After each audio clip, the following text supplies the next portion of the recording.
Chapter 1, Reborn and Returning, Heading to the Underground Beast Arena. Ding dong. The notification tone from WeChat shattered the silence of the rented room. Xiao Yan abruptly sat up from the bed, his cheap t-shirt soaked in cold sweat. He turned his head and stared at the phone screen, his pupils violently contracting. I was reborn? In the dark room, only the phone emitted a faint glow. Xiao Yan picked up the phone, brought it closer to his eyes, and stared intently at the time displayed. March 25th. 52nd year of the new calendar, 2005. This date stabbed into his memory like a sharp blade, the very beginning of his life's collapse in his previous existence. He narrowed his eyes, staring at the message that popped up in the WeChat chat box. Chen Xingqing, Brother Qiu Yan, will you accompany me to Dark Water Swamp tomorrow? I need water attribute crystal course to prepare for the beast taming college entrance exam. As a thank you, I'll cover Flame Qilin's meals for 2 days. Kitten nuzzling. JPG. A cold smile couldn't be suppressed on Xiao Yan's face. He had truly been reborn. He vaguely remembered how he used to never refuse Chen Xingqing's requests in the past. But the reborn Xiao Yan knew Chen Xingqing's true intentions. If he agreed to the invitation, Chen Xingqing would sweetly smile as she plunged a dagger into his back tomorrow. At the critical moment, his own spirit beast, the blazing Qilin, would disobey its master's commands and watch like a bystander as he was besieged by Chen Xingqing and her spirit beast.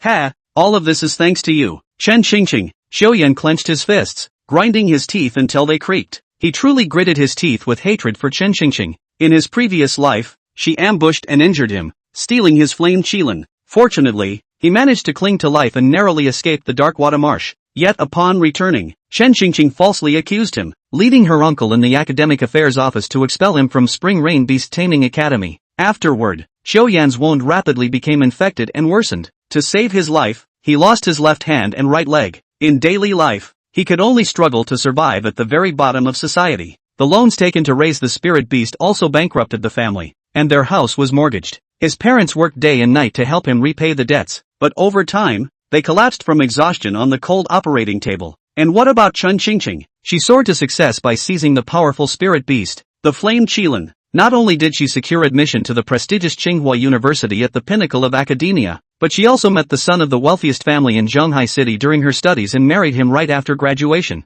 Living a blissful and fulfilling life, she was truly a winner in life. Chen Xingqing, if given another chance, I will surely make you pay. In his previous life, Xiao Yan couldn't bear the loneliness and jumped off the rooftop filled with resentment. Fortunately, heaven has eyes, he was reborn, and now the opportunity lies right before him. Next, it's time for revenge. Xiao Yan turned off his phone and summoned his spirit beast, the Blaze Qilin. Roar! The Blaze Qilin let out a low growl, the flickering flames between its mane scorching the wall paint until it curled. Its vibrant fur proved it had been well cared for by Xiao Yan. Even after being summoned, it arrogantly sprawled on the ground, dozing off without even glancing at Xiao Yan. Such an indifferent attitude ignited a surge of anger in Xiao Yan's heart. In his past life, if not for the spirit beast disobeying his commands at the critical moment, Chen Xingqing alone wouldn't have been able to defeat him. Xiao Yan's face showed no emotion, only a cold expression as he stroked the Blaze Qilin's fur, forming a well-thought-out plan in his mind. Ha! Let's teach this traitorous beast a lesson first, he muttered to himself, opened his phone contacts, and dialed a number saved under Manager Wang. The phone rang twice before the other party quickly answered the call. Hello? Xiao Qiu, have you thought about that matter? The blazing Qilin could definitely become the star of our underground beast fighting arena. There's serious money to be made here. I know your family is struggling financially, and you're buried in debt from raising that spirit beast. Just one night of competition, and you could clear all those debts. Manager Wang seemed extremely eager, desperately trying to persuade Xiao Yan. Xiao Yan said solemnly, fine, arrange the earliest arena match for me, but I have one condition. Absolutely, just name it, as long as it's reasonable, I'll do my best to accommodate you. After winning, I want to auction the flame Kirin on the spot. The proceeds will be split 90% to me and 10% to you. Of course I can. What did you say? Manager Wang was holding a cup of hot tea when he suddenly jolted, spilling it all over himself. You're saying you want to auction off the flame Kirin? Weren't you always keeping that precious spirit beast of yours? A spirit beast with such strong bloodline is no common stray cat or dog. This fool actually dares to auction off his own spirit beast? Manager Wang anxiously brushed off the tea stains on his clothes, seemingly afraid Xiao Yan might change his mind, swallowing the words at the tip of his tongue. You heard right. Meet me at the entrance of Golden Dragon Tower in half an hour. Xiao Yan hung up the phone without waiting for a reply. In the taxi, Xiao Yan had his hands in his pockets, his face full of mockery. In his previous life, he had treasured the flame Qilin like a priceless gem, It dined on top-tier feed like crimson fire pork and had the molts of earthcore fire cicadas as after-meal treats, racking up massive debts in the process. But what he got in return was betrayal. So in this second life, this time he's going to stand up and fight back. As Chiu Yan stepped out of the car, the portly manager Wang immediately trotted over with an ingratiating smile plastered across his face. Xiao Chiu, come. I've arranged for you to participate in the nearest beast fighting match. It starts in just 20 minutes. Chiu Yan nodded and followed manager Wang into the Golden Dragon Tower, passing through the opulent lobby to the elevator entrance. The elevator doors happened to open at that moment, revealing a bruised and battered young man being dragged out by two security guards in suits and sunglasses. Chiu Yan remained unfazed. It didn't take a genius to guess this was clearly an attempt to intimidate him. A mere high school student. Creak. The elevator doors slowly closed, followed by a strong sense of weightlessness as it descended downward. Inside the confined space, manager Wang's plump face faintly revealed a threatening expression. Well, Xiao Chiu, was what you said on the phone earlier really true? This is a serious matter, not something to joke about. Don't worry, I never joke about such things. Hearing Chiu Yan's firm reply, manager Wang seemed to let out a sigh of relief, once again flashing what he considered his most amiable smile. Chiu Yan noticed the subtle changes in manager Wang's facial expressions but paid them no mind. As long as it brings benefits to these people, they can handle things exceptionally well. Ding! The elevator doors slowly opened, and a strong smell of blood rushed in. What came into view was a giant funnel-shaped underground arena. The decorations here are quite luxurious, with a stadium-sized space packed to capacity, filled with frenzied shouts. In the octagonal cage at the lowest level, the scaled leopard is tearing open the throat of the opposing emerald wolf. Scorching beast blood splashes onto the ecstatic faces of the audience, the scent of blood stimulating their nerves, making them even more excited as if pumped with adrenaline. Go! Kill it! Damn it! My bet! Get up already! Almost all the spectators in the beast fighting arena were in this state. Chiu Yan raised his head and saw a few dimly lit VIP rooms at the very top, likely occupied by big shots who couldn't show their faces. He followed manager Wang, squeezing through the crowd toward the backstage, the waves of noise nearly drowning him in the sea of people. Walking through the long corridor, he finally arrived at the backstage lounge. As soon as he entered, 7 or 8 bodyguards stood with their hands behind their backs, forming a human wall that blocked the exit. Chiu Yan paid no attention and casually sat down on the nearby leather sofa, making a piss sound as he opened the cola beside him and took a sip. The rules for victory in the underground beast fighting arena were also simple. One side spirit beast dies, and the other side wins. Or one party admits defeat and pays a hefty price to leave. After whispering a few words to the lead bodyguard, manager Wang gestured to Chiu Yan and hurriedly departed. While waiting for the match, a smirk crossed Chiu Yan's lips as a plan for revenge took shape in his mind. Chapter 2. Who gave you the confidence to stand here and challenge me? The commentator's deliberately drawn-out tone echoed through the circular arena, vibrating eardrums to numbness. Honored guests, the arena has been cleared, and now begins the ring defense challenge. Let us now welcome the reigning champion to the stage. He is the legendary Beastmaster who once achieved 9 consecutive victories, the undefeated king of the beast fighting arena, Black Iron Tier 4 Beastmaster, Lu Run. The commentator's voice seemed to possess a magical quality, instantly stirring up the emotions of the entire live audience. Lu God! The passionate cheers continued endlessly, surging like tidal waves. Just as the atmosphere reached its peak, a powerful burst of music rang out. The door on the other side of the arena slid open with a whoosh, instantly filling the space with white mist, through which a notably burly figure could faintly be seen. Here he comes, the undefeated legend. Ladies and gentlemen, let's welcome the champion with the loudest cheers. As the mist gradually dissipated, a man clad in a white tank top, black leather pants, and black studded leather boots stood proudly with his arms crossed. The most striking feature of his outfit was his slicked-back dark green mohawk.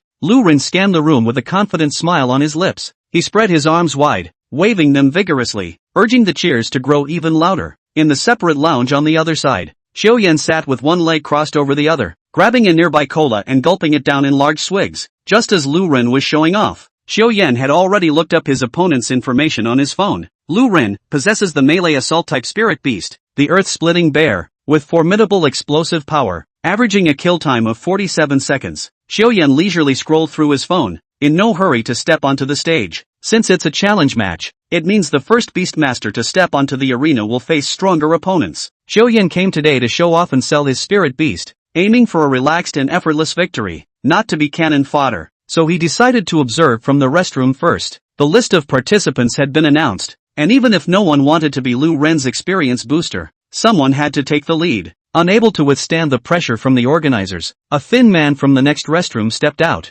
"I'll take you on. Wang Ming, a Black Iron Tier 4 Beast Master, here to learn from you." With cultivation at Wang Ming's level, one could generally graduate from a Beastmaster Vocational Technical College. Thus, even when facing an expert like Lu Ren, he had every reason to be proud. So at this moment, everyone is looking forward to this evenly matched battle. Wang Ming's hands glowed as he was the first to summon his spirit beast. A half-human-height fire-devouring ox appeared in the arena, its sharp horns gleaming, and its bulging blood-red eyes fixed on Lu Ren. With a flip of his palm, Lu Ren also summoned his own spirit beast. Roar! With a bear's roar, the 2-meter-tall earth-split bear stood before Lu Ren like a small mountain, its thick limbs brimming with a sense of powerful beauty. The massive hooves of the flame-devouring bull scraped against the ground, while flames erupting from its body distorted the surrounding air with heat. Both sides in position. The match begins. Moo! As the referee announced the start, the fire-devouring bull charged toward the earth-splitting bear like a speeding car. Every patch of ground it trampled bore faint scorch marks. Seeing this, Lu Ren sneered and snapped his fingers. Earth-splitting impact. The land-split bear brought its massive paws together and slammed them down onto the ground with tremendous force.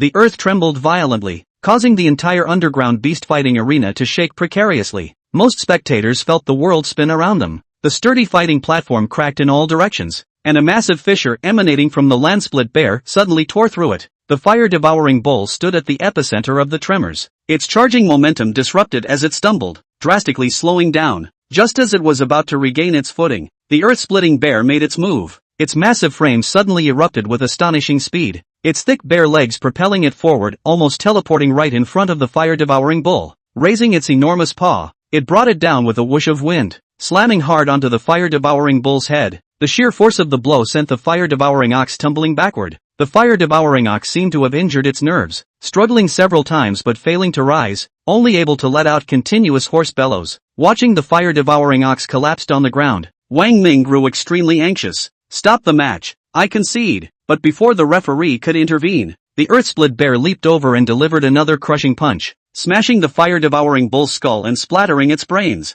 In an instant, the arena was covered in a ghastly spread of white, viscous fluid, a truly horrifying sight. "You, Lu Ren, I already conceded." Wang Ming's eyes nearly burst from their sockets as he stared at his spirit beast, his hands trembling with clenched fists. Before the match even started, he slipped the referee a hefty bribe, thinking that even if he couldn't defeat Lu Ren, surrendering in time would at least save his spirit beast's life. Who would have thought this guy would be so vicious? The referee didn't even have time to react. The other contestants grew terrified at the sight, exchanging glances as a hint of retreat crept into their hearts. Wang Ming's fate served as a stark warning to them all. One could say spirit beasts are their very lives. Losing one is no different from becoming a worthless cripple. Even if they could surrender in time, how would they dare gamble their spirit beasts on Lu Ren's mercy? So what? This is the Beast Arena. The referee never declared the match over. Lu Ren smoothed down his slightly disheveled undercut, a smirk of disdain curling on his lips. "You!" Wang Ming's face flushed red, unable to utter a word before his vision darkened and he collapsed to the ground.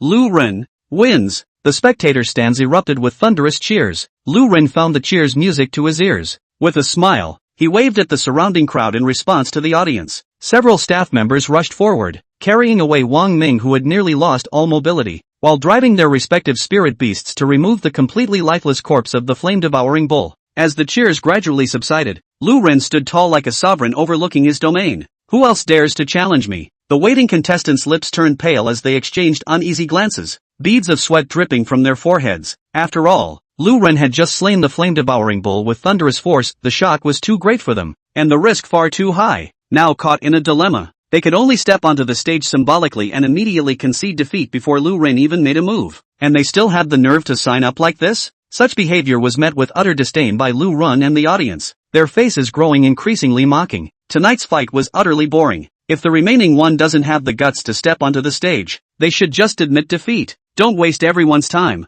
Xiao Yan was the only contestant left who hadn't taken the stage tonight. With the opponent now calling him out by name, Xiao Yan suddenly raised his head, a glint of sharp light flashing in his eyes as he set down his cola. He pushed open the transparent glass door of the lounge and locked eyes with Lu Ren without missing a beat. This almost declaration of war-like act instantly ignited the audience's excitement, sparking confused murmurs among the spectators. Who is this guy? Never seen him before. He looks like a student. No way this kid's any good. Open the bets. Place your wagers. Lu Ren at 1:2 odds. That kid at 110. Only open for 5 minutes. Black Iron Tier 2. Xiao Yan. Standing on the stage, Xiao Yan faced the skeptical murmurs from the audience with composure. His sharp gaze locked onto Lu Ren like an unsheathed blade. Oh, only second tier? Looks like just a student. I'd like to ask, who gave you the confidence to stand here and challenge me? Lu Ren stroked the tuft of beard on his chin, not bothering to hide his mockery towards Xiao Yan. Enough talk, you'll know when we fight. With a flash of light in the beast taming space,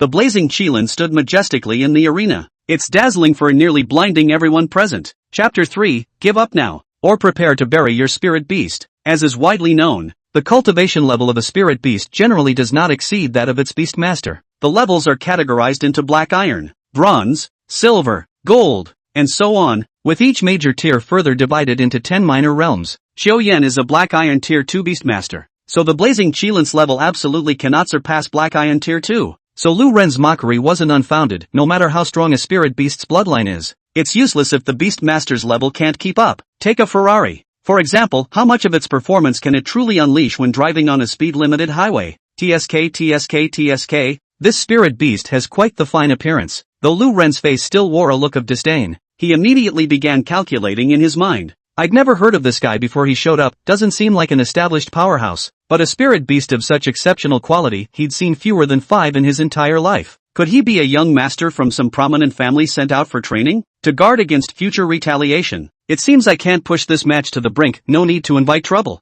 Xiao Yan said loudly to the referee. Why hasn't it started yet? The referee was engrossed in admiring the flame Kirin until Xiao Yan's reminder snapped him out of it. The match begins. Upon receiving the signal, Lu Ren intended to finish the fight quickly, aiming to intimidate Xiao Yan into surrendering as soon as possible. The Landsplitter Bear let out a furious roar, bursting forth with tremendous speed as it charged straight toward the Blaze Kirin. Meanwhile, the Blaze Kirin also surged forward on all fours, its flames stretching into a linear tail due to its extreme velocity. The crowd erupted in astonishment. The Landsplitter Bear's charge was no joke. Hadn't they just witnessed even the massive fire-devouring ox, a heavyweight spirit beast, get sent flying with a single swipe? The Flamefire Qilin is at most half the size of a flame-devouring bull, nowhere near heavyweight spirit beasts like the Earthsplit Bear or flame-devouring bull. Even many spectators who had bet on Lu Ren couldn't help but sigh in regret. This kid Xiao Yan is truly young and reckless. What a waste of such a top-tier spirit beast. Bang! The two spirit beasts instantly clashed, stirring up dull thuds. In the past, such a head-on, blood-pumping battle would have had the audience roaring with excitement. But now, they were all worried about the safety of the Flame Qilin. Their hearts were in their throats, too tense to even breathe. It seems we're about to witness the fall of a top-tier spirit beast. The two spirit beasts clashed and separated in an instant, leaving the crowd gasping in shock when they saw the outcome. Not only was the audience buzzing with discussions, but even the commentator was left speechless. What? That fire attribute spirit beast actually blocked the attack from the Earthsplit Bear. Am I seeing this right? What the hell is this? The commentator pondered for a long time before speaking again. Xiao Yan's spirit beast has withstood the strongest attack of this wave, and the earth-splitting bear seems to be running out of steam, about to enter a weakened state. His words were not untrue. The earth-split bear swayed unsteadily just standing there, with a height of nearly 2 meters. Pushing such a massive frame to its speed limit came at a cost. Crack! The crisp sound of shattering bones made Lu Ren's pupils constrict sharply. The earth-split bear staggered back several steps, its right arm gaping with exposed bone fragments as scorching bear blood vaporized into crimson mist in the intense heat. What? Lu Ren's eyes burned red with desperation, his disheveled hair left untended in the chaos. At this moment, he could hardly resist slapping himself twice across the face. I'm such a fool. Although this kid is young and his cultivation level is 3 whole tiers below mine, but his spirit beast is incredibly powerful. Aren't geniuses in novels always capable of challenging those above their level? What if this kid is a prodigy like Xiao Yan? After hunting geese all my life, today I got my eyes pecked out by one blazing Qilin, scorching sea of flames. The blazing Qilin turned to glance at Xiao Yan, seemingly reluctant, as this skill's consumption was extraordinary. Xiao Yan keenly noticed the dissatisfaction and resentment in its eyes, and his expression instantly turned cold. This disobedient spirit beast, always ready to turn on its master if it weren't still useful to him, he would have killed it on the spot. He didn't speak, just silently watched the flame Qilin with cold, hollow eyes. Xiao Yan's sharp gaze made the flame Qilin feel a hint of unfamiliarity. What exactly was wrong with Xiao Yan today? But seeing the Rift Earth Bear stagger toward it again, the flame Qilin had no choice but to dutifully begin charging up its ultimate attack to protect itself. Flames shaped like wings erupted from its limbs, and between its ferocious fangs, a crimson sphere of light coalesced, seemingly containing power beyond ordinary imagination. Give up now, or prepare to collect your spirit beast's corpse. The choice is yours. Even from hundreds of meters away, Lu Ren could feel the suffocating temperature emanating from that direction. There was no way for the earth-split bear to dodge this attack. He knew there was no point in continuing to stubbornly hold on. Once that spirit beast unleashes its skill, the earth-splitting bear is doomed. Surrendering now means as long as the spirit beast remains, there's still a chance to start over. I surrender. The flaming Qilin tilted its head and unleashed a fan-shaped wall of fire, scorching most of the arena into black and crimson charcoal. The high-strength concrete had clearly become a sea of flames. Thud! Lu Ren fell to the ground with lingering fear, sitting in shock. Even though he understood the gap in their strength, such a domineering skill still gave him a fright. If he had harbored any illusions about turning the tables, his earth-split bear would have been burned to a crisp. The audience erupted in boos. The undefeated king of the underground beast arena actually surrendered. Bastard! Don't admit defeat. Where's your pride as the undefeated king? Damn it! Refund my money. Hearing the surrounding curses, Lu Ren lowered his head, seemingly unable to even stand steadily. The mocking words he had just thrown at others now seemed to echo back in his own ears. But then, as if struck by a thought, he urgently asked, "Young man, may I ask what bloodline rank does this spirit beast of yours possess?" "Diamond rank bloodline," Xiao Yan replied indifferently, his cold tone making it sound as though he were introducing an unfamiliar spirit beast that had nothing to do with him. "Diamond. Ha ha, losing isn't unjust." Lu Ren seemed to have lost his soul, laughing at himself with a relieved sigh. The bloodline level of a spirit beast often determines its upper limit in development, with cultivation speed and unique skills being exceptionally gifted. No wonder Qiao Yan, despite being so young, has such a powerful spirit beast. The earth-split bear I spent half my life nurturing only reached silver-grade bloodline. Tonight, let us congratulate the coronation of the new underground beast fighting arena champion, Xiao Yan. The tidal wave of cheers around him didn't make Xiao Yan forget his purpose for coming here today. He clapped his hands to signal for silence, then took the microphone handed to him by the commentator. Hey, I know everyone is envious right now. Why do I have a spirit beast with diamond-grade bloodline? But what if I told you that now you also have a chance to own such a spirit beast? Xiao Yan's words caused a huge uproar like a boulder plunging into water, immediately sparking many hushed whispers. An excited spectator couldn't wait to speak up first. "Little brother, stop keeping us in suspense and tell us already." His question indeed voiced what most people were thinking in their hearts. Xiao Yan paused, scanning his surroundings before speaking solemnly. "Next, I will auction this spirit beast, diamond tier bloodline, top tier area of effect skill blazing sea of flames, and it will awaken new abilities as it grows stronger. Starting bid, 1 yuan. Upon hearing Xiao Yan's words, the audience's first reaction wasn't to bid, but to freeze in shock. They couldn't believe their ears. Slap! The sound rang out, startlingly crisp in the eerily silent arena. A young man among the seats suspected he was dreaming and slapped himself hard, the mark of his palm still lingering on his cheek. He's going to auction his spirit beast? And it's of diamond-grade bloodline. The crowd snapped back to reality, screaming internally, how could such a powerful spirit beast be put up for auction? A creature like this is beyond monetary valuation. Don't take bean buns for granted. 2 yuan. Someone shouted loudly, following the first bidder. The venue was soon flooded with competing offers. Chapter 4, I think we'll be working together frequently in the future.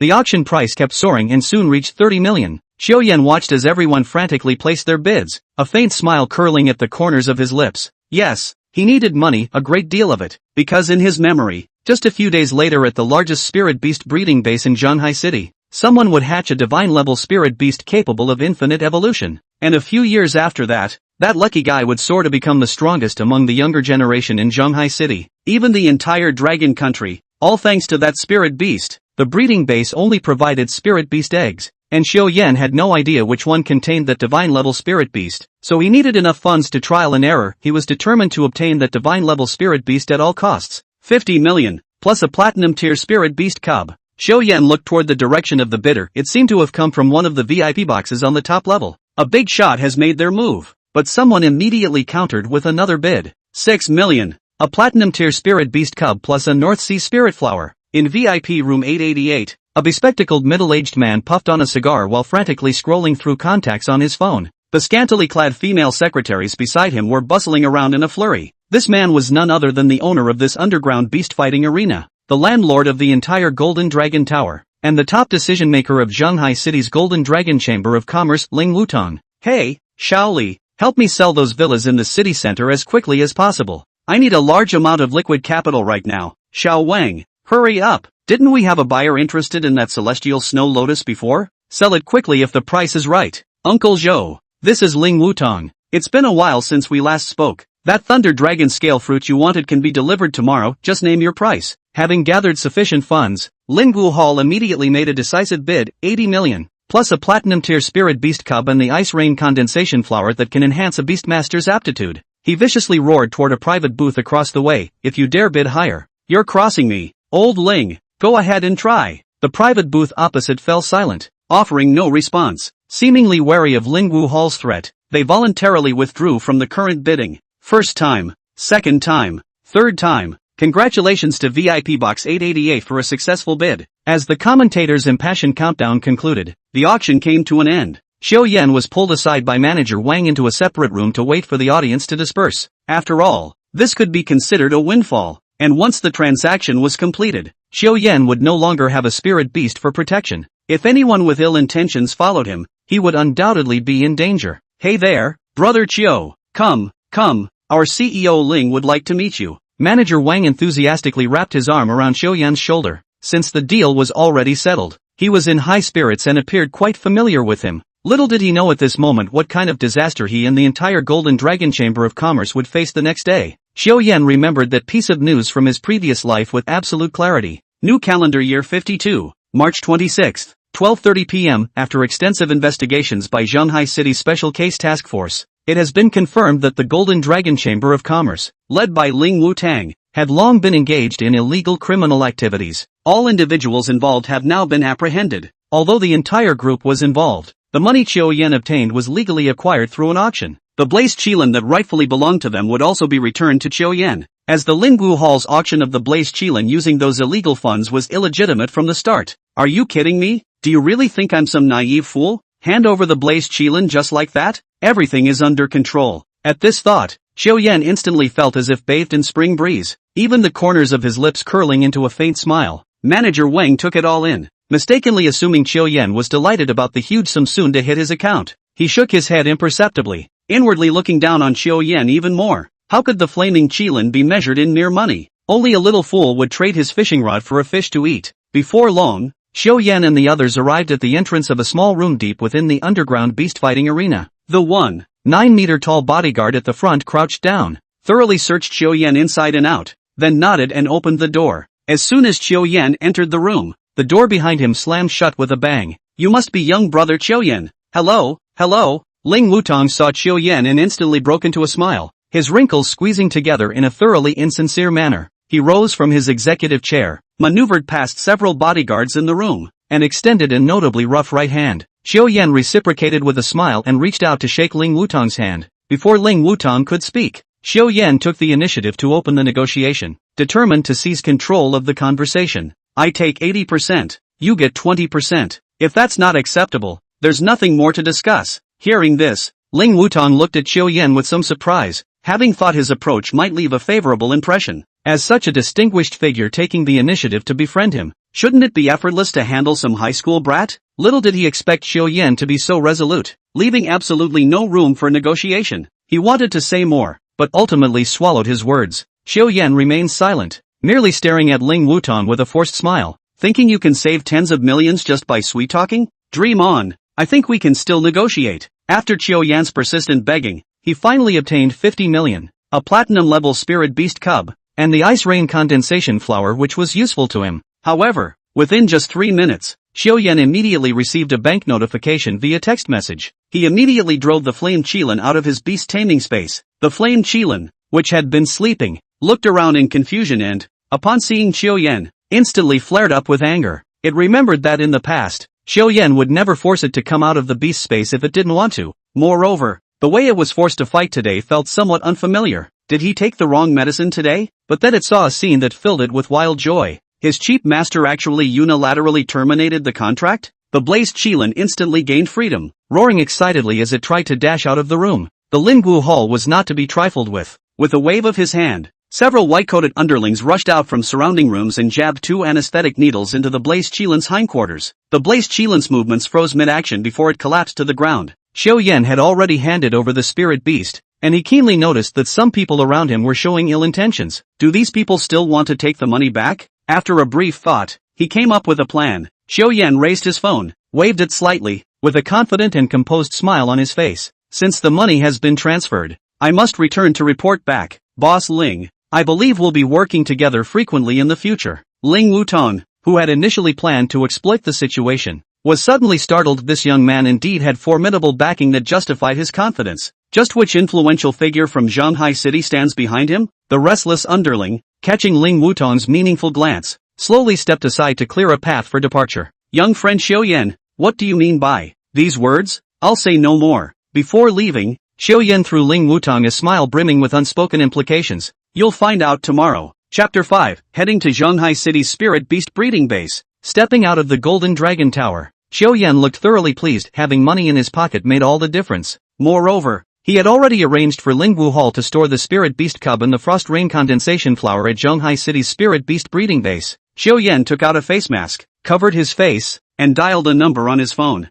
Hello, this is the Shanghai City branch of Longwo Longdun Security Company. How may I assist you? Xiaoyan pulled up his hood and retreated into the nearby greenbelt. I'll pay 2 million to have protection for 5 days. Now, immediately, come over right away. I'm at the foot of Jilong Tower. Understood. Please wait a moment. We're arranging an expert for you. The passphrase will be sent to your phone shortly. This service has concluded. Please leave a 5-star rating later. Xiaoyan hung up the phone and directly transferred the money to the security company, receiving a confirmation message shortly after. Code phrase, do you have any cigarettes? I have 2 lighters. Seeing just these 2 lines of text, Xiaoyan was utterly speechless, finally understanding why people say AI can never replace humans. Before long, Xiaoyan spotted an old man taking a stroll passing by, leaning on a cane as he shakily lingered around the base of the Golden Dragon building. Xiaoyan swiftly chased after him and patted the old man's shoulder. Do you have any cigarettes? A glint flashed in the old man's eyes as he leaned in and whispered into Xiaoyan's ear. I have 2 lighters.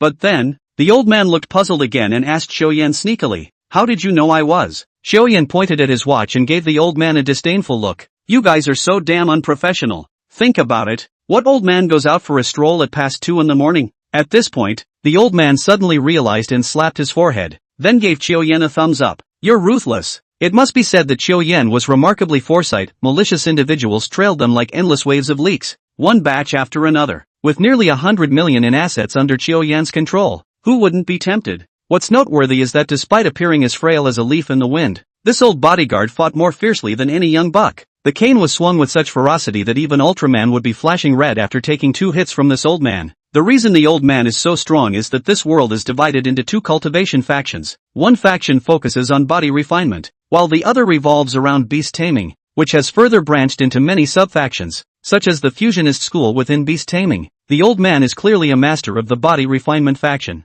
Though all his intelligence points were allocated to combat prowess, Xiaoyan still had full confidence in him. Despite all the bumps along the way, Xiaoyan believed it was all worth it. The reason he didn't take a car or taxi home, letting the old man make a move, was to send a message to those watching in the shadows. He had experts by his side, no easy pushover to be trifled with. Late at night, Xiaoyan lay on the bed staring at the ceiling, sorting through the memories of his past life. Showing his face in public today would inevitably draw the attention of powerful figures who might investigate him secretly. The matter of his rebirth must remain buried within him, but he remembered very clearly that in just 2 days, the divine-level spirit beast capable of infinite evolution would emerge. Tomorrow I'll go check out the breeding base. With these thoughts in mind, Xiaoyan drifted into a deep slumber. The skilled old man was squatting outside Xiaoyan's windowsill, smoking alone in sullen silence, lost in who knows what thoughts. Xiaoyan hadn't slept this soundly in a long time. He actually slept straight through until 2 p.m. As a senior student at Chunyu Beast Taming High School, he no longer needed to attend classes in person.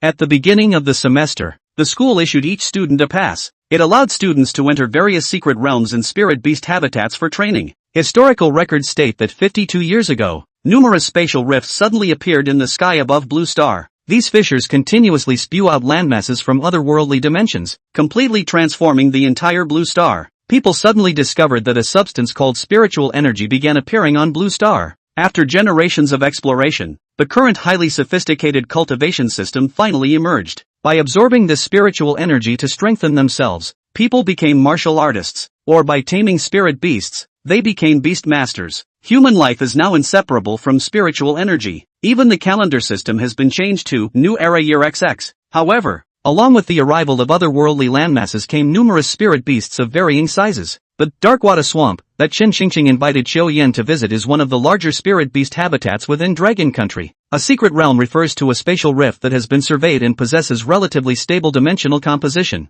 Spirit beasts that haven't arrived on Blue Star through otherworldly land fragments still exist in their original world. However, the existence of spatial rifts allows people to summon those otherworldly spirit beasts through certain summoning arrays. Every child in Dragon Country who shows talent for becoming a beastmaster will receive one free opportunity to summon a spirit beast. The flaming Qilin was summoned by Qiu Yan through the official summoning array of Dragon Country when he was in elementary school. Qiu Yan got up from the bed and rustled into his clothes. Since he was awake, it was time to visit the Zhenghai spirit beast breeding base. He opened his phone and found that Chen Xingxing had already sent him over a dozen messages. For example, "Good morning, it's already here," and so on. He didn't reply to the message. Instead, he muted the notifications, turned off his phone, and tossed it into his pocket. Qiu Yan walked into the living room and found an enamel basin overturned on the dining table. This was the meal his parents had left for him. The thought of being reborn and only focusing on scheming without spending time with his parents filled him with guilt. His parents often worked day and night, sometimes not even coming home in the evening,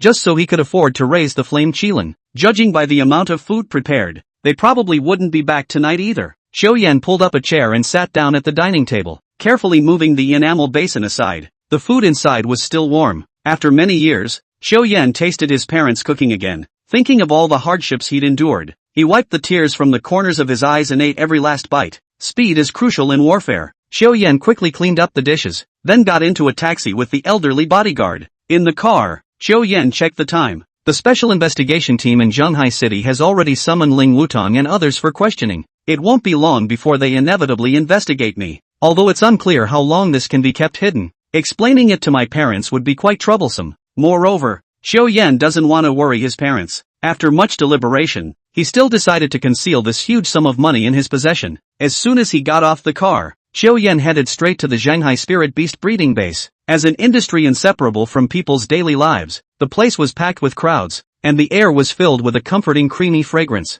Qiu Yan waited in line outside for nearly half an hour before finally squeezing into the base. There, he caught sight of a girl who left an extremely deep impression on him, Lin Yuqing. Chapter 6, The First Encounter After Rebirth. Memories flashed through Qiu Yan's mind frame by frame. In his previous life, when his family was ruined and his loved ones perished, all his relatives and friends avoided him like the plague. Only Lin Yuqing helped him during his darkest hour. Later, he left to work in another city, and they lost contact. After many years, I heard she married a drunkard husband who would often beat and kick her when intoxicated, a complete scumbag. Upon hearing this, Qiu Yan at the time dragged his disabled body over to confront him. But how could a disabled beastmaster possibly defeat a drunkard trained in body refinement techniques? In just a few moves, he ended up hospitalized. It was Lin Yuqing who secretly paid his medical bills behind her alcoholic husband's back. Seeing her again, Qiu Yan felt an indescribable emotion welling up inside him. Realizing she didn't recognize him at this moment, Qiu Yan simply sat aside, quietly watching Lin Yuqing work. At this moment, she was wearing a neat work uniform, her clear voice pleasant to the ear as she stood before a wall of spirit beast eggs introducing the products behind her. Even the faded work uniform couldn't conceal Lin Yuqing's pure and elegant demeanor. Her skin was fair and delicate, her features picturesque, with dark hair tied into a charming braid that accentuated her innocent beauty. Seemingly noticing Qiu Yan's gaze, Lin Yuqing looked back with a radiant smile. "Hello, may I help you with anything?" I'd like some spirit beast eggs." Qiu Yan smiled faintly, subtly straightening his clothes in an effort to appear more presentable. Lin Yuqing also found it somewhat odd. Customers who come to purchase spirit beast eggs normally observe carefully and deliberate for a long time before making the decision to buy one. After all, a single spirit beast egg costs as much as 50,000 yuan, a price that could cover half a year's living expenses for an average working-class family. Unless one's spirit beast has extremely inferior bloodline, people generally wouldn't casually replace their contracted spirit beasts. Qiu Yan's parents only decided to invest heavily in sending him to a beast-taming high school because he managed to summon a flame Qilin. "Well, I need a large quantity, but there are too many people here now. How about I add you on WeChat first and come back later to check?" Qiu Yan scratched his head somewhat sheepishly. "Ha, my WeChat? We have a customer service WeChat account for the base, should I have her add you?" Lin Yuqing was quite wary. "Ever since I started working here, countless customers have racked their brains trying to add me on WeChat every day. Qiu Yan is most likely that type of person too. No, I need a large quantity, and I believe I must deal directly with you. I don't trust anyone else with this matter."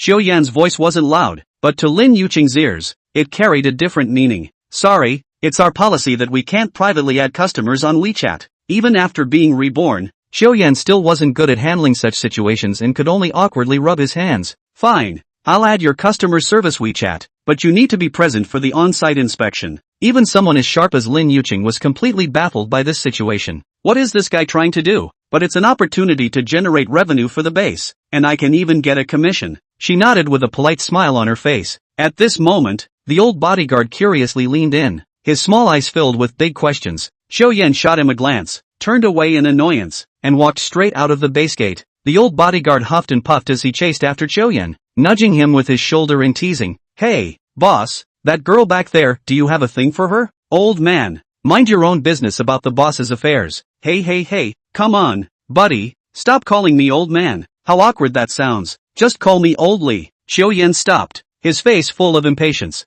Alright, Old Li, stay out of this matter, will you? Old Li grinned and nodded, the wrinkles on his face bunching up like a chrysanthemum. He could see it clearly, though this guy was smooth-talking and wealthy. He was utterly helpless when it came to the little girl. Let's go. We'll talk more at home. Xiaoyan waved his hand. A divine-level spirit beast isn't something to rush in just a few minutes, because in his memory, it would still take about 2 more days before someone would buy it. Even if some butterfly effects occurred due to his rebirth, they wouldn't affect his plans for the time being. It was already past 6 when he got home. Xiaoyan bought some groceries at the market to cook a nice meal for his parents. In my previous life, I had pitifully few opportunities to cook for my parents. After being left alone, I worked as a kitchen helper in restaurants big and small. Even with an arm and a leg missing, through diligence and dedication, I mastered excellent culinary skills. Xiaoyan deftly tied on an apron, now with all limbs intact. Cooking was as smooth as flowing water. The sky gradually darkened, and the kitchen was filled with the smoky aroma of cooking. Xiaoyan turned off the range hood and wiped his damp hands on his apron. Only then did he hear the knocking at the door. Creak! Who are you looking for? Xiaoyan poked his head out, only to see Chen Xingqing standing outside the door with an angry expression. Her face flushed red with fury. Hey, Xiaoyan, why did you stand me up today? For the woman who had ruined his life in his previous existence, Xiaoyan had no kind feelings toward her. He suppressed his disgust and forced a smile. Oh, sorry, did I promise you that? After saying that, Xiaoyan slammed the door shut with a bang, leaving Chen Xingqing alone outside the door in complete disarray. After a while, the motion sensor light in the hallway went out. Chen Xingqing froze in place, her face as unpleasant as if she'd swallowed a dead fly. Xiaoyan had always been responsive to her requests. If he promised something, he would definitely deliver. Even if he didn't reply, he must have seen the messages she sent him. Has he noticed something? No, impossible, she muttered under her breath, fingers tracing the hilt of the small knife hidden in her hoodie pocket. If Xiaoyan had let her in earlier, she would have stabbed him to force him to hand over the flame qilin. Heavy footsteps suddenly echoed from downstairs, triggering the motion sensor light in the hallway again, its dim yellow glow illuminating the approaching figure. It was Xiaoyan's mother, Zhongli, who had returned. Qingqing, do you need something from Xiaoyan? Why are you just standing there dumbly outside the door? Zhongli was dressed in a worn-out work uniform, unable to conceal the exhaustion on her face. In her hand, she carried a yellow helmet, and her coarse cloth gloves were stained with dark oil smudges. Ha, Auntie Jiang?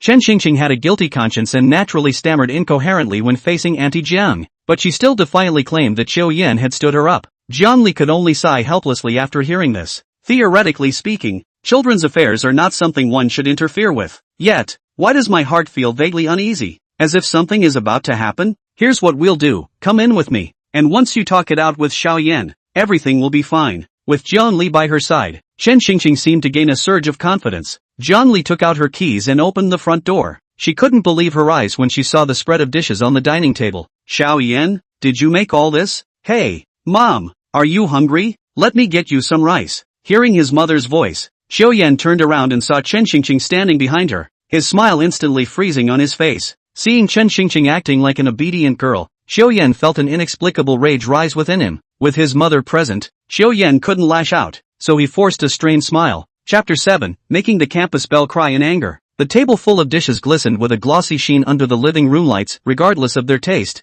they certainly looked mouth-watering at first glance. Oh dear, Xiaoyan, whatever conflict you two have, Mom won't interfere. I invited her in so you could explain things clearly to her. Zhongli then turned her gaze to Chen Xingqing, who stood nearby looking slightly uneasy and pitiful, and sighed helplessly. Xingqing, you haven't eaten yet, have you? Why don't you join us for a bite? Let me taste my son's cooking. Mom! Seeing his mother had already invited Chen Xingqing to sit down, Xiaoyan let out a long sigh and brought over a chair to sit as well. The three of them sat at the dining table in silence. Xiao Yan thought to himself, this heartwarming scene would be perfect if only Chen Xingqing weren't here. Today he cooked stir-fried pork with chili peppers, shredded pork with garlic sauce, stir-fried beef with yellow peppers, and cold-tossed bell flour. In addition, he also stewed a pot of black-bone chicken soup to nourish his mother. Due to the intense workload, Zhongli picked up a piece and put it in her mouth. Immediately, his eyes were filled with astonishment. The beef was spicy and flavorful, while the cold dishes were refreshing and sweet.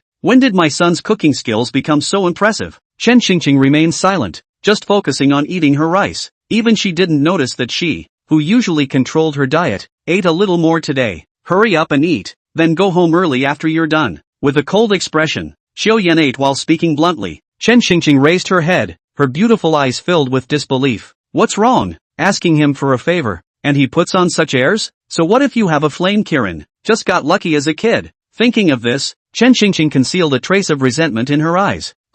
Then endure a little longer, the blaze Qilin will be mine sooner or later. Zhongli seemed to recall something and slowly spoke. Where's the blaze Qilin? Shouldn't it be let out for feeding around this time as usual? Mom, you don't have to work so hard anymore. I've already auctioned off the blaze Qilin. Xiao Yan mumbled through a mouthful of rice. So that's why you stood me up today. Turns out you sent it off to auction. Chen Xingqing's sarcastic remark slipped out, but she quickly realized what she had just said.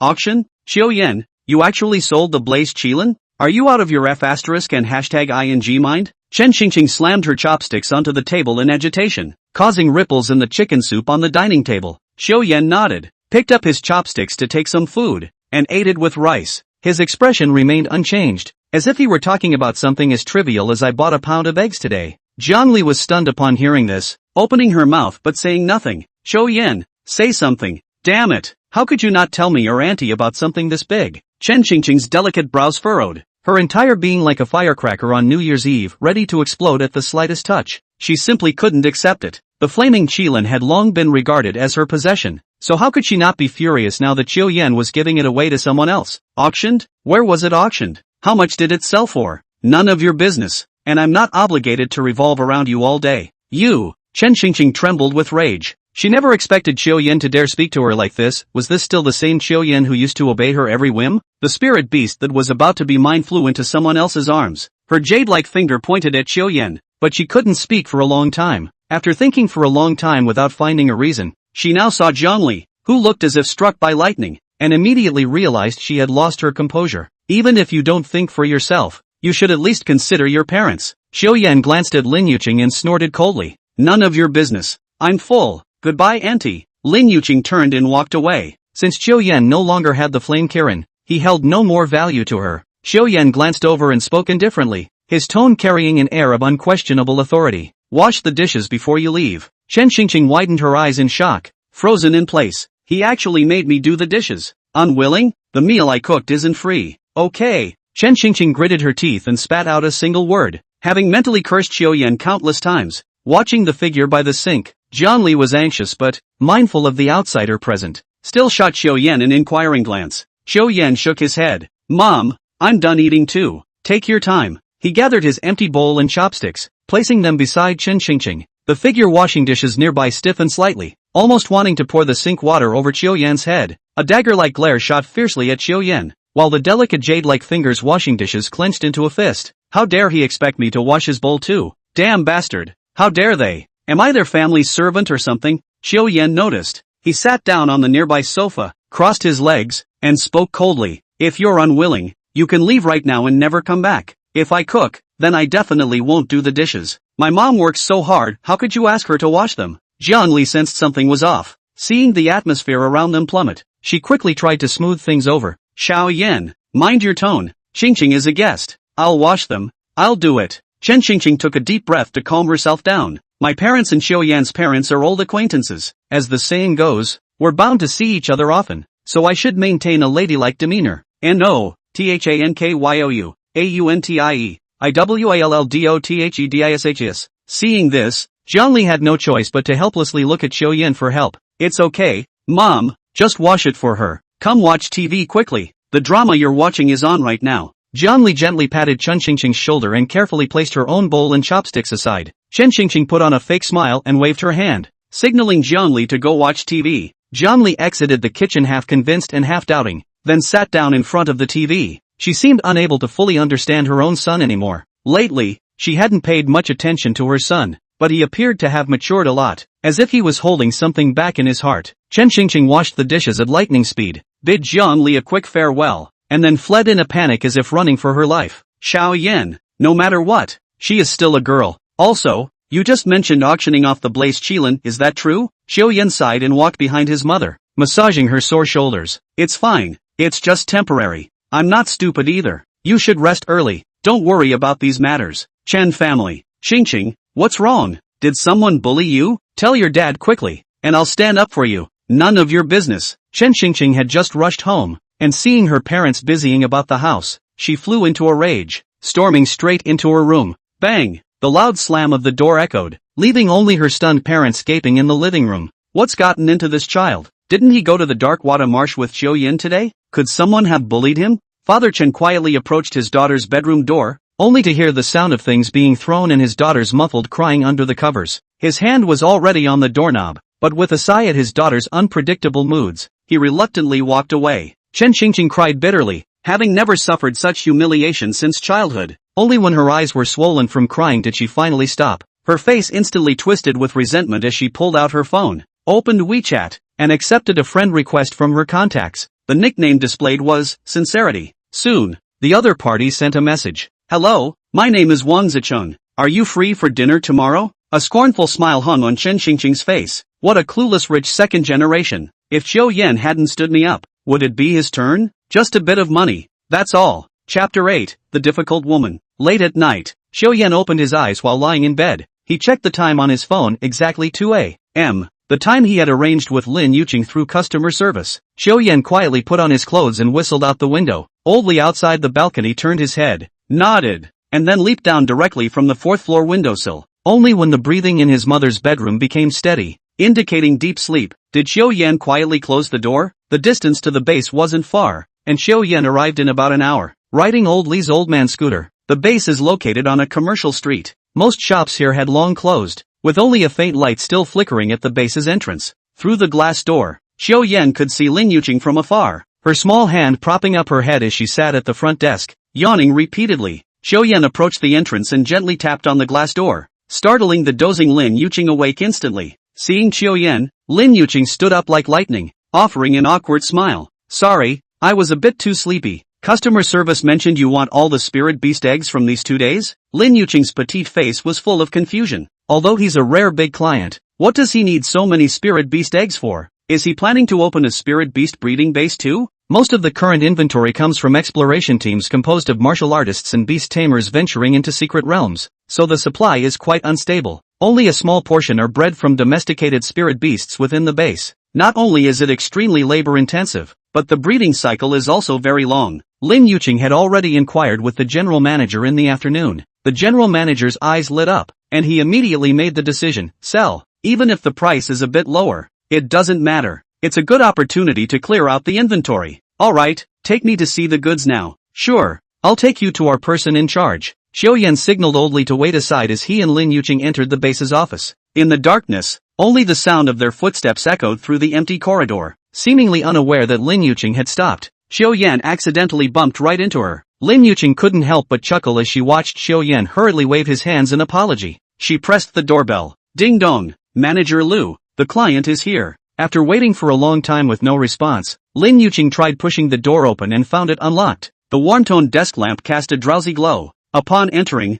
Xiao Yan saw a woman in her mid-20s wearing professional attire slumped over the desk. The woman seemed dazed from sleep until Lin Yuqing patted her shoulder, prompting her to rub her eyes and frantically wipe away drool. She raised her arms and stretched with a big yawn. Such movements perfectly accentuated her curvaceous figure. Just to be clear, I can't guarantee the quality, and all sales are final. I'll give you a discount, 40,000 per egg, 750 eggs for a total of $30 million.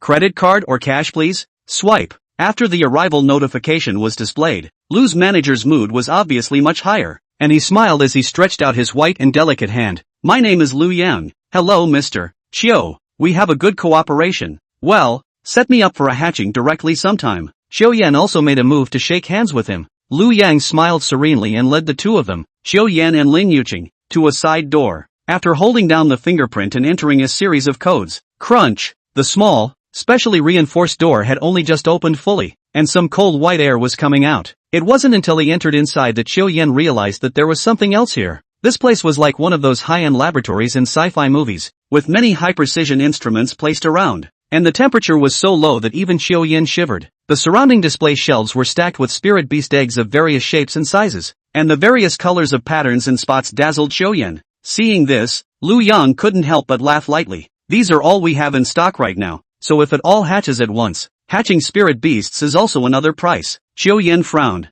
I remember having a platinum-ranked cub fostered under my name, along with an ice rain gel flower. How about a platinum-level cub for you at market price? Upon hearing this, Lu Yang let out a light laugh. His red lips and white teeth were exceptionally charming, and a hint of cunning came out from his absolutely beautiful face. And what makes you think that we are willing to acquire this cub? Oh, Xiao Yan was a bit surprised. Platinum-grade spirit beasts are very precious out there, but there are a few of them at our base as well. Raising a platinum-grade masterless spirit beast, but it would take at least 10 to 20 years. What makes you think that we can pay such a cost? Xiao Yan was dumbfounded. After all, spirit beasts could only gain rapid growth by contracting a royal beast master. Once contracted, the two beings were tightly linked by the power of the contract. If the beast master is powerful, he will return to his spirit beast, and vice versa. Lu Yan looked at Xiao Yan and decided to take a step back. In that case, your terms are acceptable to us. However, I need to know what your purpose is for hatching these spirit beasts. She looked at Xiao Yan with a smile, but her eyes were ancient, making it impossible to see what exactly was going through her mind.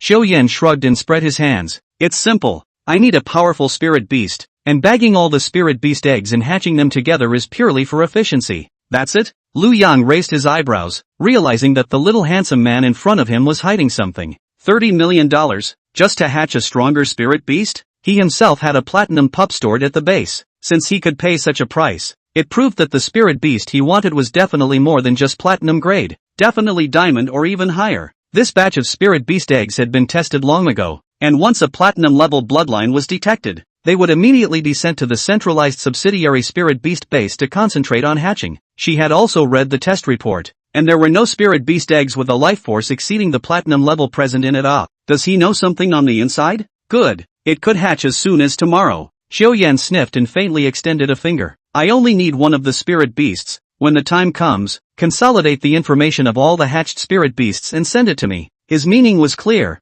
Just one of the 750 spirit beasts. Then what should we do with the other 700 or so spirit beasts? Lu Yang straightened his bangs and asked about his doubts. Xiao Yan just smiled mysteriously and didn't answer positively. After all, he didn't know what to do with it. It was more than 700 spirit beast cubs. Could it be that he really wanted to open a breeding base? Until then, well, Mr. Xiao, I'll add you a Weibo. Just contact me when the time comes. Xiao Yan waved his hand and pointed at Lin Yuqing beside him. No need. I'll add her tweets on how to follow up. Lu Yang's absolutely beautiful face flashed with a hint of surprise. She is very confident in her appearance. For so many years, the men who wanted to chase after her, whether they were rich businessmen or people in high positions of power, were lined up all the way to Bali City. The opportunity in front of him that could have directly owned his own Weixin, in favor of choosing the temporary worker he recruited. Lin Yuqing? Does he like schoolgirls? A trace of displeasure flashed across Lu Yang's face, but he managed to hide it well. Okay, on your claim.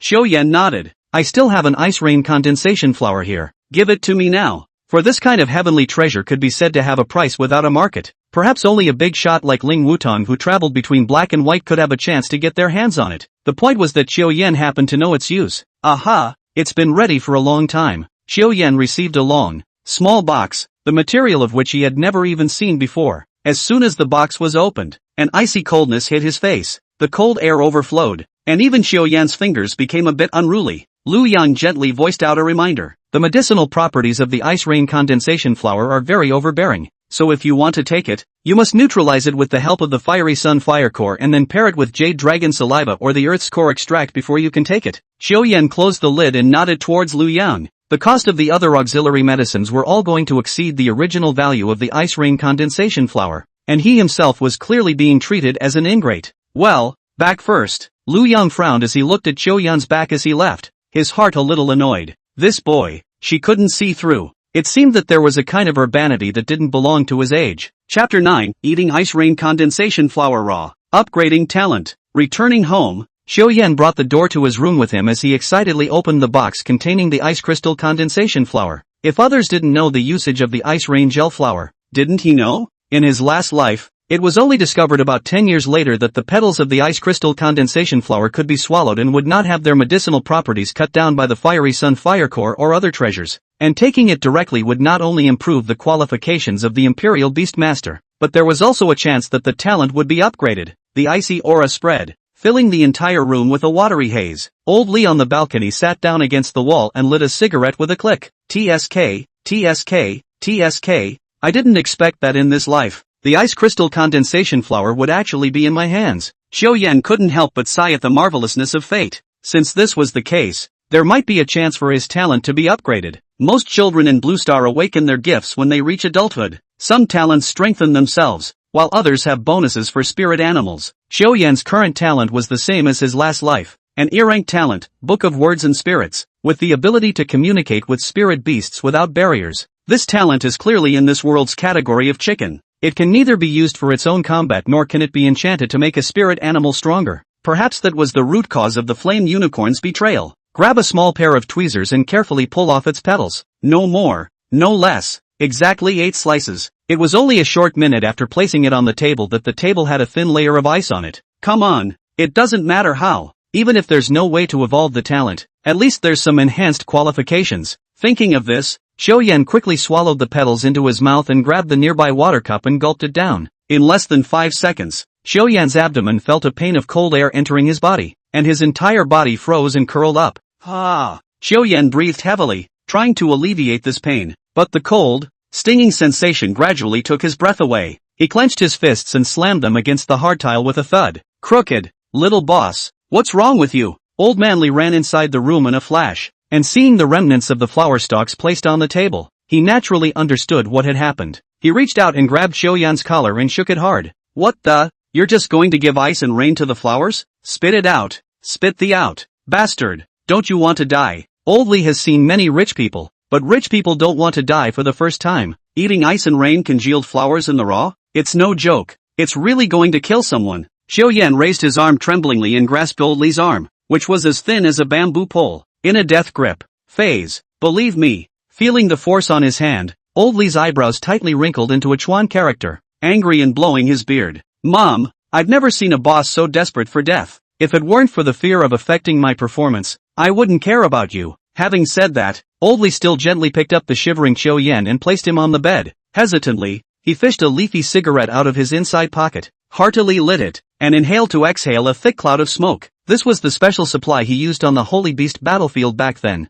Although the taste of this thing smoked was no different from that of an ordinary cigarette, its smoke had an analgesic effect, and the special herbs in it could also enhance the body's restorative ability. It was often necessary to use this leaf tobacco on the battlefield to give emergency surgery to the wounded without dying of pain. Damn it, I'm definitely going to apply for a bonus with headquarters when I go back this time. Looking at Xiao Yan, who had fainted to death, he sighed helplessly. This kid, he's so similar to that grandson of his who died in the Holy Beast battlefield. Not only do they look a bit alike, but their personalities do too. Don't even die. Burning out his cigarette, Old Lee peeled open the window and got out. One more person in the room would only deplete the potency of the smoke therein. Humph, you boys have earned it. The good stuff that I didn't even bother to use in the Holy Beast battlefield back then. Old Lee squatted on the balcony and lit a regular cigarette again. Swaying tongues of fire illuminated his furrowed cheeks and he inhaled deeply, the smoke reddening his eyes. One spends the night looking at the lights of thousands of homes going out in the distance. One by one.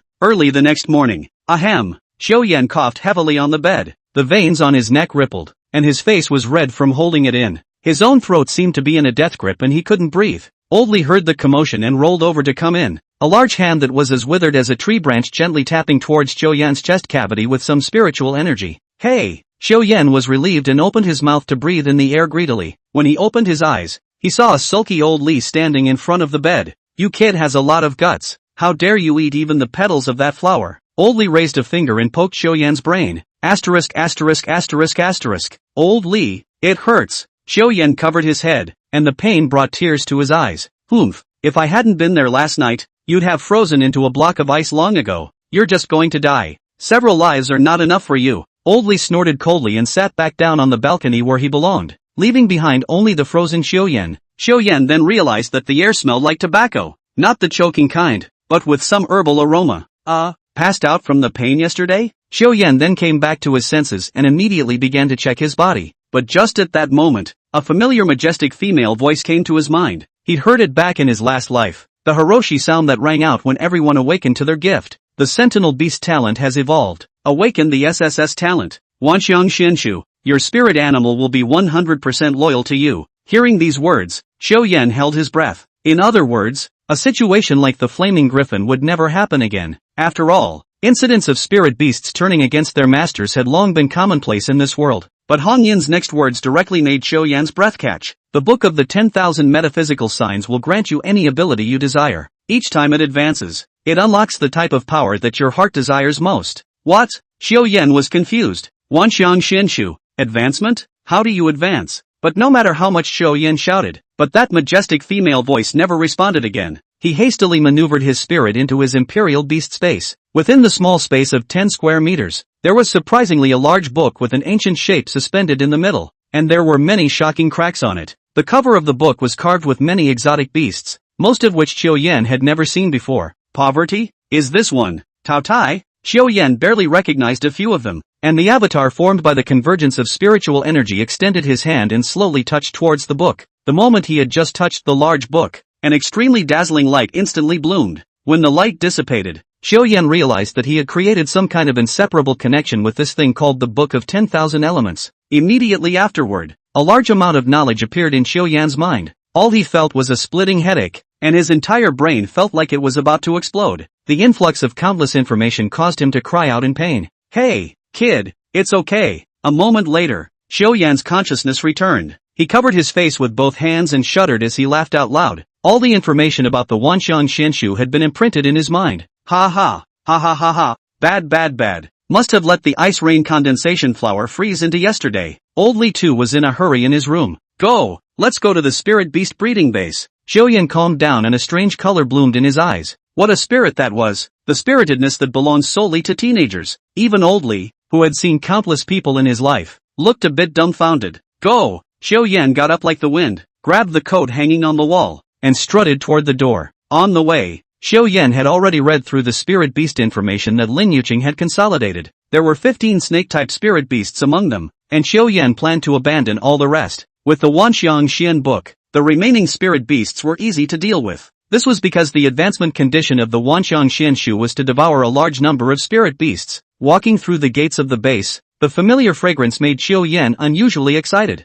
Chapter 10, Goodbye to the Foe. Perhaps it was because of the early start, the base was quite sparse in terms of customers. Lin Yuqing smiled and waved her hand when she saw Xiao Yan coming. Xiao Yan returned her smile and nodded at her. Recently, he and Lin Yuqing had talked a lot on Weixin because of the order, so the two of them had gotten acquainted with each other a bit. I just read the information you sent me in the car. Hearing Xiao Yan's words from the side, Old Li couldn't help but skim his lips. You call your own thing a car? It's clearly an old man's joy that you're paying for in installments. This guy's whole thing, blowing awesome without a fight. You'll do anything to get a girl, right? Part out all of the snake-like spirit beasts and leave the rest. Okay, wait a minute. Lin Yuqing smiled sweetly and ran off to find Lu Yang with a small fragrant breeze. Xiao Yan couldn't stay idle while he waited, so he just wandered around the base with one thing or another. But, I don't know if it was a narrow road, but Xiao Yan actually saw Chen Xingxing here. At this moment, she was holding a spirit beast egg full of triangular scale patterns and scrutinizing it, looking at it and pulling a magnifying glass out of his pocket.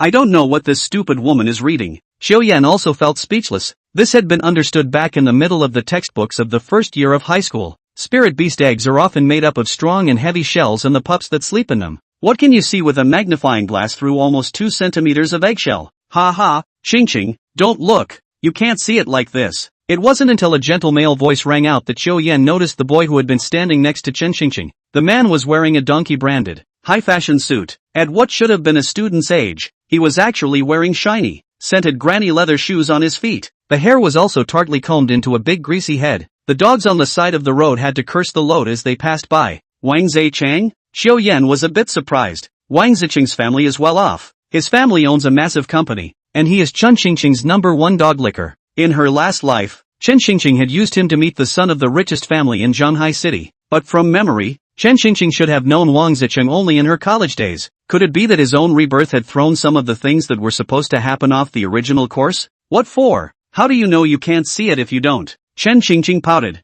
Her straight and slender right leg lightly stomped on the wooden floor, making a crunching sound, and she looked at Wang Zicheng with fake anger, while Wang Zicheng explained with a continuous smile. He looked at Chen Qingqing with eyes so mushy that they were almost dripping with water. Seeing this, Qiu Yan, who was hiding next to the shelves, had the expression of a subway old man looking at his cell phone. This silly white guy pretends to be a sweetie. If I hadn't seen her true colors a long time ago, Raoul would have almost believed it. This Wang Zicheng is also a big dumbass. Mr. Qiu, Lin Yuqing trotted over. Because of the shouting, customers on the road cast curious glances at the little beauty who was running out of breath on the side. There you are. Noticing the sights around her, Lin Yuqing's little face instantly blushed and kissed her way next to Qiu Yan's ear. What you ordered has been done. Phew, who's this? Lin Yuqing naturally attracted Chen Qingqing's gaze as well. No way. Chen Qingqing is hostile to all beautiful women. The moment Lin Yuqing appeared, a pair of eyes were dead set on her. I said, why did you somehow put the flame Kirin up for auction and stood me up for a day? So you're here to punch up people's performance, and to have a rendezvous with other little girls on the side. After Chen Qingqing finished speaking,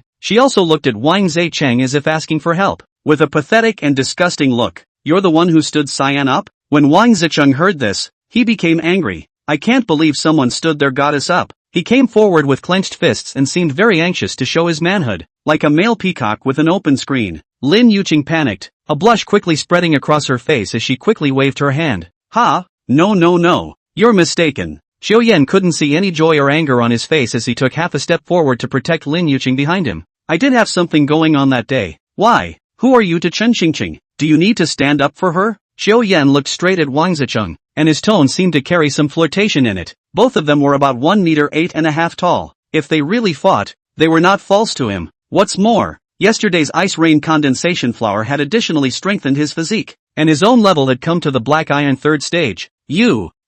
Wang Zicheng choked on Qiu Yan's words, his angular face suffocating in red. He turned back to look at Chen Qingqing, whose eyes were filled with the color of anticipation, and seemed to have made some sort of determination. Then he said aloud, I'm Qingqing's suitor. I, Wang Zicheng, will naturally not let go of those who bullied her. You, now apologize to her. Upon hearing this name, an auntie among the nearby eaters exclaimed in shock. Could it be the son of Wang's pharmaceutical group? Really? That's the son of a group worth hundreds of millions of dollars. Asterisk.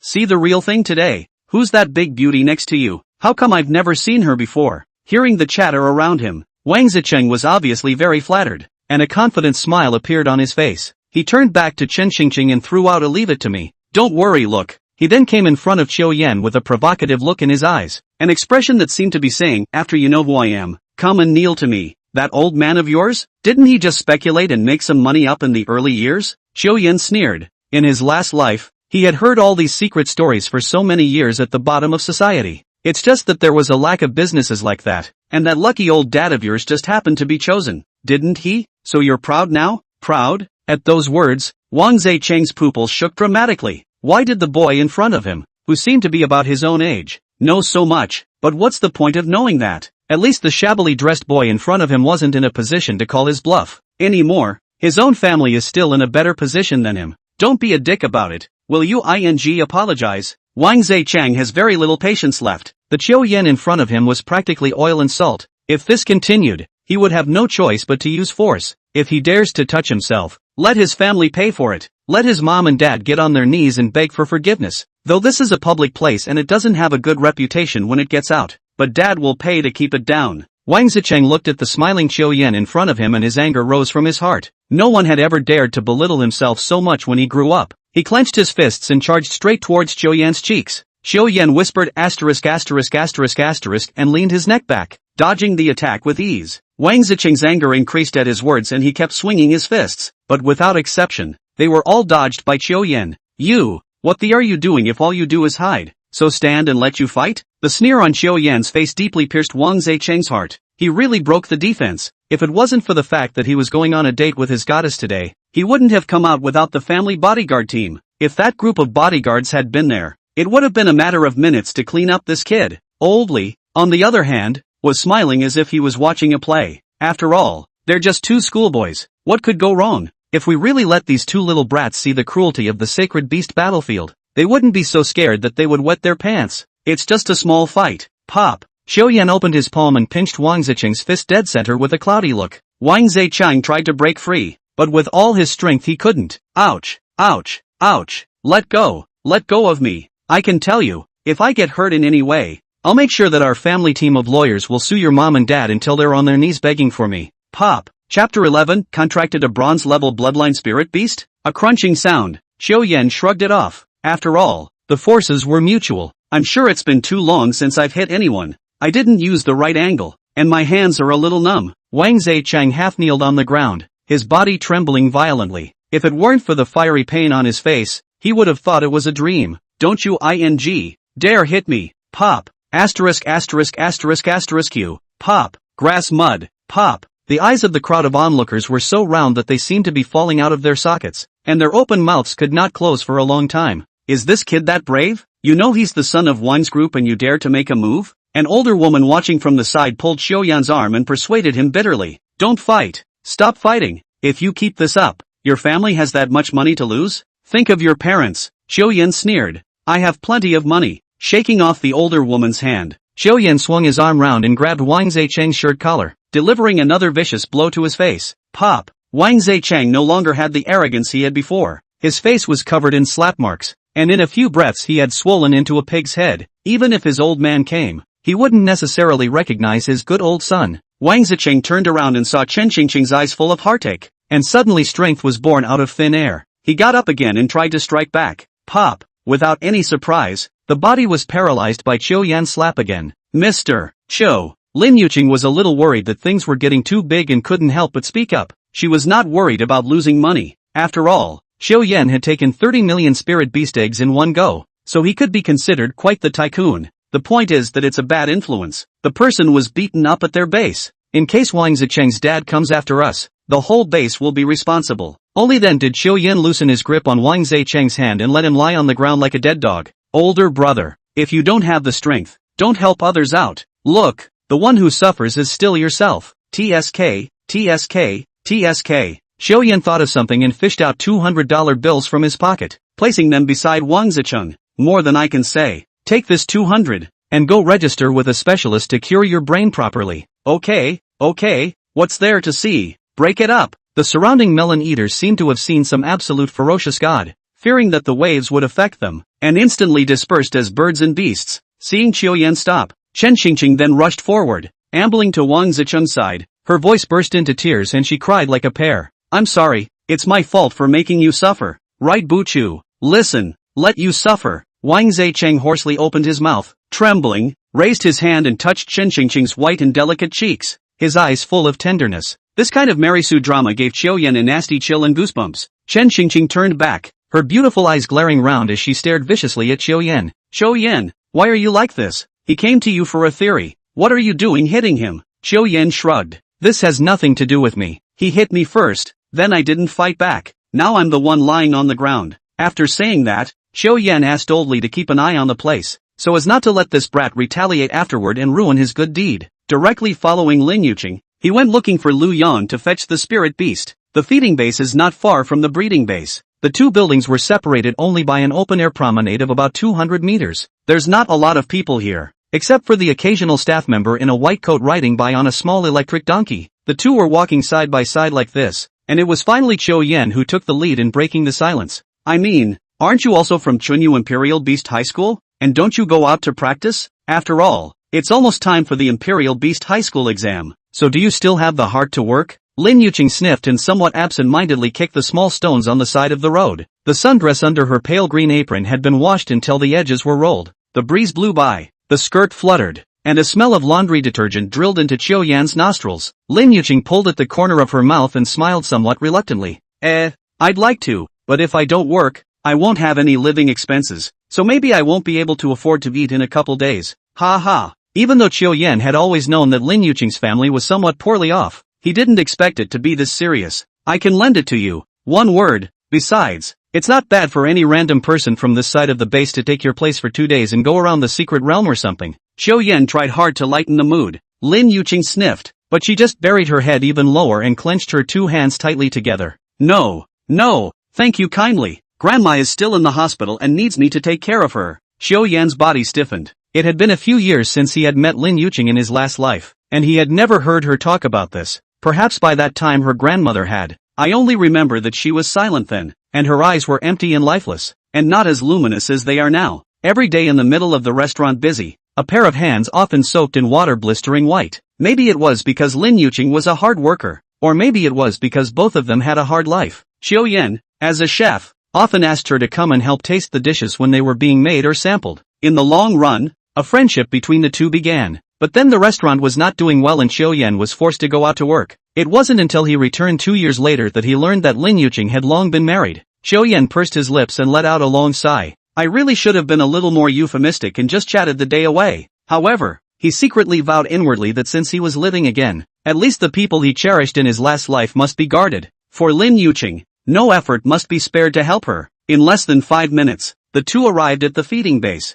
The whole building has a technological appearance, resembling a high-end office building. Once he entered the door, Xiao Yan realized that there was a hidden mystery. The entire first floor was an endless jungle of trees, and Xiao Yan couldn't even see the end of it at a glance. Seeing Xiao Yan's look of surprise, Lin Yuqing explained with a smile, in order to provide the best living environment for the spirit beasts, all of our side is a 1-to-1 replica of the landscape in the secret realm. Let's go to the 8th floor first. That's where the spirit beast cubs stay. She pulled out her employee ID card and clicked it in the corner, and an elevator door slowly opened. Before arriving, although Xiao Yan had long been mentally prepared, however, when he saw the 24 or so snake-type spirit beast cubs in front of him, he still had some numbness in his scalp. The next problem to be solved was where the hell was that divine-level spirit beast that was capable of infinite evolution. Freshly hatched baby snakes are basically pink, and the slight differences are largely negligible. They twisted and turned, scurrying all over the arena, mixing together if they weren't careful. Xiao Yan carefully walked down the stairs as he walked to one of the smallest young snakes, and before he could take a closer look at it, a reaction started in the Wanxiang Xianshu in the royal beast space, bursting out a powerful force. It seemed as if it was going to turn the entire imperial beast space upside down.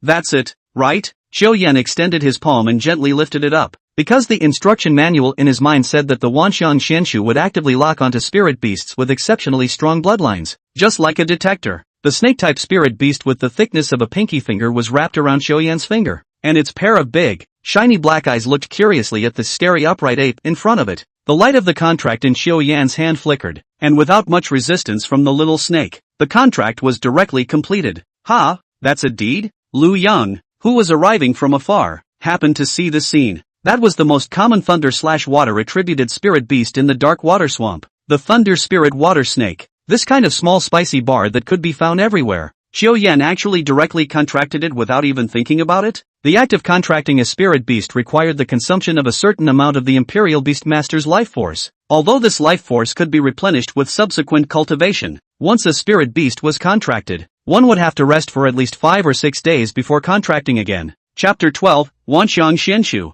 Advancement. No, letting a platinum-level bloodline cub go uncontracted and spending over $30 million just to contract a thunder spirit water snake? Lu Yang stood aside. Was shocked mouth cannot close. She could not help but step back half a step, stepped on a dry tree branch, issued a click sound. Who? Xiao Yan quickly turned around and saw that the visitor was Lu Yang. Then he dropped his guard. If the onlookers knew that Mr. Xiao Yan spent more than $30 million to contract a bronze-grade bloodline spirit beast, how would they feel? Lu Yang twisted her slender waist and walked over with interest, the scent of fragrant Grandma No. 5 perfume spreading and wantonly exuding her charm. Looking at the dangerous woman with an aura in front of him, Xiao Yan couldn't help but frown. I don't recall that the second in command of the spirit beast breeding base is a woman who likes to meddle. Lu Yang looked like he had heard some heavenly joke as he climbed on Xiao Yan's shoulders with one hand and laughed so hard that he couldn't straighten up. Had enough laughing? Only then did Lu Yang withdraw her playful smile, her green jade hand cupping Xiao Yan's chin, her eyes revealing a dangerous message.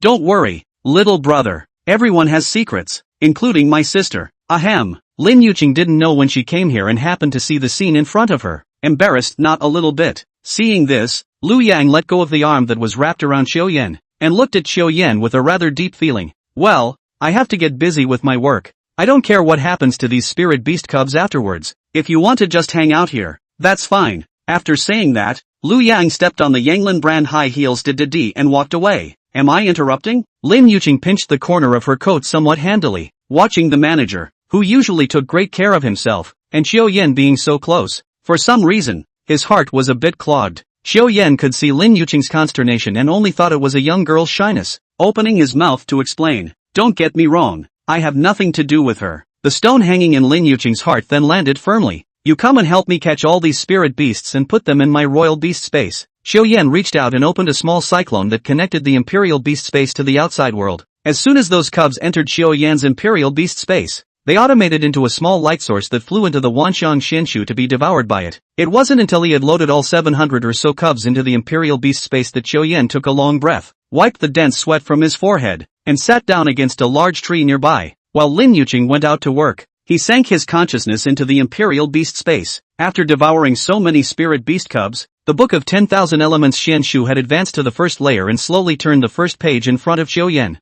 Spirit animal cultivation. Xiao Yan's eyes flashed. This moment was exactly what he needed the most. At this time, the thunder spirit water snake had just hatched and was not at a fighting level. The sight then shifted downward. This method requires the host to learn a special breathing method and to practice with the spirit animal in order to achieve twice the result with half the effort. The host delivers spiritual energy to the spirit animal, which then absorbs the unwanted energy from the human body and returns the purified and pure spiritual energy to the host. Specific practices are as follows. Breath work. In his last life, Xiao Yan was nothing more than a cook at a street-side restaurant, and naturally, he was not qualified to be exposed to it. However, he was well aware that in about 5 years, these types of spells would be officially popularized. The breathing technique did not only help the Imperial Beast Master and the Spirit Beast to raise their cultivation together. A more important point is the bridge of communication between the Spirit Animal and the Imperial Beast Master, so that the Imperial Beast Master and the Spirit Animal have a common mind. Before the appearance of this kind of Dharma sect, the Imperial Beast sect had always been suppressed by the Body Refinement sect.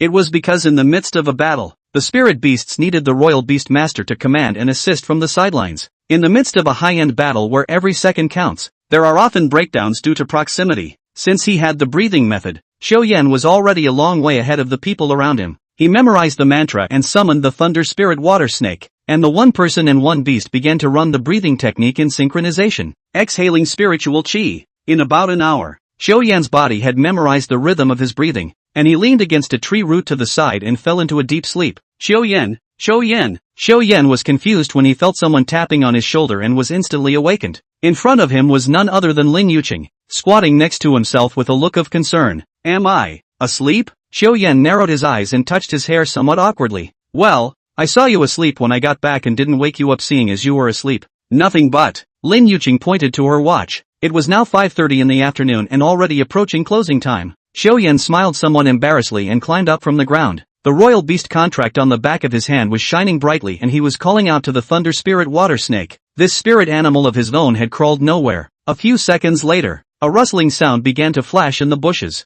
Brush! Both of them were startled to see the shadow that scurried out. At this time, the Thunder Spirit Water Snake was not in its juvenile form from half a day ago. The scales on the whole body showed a dark purple glow, and the 2-meter-long snake body was already as thick as an adult's small arm. Some sharp spikes grew around the triangular snake's head. It was no exaggeration to say that Xiao Yan would be scratched by this kind of spikes just by lightly touching it. At this moment, the Thunder Spirit Water Snake was spitting out its letters and glaring at the snake's eyes, looking at its royal beast master with an expectant face. Only after a long time did Lin Yuqing open her mouth with some hesitation. Is this really that Thunder Spirit Water Snake cub? You contracted this morning? Half a day to grow this big? That's not right. Why are there poison glands under the snake's teeth? As the top student in her class, Lin Yuqing, who often scored perfect marks in spirit beast anatomy classes, could tell at a glance that something was wrong. This spirit beast does not possess toxins and attacks by wrapping itself around its prey and releasing lightning with a paralyzing effect, causing the prey to suffocate and die. In addition, the scales of the Thunder Spirit Water Snake were very rough and lavender in color, not dark purple to be correct. Is it a mutation? Xiao Yan knew in his heart that this was the hegemony of the breathing technique, being able to quickly shorten the gap in cultivation between spirit beasts and imperial beast masters. He shook his head, a blank look on his face. I don't know. I gleaned some spirit herbs or something inside my grandfather's room before I came. I fed them a little in the morning and woke up like this. Lin Yuqing was a bit surprised at what she heard, but then understood. First, he spent tens of millions of dollars to open a blind box, and then he blindly fed the spirit animals. Maybe it's a special hobby for rich people? Xiao Yan touched his cell phone and realized that it was all about to be called, and the numbers had been hidden. A series of asterisk numbers. He dialed back and within moments someone picked up the phone. On the other end of the voice was a magnetic middle-aged male voice. Hello? Xiao Yan, right? Remember that spirit beast you auctioned off at the Golden Dragon Mansion 2 days ago? Who are you? Special casework team. Ling Wu-Tang's gang has been captured. The spirit beast is now at No. 2 an Xin resort villa in Zhanghai City. Come over here now if you're free. We're over here on a case and there's something we'd like to ask you. Sure enough, he checked himself out. Xiao Yan immediately agreed and took the thunder spirit water snake back into the imperial beast space, greeted Lin Yuqing and ran towards the door. Chapter 13, 3 Lashes to Kill the Dream of Freedom. Master, I want to go back to the countryside. Old Li was squatting at the entrance of the spirit beast breeding base, squinting his eyes and smoking. The ground around him was littered with cigarette butts. Seeing Xiao Yan running over, he sighed as if he was relieved. Bastard, you're just going to leave me, an old man, here all day without a care in the world? I'm almost out of cigarettes. Old Li's eyes were ghostly and murderous. Seeing this, Xiao Yan could only snort. You smoke less. This stuff is bad for your health. Something's up. Lead me to Villa and Xin. You go move your car. I'll wait here. Old Li's eyes softened considerably, and with a cold grunt to himself, he walked towards his old man Lu, mumbling something under his breath. If I didn't smoke, my old wounds would hurt like hell. An Xin Villa No. 2, a cadre of officers in police blue uniforms were searching all over the house. A large cordon was pulled outside the villa. A big Captain Joe Bowen with a 3/7 comb stood at the entrance hall on the first floor, holding a writing pad and writing something with a pen. Team Joe. A total of 3 million in cash involved was found, along with some other jewelry, gold, and so on. Constable Xiao Su whispered from the side. Aha. Team Joe. 2 people were just about to come in, saying they were here to see you. I'll take care of this. Joe Bowen handed the writing pad to Xiao Su and opened the door to see the 2 people surrounded by the group. Xiao Yan? Put it in. Joe Bowen waved his hand, and the surrounding police officers dispersed. Xiao Yan and Old Li followed Joe Bowen to a remote room. The carpet in the center of the room had long since been removed, leaving only a darkened hole in the chamber exposed. A small amount of light was able to illuminate a few frames of steps. Let's go. Your spirit animal is inside, but it's better to be prepared. Ta-da-da-da. The sound of the 3 men's footsteps echoed through it. Finally reached the ground floor. Joe Bowen reached out his hand, snap, pressed the ceiling light switch. All of a sudden Xiao Yan was unable to open his eyes from the strong light. After gradually adapting, Xiao Yan then surveyed his surroundings. TSK, TSK, TSK. It really fit everything he imagined a rich man's secret room to be. The light was bright on the huge ceiling lamp, and it looked like Xiao Yan could never afford it in his life. The gold-ticked carpet was spotless, as if it had been cleaned just 2 days before. Everywhere Xiao Yan's eyes looked, there were cages made of obsidian steel. This obsidian steel was one of the hardest metals and was expensive, so Xiao Yan couldn't help but look at it more. These cages held some scarred spirit beasts, and the Flamefire Qilin was among them. At this moment, the Flame Qilin had long lost its former luster, lying on the ground like a dead dog, grunting breathlessly. Whip marks and stab wounds, large and small, littered his body, and the blood that flowed from it clung to his lush fur in strands. It was a miserable look. Old Li was well informed and immediately saw that this spirit beast was rather uncomplicated, judging by the quality. It's at least platinum grade. Kid, this spirit beast was yours before? Well, if it doesn't listen to me, I'll give it a sale. Gotta. And a profligate one too. With his hands behind his back, Old Li stopped talking and went wandering around blindly. Joe Bowen was very interested in this little brother in front of him and immediately joked. Alright young man, you've got guts. You're even willing to give up this diamond-grade spirit beast. Xiao Yan smiled and walked up to knock on the rim of the obsidian steel cage. Bang, bang, bang. The loud ringing reverberated in the basement, also scaring the other spirit beasts in the surroundings. There were all sorts of wailing and screaming. The flaming griffin narrowed its eyes and lazily turned its head to look over, but then it jumped up in response and rushed to the front of the cage to tear at Xiao Yan's direction. It was Xiao Yan, the one who had caused himself to fall into such a situation. Hate to have to bite it on the spot. Only the hard cage made it difficult to inch forward, and it could only hold back some tiny bite marks on the cage. Seeing that it couldn't scare Xiao Yan, the Flame Qilin lowered its head and whimpered from its mouth. It seemed to be in sincere repentance and an attempt to awaken the compassion of its former owner. Officer Zhou, this spirit beast is actually something I kind of don't want anymore. Or you can do whatever you want with it. I don't have a problem with killing it for meat. Xiao Yan twisted his head and left. Understanding the words, the flaming unicorn wailed anxiously, frantically picking at the edge of the cage. Look at Ling Wu-Tang, these people to the beast torture. Flame Qilin almost can speak human language. Joe Bowen pulled Xiao Yan's arm at the right time and whispered, the stronger the bloodline, the bigger the spirit beast's heart will be, and it's enough to knock it around. We can't really handle it. Do we still have to really eat this flamefire Qilin? I thought about who to give it to is not appropriate. Just now you do not have a spirit animal. This is but 2 months royal beast examination? You can't joke about this prospect stuff. Xiao Yan's mouth grinned. Who says I don't have a spirit animal? A small spell formation on the back of his hand flickered with light, and a large purple snake appeared. Seeing that Xiao Yan had contracted another spirit beast, the flame Qilin's eyes dimmed as it quietly surveyed the thunder spirit water snake. The former owner of the dog-licking dog that he disliked so much actually had a new spirit animal. Although it looks not strong, but he saw this scene, how the heart so not taste it. Boy, this, thunder spirit water snake? It doesn't look like it. A normal thunder spirit water snake isn't this long. Joe Bowen was first shocked, and then showed a look of difficulty. To tell you the truth, little brother, the order we received was for all spirit beasts to be returned to their rightful owners. Although this kind of spirit beast is placed outside where a large number of people want it, we really don't have that right to deal with it. Xiao Yan pondered for a moment and eventually agreed, pacing in front of the flamefire Qilin as he spoke in a deep voice. Now you see? Upon hearing this,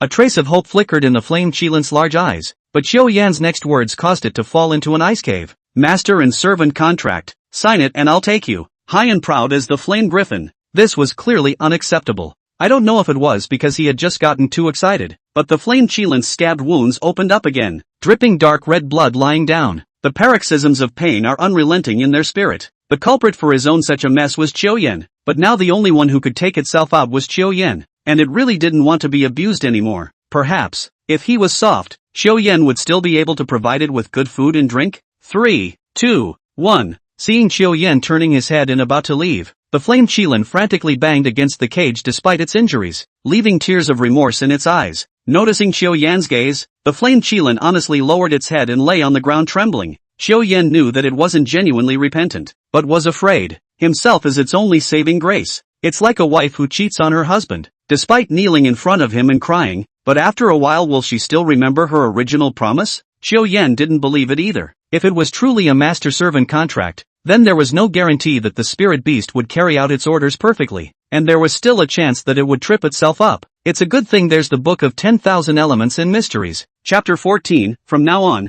you will be called Purple Moon. Xiao Yan's palm was permeated with the white light of the contract, and naturally, the part of contracting again didn't run into any obstacles. A rather strange spell formation began to emerge on the back of his left hand, and along with it, the spell formation on the back of his right hand resonated and shone. There was no limit to the number of spirit beasts that a beast master could contract, but the resources needed to cultivate a spirit beast could be said to be quite huge. Without sufficient funds, as in the case of raising 2 gold-ranked bloodline spirit beasts at the same time, their combat power might not be as good as investing all of their resources on top of a single silver-ranked bloodline spirit beast. Xiao Yan was indifferent. The betrayal of the flame unicorn in his last life was fresh in his mind. It's not possible to say, return the favor and release it to nature. Is it? Just following yourself is equivalent to signing a lifetime labor contract. Once the contract was completed, Xiao Yan put the flame Qilin, who had a heart of gold, into the imperial beast space. Seeing that he had finally returned to his old home, the flame unicorn was in a good mood. After all, he would never have to suffer again. I was going to rummage around and see if there was any food that I had previously stashed away, but even if he rummaged through the imperial beast space, there was not a single piece of spirit beast meat. Obviously, I used to sleep in a mountain of meat and get up in the middle of the night for a midnight snack when I was hungry. The powerful discrepancy made the flame Qilin, who was getting angrier and angrier with each thought, secretly resolved to disobey Xiao Yan's orders in the future. Even though the contract signed was that of a master and servant, one's own life was in the hands of Xiao Yan's whim, but it didn't believe that Xiao Yan would exterminate its own soul just because of some minor issues. Aha! What's this? The flamefire Qilin finally noticed the Wanxiang Shen book that was slowly rotating while suspended in the imperial beast space. The original appearance of the Wanxiang Shen shoe that was like a withered tree seemed to be bursting open as dazzling light flashed. Without waiting for the flame Qilin to react, chains like a nest of snakes drilled out of the book and flew into the flame Qilin's body. Roar! The flamefire Qilin only felt that its heart was tightly wrapped around something, binding it so tightly that it couldn't breathe. Xiao Yan, it must be Xiao Yan's doing. If you get the chance, be sure to. The flamefire Qilin's thoughts of rebellion had just surfaced when he felt a twinge of pain coming from his heart. The feeling was not just a physical pain. It seemed that even its soul began to ache violently. An old voice rang out from within the imperial beast space. Loyalty, the most basic requirement of being a spirit beast. Consider this a first offense and administer a small punishment. If you dare to do it again, 10,000 ants will eat your heart and fire will burn your soul until you die. The flame Qilin fainted. All it knew was that it would never dare to disobey Qiuyan's orders again. It was a lifetime punishment for it to follow Qiuyan. Qiuyan naturally knew about all of this happening in the Imperial Beast space, but he was more curious about who that pale voice was. Hey, little brother. Now that the spirit animal has been retrieved, Zhou Wenba spoke up at the right time from the side, and Qiuyan nodded that it was time for him to withdraw. Greeting towards Old Li, he turned around and headed towards the exit. On the way back, Lao Li held the steering wheel with one hand and leisurely pinched a lit cigarette with the other. Little boss, I'm pretty much pulling out tonight. Oh, Qiuyan, who was in the back seat, then remembered that the time of the bodyguard he had hired for $2 million, Lao Li, was about to arrive. He himself now also had a spirit beast by his side, and it was thanks to Old Li protecting him during these 5 days. There is no telling how many shadowy enemies he fought off for himself during the long night. Well, it's been hard on you for a while. I've transferred an extra $500,000 as a thank you fee for you. Qiuyan's back chilled as he thought of the scene where he ate the ice rain condensation flower raw. If it hadn't been for Old Li, maybe he would have died right then and there. So it's true that you can't believe all these rumors from your previous life, and you almost got your little life in trouble. But fortunately, he was blessed by misfortune and awakened the talent Wanxian Shenshu by mistake. Your own future is now full of endless possibilities. You kid will come to things. Old Li heard, almost happy fart, hard sip a mouthful of cigarette butt, choking straight cough. Those bosses I used to run into. They were either stingy or spendthrift. It's the first time I've seen a boss with a personality like yours. Rich, but likes to live in a civilian area. Especially since he also spent $30 million to contract a bronze-level bloodline spirit beast. As soon as the Old Li talked about his past glory, he began to gush, itching to publish an autobiography on the spot. Qiuyan laughed and smiled, and Lao Li even softly echoed a few words when he spoke of something wonderful. His eyes looked out the window, looking at the ever-receding landscape. His heart was very cozy. It's a great feeling to have your destiny in your own hands. At night, Qiuyan naturally made a big meal for his dad and mom to put on the table. After eating dinner alone, Qiuyan was still sitting on the bed, intending to practice breathing techniques. The thunder spirit water snake was coiled beside him, but after thinking about it, Qiuyan felt that something was wrong. Qiuyan had just learned about his spirit beast skills in the Imperial Beast space, and they were the 3 skills of Fierce Charge, Thunder Teeth, Electric Lightning Arrow, and 9 Heavenly Toxins. It could be said that right now, one's own spirit beasts were not even half related to the species of Thunder Spirit Water Snake. Whether it's the size or skills are all different. Calling it Thunder Spirit Water Snake is a bit inappropriate. I'll give you a name. How about from now on, your name is Purple Moon? Seeing the spirit beast beside him nodding its head repeatedly, seeming to like this new name very much, Qiuyan let out a light smile and once again absorbed the spiritual energy in the air with full concentration. This dharma brought him a whole new experience, and the feeling of growing his cultivation with every breath left him wanting more. Purple Moon plopped down beside her, similarly absorbing the aura in the air in large gulps. The aura in the air was like a piece of fruit. Qiuyan needed the juice from it while Ziyu needed the pulp. The breathing technique they were both performing was one in which each absorbed the parts they needed and then channeled the parts they didn't need to the other. People and spirit beasts complemented each other, and the speed of cultivation rushed up to the clouds like an artificial rocket. As this state deepened, Qiuyan's hair and the hem of his clothes began to tremble slightly, and the air around him began to converge, forming a small wind shield. Oh, this is spiritual cyclone? Old Li, who was preparing to leave, casually glanced at Qiuyan and saw the state he was in at the moment. He was the first generation of cultivators in the aura recovery and had seen a lot, but this kind of sight had never been seen on any of the Imperial Beast Masters. To enter such a state, only an exceptionally gifted heavenly pride of the body refining sect could do so. To refine the body was to infuse the aura into the limbs and bones, strengthening all parts of the entire body. A spiritual cyclone is a special sight formed by opening the pores of the whole body and infusing all the spiritual energy in the air into oneself.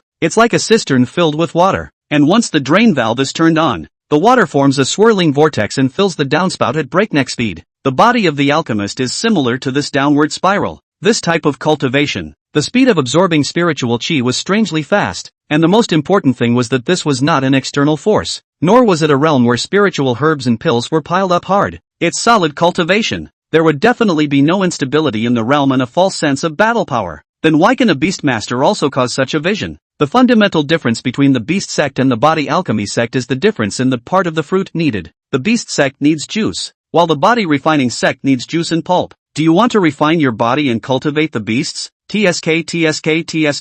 Forget it. The first duty of a bodyguard is not to ask about the Gold Master's private affairs. Old Li, who had seen Qiuyan eat the petals of the ice rain condensation flower raw, naturally understood how crazy his boss was. Shaking his head in self-deprecation, he pulled his senior citizen phone out of his pocket and checked the time. "Goodbye, little friend. Oh no, we'll see you soon." He murmured a few words and leapt off the balcony with a mysterious smile. After gently landing on the ground, he flew towards the distance and disappeared into the silent darkness after a few twists and turns. Chapter 15, Departure. Dark Water Swamp. The next day, Xiao Yan rose from his bed early. For no other reason, he planned to head to the Dark Water Swamp today, the place where Qin Qingqing backstabbed him in his last life. More importantly, he purposely asked Lin Yuqing out as well. For this reason, he specifically contacted a medical team to take care of Lin Yuqing's grandmother. With no more worries, there was no reason for the little girl to think otherwise. One of the mandatory subjects is the battle between spirit animals. After all, the Imperial Beast examination is just around the corner, and if we don't let the spirit beasts go out and practice a bit, I'm afraid that they'll have to soften their feet when they stand at the examination center. Xiao Yan now had 2 spirit beasts with him, so it shouldn't be a problem for him to bring Lin Yuqing only to experience the periphery. Even if they couldn't beat them, it wouldn't hurt to let the Flame Qilin take the rear and run away with Lin Yuqing herself. After a 4-hour subway ride and a 2-hour high-speed train ride, Xiao Yan finally arrived at his destination, only to see that Lin Yuqing had already squatted in front of the guard's garrison early, holding his cell phone with a yellowed silicone case over it in his hand. He was concentrating on his novel. Today Lin Yuqing was wearing a black sports jacket and a small light blue sports skirt, a pair of black shark pants over the bottom. This is said to prevent varicose veins and is also more suitable for high-intensity trail and hiking. Xiao Yan, seeing the visitor in her afterglow, Lin Yuqing raised her head with a sweet smile on her face. The small, unpowdered face was smooth and delicate, with a hint of scarlet. Xiao Yan smiled and waved, and his forward speed couldn't help but accelerate a few points. As soon as he got closer, he smelled Lin Yuqing's fresh hair scent, and he couldn't help but be energized, raising an eyebrow. "I wonder what kind of shampoo this little girl uses." Mumble, "Here's some milk tea for you." Lin Yuqing stretched out her small hand and held the handbag up in front of Xiao Yan. The little snowman on the package was spitting out his tongue, holding up a scepter, and was looking at Xiao Yan with a smile on his face. "Why just 1 cup? Don't you drink?" Xiao Yan smiled, somewhat surprised by Lin Yuqing's rare generosity. Usually this girl $1 cannot wait to break into 2 halves to spend. Today the blood money this is. Ha! Lin Yuqing, on the other hand, grinned in embarrassment, her eyes dodging, not daring to look at Xiao Yan. "I've already finished my cup on the way, he. Oh, then we'll need an extra cup of milk tea here." Xiao Yan had a bad smile on his face and took out the hand behind his back. In his hand, he was carrying the milk tea assassin, which was known as Joyful Tea. When he had just passed by the street supply station, Xiao Yan had purposely brought a cup with him. "Holy, the boss is the boss. 1 shot is a height beyond the reach of our poor. Gotta. I'll drink Sweet Ice King then." Lin Yuqing blankly glanced at Xiao Yan, seemingly sulking over the fact that she hadn't delivered her milk tea. Didn't you just spout off to me last time that some milk tea cost over $30? Bought you a cup to try." Before Lin Yuqing had time to react, the happy tea was forcefully shoved into Xiao Yan's arms. "It's only natural to have the Sweet Ice King in your hand." She could only stare blankly at Xiao Yan. Rich people's brain circuits are just different from others, haha. I'm tired of drinking this happy tea. Try a different flavor. Let's go. We have to go into the swamp today. Xiao Yan chewed on the pearls and took the lead to the entrance of the dark water swamp. The entire dark water swamp seemed to be wrapped in a translucent shield, like a giant soap bubble that could not be seen to the end. Only after checking his identity was he able to be released, and Xiao Yan, who had received permission, slowly drilled his body inside. It was only when the whole person was swallowed by the edge that he stepped on the ground of the dark water swamp. The dark water swamp was also formed from the landmass that fell out of the spatial rift, and was the largest piece of spirit beast habitat in Zhanghai City. Looking around, it was like being in a primitive forest. The soil is very soft and mossy. The humidity and temperature of the air was very different from outside, and there was a faint odor of saltpeter. With a beep, Lin Yuqing also passed through the shield. She walked over to Qiao Yan and asked curiously, "So where do we go next?" "Go as deep as you can." It was important to know that the dark water swamp covered an extremely large area. Compared to the magic capital of the Dragon Kingdom, it was even larger, and contained countless spiritual beasts and plants. Xiao Yan didn't have an exact destination either. He smiled to himself and pondered over it, so he might as well take the route he had previously worked out with Chun Qingqing.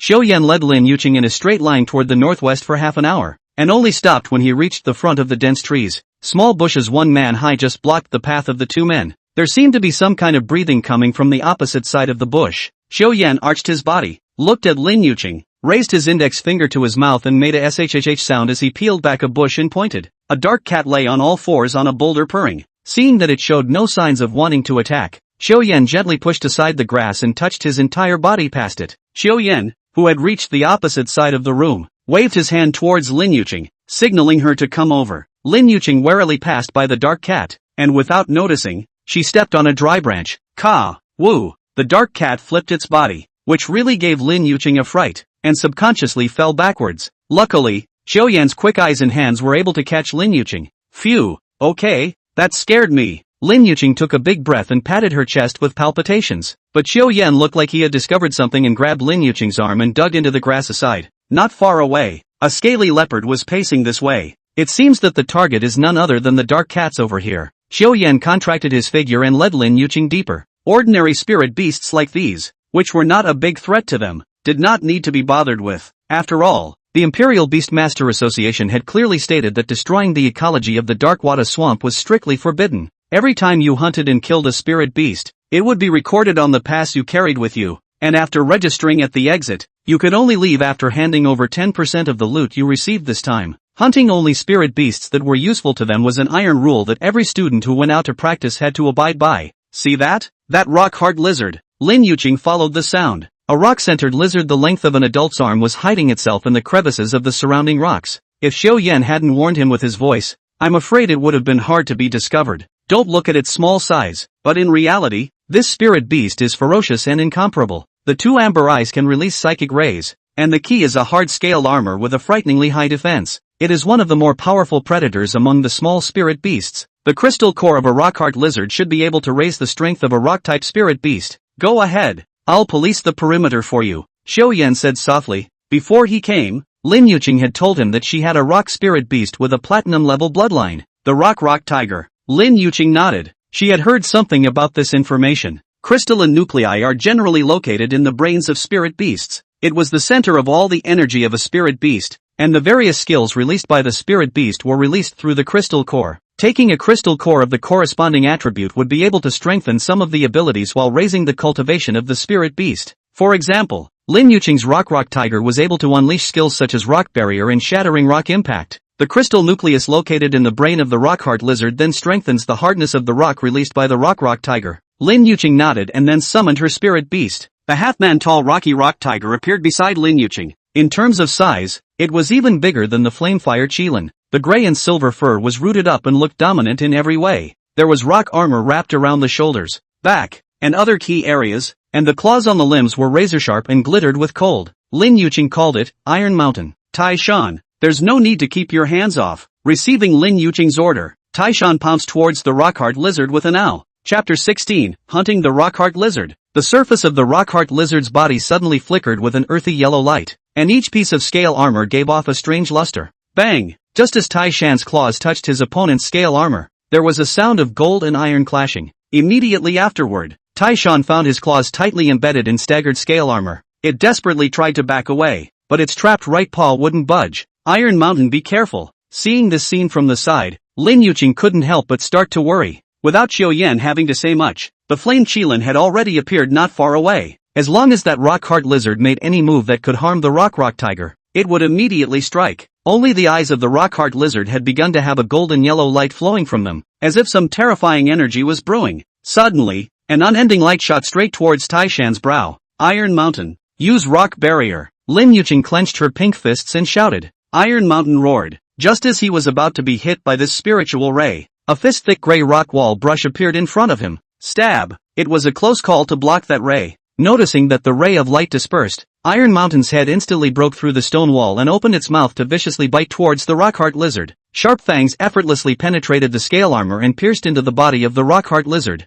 Xiao Yan and Lin Yuqing heard the high-pitched hissing sound of the rock-hard lizard at the same time. The rock-hard lizard's limbs only twitched feebly twice, and then they never moved again. Roar! With a roll of his tongue, Tai Shan bit half of the fist-sized crystal core in his mouth and held it up invitingly. Lin Yuqing beautifully trotted forward and reached out her small hand to touch Tai Shan's tough and smooth fur. Seeing his own spirit beast being so competitive, his happy little face was scarlet. Eat up, eat up. Only after receiving Lin Yuqing's authorization did Tai Shan raise his head, crunching and chewing on the crystal core like a sugar bean. A silver-gray halo flowed over his body. Xiao Yan clearly felt that the rock armor covering its key parts seemed to have hardened a few more points. He looked up at the sky, which was tinted with a few shades of orange. Looking at my watch, it was 3 or 4 p.m. at the moment and it was time to make plans for the night's camping. After all, it was the dark water swamps at night that were the scariest. The light of the day keeps many venomous insects and snakes dormant in their nests, and the night is their playground. After Lin Yuqing received the rock-heart lizard's corpse into the Imperial Beast space,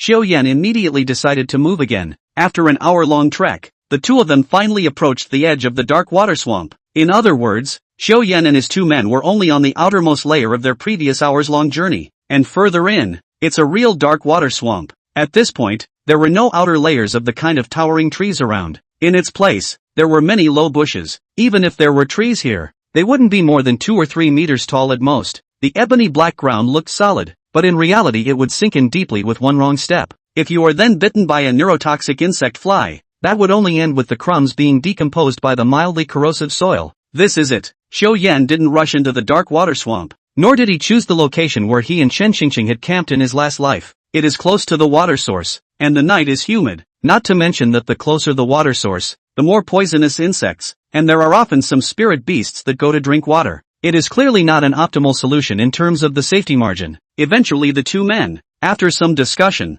chose a flat area below the hillside away from the water source as a stronghold for the night. Isn't the rock tiger a rock-type spirit beast? Therefore, it is not difficult to build a shelter. Lin Yuqing had Tai Shan surround the hillside, creating an enclosure the size of 10 square feet, tightly, leaving only some ventilation holes. Xiao Yan and Lin Yuqing took out their respective tents and sleeping bags, and after carefully setting them up, they walked out. Look at the time. It's time to prepare dinner. Xiao Yan released the flame Qilin to go out and find some firewood, and his majestic appearance made Lin Yuqing also open her mouth wide, more convinced of her previous impression of Xiao Yan. Obviously, he had a flame fire Qilin, but he still had to go and contract a bronze-level bloodline spirit beast, the thunder spirit water snake. Rich people really do have some quirks. Within 3 minutes, the flame unicorn ran back with a few dry branches in its mouth. Xiao Yan molded the firewood pile in a couple of tries. The flame Qilin then spat out a small rub of fire, and the dry wood immediately burst into flames, a small wisp of smoldering air drifting towards the sky.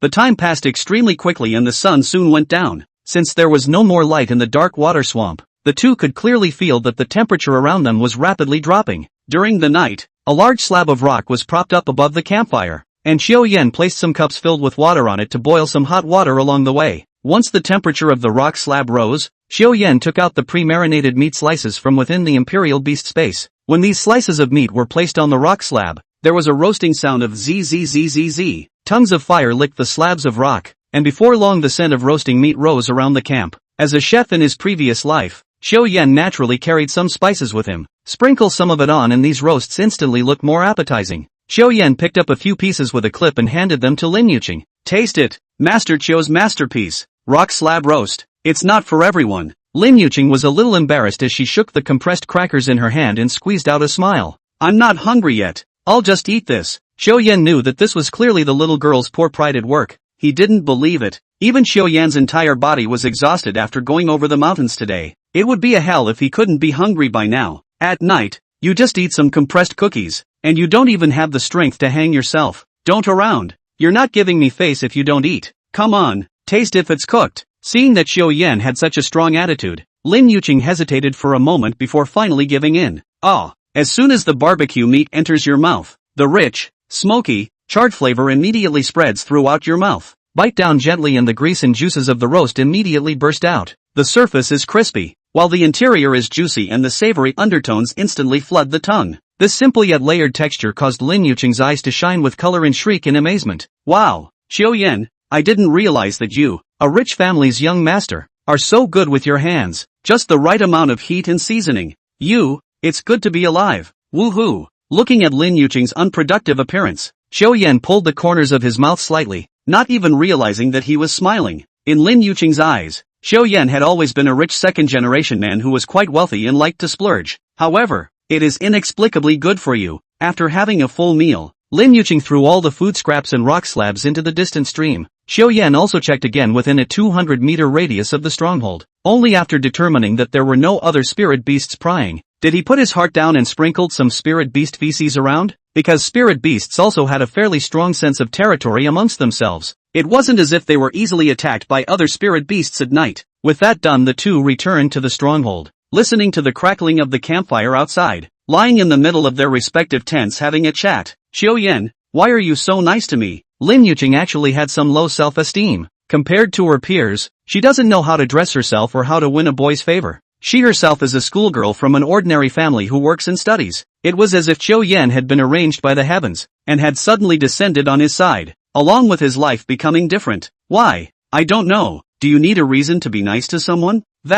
Oh, that's right too. Lin Yuqing just thought of retorting, but then seemed to think of something and her cheeks rolled. I heard from my own girlfriends that some rich kids just like to use money to impress girls. When a girl sinks into love and can't get away from him at all, she's heartlessly abandoned. But Xiao Yan shouldn't look like that kind of person, right? Hearing the even breathing next to her, Lin Yuqing relaxed and took a long breath. It seemed that only by Xiao Yan's side did she not have to disguise her vulnerability. It was only then that he could be the real Lin Yuqing. Chapter 17, The Fall of the Earth Slime. Wake up! Wake up! In the middle of the night, Xiao Yan was awakened by an old voice. He held his breath, but the old voice did not come out again. Instead, there was a snapping sound of water coming from outside the rock wall. The sound was loud and clear in the stillness of the night. Xiao Yan was immediately alert. There was absolutely no way that this sound could have been made by the flame Qilin, nor could it have been any kind of spirit beast that he knew of. He himself had clearly left the flame griffin outside to keep watch. As long as an ordinary spirit beast made a move to approach the stronghold, the flamefire Qilin would immediately notice and issue an early warning. Moreover, he had also scattered some spirit beast feces around the perimeter, so it could be said that he had made two preparations. What the hell is going on? Xiao Yan tried to utilize the Imperial Beast contract to call out to the flame Qilin,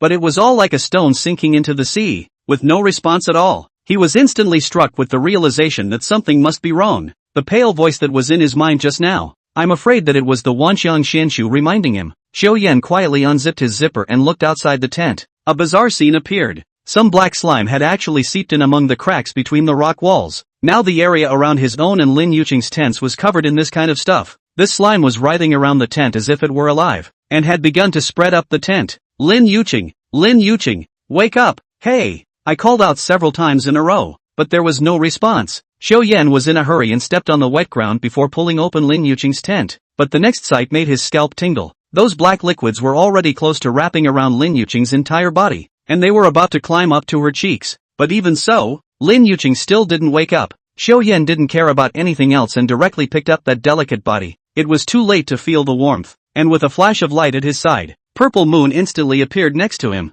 Purple Moon whipped her snake tail and jerked it hard against the rock wall in front of her. The incredibly hard rock wall was instantly broken open. Not caring about the falling debris overhead, Xiao Yan protected Lin Yuqing underneath his body, and with his left hand holding Ziyu's body tightly, he was taken out of the stronghold by Ziyu in the blink of an eye. But despite this, the falling rock still smashed Xiao Yan's body with bruises and purple patches. Hiss! Xiao Yan sucked in a breath of cool air. Falling rocks are a minor problem. The point was the black slime that had begun to spread toward his body. A needle-like tingling sensation had come from the arm that had made the first contact. The entire arm began to tremble uncontrollably with a paralyzing sensation. Xiao Yan could only slowly place Lin Yuqing on top of the flat ground aside. He looked at the large pile of black goo that encased the stronghold and took a deep breath, forcing himself to calm down. This weird black slime has to be fixed soon. If it dragged on any longer, this black slime would definitely eat itself and Lin Yuqing. Through the faint moonlight, Xiao Yan spotted the flame Qilin on the side. At this time, the flame Qilin was already completely wrapped in that black slime,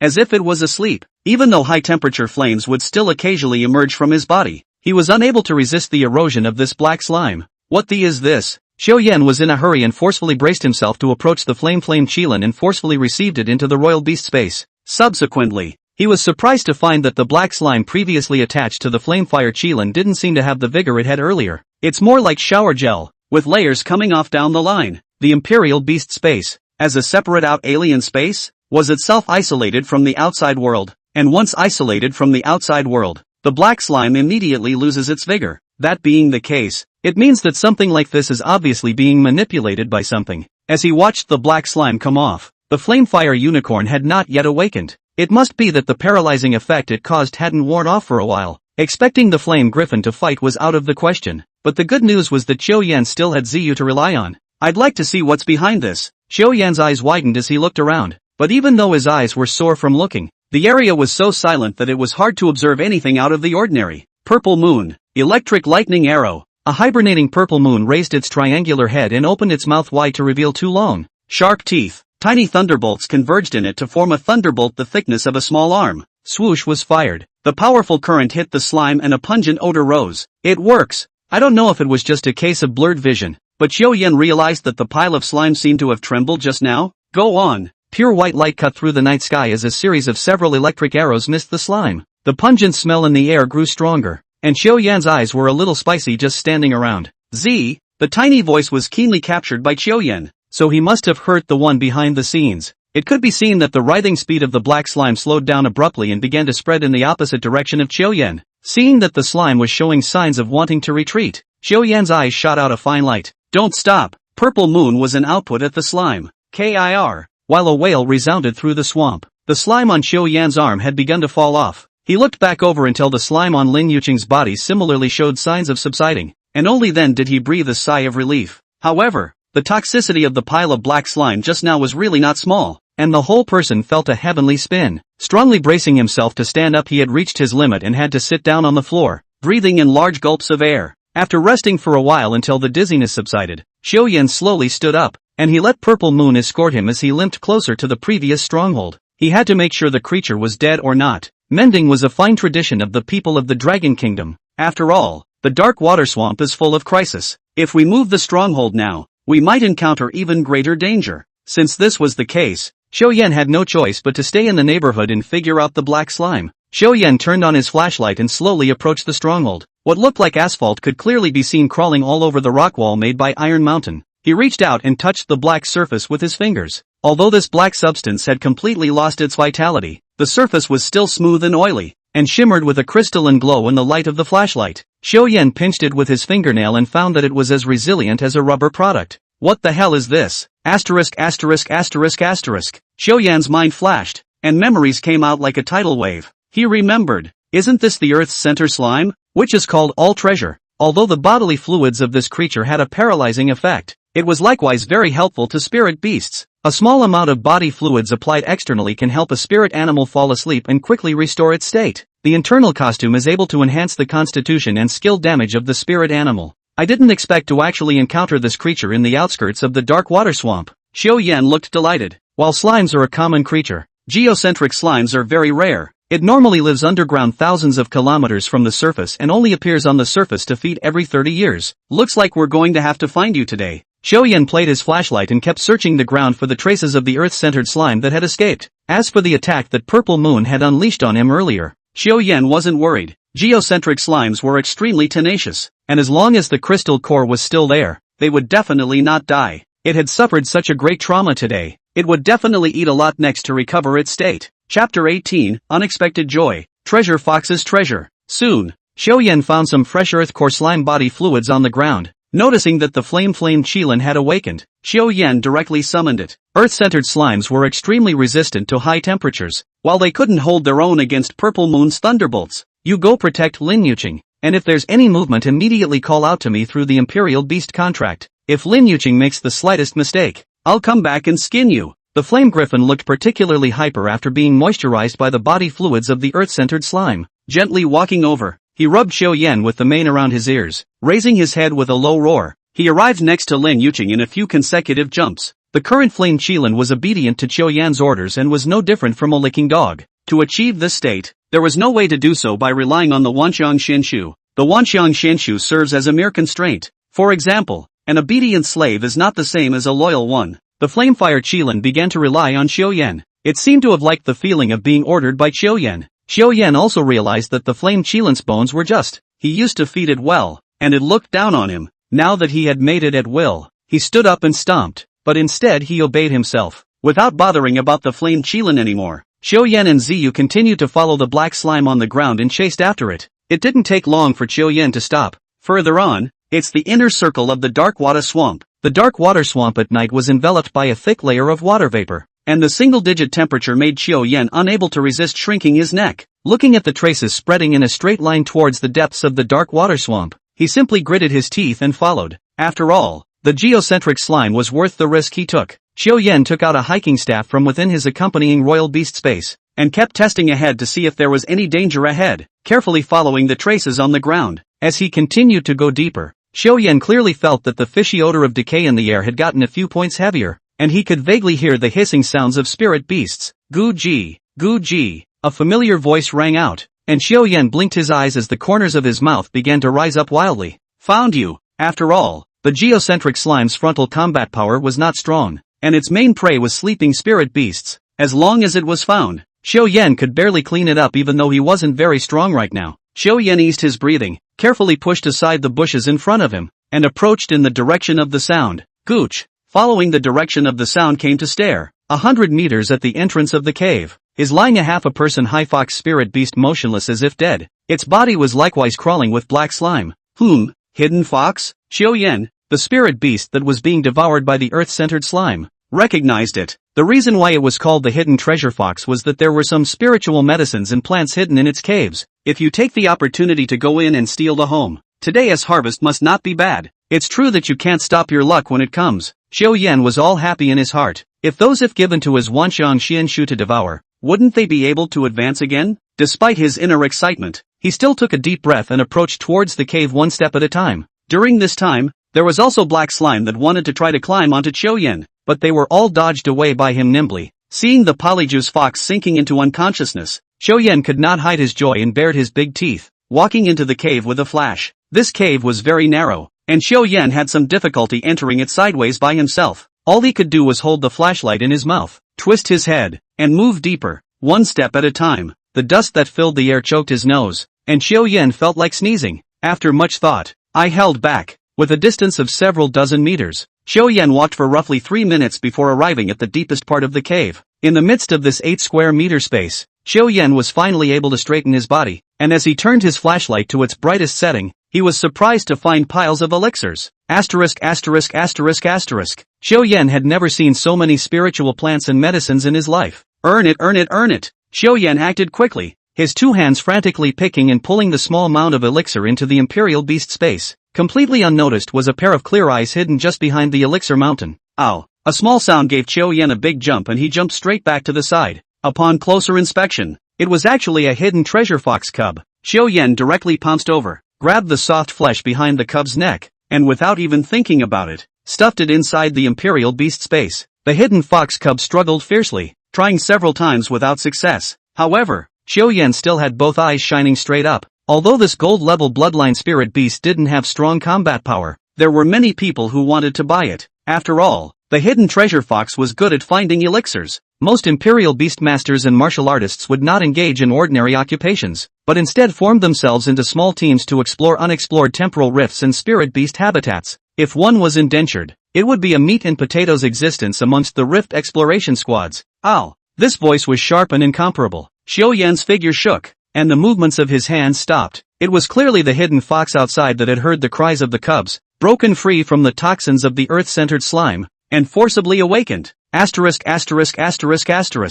hidden treasure fox isn't dead yet. Xiao cursed and began to think about his next countermeasures. The hidden treasure fox had just woken up, and the paralyzing effect had definitely not worn off yet. A small amount of the toxin also had a stimulating effect, and after a little while the hidden treasure fox recovered. It was the same as saying that the hidden treasure fox had been given a buff, gain, and had become stronger. A sound of claws digging into the earth came from outside the cave, and Xiao knew that it was the adult hidden treasure fox that had returned. At this moment, Xiao was a bit embarrassed, just like a sneaky thief being discovered by the homeowner. The point is, the only cave entrance to enter has been taken by an adult hidden treasure fox. Mamma mia! Dry! Purple Moon! Bite it! Upon receiving the command, Purple Moon twisted her snake body and scurried out directly, opening her mouth and biting fiercely towards the hidden treasure fox's body. The hidden treasure fox's body emerged with light, instantly erupting with extreme speed. Its huge body flickered and directly dodged the attack. Xiao looked through the hole from afar and broke out in a cold sweat. Even with the toxin of the earth-centered slime, it was amazing that it could explode with such speed. He had vaguely sensed a hint of something wrong when he came in earlier. Can an ordinary treasure fox guard so many elixirs? It seemed that this hidden treasure fox was very strong, at least at the black iron 8th rank upwards. Even bronze rank was possible, and Xiao was only at the 4th rank of black iron. It was impossible for a spirit beast's level to exceed that of an imperial beast master, so Purple Moon was also at the black iron 4th rank. With such a large difference in rank, I'm afraid today will be a bitter battle. Xiao clenched his fists and squeezed the back of the hidden treasure fox cub's neck as he moved towards the cave entrance. Through the narrow cave, Xiao could only see Purple Moon's body twisting before she charged towards the hidden treasure fox again. There was a constant hissing sound, and all the scattered blood floated to Xiao. He couldn't help but feel his heart sink. The temperature of this blood. It's cold. He moved forward a few moments faster, the protruding rocks having cut through his skin, bringing a fiery sting. In the blink of an eye, crimson blood flowed from the wound with a stinging pain. It wasn't until he breathed in the fresh air outside again that Xiao let out a long sigh of relief. Now that we're outside, whether we fight or flee, we finally have a choice. But the next scene he saw made Xiao tremble. Chapter 19, A Gentleman Discusses Signs Regardless of Heart. Purple Moon was dying at the moment. Its body was stomped to death by the hidden treasure fox, and the snake's tail frantically slapped against the mire, splashing up fishy mud. As a snake-type spirit beast, Purple Moon was originally not good at dealing with enemies with large body size and strong explosive power, not to mention that this was still a battle with a huge difference in strength. Purple Moon had obviously done her best when she did this. The originally smooth and hard scales shattered a lot, and a large amount of blood gushed out from the gaps in the scales. Seeing that the hidden treasure fox's white fangs were only half a foot away from Purple Moon's 7 inches, Xiao was in a hurry. Not caring about the wounds on his body, Xiao fiercely pressed the strong flashlight, and the blinding white light shot straight into the eyes of the hidden treasure fox. Taking advantage of the moment when the hidden treasure fox froze, Xiao noticed that it wasn't in a good state either. With black smoke from the lightning strikes on its body, and a few bloody holes in its abdomen that had been penetrated by the snake's fangs flushed with purple-black coloring, those were injected by Purple Cloud in a desperate attempt to die. For this moment, Purple Cloud's lightning attribute had become a double-edged sword. Once you use the skilled lightning arrow on the treasure fox, the body fluids of the earth-centered slime on its body will be deactivated quickly. In doing so, it had instead disguised itself as helping the hidden fox break free from the earth-centered slime's infestation. Stop! Xiao activated his talent book of words and shouted towards the treasure fox. As the Wanxiang Xian Shu was evolved from the book of speech and spirit, the original talent was naturally preserved intact, and he was able to communicate with spirit beasts without any obstacles using a small amount of spiritual energy. The hidden fox looked back, even if there was some mental confusion as to why he could understand. Though anger took over at this point, it had its eyes fixed on Xiao with a threatening look on its face. Just a little human thief. What gives him the right to make a big deal about stopping? Then, its eyesight condensed and saw the cubs Xiao was holding in his hand, and it instantly panicked. Ow, ow, what do you want? Put my baby down, ow, or else, I'll tear this spirit beast apart. Xiao lifted the cub and shook it in his hand. Your cubs can be in my hands. Kill that spirit beast and your cubs won't survive. See that black slime on you? Do you realize that if it weren't for me, you'd have been a meal for the Earth's core slimes? In that case, I'm your savior. The hidden treasure fox became more and more furious at his words, his sharp mouth and sharp teeth exposed. I didn't realize that this person in front of me was so shameless. It was clear that this man had stolen his treasure, only to be discovered by his own child howling. How did it turn out that he took the initiative to save himself? Ow, I shucks, scumbag. So what? As the saying goes, a gentleman discusses signs regardless of heart. Hey, I'm too lazy to reason with you. Just say release or not. Xiao face crossed, and a small knife with a flashing cold light appeared in his hand, holding it at the cub's throat. Ow, I agree. Quickly, put it down. The hidden fox hesitated for a long time, but finally lowered his paw. Without the threat, Xiao slowly approached the Purple Moon and once again communicated the Imperial Beast contract, forcing the Purple Moon back. There were actually a lot of limitations to an operation like forcibly retrieving a spirit beast back into the Imperial Beast space. Once the distance exceeded 10 meters, the spirit beast could not directly retrieve the Imperial Beast space. Xiao planned to let Ziyu stay in the Imperial Beast space to recover for a while first. He had received a message from the Flamefire Qilin earlier in the cave. Lin Yuqing had already woken up, and the two of them were heading this way at the moment. Counting the hours, it should be about time. Ow, let go of my child. Ow, why don't you let go? Or do you want to back out? If you step back, who's to say you won't hurt me if I set it free? Xiao smiled faintly, impartially meeting the hidden treasure fox's ferocious gaze. Of course he knew that a spirit beast like the hidden treasure fox was cunning. If he was to deal with it, he had to find a way to hold on to the chips in his hand. Talking about integrity with a spirit beast, Xiao was not stupid enough to do so. One can currently have no spirit beast protection. If the cub is released, I'm afraid that in the blink of an eye will not be hidden treasure fox slapped into flesh. The ferocious color in the eyes of the opposite hidden treasure fox grew thicker and thicker, as if it was on the verge of not being able to suppress its hunting instincts. But still, he backed up slowly, not stopping until he was at the mouth of his cave. Xiao calmly looked at the hidden treasure fox and slowly leaned down as if to place the cub on the ground. The next scene that took it by surprise appeared. Xiao Yan lifted the back of the cub's neck, turned around and ran in the direction of the edge of the dark water swamp. Ow! The hidden treasure fox was so furious that his hair stood on end, and his hind legs erupted with a powerful force as he fiercely chased after Xiao Yan in his direction, shortening the distance in a matter of moments. It raised its claws and grabbed directly towards Xiao Yan. Unexpectedly, it was as if Xiao Yan had a pair of eyes behind his back, rolling spiritually to the side. He narrowly avoided the attack. Seeing this, the hidden treasure fox couldn't help but roar angrily again, its body erupting with an intense pure white light as it reversed its direction to pounce towards Xiao Yan once again. It had already activated its entire body's spiritual energy just to decapitate the human in front of it who was as weak as a mole cricket. But this time, a thick wall of rock appeared out of nowhere on the ground, directly knocking the hidden treasure fox's eyes out of his head. He paced back and forth in place, almost falling to the ground. Roar! The flamefire Qilin thundered out from the side, with Lin Yuqing sitting on its back, her hair fluttering and a look of urgency on her face. Xiao Yan, quickly give me your hand. Xiao Yan's expression was delighted as he took a few steps forward to catch up and directly reached out to grab Lin Yuqing's arm. With a flip, Xiao Yan similarly sat on the flame Qilin's back. Now it's really catching up. Seeing that the hidden treasure fox was already at the end of its strength, Xiao Yan also put his heart down and communicated with the hidden treasure fox once again. You're in a desperate situation. Do you want to keep fighting? Amidst the nearby bushes, Tai Shan scurried out, his entire body radiating a strong battle intent. All you need to do is grab that earth-centered slime that just attacked you. I can release your children, and of course I can release your life today. How's that for a heartbeat? Wouldn't it be more than enough for you to catch a geocentric slime with your hidden treasure fox abilities? Ow, how can I trust you? After all, you didn't keep your promise.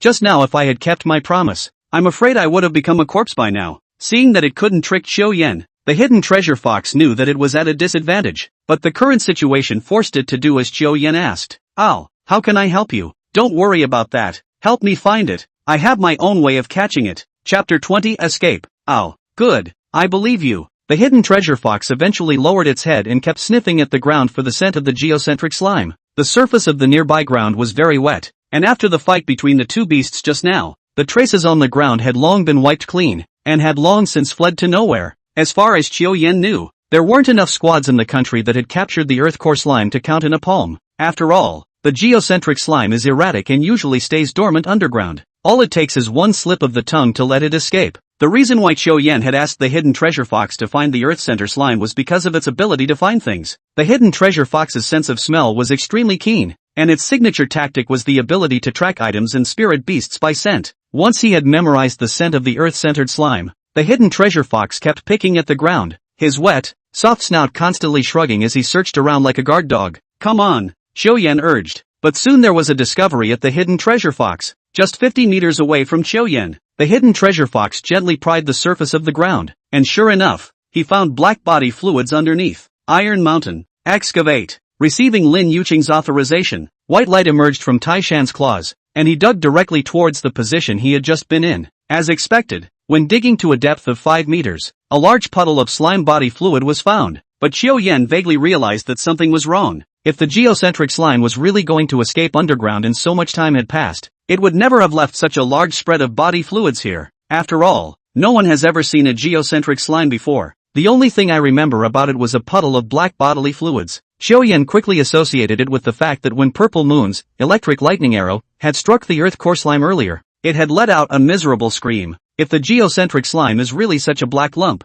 it definitely doesn't have vocal organs. Thinking of this, Xiao Yan checked his surroundings without moving. Nothing seemed to be out of the ordinary, and the puddle of black bodily fluids continued to squirm. With a flash of the back of Xiao Yan's hand, Purple Moon appeared beside him. Although he had been injured quite deeply during the previous battle, and had also recuperated for a while in the Imperial Beast space, even though he was still very weak now, at least the wounds had all scabbed over, and it was still no problem to release 1 or 2 skills. When Lin Yuqing saw that the Thunder Spirit water snake in front of her had grown a few more points in size, literally 1 day at a time, she was also a bit surprised. Purple Moon. Electrify. After the light arrow had missed the puddle of body fluid, the body fluid simply dehydrated rapidly before turning into a rubber-like substance. There wasn't that scream. Xiao Yan also realized the cunning of this earth core slime at this moment, which was clearly playing a gecko tail-breaking trick. Where is it? Where the hell is it? There was absolutely no way for a geocentric slime to produce bodily fluids out of thin air. It had to rely on preying on spirit beasts in order to secrete bodily fluids. After all the attacks in a row tonight, these bodily fluids were definitely the last of the stock.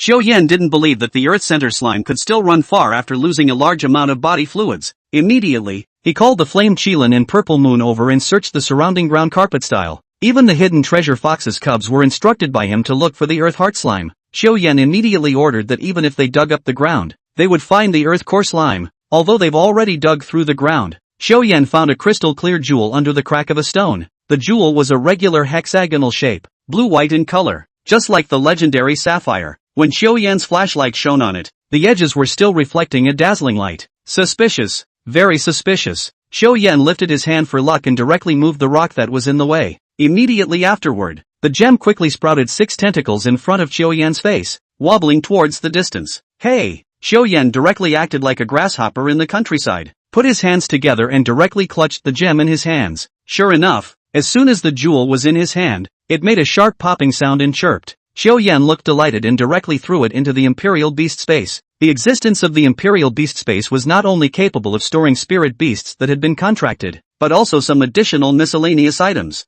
Basically, the Imperial Beast Space can hold everything except people. The premise can fit. The higher the rank of the Imperial Beast Master, the greater the rank of the Imperial Beast Space. It was said that there were some legendary great powers who had a world in their accompanying Royal Beast Space. However, the size of Xiao Yan's current Imperial Beast Space was clearly not to that extent. It was fine to put some spirit beasts in, but if it was a small car or some huge supplies, forcing them in would only result in the Imperial Beast Space being squeezed into pieces. But even if there was extra space, most Imperial Beast Masters wouldn't choose to put living wild spirit beasts in there, because wild spirit beasts, after all, belonged to outsiders and were essentially not controlled by Imperial Beast Masters. If they were allowed to run amok in the Imperial Beast Space, it would only result in extremely serious losses. Fortunately, Xiao Yan's Royal Beast Space had the presence of the Wanxiang Shen book. Even if the Earth-centered slimes were to cause trouble in the Imperial Beast Space, they could be directly suppressed. After putting the Earth core slime into the Imperial Beast Space,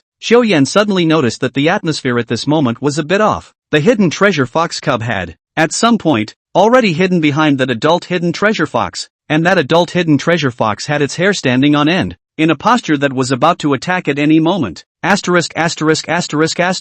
Bugger off! Xiao Yan bellowed and mounted the flame Qilin. As he passed by Lin Yuqing, he pulled him to his side with a big tug, and a bright red cryogenic flame emerged from the flamefire Qilin's legs as it sped off towards the distance. Although Xiao Yan didn't harm the cub, but returned it intact to the hidden treasure fox. A spirit beast like the hidden treasure fox was very greedy. Since Xiao Yan had taken away all of the spirit medicine and spirit plants that it had collected in the cave, it would definitely not be willing to let Xiao Yan go. The previous cooperation of the hidden treasure fox was just a disguise made to save the cubs. The hidden treasure fox lunged towards the flame Qilin, the distance shortening in an instant, and its sharp claws grabbed fiercely towards the flame Qilin's butt. This blow was directly like slicing tofu, directly causing a bone-deep wound in the flame Qilin's hind leg. Not only that, Xiao Yan, who was sitting at the back, also suffered at this time. The scattered auras cut into his back as viciously as razor blades, causing countless tiny wounds. Grass! Xiao Yan let out a cry of pain, the blood oozing out of his back sticking to his clothes, so much so that every time the flame Qilin ran, it tugged at Xiao Yan's wounds. The hidden treasure fox dodged and blocked Xiao Yan and the others' retreat. Without any other way, Xiao Yan could only command the flame Qilin to run towards the deeper depths of the dark water swamp. Perhaps, there were spirit beasts there that could make the hidden treasure fox afraid. Only there, perhaps, was there a silver lining. Xiao Yan, are you alright? Lin Yuqing turned back, her face filled with worry. Taishan followed the flame Qilin and ran side by side towards the dark water swamp, while constantly summoning rock walls in an attempt to hinder the hidden treasure fox's pursuit. Xiao Yan's face was pale, and the intense pain had left him with no time to breathe. Seeing that Xiao Yan might faint at any moment, Lin Yuqing didn't care about the shyness of a young girl and pulled over Xiao Yan's hands, wrapping Xiao Yan's wrists with a hairband and tying him firmly to herself. The 10,000 Elements arcane book in the Imperial Beast Space was still floating slowly, but at this moment, it was emitting an ancient light without any warning. For some reason, the spiritual medicines and plants that Xiao Yan had previously stored in the Imperial Beast Space actually began to fly towards the Wanxiang Shenshu.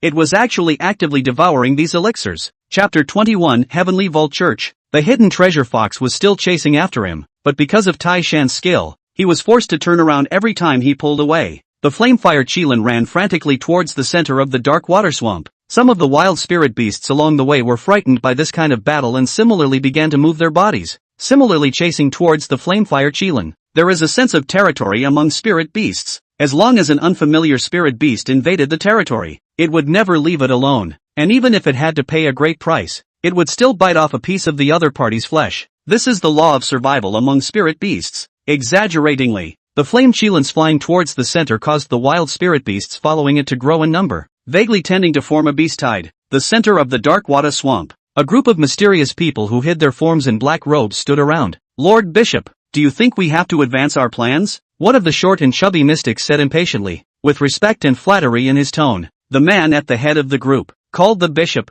waved his hand. Amazingly though, the hand he had just extended was a mechanical prosthetic hand made of many metals. The rest of the black-robed men had seen it all before, but their eyes were filled with a desire for that kind of technology. Although the Lord Bishop was also dressed in black robes, his black robes were additionally inlaid with many crystals, which made him look sacred and noble. 6. It's up to God. Even if last quarter's targets were met, it doesn't mean we have the strength to call the shots with the Dragon National Police Department. Ling Wutong has already been captured. Do you want to be his companion too? The short, fat man named Six bowed repeatedly, apologizing to the bishop one after another. The bishop grunted coldly and whirled around to speak. Next, you will continue to grow the faithful. This quarter's outstanding backbone will still be given the opportunity to transform the spirit beasts by the heavenly vault god. Here, number 3, you come with me. With that, the Lord Bishop turned and walked away. A luscious, tall, mysterious figure stepped out of the crowd and followed the bishop. This number 2 should be a wonderful woman by the looks of it. Even with such a wide black robe, it was hard to hide the exquisite curves of the figure. As he watched the two walk together towards a sky-high tree, a trace of resentment crossed Six's eyes. This is the same number 2 that took away the reward that was rightfully his. Simply by spreading his legs, he was able to gain the favor of the Lord Bishop. He just couldn't believe that number 2 had been the outstanding backbone for several seasons in a row since he joined the Church of the Vault of Heaven. Before number 2 joined, he worked hard on his own to develop the faithful and do the bishop's dirty work. It was clear that he was the one who was able to obtain the divine transformation, their own spirit beasts, which would have been able to become stronger. He pressed down his resentment with a strong heart and tried to convince himself to try a little harder. Then it followed the rest of the 24 or so who dispersed to rest in a makeshift hut off to the side. On this side, in front of the bishop and the second was a sky-high tree that was as thick as 24 men's arms. To a rough judgment, just below this sky-high tree, there was a very hidden cave. Countless vines grew in all directions, gambling the place so tightly that not even a fly could fly in. The bishop was the first to reach out and press down on the vines at the entrance to the cave. The lines and runes engraved on top of the mechanical prosthetic hand flickered with a faint light. It was as if those vines were alive, and they quickly shrunk back, leaving behind only a blackened hole. Even though Tu had seen this kind of operation many times, he was still amazed at it. Entering the cave is a very different style from the outside world. Obviously, this was a laboratory that had undergone high-tech modifications. Countless precision instruments exuded an otherworldly aura, clearly surpassing the current level of civilization in Blue Star. Several highly simulated robots walked by and greeted the bishop, and number 2, without a word, followed the bishop without moving an inch. On his way to the bedroom, the bishop eagerly lifted his robe to reveal an unusually handsome face. He quickly unbuttoned his shirt, displaying a modified chest, about 80% of which had been replaced with metal, with only a small portion retaining its original human skin. He then casually tossed the valuable robe to the guard droid next to him. Within moments the sounds of a fierce fight emanated from the room as the rest of the robots remained methodical in the task at hand. But in less than 5 minutes, an alarm went off in the lab. Ding ding ding ding. An angry curse came from the room at once. Grass, what the are you doing? Why is the alarm going off? Is it so easy to let spirit beasts break in? The bishop rustled his clothes and stepped out. Reporting to His Excellency the Bishop, a small to medium-sized beast wave is suspected to have been spotted 3 kilometers ahead. It's coming toward the base. Listening to his men's returns in his earpiece, a surge of anger rose in the bishop's heart. Grass, and kill 'em all. But then the bishop seemed to think of something and took a deep breath, forcing himself to calm down. No, lead the beast wave somewhere else. If a large number of spirit beasts die here, the Dragon Country Guard Bureau side will definitely get suspicious, no matter what tactics you use. If the beast tide reaches here, the Heavenly Vault God will be absolutely furious. When the time comes, divine punishment will surely fall. Although the Flamefire Qilin was injured, it still forcefully endured the pain and ran towards the front with extreme speed. Lin Yuqing turned back to look at the vast expanse of wild spirit beasts, anxious like ants on a hot pan. I didn't realize it had caused a wave of beasts. It doesn't matter to yourself and others, but let's hope it doesn't spill over to the other explorers. Lin Yuqing's worry was well documented. As the largest spiritual beast habitat in Zhonghai City,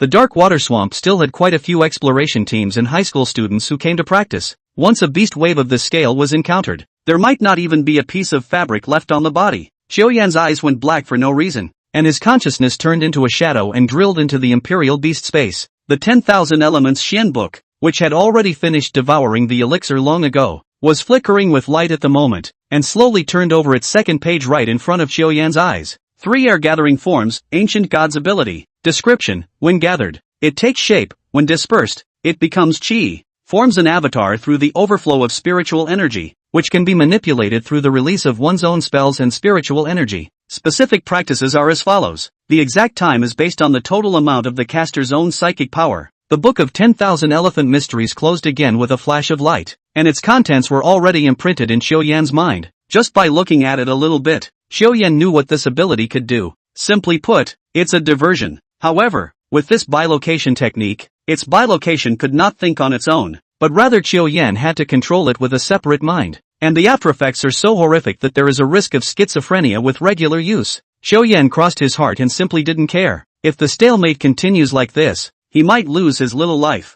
and he doesn't care about the aftermath. As his consciousness returned to his main body, Xiaoyan opened his dry, cracked and white lips and spoke quietly in Lin Yuqing's ear. Retrieve the Iron Mountain back into the Imperial Beast space. Whatever happens later, don't make a sound. Lin Yuqing's little face was red with anxiety at the moment, and she looked at Xiaoyan suspiciously, thinking that there might be some way to get out of the situation. Iron Mountain, come. Taishan quickly leaned over and turned into a white light that flew back to Lin Yuqing's Imperial Beast space. Lin Yuqing saw Xiaoyan take 3 deep breaths in a fervent manner, chanting something under his breath. But the language and syllabic writing that Xiaoyan spoke didn't seem to be the Dragon Kingdom language, but more like a murmur similar to that of an ancient god? What the hell is Xiaoyan up to? Soon, Lin Yuqing knew. A deep ditch just existed in front of her, and just when she thought that the flame Qilin was going to speed up and jump over it, the flame Qilin turned into light and flew back into Xiaoyan's royal beast space. A sense of weightlessness hit them, and due to inertia, the two of them flew directly toward the deep ditch in front of them. Lin Yuqing subconsciously just wanted to scream, but suddenly thought of the words Xiaoyan had said earlier and covered her mouth in death. Out of fear, she couldn't help but squeeze her eyes shut. But then, he felt a strong force wrapped around his waist, yanked to the side, and fell safely into the deep ditch. Chapter 22, The Unlucky Fang Haochen. When she opened her eyes again, she was surprised. On the ground, there were 3 flaming Qilin carrying her and Xiaoyan out in 3 different directions. Just as Lin Yuqing was amazed at the sight before her, at an unknown time, the rope tied to Xiaoyan's hand was untied, and he reached out his hand and patted Lin Yuqing's shoulder, signaling her to retract her body back. After all, the beast tide hadn't completely passed. If a spirit beast with a keen sense discovered the two of them, then they wouldn't be able to get out in one piece today. A small amount of muddy water had soaked the clothes on his body because he was in a deep ditch. Xiaoyan sucked in a breath of cool air. This one was no less than a direct spa treatment with hydrogen peroxide. But the plan went well. The large number of spirit beasts split into 3 waves and scattered in all directions, just in time for Xiaoyan and Lin Yuqing, who were in the center, to be spared from being trampled. Next, as long as the maneuvering doppelganger guided the 3 waves of spirit beasts to hedge and consume each other, this wave of beasts should be quelled. Seeing that the wave of beasts was far away, Xiaoyan took a long breath and lay down in the ditch and rolled over. Smelling the odor of the soil, Xiaoyan suddenly felt a sense of familiarity. How similar is this 9-death situation today to the last life? In his last life, after Chen Xingqing stabbed himself from behind a few times and forced him to hand over the flame fire Qilin, he abandoned him in this dark water swamp. Although it was hard to crawl back, he was ultimately missing an arm and a leg. On the contrary, the benefits gained this time are numerous. Not only did he catch the earth-centered slime, but he also advanced the Wanxiang Xian Shu. Xiaoyan grinned at the corners of his dry and cracked mouth, and suddenly some blood flowed from his lips. The taste of blood spread through his mouth, but the joy of this aftermath made him feel incredibly relaxed. His spiritual energy was already depleted, and he only felt sleepy, as if he was fighting between his eyelids, and he fell asleep with a darkness in front of his eyes. The hidden treasure fox possesses a keen sense of smell though. Even though it remembered Xiaoyan's scent, it vaguely felt that something was wrong. But when the flaming griffin was far away right in front of its eyes, it was surprisingly rare that it neglected its sense of smell. As there were more and more spirit beasts behind them, they were almost forcibly pushed forward. Quickly defend! The beast tide is coming. The 24 black-robed men hissed loudly as if they were facing an enemy. They all stood at the front of the camp and summoned out their respective spirit beasts to prepare for battle. If it was a free exploration squad or a fragmented organization that ran into the beast tide, they could just change directions and run for their lives in another direction. But the point was that the camp here was storing a large amount of supplies, and it was impossible to fit just 24 people into the Imperial Beast space. It was surprisingly impossible to shift positions for a while. All of the large-scale equipment here was transported here one part at a time by the god of the Vault of Heaven through the use of secret methods in contact with space rifts. Blue Star's current civilization couldn't complete these sophisticated instruments. Moreover, recently, the space rift has been undergoing a space tide that occurs every 6 months and lasts for 3 months at a time. Anyone who dares to tear open a rift in space will be corrupted by the space tide and die. This tidal wave of space has just begun. Those precious instruments can't be repaired once something goes wrong. So as far as the current situation was concerned, these 24 black-robed men simply couldn't retreat. Coming! The beast tide is coming! Everyone get ready! For a while, everyone's spirit beasts attacked towards the wave of beasts. Amidst the darkness of dawn's eve, skillful light illuminates the outstretched night in colorful ways. Grass! What's wrong with this group of spirit beasts? It's not good, it's going to last. Special milk! Why are there spirit beasts in the back? Flank! There's a wave of beasts on the flanks too. For a time, the battlefield had countless deaths and injuries, with spirit beasts constantly hissing and screaming, and several gold-level Imperial Beast Masters had paid an unimaginable price, because the spirit beasts, attracted by the Flamefire Chilin's long run, are just too many, and because of the long detour after splitting the 3 forces, there were even more spirit beasts attracted this time. Quantitative changes formed qualitative changes, and the power gathered by so many spirit beasts could not be underestimated. The point is that you can't kill them all yet. It was as if a dead fly had gotten into the throat of the Church of the Vault of Heaven,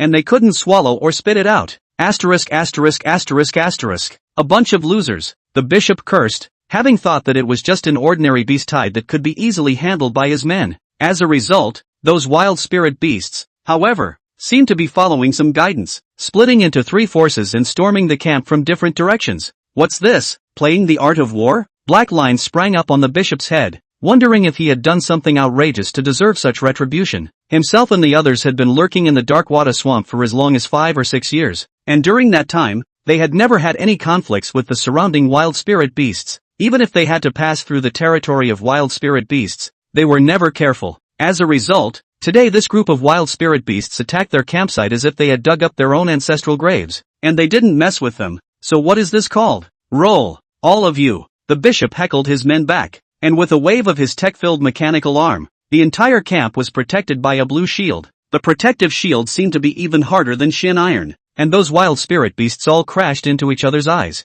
They stood up and shook their heads, seeming to be completely at a loss to understand what the hell was in front of them. Even if they unleash their most powerful skills, they will not be able to shake the blue turtle shell. The bishop's eyes reddened at the sight of the situation before him, and his heart dripped with pain. This shield, however, was able to withstand the full force of a diamond-class martial artist or spirit beast. Defending against a beast tide like this was no different than a cannon hitting a mosquito. The point is, there's not much else to do but use the shield. He was really bad in his heart. The crystal core resources consumed to activate the shield once were in the thousands. 2 more times and he'd be out of his family's pocket. And most of the instruments used now are all powered by crystal cores. Only out but not in. Long time down this bishop lord himself still do not do it? The bishop's original name was Fong Haochen, and he was originally just an ordinary college student. Until one time, he was almost buried in the secret realm, and in a daze, he heard a majestic voice. Junior, do you want to live? Do you want to get stronger? Want to step on all the people who have bullied you?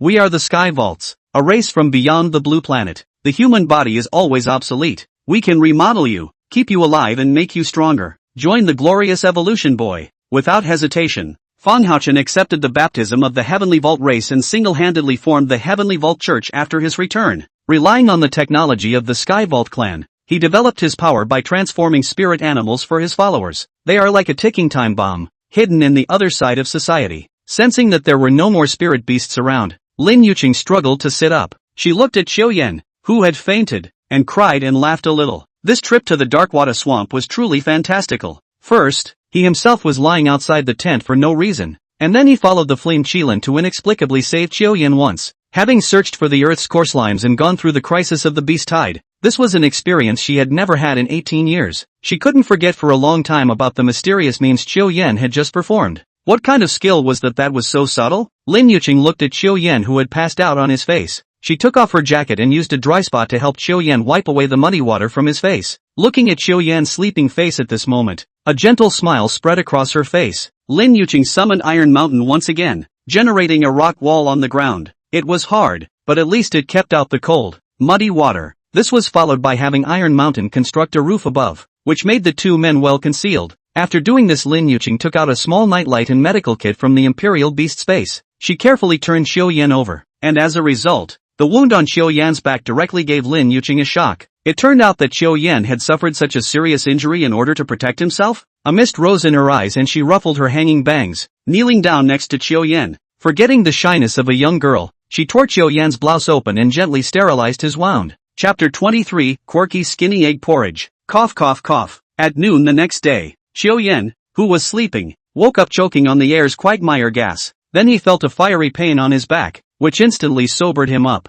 He took a deep breath and tried to forget the pain in his back. Since he was still alive now, it was proof that yesterday's plan had worked. Even though his head was a mush and seemed to be about to explode, Qiu Yan still struggled to sit up. Are you awake? No, I got it. Qiu Yan looked in the direction of the voice. Only Lin Yuqing was wearing a close-fitting sports sling, her proud figure showing. The waterfall of hair was also tied into a ball head. At the moment it was crouched by a woodpile and appeared to be trying to figure out how to heat the can. Seeing that she had woken up, Lin Yuqing immediately threw the can in her hand aside and ran towards her side. Lin Yuqing leaned down close to Qiu Yan, her soft, boneless little hands wrapping around her back and helping Qiu Yan up, leaning back to sit on top of a mound of dirt on the side. Is there anywhere uncomfortable? Yesterday really scared me. In the face of Lin Yuqing's concern, Qiu Yan tugged at the corner of his mouth and smiled, then said hoarsely, "Water. I want water." "Oh hoo." Lin Yuqing hurriedly took a side of mineral water, unscrewed the cap and fed it. When Qiu Yan gulped a few large mouthfuls, Lin Yuqing froze, her face flushed red. She suddenly realized that the bottle of water looked like she had just drank half of it. With that, she bit her peachy red lips,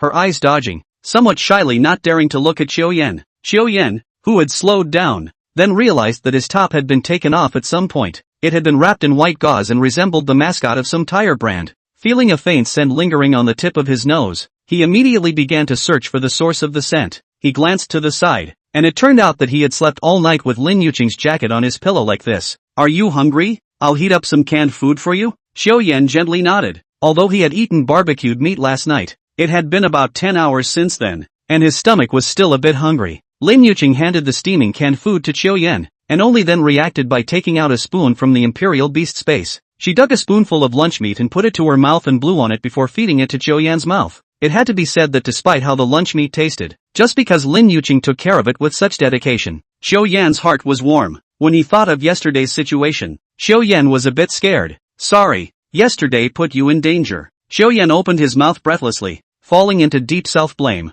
Obviously, he swore to protect Lin Yuqing in the beginning. If he hadn't had the Wanxiang Xian Shu advanced to master new abilities, he might have even dragged Lin Yuqing into it. It's okay, it was really scary yesterday, but it was also exciting. But we're all fine, and I have you to thank for that. If it wasn't for you yesterday. Lin Yuqing smiled sweetly and comforted. However, she immediately sensed that the ability Qiu Yan used yesterday might be a bottom card-like existence, and immediately kept her mouth shut. It also involves the privacy of the individual. Alright, enough talk, can you move now? Let's go back first. It's still a little more than half a day to go back. If I haven't gone back yet, I'm afraid Grandma will worry. Seeing Qiu Yan nod, Lin Yuqing held up a map and spoke again. This side is far enough away from the east exit we came from. We could have taken the south exit instead. There wasn't much danger on the way back. It was mainly because it was daytime and many spirit beasts were hibernating. Moreover, the route that Qiu Yan and Lin Yuqing took out was constantly moving away from the center of the dark water swamp.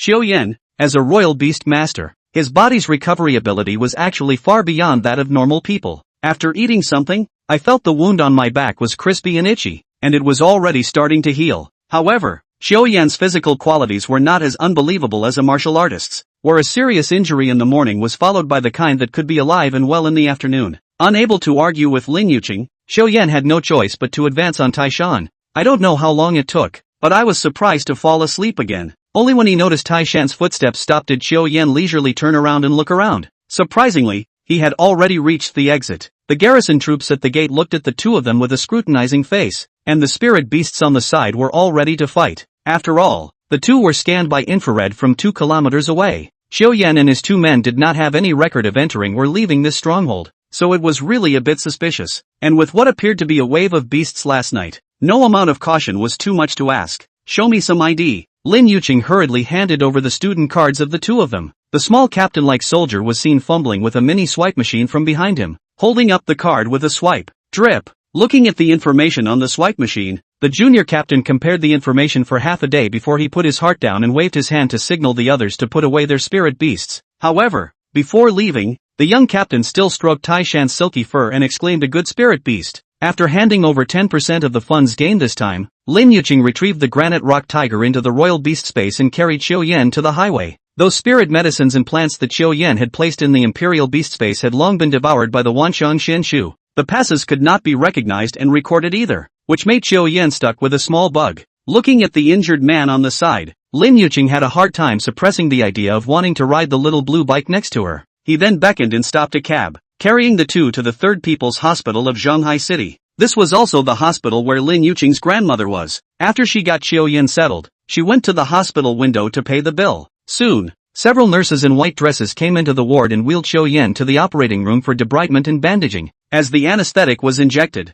Xiao Yan lost consciousness as soon as his eyes went black. At 7 o'clock in the evening, Xiao Yan's anesthetic drug effect this finally passed. His body temporarily cannot move freely, can only hide inside the quilt to play with the phone. Squeak! The door to the hospital room was slowly pushed open and a pretty figure walked in carrying a dinner tray. Seeing the bright light emerging from the quilt, Lin Yuqing's eyes instantly lit up. Xiao Yan woke up. The two of them had sort of shared the same life and death last night, and Lin Yuqing's heart had completely and utterly taken Xiao Yan as her good friend. Just in time to wake up. Come and try the porridge I made. Xiao Yan was framed by Lin Yuqing and rolled over to sit up. He rubbed his eyes and looked incredulously at the bowl of dark black paste in Lin Yuqing's hand. You call this kanji? It can't be the sesame paste you brewed. No, that's not true. Lin Yuqing stretched out a finger and waved it. I've added iced sea cuttlefish juice on purpose. Iced sea cuttlefish has the best recovery power, so what you eat makes up for what you have. It's got some bog slug bodily fluids in it too, and a piece of the rocky abyss gecko's tail.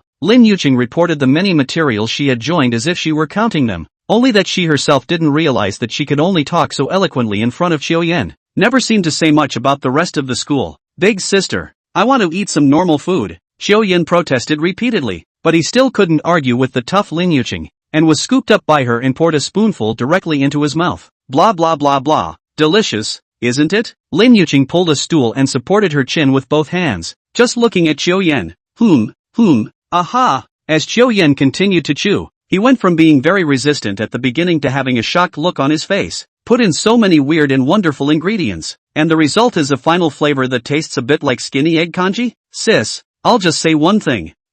Next time just make a skinny egg porridge. But it was obviously still tasty, and eating it did have a bit of an effect, and Xiao Yan immediately felt warm all over. Trying not to think about the ingredients, he quickly downed the entire bowl of porridge. Just after putting down the bowl, Lin Yuqing's small hand reached over. What are you looking at me for? Pay the money. Reimbursement. You think these ingredients just fell out of the sky? Xiao Yan smiled, and then took out his cell phone. A black paste porridge, well, how much can it cost? The little girl is so rich. Chapter 24, King of the Slimes of the Fall. How much? I'll transfer it to you. $10,048. Raider? Xiao Yan's eyes widened and his mouth opened so wide that he could almost stuff 3 eggs into it. A bowl of skinny kanji with eggs actually cost over $10,000. Xiao Yan also couldn't tense up, not realizing that his momentary carelessness had actually hurt his small wallet viciously. Knock, knock, knock. There was a knock on the door and a nurse wearing a pink mask walked in. Do what? The patient hasn't recovered yet, and this is a hospital.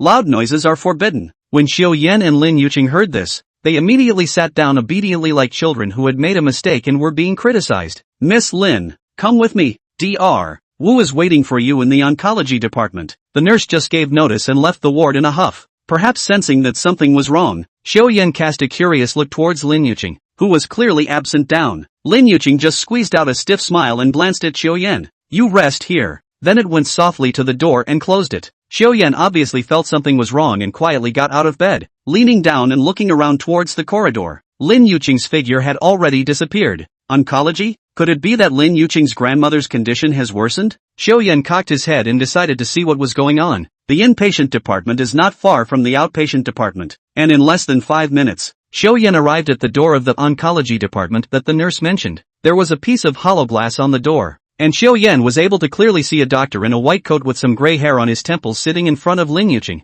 Dr. Wu, can you wait a little longer? I don't have that much money together for now. Xiao although your grandmother's cancer hasn't metastasized yet, it can already be seen in the past 2 days that the cancer cells are showing signs of spreading, and my suggestion is to schedule the surgery in the next 2 days. Dr. Wu had more or less heard about Lin Yuqing's family history. Her parents were both imperial beast masters. In the summer of a dozen years ago, in order to resist the invasion of foreign races, he sacrificed himself on the battlefield of the Holy Beast. Only the young Lin Yuqing and her elderly grandmother were left to depend on each other. Not only that, but the pension granted by the state was eaten up by his own great-uncle's extinct family. Dr. Wu was very sympathetic to her situation, but all he could do was to give her grandmother some cheap potent medication if possible. This is a matter of principle. His colleague had previously advanced the cost of the surgery and performed the surgery without authorization because of the patient's emergency situation. As a result, the patient died on the operating table, and the patient's family bit back and took him to court. As a result, huge amounts of compensation are owed.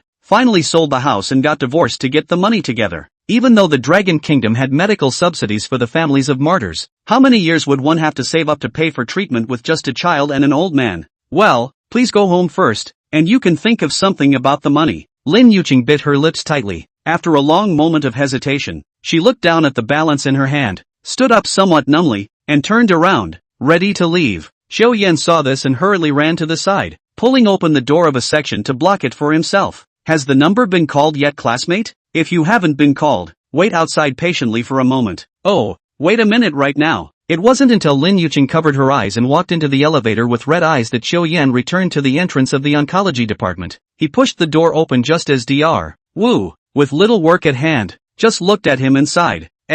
Young student, you're suffering from a disease at a young age. Is this pancreatic cancer? Dr. Wu clearly misunderstood when he saw the gauze on Xiao body. No, Dr. Wu, I wanted to ask about that girl just now. We were classmates. Dr. Wu sniffed and was silent for a moment, seemingly very torn inside. As a matter of course, being a doctor myself, I shouldn't be talking about these things, but in the end, he pulled Xiao to the room next to him. Her grandmother had cancer, a disease with limited means of cure. This kind of terminal disease before the recovery of aura is still not cured by medical means today. Even Kyoto Medical University, every year, is in the process of fully researching the challenges of attacking cancer cells with spirit animal materials. The only way to do this before it's too late is to rush the surgery. When Xiao heard this, it worked to find himself, although he had spent a bit of money before entering the dark water swamp before. But how much could he spend on a medical treatment? $1 million on this card. Ask for more if you don't have enough. Well. Dr. Wu finally put his heart down when he saw that he had the funds. 1 million was definitely enough. But this money can't be kept with me.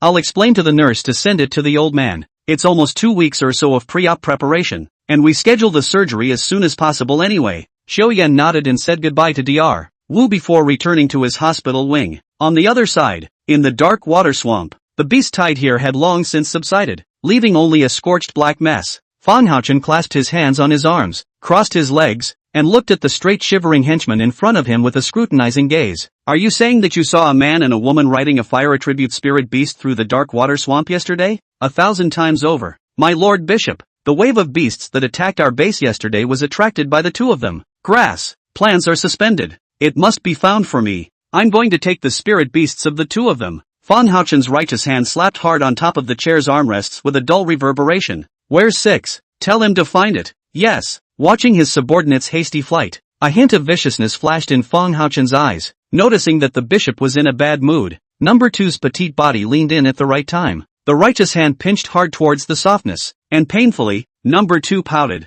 Xiao did not know at this time that he had inadvertently prevented a tragic social crisis. He also didn't know how much trouble he and Lin Yuqing had gotten into because of this trip to the dark water swamp. At this time, he was lying on the hospital bed, holding his cell phone in his left hand, constantly swiping short videos and watching Hey, squeezing a toothpick in his right hand. He ate the fruit that Lin Yuqing had peeled. I was thinking of paying Lin Yuqing to take care of myself for a while, and also to give her a little paycheck to improve my life. However, this little girl said that she wanted to return to the spirit beast breeding base to work part-time, and Xiao was about to be bored out of his mind staying alone in the middle of the ward. Halfway through swiping the short video, Xiao then remembered that the geocentric slime he had caught earlier was still in his royal beast space. When he extinguished his phone and sank his mind, his consciousness burrowed into the sentinel space. The jewel was lying there quietly, as if it had hiccuped. Xiao consciousness converged into an idea body squatted down and poked the shell on the back of the gem. However, this seemed to have caused the ground slime to be displeased, and with a kirikou sound, it sprouted tentacles and slowly moved in the opposite direction of Xiao. Xiao beckoned, and the flame qilin took a piece of spirit beast meat from the side and just threw it in front of the earth-centered slime. Carrick, what are you doing? Let me go. Xiao, who possessed the gift of the Book of Words, naturally understood the words. Since this creature has intelligence and does not act on its own instincts, this is good. Xiao then planned to have a good talk with the earth-center slime. Hungry yet? You can eat something first. I have more if it's not enough. The heart slime hesitated for a moment, then honestly opened its mouthpiece and crawled towards the mountain of meat. As it slowly chewed and swallowed, Xiao was surprised to find that the black slime had already started to be released around the gem. In just a few seconds, the jewel was completely wrapped in black slime, no longer visible inside the crystal clear. Kir, what the hell do you want? The light of the contract on Xiao hand flickered as a silent response. Kiri, bold human, I am the king of the earth's core slimes. I am not to be contracted by a mere mortal. Upon hearing this, Xiao eyes flashed with a strange color. You say, you're the king of earth-centered slimes? So you still have a pack? Kir, that's for sure. It's just that, last time Sim sneaked up on the king, Carrick, the king has lost his real power. That's why I had to come out to look for food. Xiao was immediately happy when he heard this. Since this little thing called itself king, then those who are called XX king must be particularly powerful. Normally, it might be brocade in food. Now that he was desperate, he came out to hunt for food, and he must not be very skillful in the business, and that's why he caught the opportunity. This wave, is picking up the slack. Chapter 25. Then your name is Cinder. What was that you were saying about Sim? Xiao was filled with curiosity. He didn't realize that there seemed to be a lot of strife between this kind of ethnic group. Kirby, Sim is my brother and he betrayed me, stole my sage's stone while I was on my wedding day, robbed me of my wife, robbed me of my soldiers. Obviously it's hard to escape. Good Samaritan, please spare me. I still have a big revenge to avenge. After hearing this, Xiao instantly understood the cause of the matter. And what was even more marvelous was that the geocentric slimes as a group actually had a husband and wife system. This king of geodesic slimes is really honest and says whatever he's asked. No wonder he was backstabbed by his own brother. If you don't backstab, who do you backstab? But Xiao did capture the point keenly. What is the sage's stone? Kirikou. It's the token that leads all the slimes in the center of the earth. And whoever has the sage's stone will be able to travel through the center of the earth at will. Good for you. The earth-centered slime suddenly noticed the slip of the tongue, and it tightly closed its mouth again when it was about to say something. Xiao frowned. Since he had the sage's stone, it seemed like his previous plan could unfold again. About 9 years after his last life, some ancient ruins were unearthed 20,000 meters underground in the middle of the rice landmass. There are countless treasures in the ruins. Some of these treasures were able to evolve spirit beasts, while others were able to strengthen the combat power of martial masters. It was also because of this that Rice's national power instantly surpassed that of the Dragon Kingdom, which was now a handful of the blue planet. What if you can get to those treasures first? Thinking of this, Xiao opened his mouth once again, with a hint of compulsion in his tone. You want revenge? I can help you. Kirikou, can you help me? How can you help me? At this moment, Purple Moon twisted her body and swam over, spitting out snake letters. The silent movement is a response to the slime in the center of the earth. Carrick, how can I trust you? Xiao revealed a nuclear good smile. Even if it's for that sage's stone of yours, it's impossible to lie to you. Sign it, the Imperial Beast contract. The smile was literally 100 times more terrifying to the earth-centered slime than his own grandfather. It seemed like if he didn't agree, he was going to be killed by that spirit beast next to him the next moment. Does this strange man, who wants to hang on to everything, lean? I should have known better than to say so much. Now this was clearly forcing himself to sign a royal beast contract. Not only did I give myself a ride, but I lost the sage's stone as well. The geocentric slime squirmed, internally torn. Are you signing or not? If you don't sign you'll never get out of this imperial beast space in your life. When the time comes, just watch your wife and your brother go off in style in the center of the earth. Xiao patience was limited and gave an ultimatum. As soon as he opened his mouth, though, the king of earth-centered slimes couldn't wait to agree to the contract. Hey, I'm a fish out of water. Taken hard. As the light of the contract dissipated, Xiao mind was instantly flooded with information and skills about the geocentric slime, which seemed to be a marvelous ability granted by the advancement of the Wanxiang Xin Shu. Nowadays, He didn't need to communicate with his spirit beasts or travel to their bases for testing to grasp the detailed information of his spirit beasts anytime, anywhere. King of the Earth's core slimes, Silver 7th Order, Platinum Bloodline. Skills, Sleeping Toxin, Devouring, Mimicry, Flame Fire Unicorn, Black Iron 3rd Grade, Diamond Bloodline. Skills, Haste, Sea of Burning Flames, Wings of Flame, Electric Lightning Thunder Python, Black Iron 4th Grade. Skills, Thunder Teeth, Electric Arrow, Punch. When his gaze turned to the Earth-centered slime, he was even more surprised to find that it was actually a Silver 7th rank spirit beast that actually caught itself. Waste treats. However, it seemed that these skills were no different from a normal geocentric slime. Damn, this king of the slimes can't be self-appointed. Now that the deed is done, communication is smooth and unhindered. Xiao Yan stopped using the Book of Words and Spirits and directly said to the dark figure in front of him, "You don't have any special abilities as the king of slimes?" Feeling Xiao Yan's gaze with malice, the Earth Core Slime King leaned towards the side somewhat sheepishly. "What for? I can't help it if the sage's stone was taken away from me." Xiao Yan took a deep breath. Today was considered a wasted pleasure. It is true that the greater the expectation, the greater the disappointment. But if he thought about it, if there was a king of earthly slime with other special abilities, it would still be Xiao Yan's turn for him. A little Karami. To catch it? It was unlikely that he and Lin Yuqing would have been accounted for in the dark water swamp. If your brother has a name, then surely you must have one too. What's your name? I don't have a name anymore. My name ceased to exist after I left the pack. The earth-centered slime's voice was all but weak, as if it had thought of its sadness. Xiao Yan pondered for a moment and once again said in a deep voice, "Then you'll call it a cinder block, and it's black anyway." Looking at the two spirit beasts that had just been contracted both possessing names, the flame Qilin on the side had a really bad feeling in his heart. In the old days, when he was a child,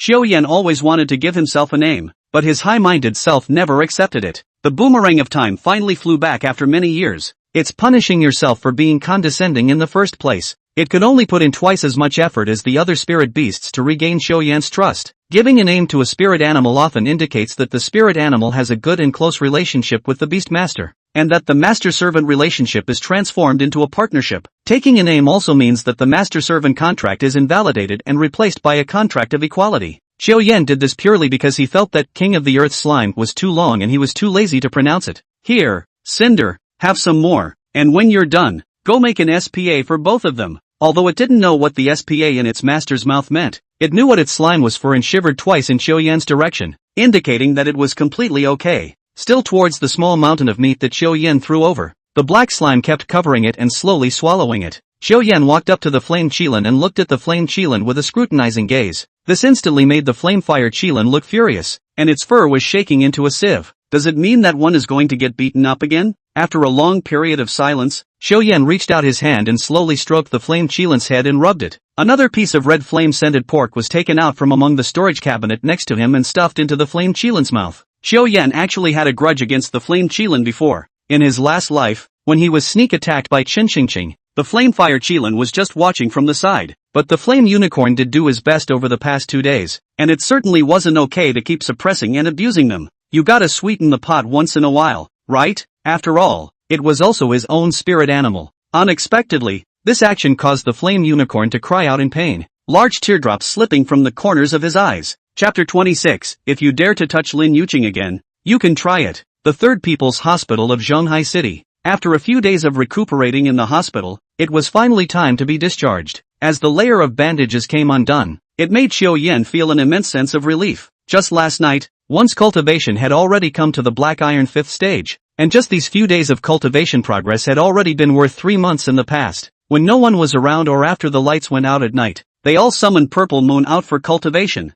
and after sensing that their cultivation had reached a bottleneck, they would occasionally summon the Flame Fire Qilin out to cultivate together. This also made the Flame Qilin even more loyal to its master. It couldn't wait to go to the Dark Water Swamp again to fight for its life. However, what Xiao Yan didn't expect was that Purple Moon's current race was actually the Electric Lightning Thunder Python. But even for the Electric Lightning Thunder Python, the bloodline rating was just platinum. The rating given by the Book of 10,000 Elephant Mysteries was a series of? It seemed like Purple Moon would definitely be able to evolve into a spirit beast with a higher bloodline in the future. Thinking of this, Xiao Yan took out spare clothes from within the Imperial Beast space and put them on, and with light footsteps, he pushed open the door to his room. For the past 2 days, he had eaten 3 meals a day from the meals that Lin Yuqing had brought. It's still a little embarrassing to bother people all day long with all the hustle and bustle in the hospital. Why don't we invite Lin Yuqing for dinner tonight? Xiao Yan looked at his watch. It was now 5 in the afternoon. Lin Yuqing should have gotten off work already and said that she would come to pick herself up from the hospital today.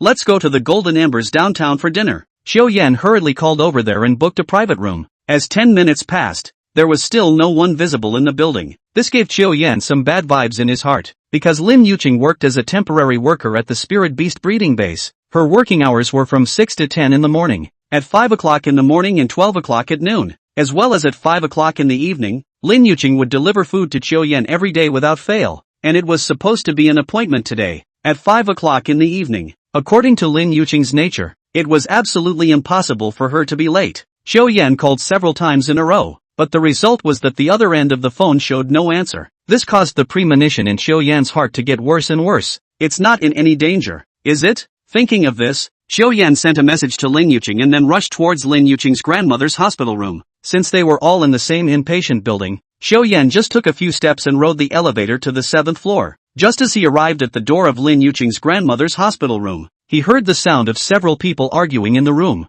Yuqing, you know our family is in trouble. Your cousin just lost his job, and you're not unaware of how much the monthly payment is for that school district house in our house. Your little nephew has to attend extracurricular classes. Some kind person gave Grandma $1 million for her medical bills, and Grandma won't be able to use it all in a while, will she? Cousin's wife is not pretty, but she is of the clean-cut type. The compensatory smile with a consultative meaning on his face at this moment was simply more vicious in Lin Yuqing's eyes than the evil spirits in hell. No, May, can. This is Grandma's life-saving money. I won't give you a dime. Lin Yuqing's eyebrows furrowed slightly, her little face reddening with excitement. They asked us to borrow it. It's not like they won't pay it back. Do you really want your cousins to sleep on the street? Qin Shofen opened her mouth weakly as she lay on the hospital bed, her voice hoarse and incomparable. In fact, she knew that she had already been very sick for a long time, and it would be a waste of money to continue treating her like this. In that case, you might as well take it out for the relief of your descendants. Yes, sister, it's Grandma's money. Of course it's her call. Cousin had even started to pickpocket Lin Yuqing to get the bank card that was sitting on the nightstand. Even with Grandma's words, Lin Yuqing still clung against her cousin's hand so tightly that she began to tremble from too much force. For so many years, the cousins have borrowed money from themselves and their grandmother, and all the money they have borrowed has never come back. No matter what Grandma thought, the nurse clearly said it was for Grandma's medical expenses. Without even thinking about it, it must have been sent over by Xiao Yan. I will find a way to pay back the money myself, but this money, except for Grandma's medical treatment, should never be used for anything else. You let go. Sister, listen to your brother. Your brother has recently looked at a project. Investing in it now will double it tomorrow. Cousin's wife was not shy to start picking at Lin Yuqing's hand. Looking at the greedy appearance of the two, Lin Yuqing was on the verge of crying with anger, and a pair of eyes began to ooze watery mist. At this moment, the door of the hospital room was pushed open with a snap. I'll see who dares to do it. Xiao Yan walked in, and his face was suddenly gloomy. Who the hell are you? This is our family business. What do you care? Watching her cousin's hand loosen, Lin Yuqing retracted lightning fast, reaching out to stuff the bank card on the bedside table into her pocket. It doesn't matter who I am. If you dare to touch Lin Yuqing again, you can try. Xiao Yan. Lin Yuqing, who saw the visitor clearly, could no longer control her aggravation, and the tears in the corners of her eyes glistened with crystals. Little, I thought who was here. So it's your concubine. Cousin saw this and grabbed even harder, but suddenly he felt a huge pull from behind him, pulling him right out. Ute! Before he could say the word what, he received a heavy punch in the face. Straight away, he stumbled and fell to the ground. Hubby, how dare you hit my husband? Seeing this, the cousin's wife rushed towards Xiao Yan with her teeth and claws open. Pop! A crisp ringing sound came. Xiao Yan rewarded the crazy woman in front of him with a slap. Cousin's wife only felt her face burning, and in no time it was red and swollen. She covered her face in disbelief. This boy in front of her, how dare he hit her? You! I'm calling the police right now. This is considered a civil dispute. Even if I maim you today, a little compensation is all. I've got plenty of money. But you guys, would you like to be missing a leg or an arm? Xiao Yan's nonchalant words instantly angered his cousin on the ground. You, what the are you? Let's roll. The summoning blow on the back of his hand flickered, and a half-man-tall raptor dog appeared beside it. The raptor dog's earthy yellow fur stood up at the roots, and his body was filled with electricity. Even more noticeable was its mouthful of fangs and claws, which seemed to be made of some kind of steel. Each limb has a propeller-like device that is tightly attached to the body. The spine was also covered with a thick layer of steel, like a shield. Xiao Yan also raised an eyebrow. The spirit beast in front of him didn't seem too simple. It was more like it had been modified with some kind of technology. Steel teeth. Get him. Cousin called out the name of the spirit animal. This thunderhound scurried over in the blink of an eye and bit at Xiao Yan's chest with its fangs wide open. In an instant, the flame Qilin appeared out of thin air with an impact, viciously biting the thunderdog's throat. The two were clearly not on the same level of strength. The raptor dog suffered a tremendous force and flew backwards due to inertia. The two front paws of the flamefire Qilin pressed it underneath its body, and in just a few short seconds, the tyrannical spirit beast was brought under control. Cousin obviously didn't believe that the boy in front of him, who was about Lin Yuqing's age, had such a strong spirit beast. It looks like he's still a high school student, right? It's only been 3 years of cultivation, and his own spirit beasts are actually not a match for him? Even if they had taken advantage of the sneak attack, it wasn't as if the raptors didn't have the ability to fight back. He himself had specifically sought out the Heavenly Vault Church to transform the spirit beasts. Not to say that his peers were invincible, but at least he was already at the apex of the ordinary people, and even a normal Black Iron level 5 spirit beast couldn't help him. Who the hell are you? Cousin opened his mouth menacingly, his cheeks flushed red, and the area he had just been hit by Xiao Yan began to rapidly turn purple. That money is mine, and if you want to touch my money, naturally you're messing with me. Xiao Yan leisurely opened his mouth, not putting the two in the least bit in his eyes. What are they going to fight themselves with? The raptors are in their own hands. Do you still want the spirit animal? $300,000. Turn it over and you're free to go. Xiao Yan smiled as he opened the Weixin collection code and reached out to his cousin. Cousin and sister-in-law looked at each other and didn't seem to be able to sort out the logic of the matter. You mean, asking your grandmother for money yourself and getting beat up, and then on the flip side, the guy who beat himself up asks for money? There's no mistaking it. Chapter 27, Breathtaking Memories. Oh, then it looks like it's not wanted. The flame Kirin's large mouth was slightly hardened, and the thunderhound instantly let out a heartbreaking howl. Don't! I give! Cousin stumbled to Xiao Yan, trembling as he pulled out his cell phone and entered the password. Ding dong! Hearing the sound of arrival ringing out, Xiao Yan grinned. Isn't that rich? Okay, you guys can off. Xiao Yan finished by adding another kick towards his cousin's waist. The two didn't dare to stay and ran out of the hospital room with a roll. Old lady, you're really senile too. Have you ever considered Lin Yuqing's feelings in this way? Even when facing Lin Yuqing's grandmother, Xiao Yan was still unfazed. That money is from me, but that doesn't mean you have dominion over it. This money is for your treatment, not for you to help your relatives. Lin Yuqing gently tugged on Xiao Yan's coat. Xiao Yan, grandma is a bit confused. Don't blame her. That money, I'll find a way to pay you back. Xiao Yan waved his hand and smiled towards Lin Yuqing. Yeah, the money is even if I lend it to you first. There's $1 million in the card. You shouldn't be able to use that much if you're just treating the disease, and the rest you can buy some equipment and elixirs or something to prepare for the Imperial Beast's entrance exam. It wasn't until Lin Yuqing nodded heavily that Xiao Yan put his heart down. The old man's illness in front of him was a pressing issue, and he was afraid that Lin Yuqing's pride would not be able to take it. But it's good to know that this little girl knows her priorities. Not long after, the professional chaperone Xiao Yan had called arrived, and only then did he pull Lin Yuqing out of the hospital room. At first Lin Yuqing had disagreed. After all, $1 million had already taken advantage of people. But when she heard Xiao Yan say that it was more dignified to have a big beautiful girl with her, she must go. This made Lin Yuqing a little embarrassed. The key is that it's not a wasted trip, and you can actually get $1,000 off for having dinner with him. Only then did Lin Yuqing follow Xiao Yan. Ding! Terminal of this train. Central C North Station. Current station. Lijiazui Station. Hearing the broadcast, Xiao Yan got up from his seat and walked out towards the door. I don't know if it was his illusion or not, but there seemed to be a line of sight, if anything, staring at him. He guessed that perhaps it was the trouble that the underground arena had attracted earlier, but Xiao Yan didn't care. Lijiazui is the busiest section of Shanghai City, which is equipped with the more police force. It is difficult to robbery can also rob the shopping mall. In that case, it's better to just put it aside. It can't threaten you anyway, right? Xiao Yan led Lin Yuqing to the Golden Ashes barbecue restaurant in a familiar manner. Although Xiao Yan had never been here in this life, in his last life, however, he had missed the place so much that he had worked here for as long as half a year. At that time, he had already been reduced to what people would call an invalid, and after his parents were buried, he became completely homeless. While wandering around, he came to the back door of this barbecue restaurant by mistake. Watching the dozen or so chefs operating methodically in the back kitchen made Xiao Yan inwardly think of wanting to become one of them. This is because chefs, as a service industry, unlike physical labor on construction sites, have no way to replace them with spirit animals. Even if Chiu Yan had been reduced to an ordinary man, he was still capable. That's why he begs on this street every time he has a moment to spare, and every now and then he comes here to visit. However, he was soon discovered for such behavior. One of the cooks happened to be lazy that day and ran out for a smoke. Seeing Chiu Yan's sneaky appearance, he thought he was trying to go in and steal something. The chef gripped Chiu Yan's collar, as aggressive as if he had caught him in flagrante delicto,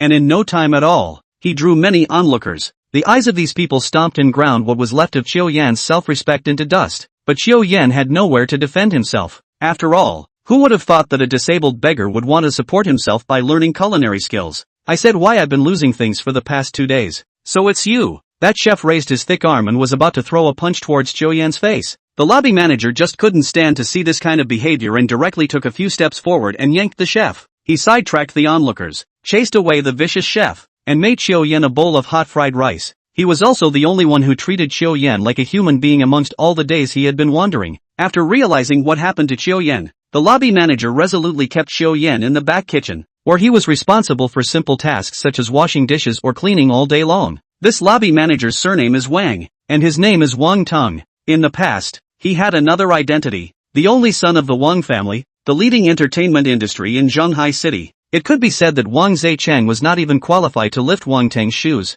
After all, the Wang family is in control of most of the entertainment industry in Shanghai City. Naturally, it is not comparable to a small pharmaceutical company of Wang Zicheng's family. As for why it's before, it was a terrorist attack by an organization called the Church of the Vault of Heaven. Overnight, the entire Wang family was killed. Only Wang Tang, who had been out spending the night before, had escaped. But what can a foppish young master who only knows how to have fun all day do about this tragedy? Maybe that's why the Church of the Vault of Heaven let him go. Possibly due to their similar experiences. Chiu Yan and Wang Tang were instantly familiar with each other, and soon became good brothers who had nothing to talk about. And with this relationship, it also allowed Chiu Yan to work at the barbecue restaurant for a little over half a year. Then one day later, Wang Tang evaporated, like a wisp of autumn wind drifting by, taking away only a few fallen leaves. He didn't even leave a message when he left. Without Wang Tang's cover, Chiu Yan was directly kicked out of the barbecue restaurant. It wasn't until the following year that Chiu Yan sought his old friend again, but on top of the big screen outside the mall, it had a picture of Wang Tang on it, and a smile for the camera. However, the photo is grayed out and the caption below it matches the text. Wang Tang, police number 531, had infiltrated the management of the Sky Vault Church as an undercover agent since joining the Dragon Kingdom's Close Protection Bureau last year. During the siege of the Church of the Vault of Heaven on April 28, he provided us with vital information, but suffered endless torture from the enemy as a result. Unfortunately, on April 29, after all efforts to rescue him, he still died of his injuries at the age of 24 years old. In honor of his valiant service, police number 531 will be permanently sealed. It is thanks to the silent contribution of these heroes that we can enjoy a peaceful life today. Let us remember this hero and pay our highest respects to Comrade Wang Tang. Among the countless people who stopped to observe a moment of silence at the entrance of the mall, there was a crippled figure that stood out in particular. He limped against the crowd on his crutches. His figure was hunched over and his body was shaking violently. That weak look as if he could easily be blown over by a breeze at any moment. He buried his head low, as if trying his best to hide something. Without realizing it, a tear slipped from the corner of his eye and dripped silently onto the cold ground. Perhaps this tear was like Wang Tang, falling as brilliantly as a firework bloom. Even if it's short, it makes for beautiful memories. Chapter 28, Ordering. When they entered the barbecue restaurant, the layout in the lobby was still the same as they remembered. The entire barbecue restaurant is mostly decorated in the European classic luxury style, with gold and white dominant colors. The warm yellow European crystal chandelier shines brightly, illuminating the reliefs and murals on the walls. It looks luxurious. Lin Yuqing looked at Chiu Yan, completely not expecting to be brought to such a high-class place, and looked a bit rushed. She reached out a hand and gently pinched the corner of Chiu Yan's coat. The place was full of diners, and as far as the eye could see, each one seemed to be worth a lot of money. Savoring the food while all talking about something, very much like the kind of urban elite feeling you get in TV shows. It also looked like Chiu Yan and Lin Yuqing were both dressed a bit out of place here. In his previous life, Chiu Yan had never appeared in the guests' dining area. Because of his disability, it is obviously inappropriate to be present in such high-end places. He can only come here at night after closing time to clean up. Welcome to Golden Ember. A voice came along and interrupted Chiu Yan's thoughts. Hello, may I ask if you have a reservation? The supervisor to the side crossed his arms in front of him, a professional fake smile on his face. Since you can get to this position, you must be very good at reading people. Looking at Xiao Yan and Lin Yuqing, the two of them were dressed in plain clothes, and it was obvious that the two of them were treated as poor students. I just walked in by mistake, so maybe I'll have the good sense to leave on my own after a while. After all, this is Li Jiazue, one of the top locations in the entire city of Shanghai. Just for a meal, it's about $30,000 per person. Not for any other reason, just because the ingredients used in this barbecue restaurant are all derived from farm spirit animals on land, water and air. Well, booked. Surname Q. VIP 618. Xiao Yan said indifferently, with little expression on his face. Such calmness shocked the supervisor. He suddenly realized that the boy in front of him was the guest who had called. Not just anyone can book the VIP box at Golden Ashes. At least you have to have a black and gold card from the Central Bank of the Dragon to qualify. And the requirements to get the black and gold card, it's a minimum 8-figure asset recognition and spending over 7 figures in a month to get it. A guest of honor. It must be a guest of honor. Thinking of this, the supervisor's attitude made a direct 180 degrees turn, and he hurriedly nodded his head and led Xiao Yan through the hall. On the way during this period there was a constant stream of sidelong glances from diners, curious about these two young men who had made the always stoic supervisor so deferential. The two followed the supervisor up to the 3rd floor in the elevator and made 7 turns before stopping at the door of the box. This was a small box that could accommodate 10 people to dine together, and Xiao Yan casually pulled a chair and sat down. The layout inside the box was similar to the outside, only more private and equipped with specialized attendants. Lin Yuqing silently sat next to Xiao Yan. She's never been to a place like this, so she was afraid of doing something that would make the waiter on the side laugh at her for being a bumpkin. Bringing Xiao Yan to, the supervisor whispered a few words to the female waitress in the box, and with a heartfelt smile on his face, he bowed and walked backwards out of the box. Menu. Xiao Yan gently clasped the Perspex tabletop with his fingernails. The waiter who was focused on sizing up Xiao Yan obviously didn't react. Only 2 people. Why do you need such a big box? Hello, please give us the menu. Lin Yuqing timidly opened her mouth. The waiter came back to his senses. The supervisor had just made a point of emphasizing it to himself. In case you slow down your honored guest, you won't be able to deduct enough from your salary for a week. She apologized repeatedly and brought a black menu to Xiao Yan. The menu on it is extensive and has only words but no pictures. Lin Yuqing was watching from the side, her eyes going wild. Xiao Yan just casually swept a glance and tapped his finger on it carelessly a few times. This, and these. What else do you want to eat? Rainy? Don't be polite. When Lin Yuqing heard this kind of ambiguous address, her little face immediately became a little hot. Well, you order it. I'm okay with it. Okay, then add a Jadeluan swan cake and Bisha green cow cheese ice cream. Xiao Yan handed the menu to the waiter, but the waiter's heart was in a state of shock. Xiao Yan was simply more skillful at ordering food like this than 95% of the guests,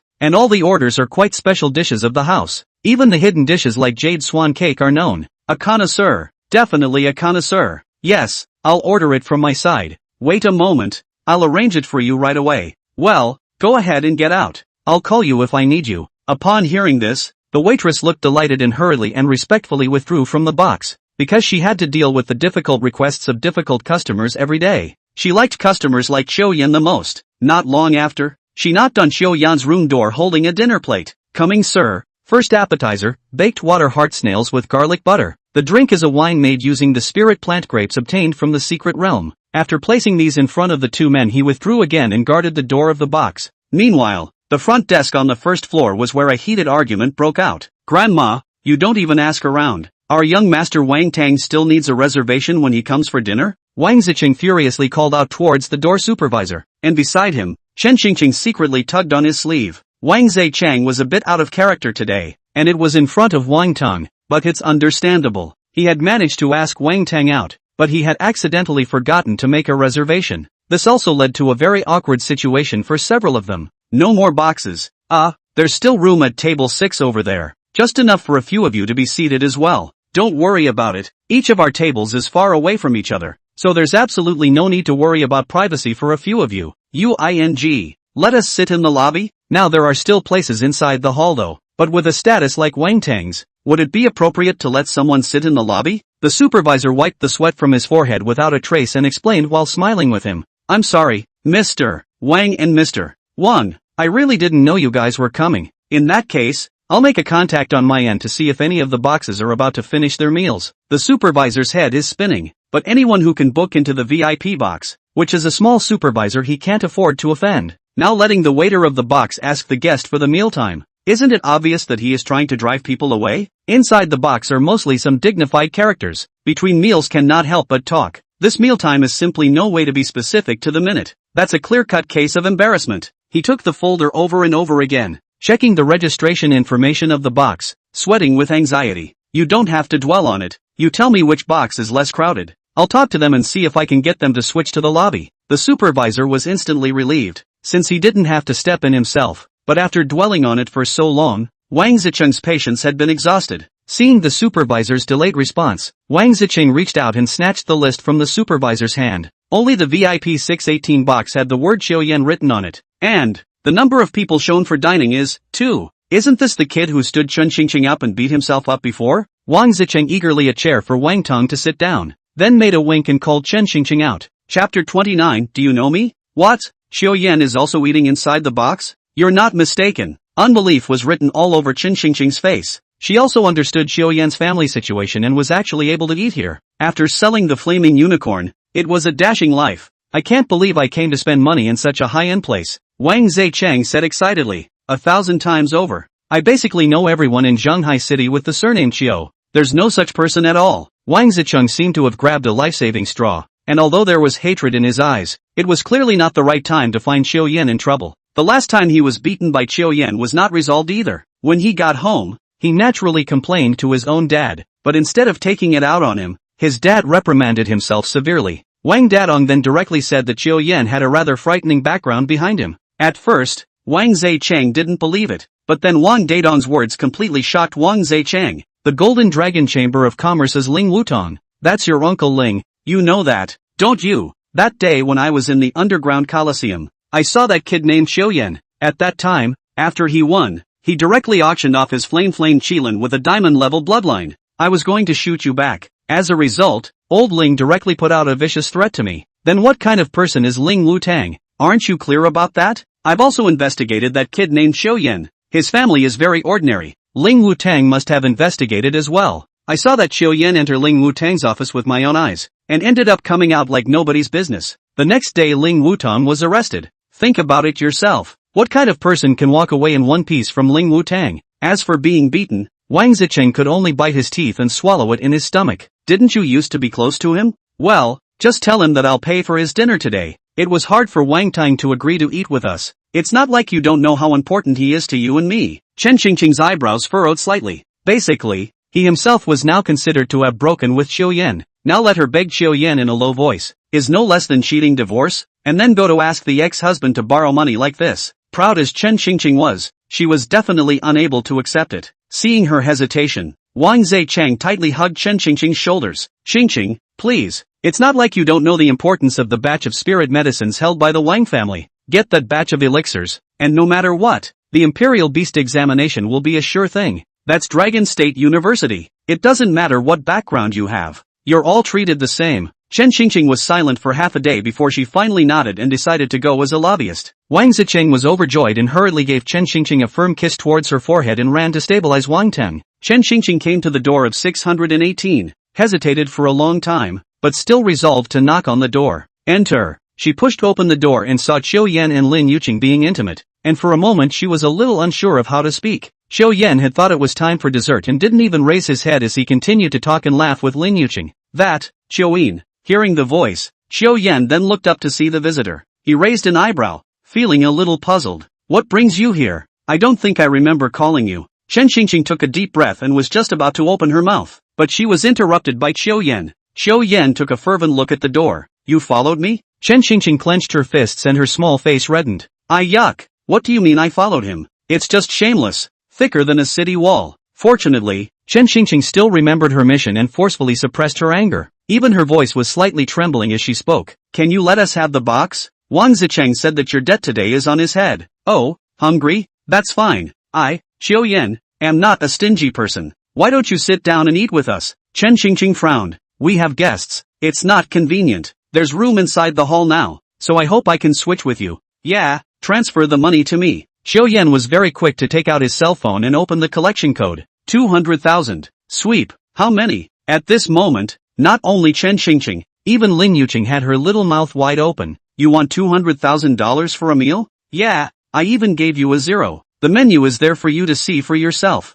Xiaoyan put down his cell phone and spread his hands. If you don't want to, forget it, we've got a couple desserts left anyway. Willing. Xiaoyan turned a deaf ear and picked up his knife and fork once again, slicing a piece of roasted meat and bringing it to his mouth. I said, I sweep. Chen Xingqing took out her cell phone and walked in, but Xiaoyan on the opposite side was slow to move. Collection code. At that moment, however, there was a sudden sound of footsteps outside the door. Wang Zichun reached the doorway first and made a wink towards Chen Xingqing. Chen Xingqing's left hand behind her back quietly made an okay gesture. Seeing that the plan was going well, Wang Zichun was so excited that he was about to jump up, and hurriedly turned back to stabilize a few people. A bad smile flashed across Zhou Yan's face, who noticed all this. I changed my mind. Ask yourselves elsewhere. Can you leave me alone with my girlfriend? Not even acting. Zhou Yan directly showed his cards. Asterisk asterisk asterisk asterisk. Zhou Yan, you don't. Guests are really important to us. Count on me begging you, okay? Only today did he see that Zhou Yan was actually such a shameless person.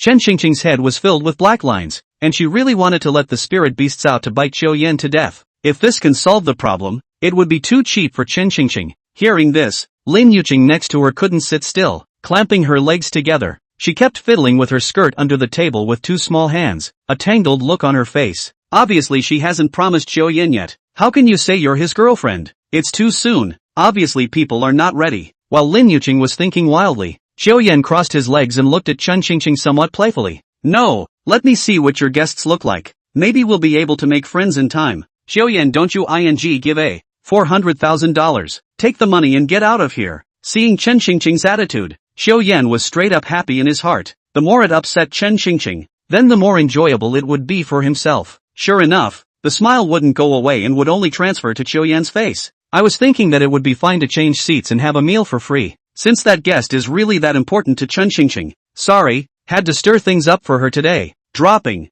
$400,000 in full. Zhou Yan shook his glass in his old age, took a sip, and his ass felt as if it was glued to the seat. Seeing that Zhou Yan had collected the money and still refused to leave, Chen Xingqing almost went crazy and almost went up to pickpocket Zhou Yan. No, what is this? Grind it out. Are you guys leaving? Zhou Yan's afterimage swept, and a person once again appeared in the doorway. His height was about the same as Zhou Yan, only slightly shorter than him. He also dyed his hair yellow, and his features were as three-dimensional as a model's, and his skin was fair and delicate. At that moment was cocking his head, leaning against the door and looking in. Wang Tong? Seeing the visitor, he blurted out, but he soon realized he had said the wrong thing. You know me? Wang Tang was a bit incredulous. He didn't have this person in his impression. Chapter 30, The Sky is Falling for Wang Zichang. Yeah, Zhou Yan, didn't you grow up going to the Zhenhai Experimental Primary School? I was in class 6 too. When you were in junior high school, didn't you fall in love early and talk to someone called Qin Zhejia? Didn't your old man give you a beating when he found out later? Hearing Zhou Yan tell the embarrassing story he once had, Wang Tang was even more puzzled in his heart. He walked up to Zhou Yan and scrutinized the face that was completely new to him. Where the hell is this old school? What he said was indeed true, but even Zhou Yan, who had been beaten up by his own dad, knew about it? Then, looking at it like this, he and Zhou Yan should be especially close. But why? Do you have no memory of him at all? Is it because he's been out drinking and bouncing every day for 3 years in high school, and he's playing stupid with his brain? For the first time, Wang Tang had doubts about himself, but he couldn't have imagined, no matter how, that these were the words of his previous life self and Zhou Yan, old classmates at a Weibo. We'll be in touch from now on. Zhou Yan smiled as he opened the QR code and handed it over. Wang Tang was also bluffed by Zhou Yan's sentences, and in a confused manner, he opened his cell phone and added his friend, Chen Xingqing, who was on the side, frowned and opened her mouth, wanting to say something, but in the end, she swallowed the words that came to her mouth. Himself and Zhou Yan had been in the same class since childhood. Regardless of elementary school or junior high school, there shouldn't be much opportunity to come into contact with a young master like Wang Tang. What's more, Chen Xingqing and Zhou Yan were both Imperial Beastmasters, both of whom had attended specialized Imperial Beastmaster academies. Other people, Wang Tang is a martial artist. It's not even close. Okay, we're both full. Waiter, don't we have 2 desserts left? Just pack it for us. Zhou Yan smiled and got up to hug the dumbfounded Wang Tang tightly. Subsequently, Wang Tang then reacted. Chen Xingqing, this woman was just in this box and seemed to be driving Zhou Yan and the 2 of them away? With that thought, he then spoke out. Don't, old school, in such a hurry? Sit down and let's talk some more. With my memory, I really don't remember you. Waiter, come and pour me a glass of wine. I'll give Brother Cho a glass of self-punishment. Reparations. Why don't you say Wang Tang is so popular in the circle of rich kids in Zhonghai City? This kid is really righteous. A waiter brought a bottle of brandy, uncorked it, and was just about to pour down a glass, but Wang Tang didn't know where the 10,000-foot bravado was born, snatched it up, tilted his head and gulped it down. After a whole bottle of wine was consumed, Wang Tang's face was flushed and he was a little unsteady on his feet. He shakily pulled back his chair and sat down with his arm around Chiu Yan's shoulders. Brother Chiu, old Wang, am sorry for you. I can't believe I forgot about you. Tell me more about the old days. It was the first time he had ever blown a bottle as wildly as he had today, and it was because of a friend he didn't even remember. It's just that I don't know why, but as soon as I saw Chiu Yan, I had a familiar feeling. Born into the Wang family, he was good at reading people from a young age. Wang Tang knew in his heart who was telling the truth and who was telling lies. He couldn't see any traces of lies on Chiu Yan's face. Moreover, when he had just been embraced by Chiu Yan, he truly felt the kindness that Chiu Yan had released towards him. Moreover, he noticed that there seemed to be some tears in the corner of Chiu Yan's eyes. This made him even more curious about what had happened between him and Chiu Yan. Awkwardly, after blowing on a bottle of brandy and before asking what was on his mind, he fell asleep with Chiu Yan's shoulder in front of his eyes. Not long after, Wang Zaichang came over with 2 bottles of Royal Salute in a hurry. As soon as he saw the sight in front of him, it felt like the sky had fallen. Is there a mistake? Wang Tang grabbed an empty wine bottle in his hand and then fell asleep drunkenly on Chiu Yan's shoulder? Meaning that Chiu Yan just made Wang Tang blow a bottle? I've never heard of these two knowing each other. His eyes looked to the side of Chen Xingqing, only to find that Chen Xingqing, who had been here all along, seemed to have a CPU that was burning up. Noticing the sight, he also looked at himself with a confused look on his face. Xingqing, what the hell is going on? Chen Xingqing glanced dully at Chiu Yan and Wang Tang again and shook her head somewhat mechanically. It's broken. I'd become a clown myself. Although he didn't know when Chiu Yan had gotten so close to Wang Tang. However, she clearly knew that the plan to talk to Wang Tang about the batch of spirit medicine that she wanted to talk to him about today was definitely out of the question.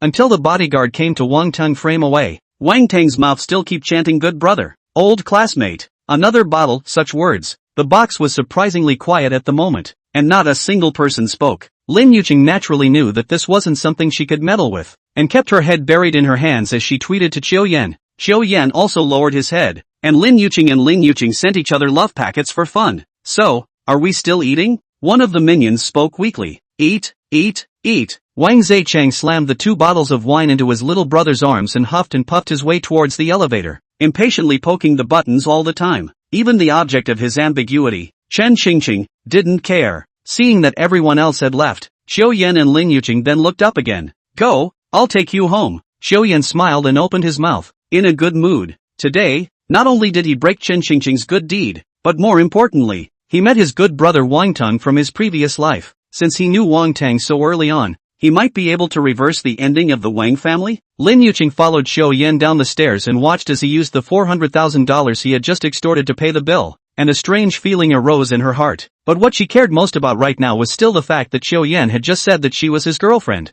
Blowing in the wintry evening breeze, Chiu Yan and Lin Yuqing walked side by side towards the subway station. The 2's superb facial features drew sideways glances from passers-by, and on the other side of the street, a man hides in the shadows, staring at the door of the Golden Ashes. When he saw the 2 men come out, he pressed the microphone below his collar. The target is coming out now. 94, stay on target. The 2 of them got on the number 3 subway. Follow. The target got off at Xuanwu Station in the northern district of Zhonghai City. You go ahead and follow. We'll be right there. The scar-faced man called no. 94 quietly followed Chiu Yan and the 2 of them out of the car. He was very ordinary looking, similar to the kind you couldn't find if you stuck into a pile of people. But his face had a horrible scar extending from the corner of his eye to the center of his person. The subject walked into the cozy home and appears to be heading toward Building 6 at this time. I really can't wait. I'm going to strike. Well, 94, all the best. Also, keep your hands and feet clean and don't leave any marks. Hey, I mean, why did you say I was your girlfriend today? Lin Yuqing held her tongue for half a day, but she really couldn't help but ask. Finally, she was able to be alone. Sitting in a crowded subway was suffocating her. Chiu Yan looked at Lin Yuqing with some derision, really not knowing if this little girl really didn't know or was just pretending not to know. Master Shifu was really a master at pretending to be confused. So let me ask you, are you a female? Yeah. So are we friends? Of course. So what happened to being my girlfriend for a day? You don't eat with me for nothing. It's called quid pro quo, okay?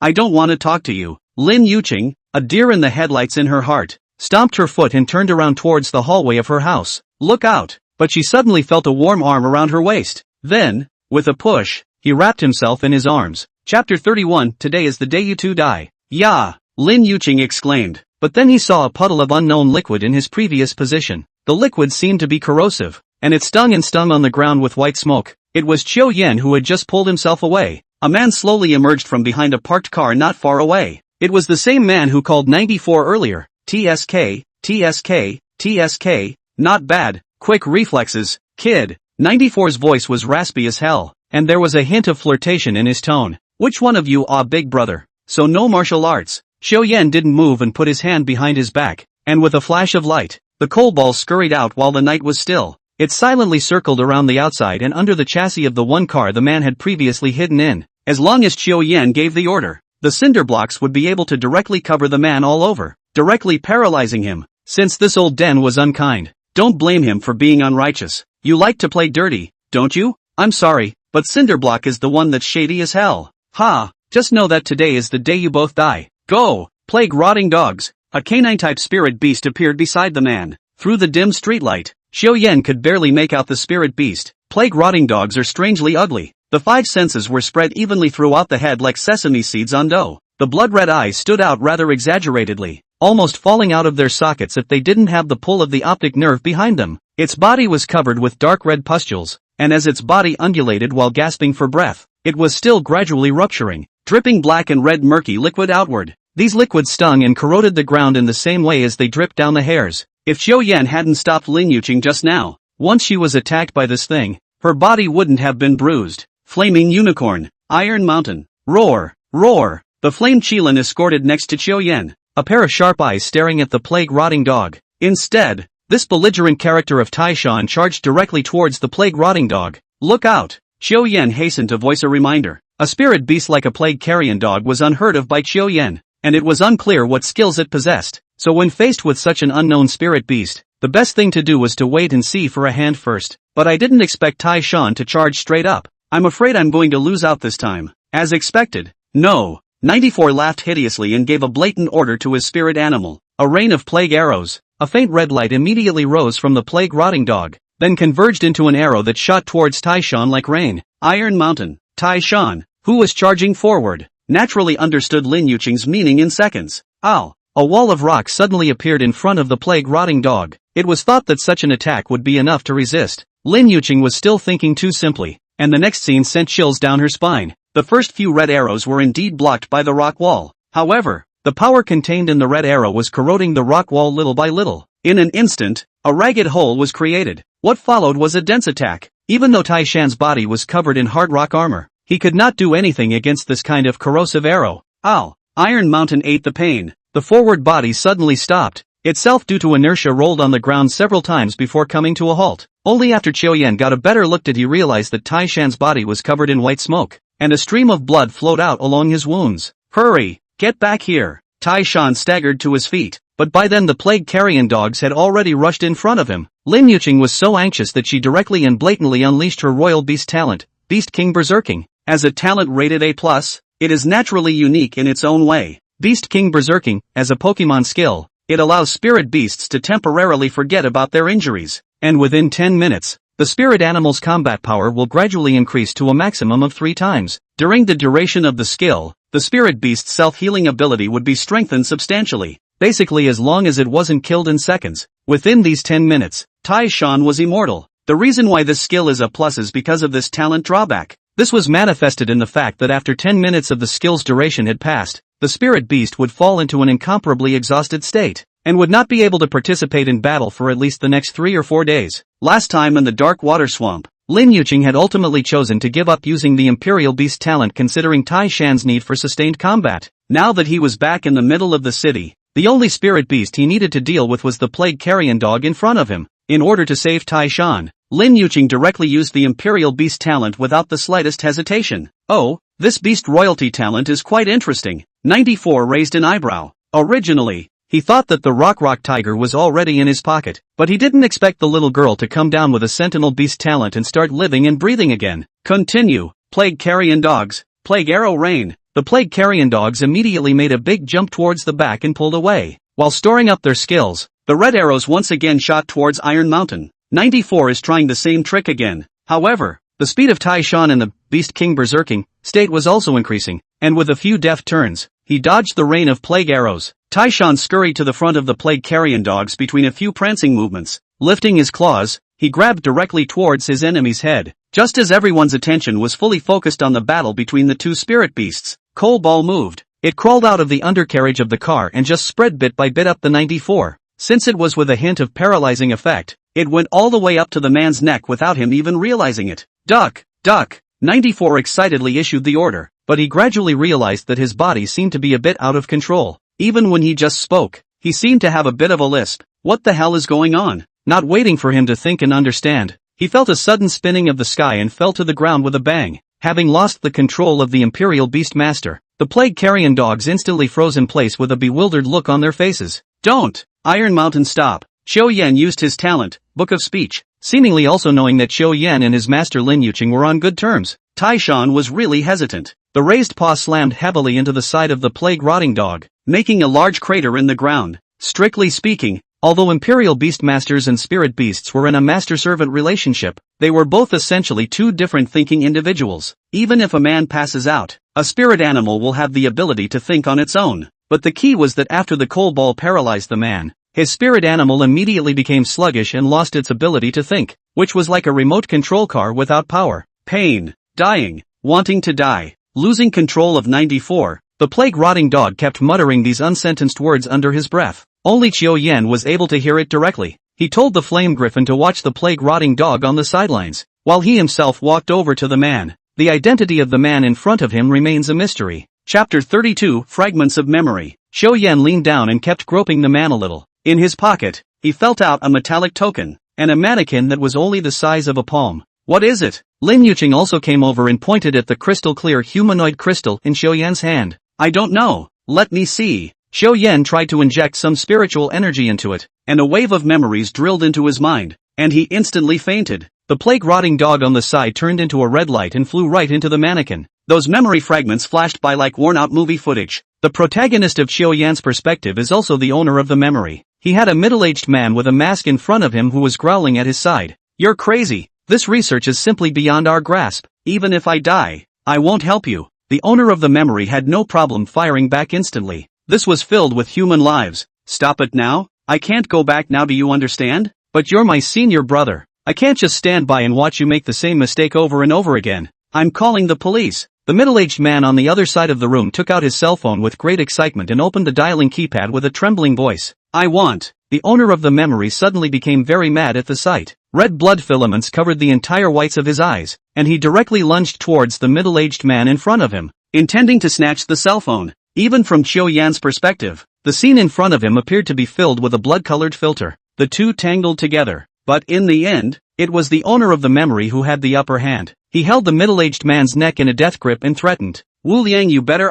stop. I don't want to kill you for the sake of my mentor. Hearing the words of the memory owner, the middle-aged man's movements lurched, and even his body began to tremble violently. He seemed to recall those days when he had studied under his mentor along with his senior. How dare he try to kill himself? Pop! The phone was snatched right out of the air and then smashed hard against the tiled floor to the side, smashing it to pieces. Different paths don't lead to the same thing. Let's pretend I wasn't here today. The owner of the memory let go of Wu Liang, who casually gathered up the stack of loose papers in front of him and stuffed them together into his briefcase, and then grabbed the door. The memory came to an abrupt end here, followed by darkness in front of Xiao Yan. Within this memory, Xiao Yan did see some information. The owner of the memory seems to be conducting some unethical research, but has hit a certain bottleneck, returning to the lab to seek help from his own mentor, Wu Liang. But Wu Liang was very resistant to the matter and immediately wanted to call the police. The owner of the memories was cornered and eventually chose to run away, and so on. Let's just say that the middle-aged man with the mask in front of him, why he looks a little familiar. Isn't Lin Yuqing's grandmother's attending doctor named Wu Liang? Xiao Yan was thrilled, but at the same time he felt a pang of panic for no reason. There was definitely some kind of terrible truth hidden behind this. However, once we find that Dr. Wu, we'll know the identity of the memory owner. Without waiting for Xiao Yan to react, a memory flashed through his mind once again. This time, the owner of the memory seemed to be conducting research in a dimly lit underground laboratory. Then a footstep sounded behind him. When he looked back, He only saw several mysterious people who had hidden their figures in black robes, holding a stick and coming hard at his head. The memory in front of Qiu Yan ended once again. Well, it looks like it's been hacked. Presumably, some power is eyeing the research and then trying to steal the results? Qiu Yan muttered, and the memory reappeared next. This time, the perspective of the owner of the memory was so short that it seemed to only come up to the waist of the man standing in front of him. As the viewpoint went down, then Qiu Yan was surprised. The owner of the memory had turned out to be a canine-type spirit beast. The man across from him crouched down and touched the owner of the memory somewhat favorably. It was only then that Qiu Yan saw that the man in front of him was very handsome, a feminine beauty similar to that of vampires in movies and TV dramas. And the hand he extended was actually a mechanical prosthetic hand inscribed with alien runes. Good dog. Looks like this research of ours is a success? The man commanded down toward the perimeter. Next, work on growing the congregation and continue the experiment. The memories came to an abrupt end, and Qiu Yan instantly returned to reality, sitting up violently and breathing in large gulps of air. He felt all over his body with palpitations. Luckily, none of the parts were missing from myself, but the feeling of turning into a spirit animal was like experiencing it yourself, and it was creepy to think about. Qiu Yan, are you okay? Meeting Lin Yuqing's concerned eyes, Qiu Yan sighed in relief. I'm fine. This thing is so evil that I saw the memories of that plague-rotting dog's life after I injected my spiritual power. You may not be able to accept it when I say it. It is the product of the combination of a human and a spirit animal. What? Lin Yuqing opened her small mouth wide, her eyes filled with shock. You mean that spirit beast used to be a human? Oh my god. She instantly felt like her three views were in trouble, making Lin Yuqing unable to accept it for a while. In other words, that vivid life, a human being. And just now, if Qiu Yan hadn't called off Tai Shan, he would have turned into a murderer himself? Come on, you don't have to beat yourself up too much. It seems to be the work of some evil organization hiding in Zhonghai City, and there's someone who seems to have some connection to this organization. That person you also know is your grandmother's attending doctor, Wu Liang. Qiu Yan patted Lin Yuqing's shoulder and greeted towards Cinderblock. Alright, keep this one. He'll be useful when he wakes up. Don't accidentally give it away. Qiu Yan asked Lin Yuqing for Wu Liang's phone number and directly dialed it. Hello? Who is this? Dr. Wu. I'm Qiu Yan, Yuqing's classmate. I'm going to add you on Twitter later. There's something I want to show you. Mr. Qiu, could it be that the patient's condition has worsened again? It's not about the patient. It's about you.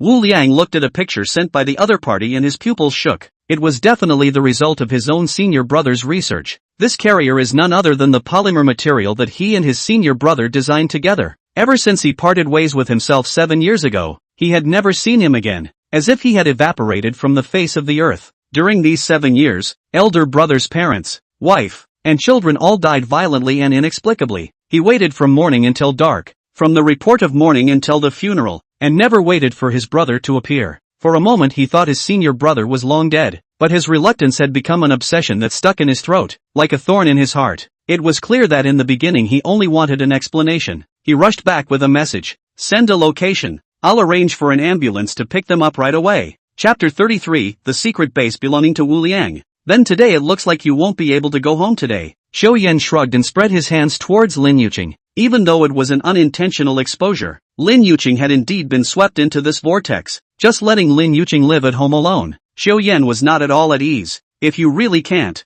you can go to my house tonight and stay overnight to see what Dr. Wu's side really says. Okay? He's coming right over. Since the ambulance had a red light on, it was unimpeded on the way here, and it took about an hour to get to the downstairs of Lin Yuqing's house. A person came down from the car in a hurry, and it was none other than Dr. Wu, who was wearing a white coat. But for a moment, Wu Liang vaguely felt that something was wrong. Qiu Yan contacted himself for no reason and sent him the results of his previous project. And how did he know? Even though there were still doubts in his mind, it was definitely worth his trip to find his senior brother. Where are the people? It was then that the cinder block hiding in the shadows revealed itself, wrapping the man in black translucent bodily fluids and slowly wriggling out. The sight in front of him clearly gave Dr. Wu a fright. But if you don't say researchers have big hearts, he quickly calmed down and recognized the species of the spirit beast in front of him. It's a geocentric slime. This young man named Qiu Yan actually had a geocentric slime. Little brother, Lin's student, if you have time in the evening, get on the bus as well. Come over to my side for a chat. I always had a feeling that this man attacked you for a reason that wasn't simple.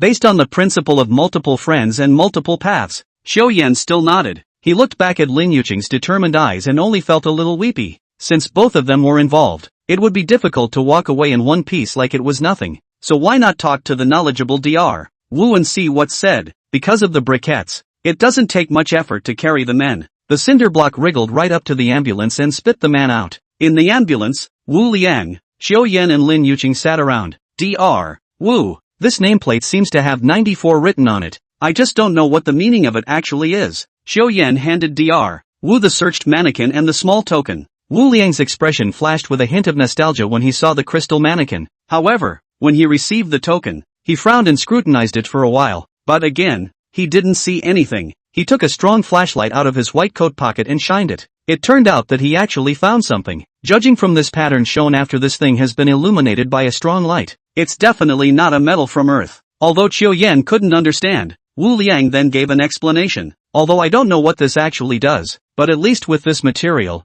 the odds are that it came from a spatial rift or a secret realm. Think about it. Assuming that this man is really number 94 in some organization, then that organization must be closely related to the space rift or the secret realm. It may even be stationed in these secret realms, and that secret realm must be rich in this metal. Even though there were some secret realms that had been pretty much explored by mankind. However, from the recovery of the aura to the present day, some spatial cracks would appear every year. Much of the material contained therein is undiscovered research. It's not unusual to not recognize this material. This thing can stay with me for now. It should be safer on my end. Don't look at me as just a doctor. After practicing for so many years, I'm now a gold-ranked martial artist. It's not to say that there's no one in Zhanghai City, but at least it's considered to be able to have the ability to defend itself. That organization has already sent someone to attack you tonight, and I'm sure they won't rest easy after this failure. Now that it's no longer safe for the two of you, stay at my place these days. Xiao Yan looked at Lin Yuqing, and the two of them smiled at each other and both nodded. Looking at the direction in which the ambulance was traveling, Xiao Yan's mind immediately had some doubts.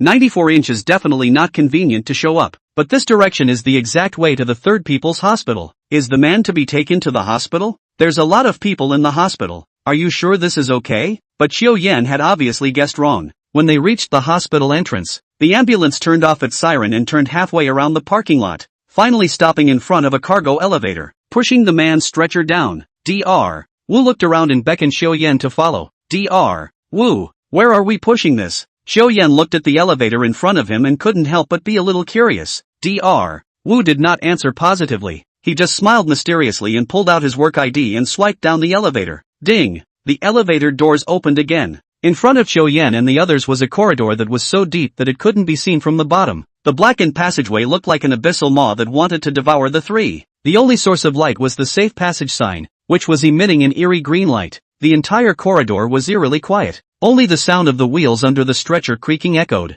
Xiao Yan, it's so scary here. Lin Yuqing sniffed the air and felt hairy inside. Such a disinfectant smell is very common among hospitals, but it seemed to be a bit pungent because the place hadn't been ventilated for so long. Combined with the musty smell of the air, she followed gently, unable to help but worry a little. What is Dr. Wu trying to take them to? A few people kept moving by the faint bright light of their cell phones, and I don't know how long it took before they finally came to the end of the corridor. Dr. Wu took out his ID card and swiped it in front of the door lock, and after hearing a drop sound, he twisted the door handle and opened the door. Xiao Yan raised his cell phone to illuminate the door, and found that the three big red letters morgue were written on the doorplate. Push in. This is the hospital's former morgue, which has been abandoned for a long time because it's rumored to be haunted. Only then did Dr. Wu open his mouth to introduce this place, and familiarly walked to the side and pressed the light switch with a snap. The strong white light source instantly pierced Xiao Yan and Lin Yuqing's eyes. They narrowed their eyes and pushed the man on the stretcher. 94.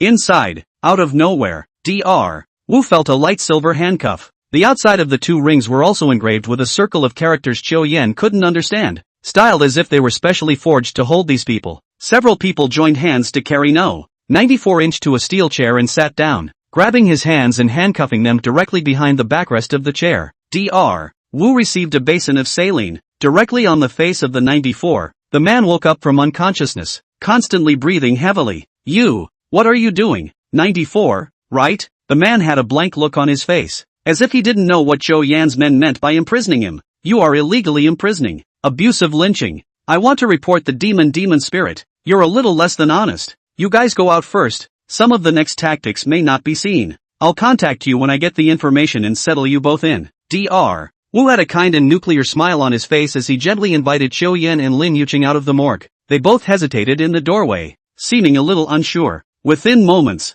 a heartbreaking wail came from the room. Is this really okay? Lin Yuqing was a bit indecisive. It was the first time she had run into this kind of thing, and she didn't expect that Dr. Wu, who usually took extra care of herself and acted like a good old boy, would be so ruthless in his tactics. Chapter 34, Lodging. Big sister, if it wasn't for me pulling you, you'd be in the ICU right now, maybe even louder than he howls. What are you worried about? Xiaoyan smiled and opened his mouth. The reason why he carried this flirtatious tone was to dispel the concerns in Lin Yuqing's mind. After all, people have two sides. Seeing Wu Liang's tactics, it's normal to be a little unacceptable for a while. No, I just don't think that's a good idea. Did you notice the scar on that man's face? Xiaoyan raised his cell phone, having already checked the person's information through facial recognition earlier in the ambulance. Lin Yuqing came closer to see that the man was actually a wanted man. A wanted felon who wiped out his mother-in-law's family over emotional issues. Absconding for 3 years and still not caught? She suddenly realized what she had read and sucked in a breath of cold air,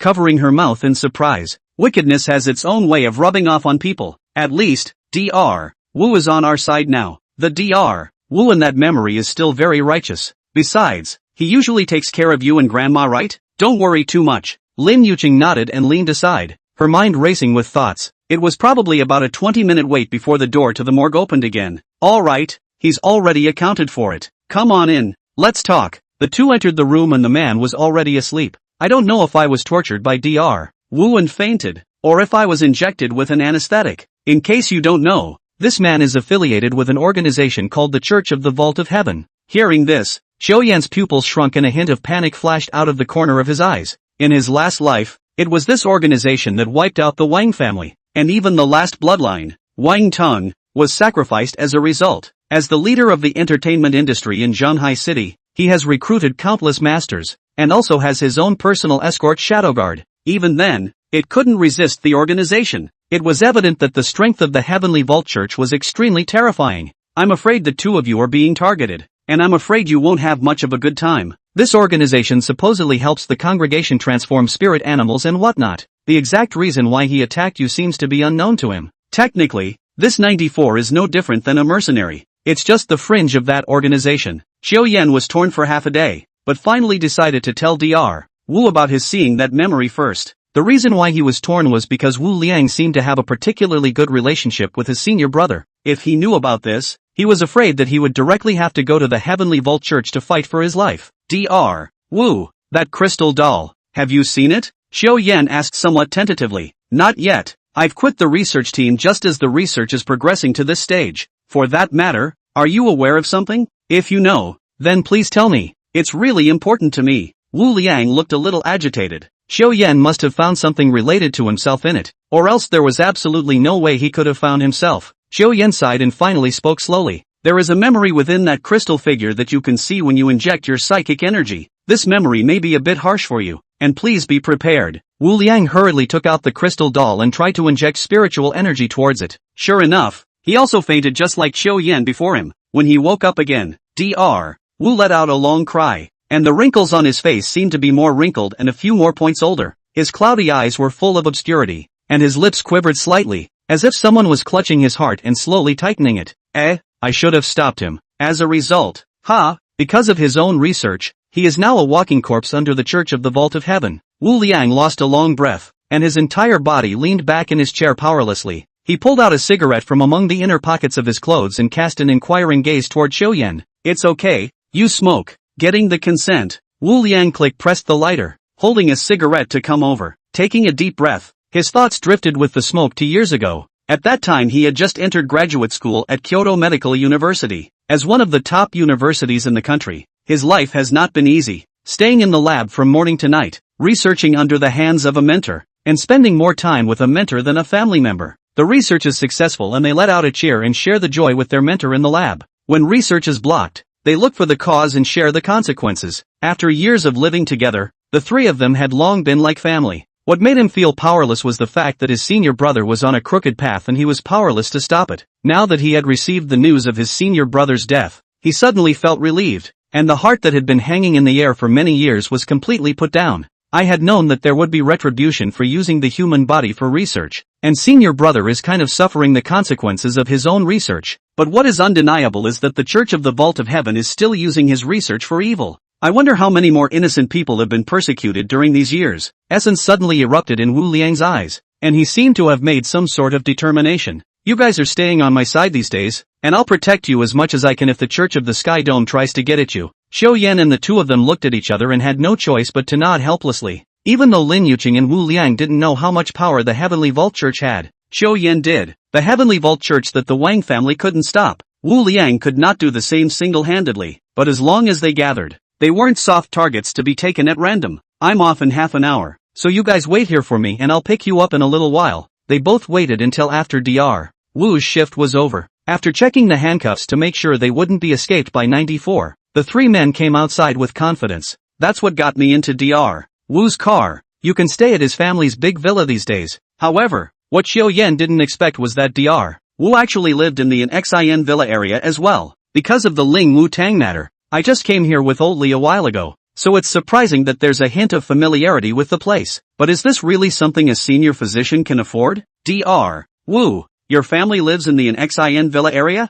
Dr. Wu, on the other hand, smiled and waved his hand modestly, because I worked out a completely new material, and I still made a slight profit by selling the patent. With the car pulling into the yard and turning off, it meant that several people had arrived at their destination. Dr. Wu pulled away and came to the door and held down his fingerprint to unlock it. He then beckoned the two of them to come in. No need to change shoes. I'm the only one living here anyway. Dr. Wu, you live in a villa by yourself? Well, my wife and kids are in my hometown Kyoto, and I'm currently the only one in Zhonghai. Walking through the entrance hall, Lin Yuqing was instantly stunned by the scene on the first floor. Countless instruments were placed in the house, and there were also several diagrams of the human body structure hanging, and just beside the TV set there was a Ju human bone model on the exhibition cabinet. If you put so many things in your house, you won't be afraid of getting up at night to go to the bathroom?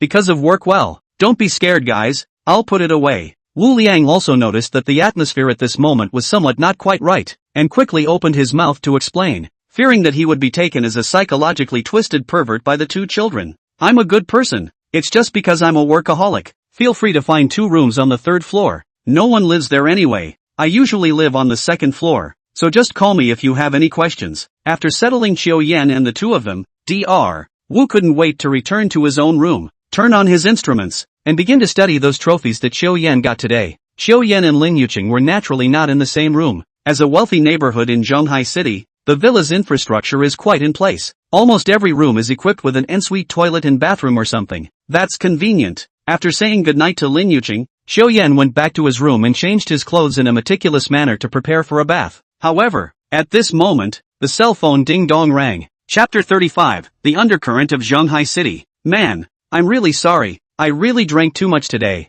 Xiao Yan took a look and it turned out to be that Wang Tang kid who had sobered up and was sending himself a message. Haha, it's okay. Are you home now? Yeah, Pops bumped into me again when I came back today, and he didn't beat me to death. You don't know how much it hurts for that martial artist old man of mine to hit people. At this time, Wang Tang was lying on his back on the bed, only because his buttocks were swollen by his own old man's beating, completely unable to dip the stool, his fingers snapping and typing. Wang Tang, as the youngest son of the Wang family, basically didn't have many friends his own age, because the Wang family is really too powerful. Faced with hypocritical flattery all day long, Wang Tang still has to maintain etiquette, smiling on his lips and MMP in his heart. It's exhausting. Okay, no other, just because Grandpa and Daddy are all veterans who have been on the battlefield of the holy beasts, for their words and behavior can have strict requirements. Only by numbing himself with alcohol could he feel some freedom. Of course, all it takes is a spanking from Pops to get such a small pleasure. It's not a loss. Today, when he entered the door and blew a bottle of wine, his intention was not really to make amends to Qiu Yan.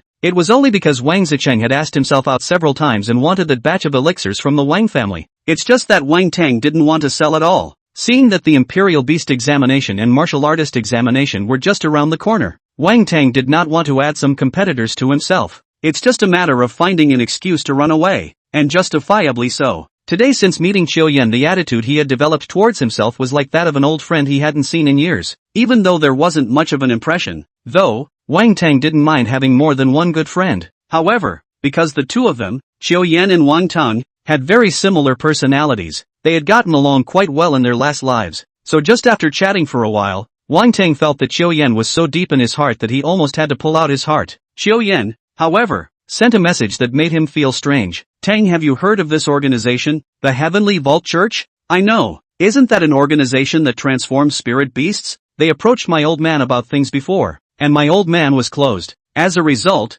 they didn't die and came back to me. Pops doesn't even treat it. So can I? Dude got someone to kick him out straight away. I didn't expect this Heavenly Vault Church to have its hands stretched out so long, and actually had been talking to the Wang family about cooperation for a long time. It seemed that maybe it was the Wang family that hadn't been kind to them, and that was why they had incurred the disaster of extermination. Xiao Yan bit his lip and frowned as he paced back and forth in the room, thinking about how he should alert Wang Tong. After considering it for a while, Xiao Yan still sent a message. You pay more attention. These are not good people. Be careful in everything. Seeing this message, Wang Tang's heart and mind were also revitalized. Wang Tang was also a man of 8 faces, and after a little pondering, his mind was immediately considered. But he also had some doubts in his mind. Even without Xiao Yan's reminder, he himself had just made his attitude clear that the Wang family would definitely not cooperate with that Heavenly Vault Church. Why did he mention it more than necessary? If Xiao Yan reminded himself of this, then it proved that he must know some inside information. Since it's not explicitly stated, it's either inconvenient or it's not in your best interest to know the truth. Alright buddy, just relax. Smart people always think a lot. Soon, Wang Tang had a terrible thought. Was Xiao Yan worried that he might be in danger? Or that the existence of the Heavenly Vault Church would pose a threat to his safety or even the safety of the entire Wang family? Thinking about his Wang family, he had recruited countless strong people, and even the lowest cultivation level was gold level, and his grandfather was even a martial artist of the first rank of king. Cultivation levels from bottom to top: black iron, bronze, silver, gold, platinum, diamond, king, emperor. The Church of the Vault of Heaven wants to make a move on him? Wang Tang directly squared up. No amount of caution could be too much for his own safety. He clapped his hands, and at once a figure flashed in at the window. Young master, what are the orders? Uncle Lu, check out the Heavenly Vault Church and see if there are any recent movements. I thought this was a little bug, but it seems to be bullying us now. Yes, young master. The silhouette suddenly dissipated into a puff of black smoke in the room. Wang Tong frowned as he pondered something and subconsciously sat up. You! Then the whole body shivered violently as if electrocuted, and slumped back onto the bed again. An hour ago, just as Xiao Yan and the others had just left, a small team from the Heavenly Vault Church arrived. A man with glasses at the head of the group stepped forward, crouching down and stroking the signs of the earlier battle. At that moment, one of the women in the group grabbed the opportunity to speak. Grass. This 94 is too much of a vegetable. 2 little kids can't even catch it. Is this even a ride for yourself? 90. Shut up. How are you better than him? The man counted off nonchalantly. A few people behind him were suddenly talking and discussing. 94 surely wouldn't have disappeared for no reason. Even that Xiao Yan and Lin Yuqing couldn't find a trace. Damn. I should have told him to stop being so impulsive. I just can't believe that with the power bestowed by that lord one can still flip a car. Captain, so what should we do next? The man clapped his hands together and dusted them off. Keep those eyes on the 2 secretly. The Imperial Beast's entrance exam is coming up. It's just temporarily hidden. Sooner or later it'll come out. Withdraw. Listening to the reports from the people under his hand. No. 6 was practically furious.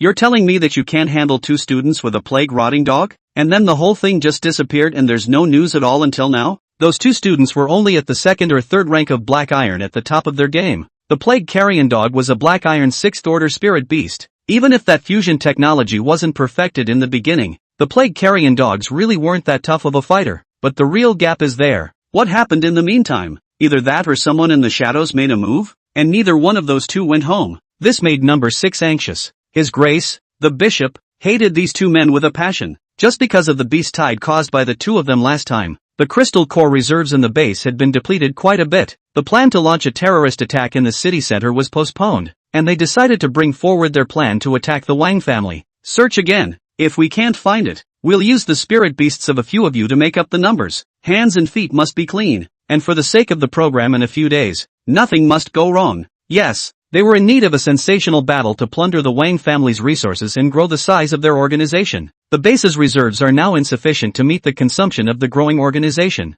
The Wang family had its own intelligence organization, and within a few minutes, they had found out about a gathering point of the Heavenly Vault Church. After Lu Hong received the news, he directly hid his body into the shadow and quickly rushed towards Sunset Bar. Sunset Bar, as one of the more famous entertainment venues in Zhonghai City, was naturally under the control of the Wang family. I didn't realize that the Church of the Vault of Heaven had infiltrated their side. This made Lu Hong very upset. Obviously, The family head strictly forbade any relationship with the Heavenly Vault Church. Do those people under their hands not understand what they're being told? Chapter 36, When You Gaze into the Abyss. Lu Hong didn't reveal his identity, but instead transformed into a shadow and traveled through the bar, constantly searching for the forces of the Heavenly Vault Church. As the guards of the Wang family, you, along with a group of orphans including Lu Hang, have been adopted by the Wang family since childhood, and all of them are loyal to the Wang family. They practiced a special body refining technique called shadow escape without trace, which enabled them to hide their bodies in the shadows. They are also known as shadow guards and work for the king's family in the shadows. Lu Hong, as one of the personal guards of the young master of the Wang family, had gold-level strength himself. Earlier, when Dr. Wu said that he was barely able to defend himself at the gold level, he was still speaking towards modesty. At the gold level, basically no one dares to mess with it anymore. Not to mention that the body refining method they practiced was divine. It's no exaggeration to say that if anyone in Zhanghai City wants to touch Wangtung, they really have to weigh the retaliation of the Shadow Guard. Even his own young master was watched grow up by himself. Lu Hong can be considered as the second generation of the Wang family's patriarchal level. How could he not be angry as he watched the forces of his main family being infiltrated by hostile forces? Soon, he spotted several people acting suspiciously in the middle of a box. One of the women, who looked like a bar marketing woman, was promoting something and talking about it, but everyone else's eyes were unfaithful, constantly wandering towards the two towering peaks and rounded thighs. Only one of the men with a green airplane head and leather jacket and pants listened intently. Don't you underestimate this Church of the Vault of Heaven. Just pay $100,000 and you're in. After that, pay the appropriate fee, and you'll be able to transform your spirit beast. This definitely raises the ceiling for us. Think about it. How long has our spirit beast cultivation been stuck in a bottleneck? As long as the spirit beasts are allowed to undergo a fitness surgery, they will have a chance to raise their bloodline. Aren't you impressed? Is that Heavenly Vault God really that powerful? Then give me the contact info. I'll be there tomorrow. Lu Hong hid in the corner and listened to the conversation of several people in the room. The green airplane had straightened his loose hairstyle and rushed to hug the woman's shoulders in great excitement. He seemed to be extremely urgent about raising the battle power of his spirit beasts. The woman, on the other hand, didn't move to get out of the way of the man's hands, her fiery red lips lifting upwards. Lu Hong surveyed the box. The only member of the Church of the Vault of Heaven should be that woman, and the few remaining people seemed to be friends with the green airplane head. They looked at each other in disbelief. All of them were flushed and almost jumped up in excitement. The woman eyed the atmosphere in place and then spoke again. Lu Ren, I know you're in a hurry. You fill out the information first.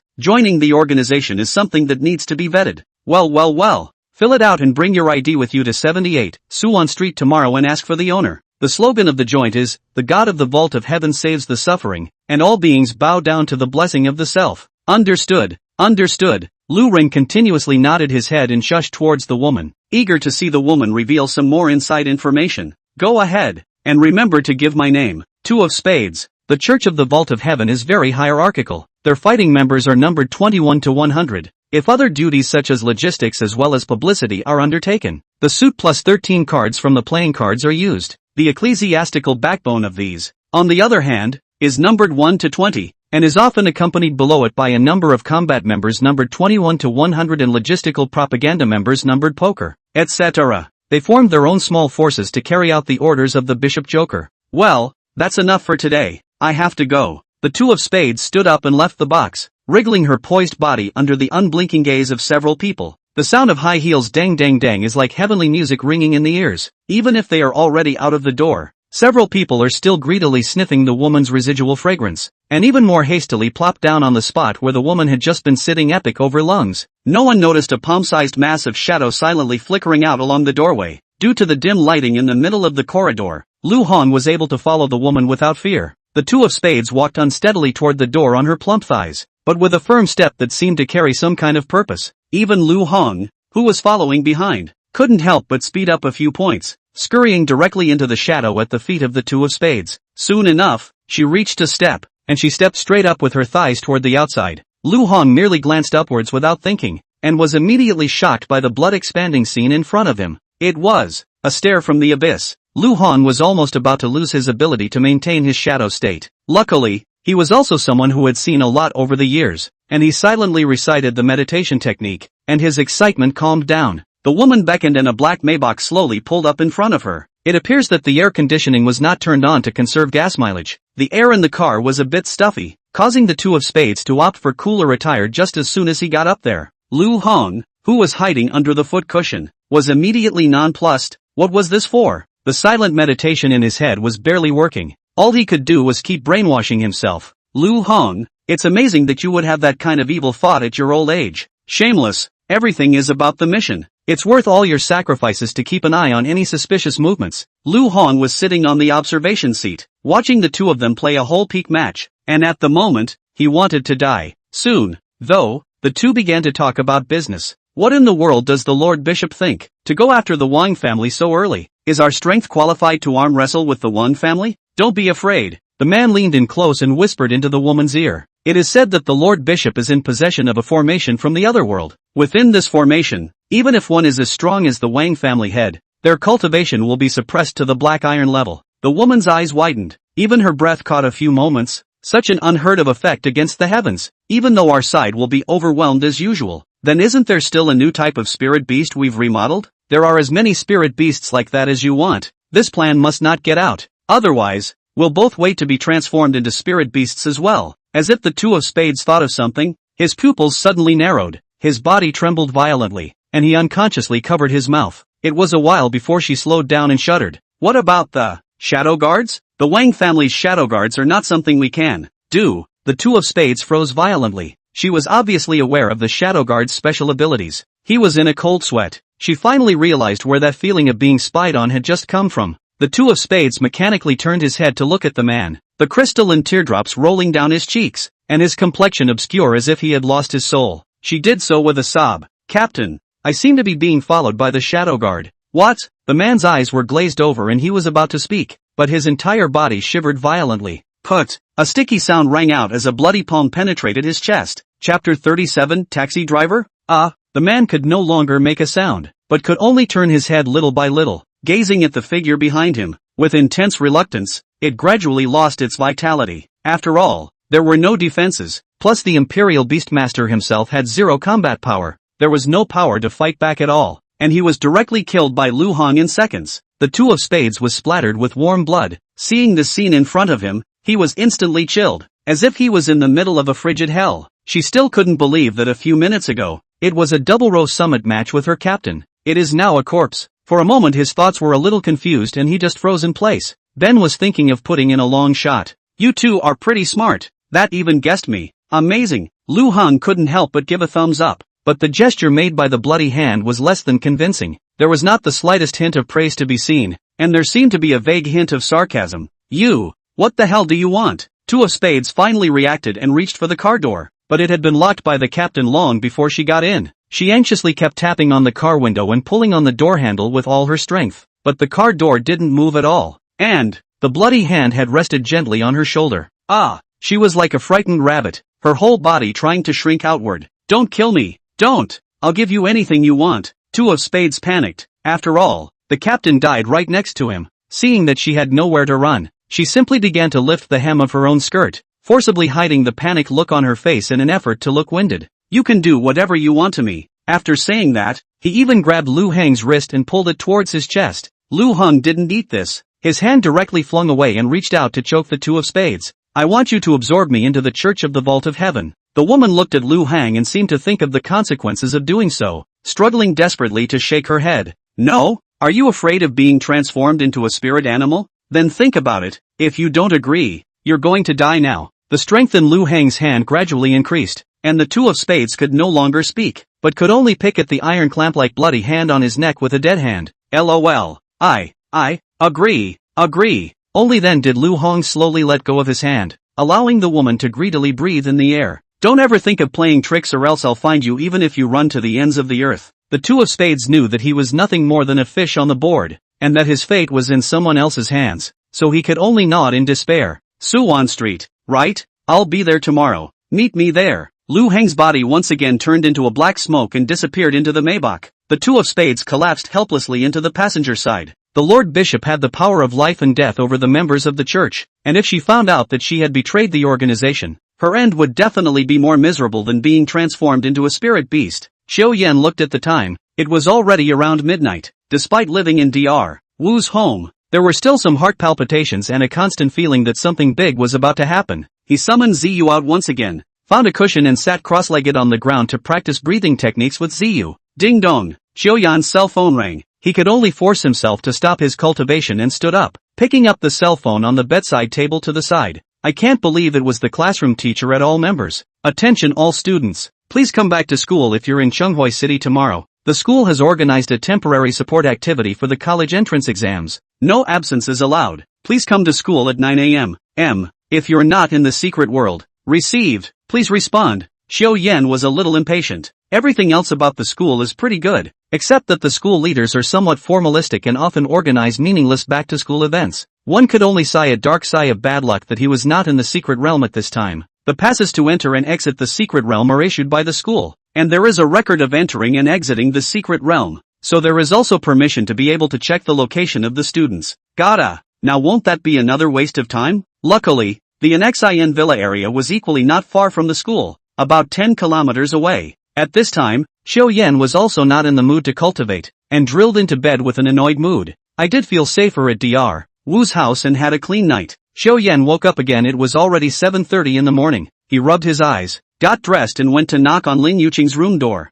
As a result, no one responded for half a day. It just occurred to me that the little girl must have gone to the hospital to look after her grandmother. Xiao Yan's original intention of going back to school with Lin Yuqing was once again dashed. He went downstairs just in time to run into Dr. Wu, who was boxing on the first floor. Phew, Dr. Wu got up early. Good morning Xiaoyin. Can't help it. When you get older, you definitely need to move around. How do you have time to exercise when you're usually sitting in the hospital all day? That's true. Xiao Yan nodded. There's breakfast on the table over there. I didn't expect Lin Yuqing to get up at 5 in the morning to make us breakfast. Even I'm a bit flattered. Wu Liang smiled and pointed to the kitchen off to the side. After having breakfast, Xiao Yan also said goodbye towards Dr. Wu and directly got into a cab heading to Chunyu Imperial Beast High School. It was just a 10-minute drive, so Xiao Yan didn't take it seriously and leaned back in the back seat, starting to rest his eyes. He was, however, keeping an eye on his cell phone for a message tone. He woke up in the morning and sent a message to Lin Yuqing,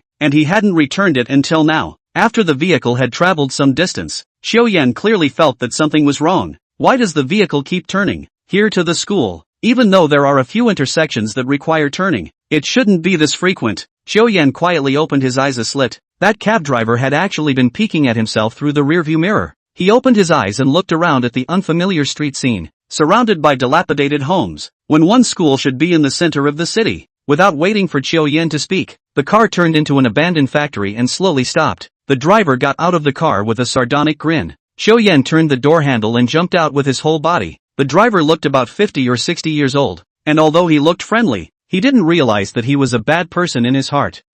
Boy, you don't blame me either. I'm just an errand boy. Don't resist. Die a painful death so I can deliver. Xiao Yan sneered and summoned the Flamefire Qilin. The flaming unicorn's fiery red fur stood on end, and his eyes stared intently at the man in front of him. Chapter 38. A bunch of crazy people from the Heavenly Vault Church. The man, however, did not directly announce himself like the others usually did. Church of the Vault of Heaven. 85. When Xiao Yan heard the words Heavenly Vault Church, he felt a headache. Why is it like a fly that you can't get rid of? No. 85 looked at Xiao Yan, who had a helpless face, and charged directly towards the Flame Qilin. As a bronze-ranked martial artist, against a black iron-ranked spirit beast was undoubtedly able to crush it. The information, however, showed that Xiao Yan's cultivation level was only around the second or third black iron stage. He really couldn't understand why 94 couldn't actually hold it, and he ended up disappearing himself. Blood-burning blade. A taijutsu with a cold glint suddenly appeared in No. 85's hand. There was no doubt that number 85 was none other than a martial artist.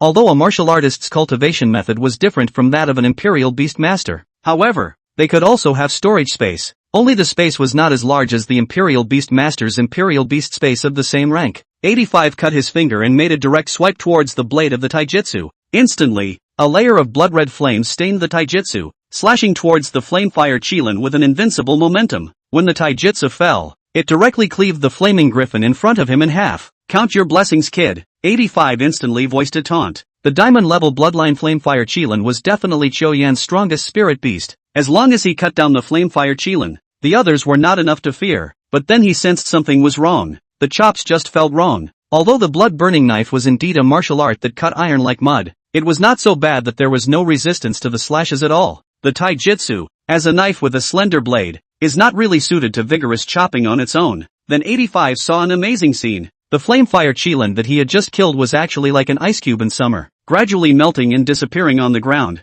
with not even a single drop of blood left. Roar! The flame Qilin attacked directly from No. 85's direction, its sharp claws directly tearing through the defense of No. 85's back, bringing down a large chunk of flesh and blood. Xiao Yan couldn't help but sneer repeatedly when he saw what happened to the man in front of him. After all, who would have thought that a fire attribute spirit beast would have illusion-type skills? When Xiao Yan was in the car, he had long since unleashed the skill originating from the 10,000 elements Xianshu, 3 Qi-gathering types, directly fabricating a fake doppelganger. The real flame unicorn had long been ambushed on the periphery. Grass, brat, playing dirty tricks with your grandpa? The clothing on the upper half of No. 85's body suddenly tore apart, and Xiao Yan then saw that the man had a covering of iron sheets all over his body. The area that had just been scratched by the flamefire Qilin faintly had a silver metallic glow coming through. It's almost as if it's not even acting. When Xiao Yan saw this scene, he also felt a chill in his heart. This heavenly vault church is simply crazy. Not to mention transforming spirit beasts. Can it actually even transform the martial artist's own body? Die! Steam suddenly rose from 85's elbow, and in the blink of an eye, he was in front of the flame griffin. The flame Qilin could only roll toward the front in a wretched manner, narrowly dodging the attack. However, the fact that 85 was equipped with thrusters at every joint on his body made his next move completely contrary to normal thinking. Without warning, he turned around, gathered his spiritual energy, and slammed his fist into the waist of the flame Qilin, directly sending it flying, only managing to stop when it hit the wall, splashing up heavy sand. Sea of burning flames. When he finished storing up his power, No. 85 had also arrived in front of him, and a blood-colored blade was raised high. Boom! No. 85 just ate the skill impartially, and his figure slammed back several steps. If a normal bronze-level martial artist ate this skill head-on, not to mention directly killing them in seconds, they would also be scalded by the heat. But Xiao Yan plainly saw the figure that slowly walked out from the sea of fire. Is this person not afraid of the heat? No. 85's fur was scorched all over his body, and he was just naked as he slowly walked towards the flame Qilin while carrying the sea of burning flame. Oh, you must be wondering in your mind, right? Why can't the flames hurt me in the slightest? The man looked like he talked a lot, so Xiao Yan decided to give some emotional value as well, to see if he could get him to spit out some secrets. Immediately, his complexion changed drastically, and with a panicked look on his face, he said in a trembling voice, "What? No, this is why. My sea of burning flames can't even hurt you a bit. You? What kind of monster are you?" Xiao Yan's movements were pompous, but the look on his face was very genuine, as if he had really suffered some major shock. As expected, the corners of the man's mouth rose, 2 rows of white, flawless teeth showing on his charred black face, a smug look on his face. This, then, is the alien technology of our Church of the Vault of Heaven. Before I came here, I had long ago inscribed heat-resistant spells on my entire body. The tactics you're so proud of are nothing more than scratching an itch to me. Prepare for death. The man gripped the hilt of his blade, twirling it around in the air twice, and slashed directly at the flaming unicorn. Purple Moon,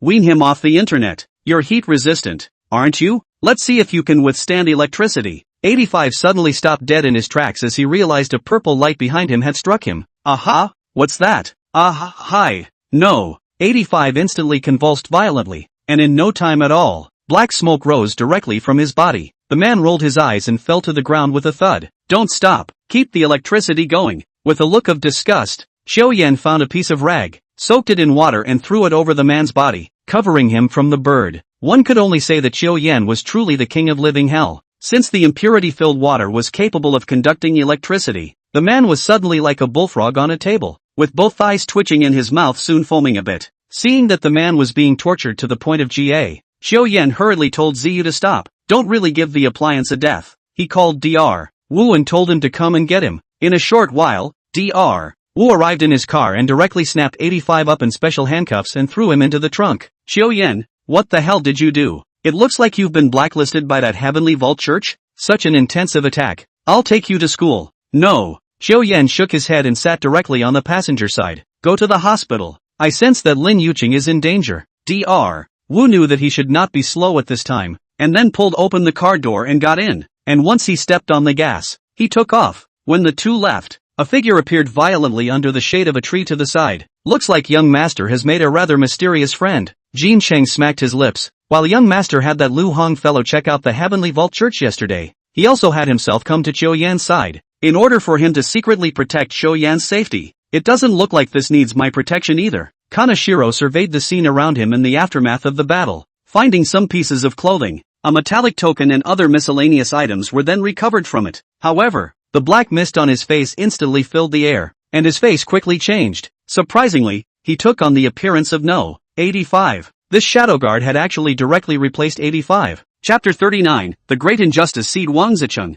Along the way, Xiaoyan kept dialing Lin Yuqing's phone, but it kept showing that no one was connected. Logically speaking, Lin Yuqing would definitely go to the hospital to watch her grandmother. Even if she was busy for a while and didn't reply to the message, it's not so bad that she didn't answer the phone. Dr. Wu drove very wild, basically a road with a speed limit of 70 and was able to force it to between 65 to 69 yards. The body was seen dragging, and it went around into the parking lot, leaving scorched tire tracks on the ground. Instead of taking the elevator, the two darted straight up the stairs. He came to Lin Yuqing's grandmother's hospital room in a hurry, but he saw that the old lady was walking in the corridor. "Grandma, have you seen Rainy?" "What?" I said. "Have you seen Rain, clear?" "Nope, not this morning." The old lady looked puzzled. How did looking for her granddaughter find her here? "She told me to go to school this morning and ordered me a nutritious meal from the hospital, so look for it at school. Farewell, Grandma." Xiaoyan turned around and walked away, almost bumping into a passing nurse lady, only to apologize repeatedly. Dr. Wu was working at 9 o'clock, so there was no rush, and he brought Xiaoyan directly to Spring Rain Royal Beast High School. No non-students. No one is allowed in. The security guard at the entrance of the school stopped Dr. Wu directly. "Xiaoyan, you go in first. Feel free to contact me if you have any problems. I'll be waiting for you at the door." Xiaoyan nodded and spread his legs and ran towards the school building. His own classroom was on the 3rd floor, while Lin Yuqing was on the 4th floor. In the stairwell, but once again ran into Wang Zicheng and Chen Xingqing, who were followed by several bodyguards and fellow classmates. It was like the stars had blocked the building. "Yo, Xiaoyan?" Chen Xingqing opened her mouth nonchalantly.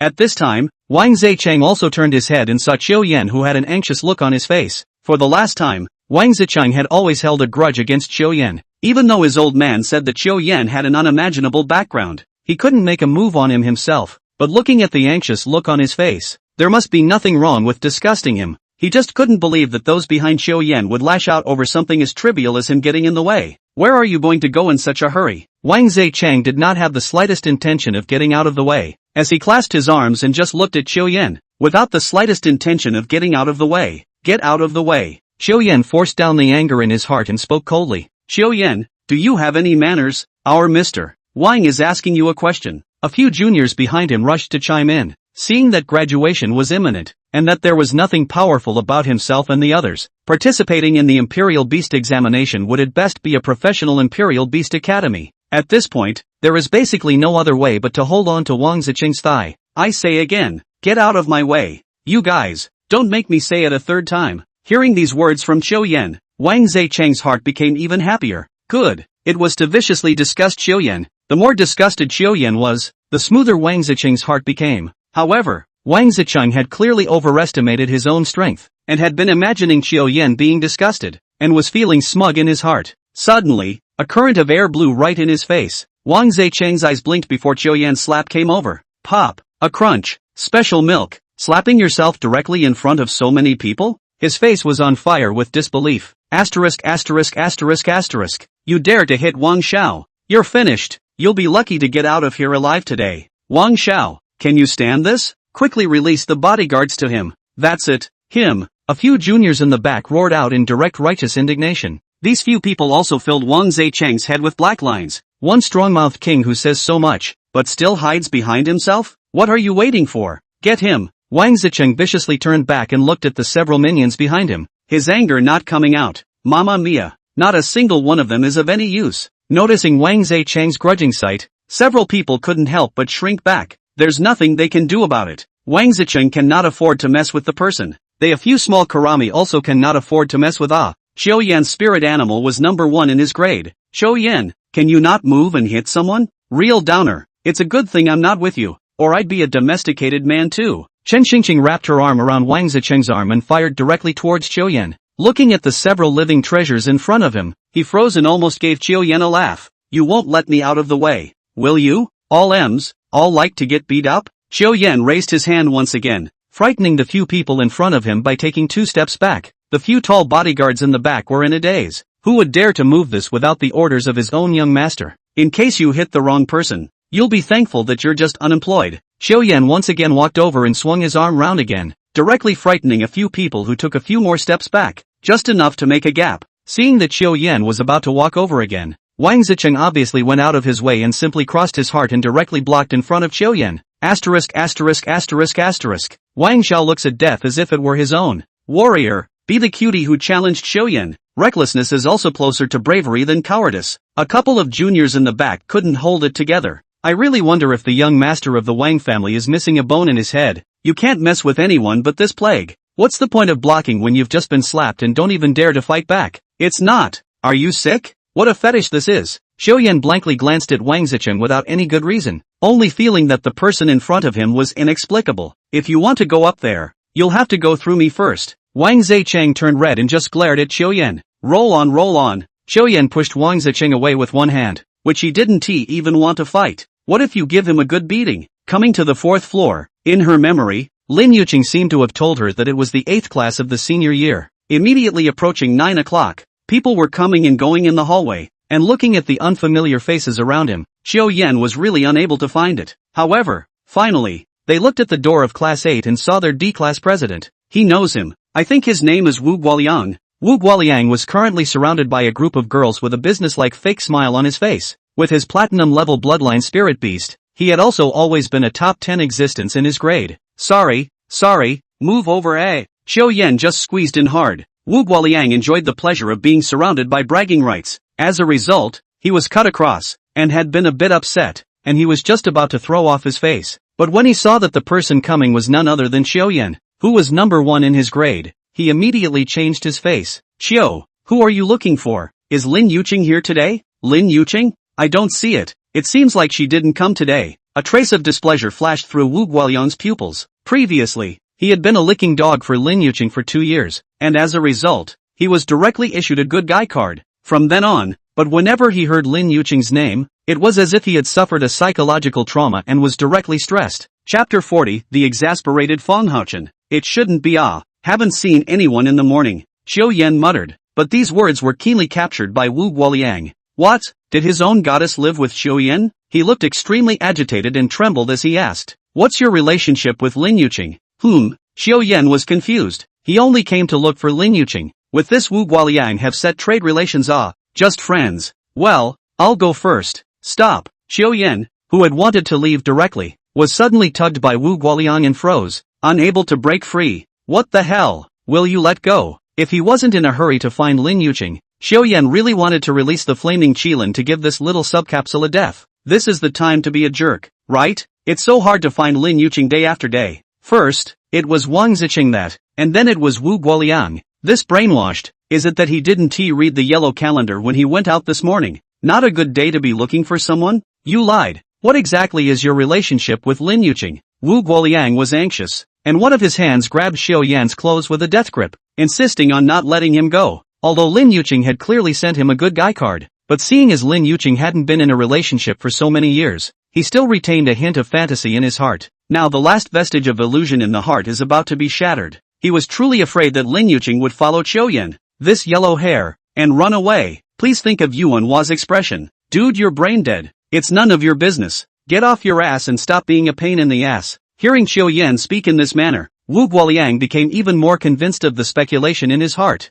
The girls gathered around on the sidelines were dumbfounded and looked at each other, somewhat at a loss for words. They all knew that their class president had chased Lin Yuqing before, and this behavior of stopping Xiao Yan and not letting him go now, for a moment it actually felt a bit humiliating. Dead lick dog. Don't tell anyone that this Wu Guoliang is from the 8th class of senior high school. Put him in a class by himself. A few girls who originally had some good feelings for Wu Guoliang cast contemptuous glances. It's actually possible to empathize with it, but it's certainly not understandable. Maybe it's that what you don't get when you're young, you're stuck with for the rest of your life saying that's floating around the internet? Xiao Yan was on the verge of passing out from anger. I originally with this Wu Guoliang and not much contradiction. If the bag people a punch, or give people a slap, always is not very good look At this moment, the cell phone suddenly ding-dong sound. Who sent the message? Xiao Yan didn't care about Wu Guoliang. He took out his cell phone and opened Weixin. Seeing that the contact was not Lin Yuqing, Xiao Yan's heart flashed with a hint of disappointment that it was Wang Tong who sent the message.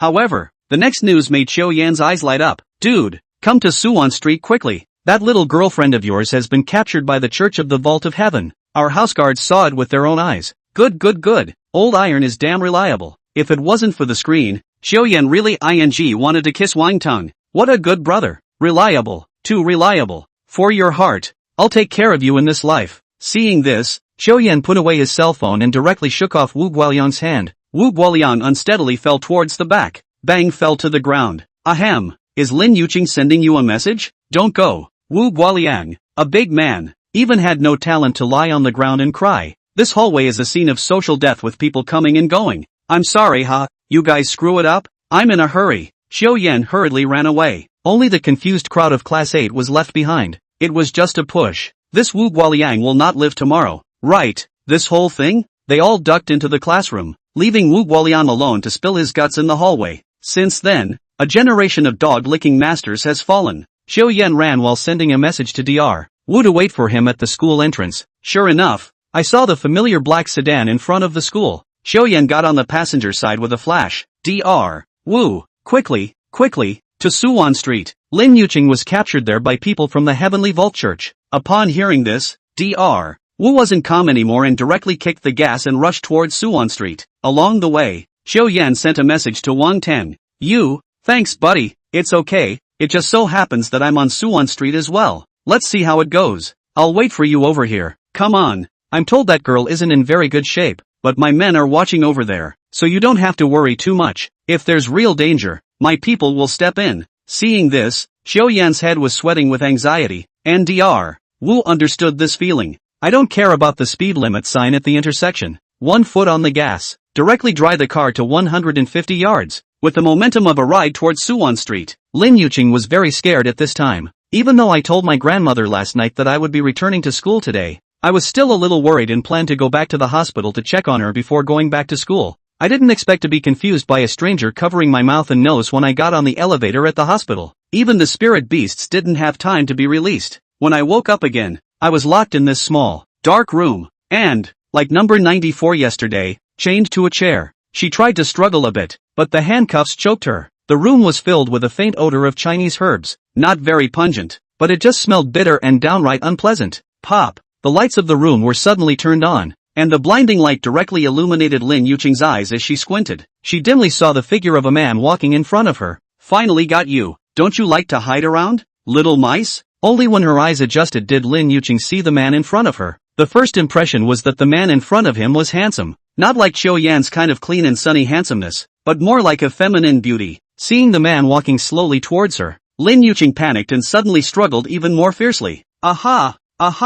Since Lin Yuqing's mouth was taped, she couldn't speak at all. The man had already arrived in front of Lin Yuqing, reaching out a mechanical prosthetic hand and slowly caressing her cheek. This righteous hand was unusually cold, and Lin Yuqing only felt a raw pain from the sting. With that, the man was quick to rip the tape off her mouth. Who are you? What the hell do you want? Lin Yuqing shouted as if she wanted to cover the fear in her heart. Oh, who am I? What do I want? The man suddenly laughed, a maniacal laugh that made Lin Yuqing feel chills all over her body. Do you remember a few days ago, in the dark water swamp? That's you guys. *************************************************** caused a beast wave. The man's voice suddenly grew louder, almost hissing out. This also gave Lin Yuqing a fright. She had some bad feelings in her heart. A beast wave of that magnitude really does affect others. I stayed well in the dark water swamp, but you guys let a beast tide over to find trouble with me. Chapter 41 As expected of a good brother. He is reliable. Say, what else do you guys know? Fong Haochen was furious. The crystal cores consumed by opening the shield once were in the thousands, directly using up the entire year's quota. How could that not hurt him? They were looking at 2 days before they were ready to carry out a terrorist attack in the city, only to be interrupted by a wave of beasts attracted by 2 people at this juncture. Fong Haochen seriously suspected that both Xiao Yan and Lin Yuqing knew something. I don't know what you're talking about. I advise you to let me go. If the beast tide has really caused you damage, we can pay for it, Lin Yuqing said sincerely, with tears of resignation in her eyes. After all, this whole thing started because of the 2 of them, but these words changed flavor when they reached Fong Haochen's ears. Unable to contain his anger any longer, he raised his righteous hand and slammed it down hard towards the armrest of the chair. Bang! The iron chair armrests were directly squeezed into a piece of iron. Compensation? What are you going to pay for? Do you know how much the old man lost? Just because of this beast tide. it caused me to have to hide outside. It was then that Lin Yuqing came to a realization. It turned out that the real reason why he and Xiao Yan were targeted by the Heavenly Vault Church wasn't because they wanted to capture their spirit beasts for experimentation, but because it caused a beast tide that spread to this church. Since this was the case, Lin Yuqing's inner sense of guilt was gone.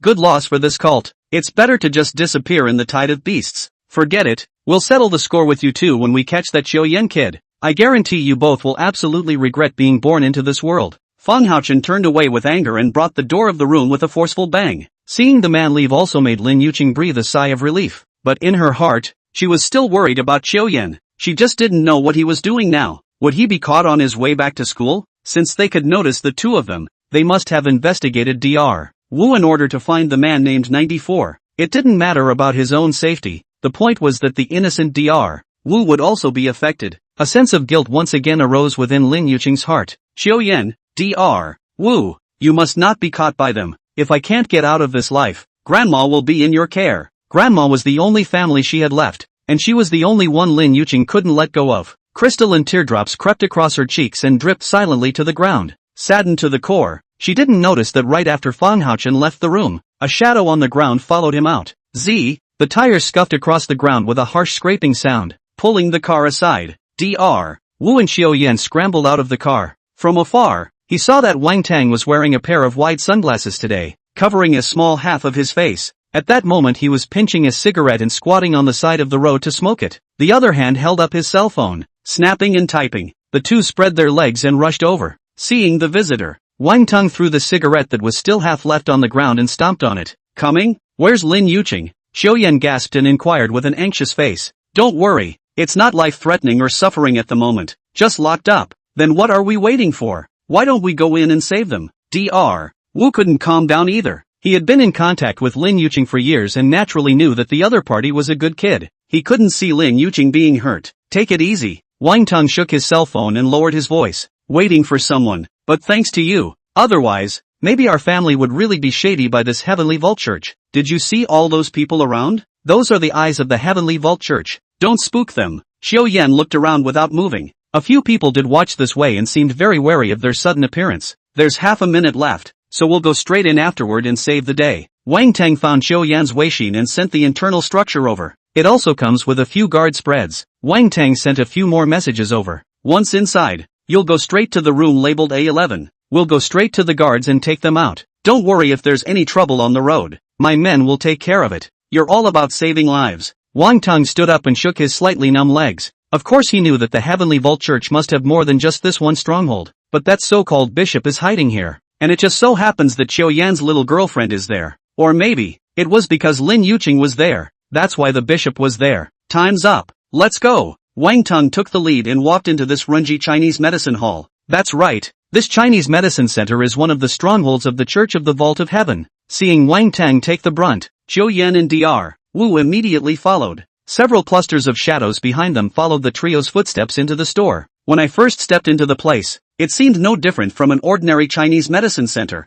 A middle-aged uncle sitting on the counter saw the three of them coming aggressively and was thinking of stopping them. But then a man suddenly drilled out from among the shadows behind him and directly knocked him out. Xiao Yan's trio headed straight inside, in which there were constantly martial artists or spirit beasts pouncing out from the side. Since they were protected by shadow guards, these attacks could not pose any threat to Xiao Yan's trio at all. All of them were knocked out in a few shots by a few shadow guards behind them, but there was no killing. After all, they had notified the Dragon Guard Bureau a long time ago, and it was better not to start a killing spree. After about 2 minutes of walking, the three saw a dark tunnel exposed. Yo, what does that mean? Blatantly letting us in? Are you really sure about us? There must be an ambush. You guys wait, I'll send the shadow guards down to scout the way. Wang Tang was about to order down towards his back immediately, but he was directly tugged by Xiao Yan's sleeve. Don't! Back in the car. Xiao Yan had exchanged information with Wang Tang. According to the information reported by Lu Hang, the Heavenly Vault Church likely possessed a means of forcibly suppressing cultivation.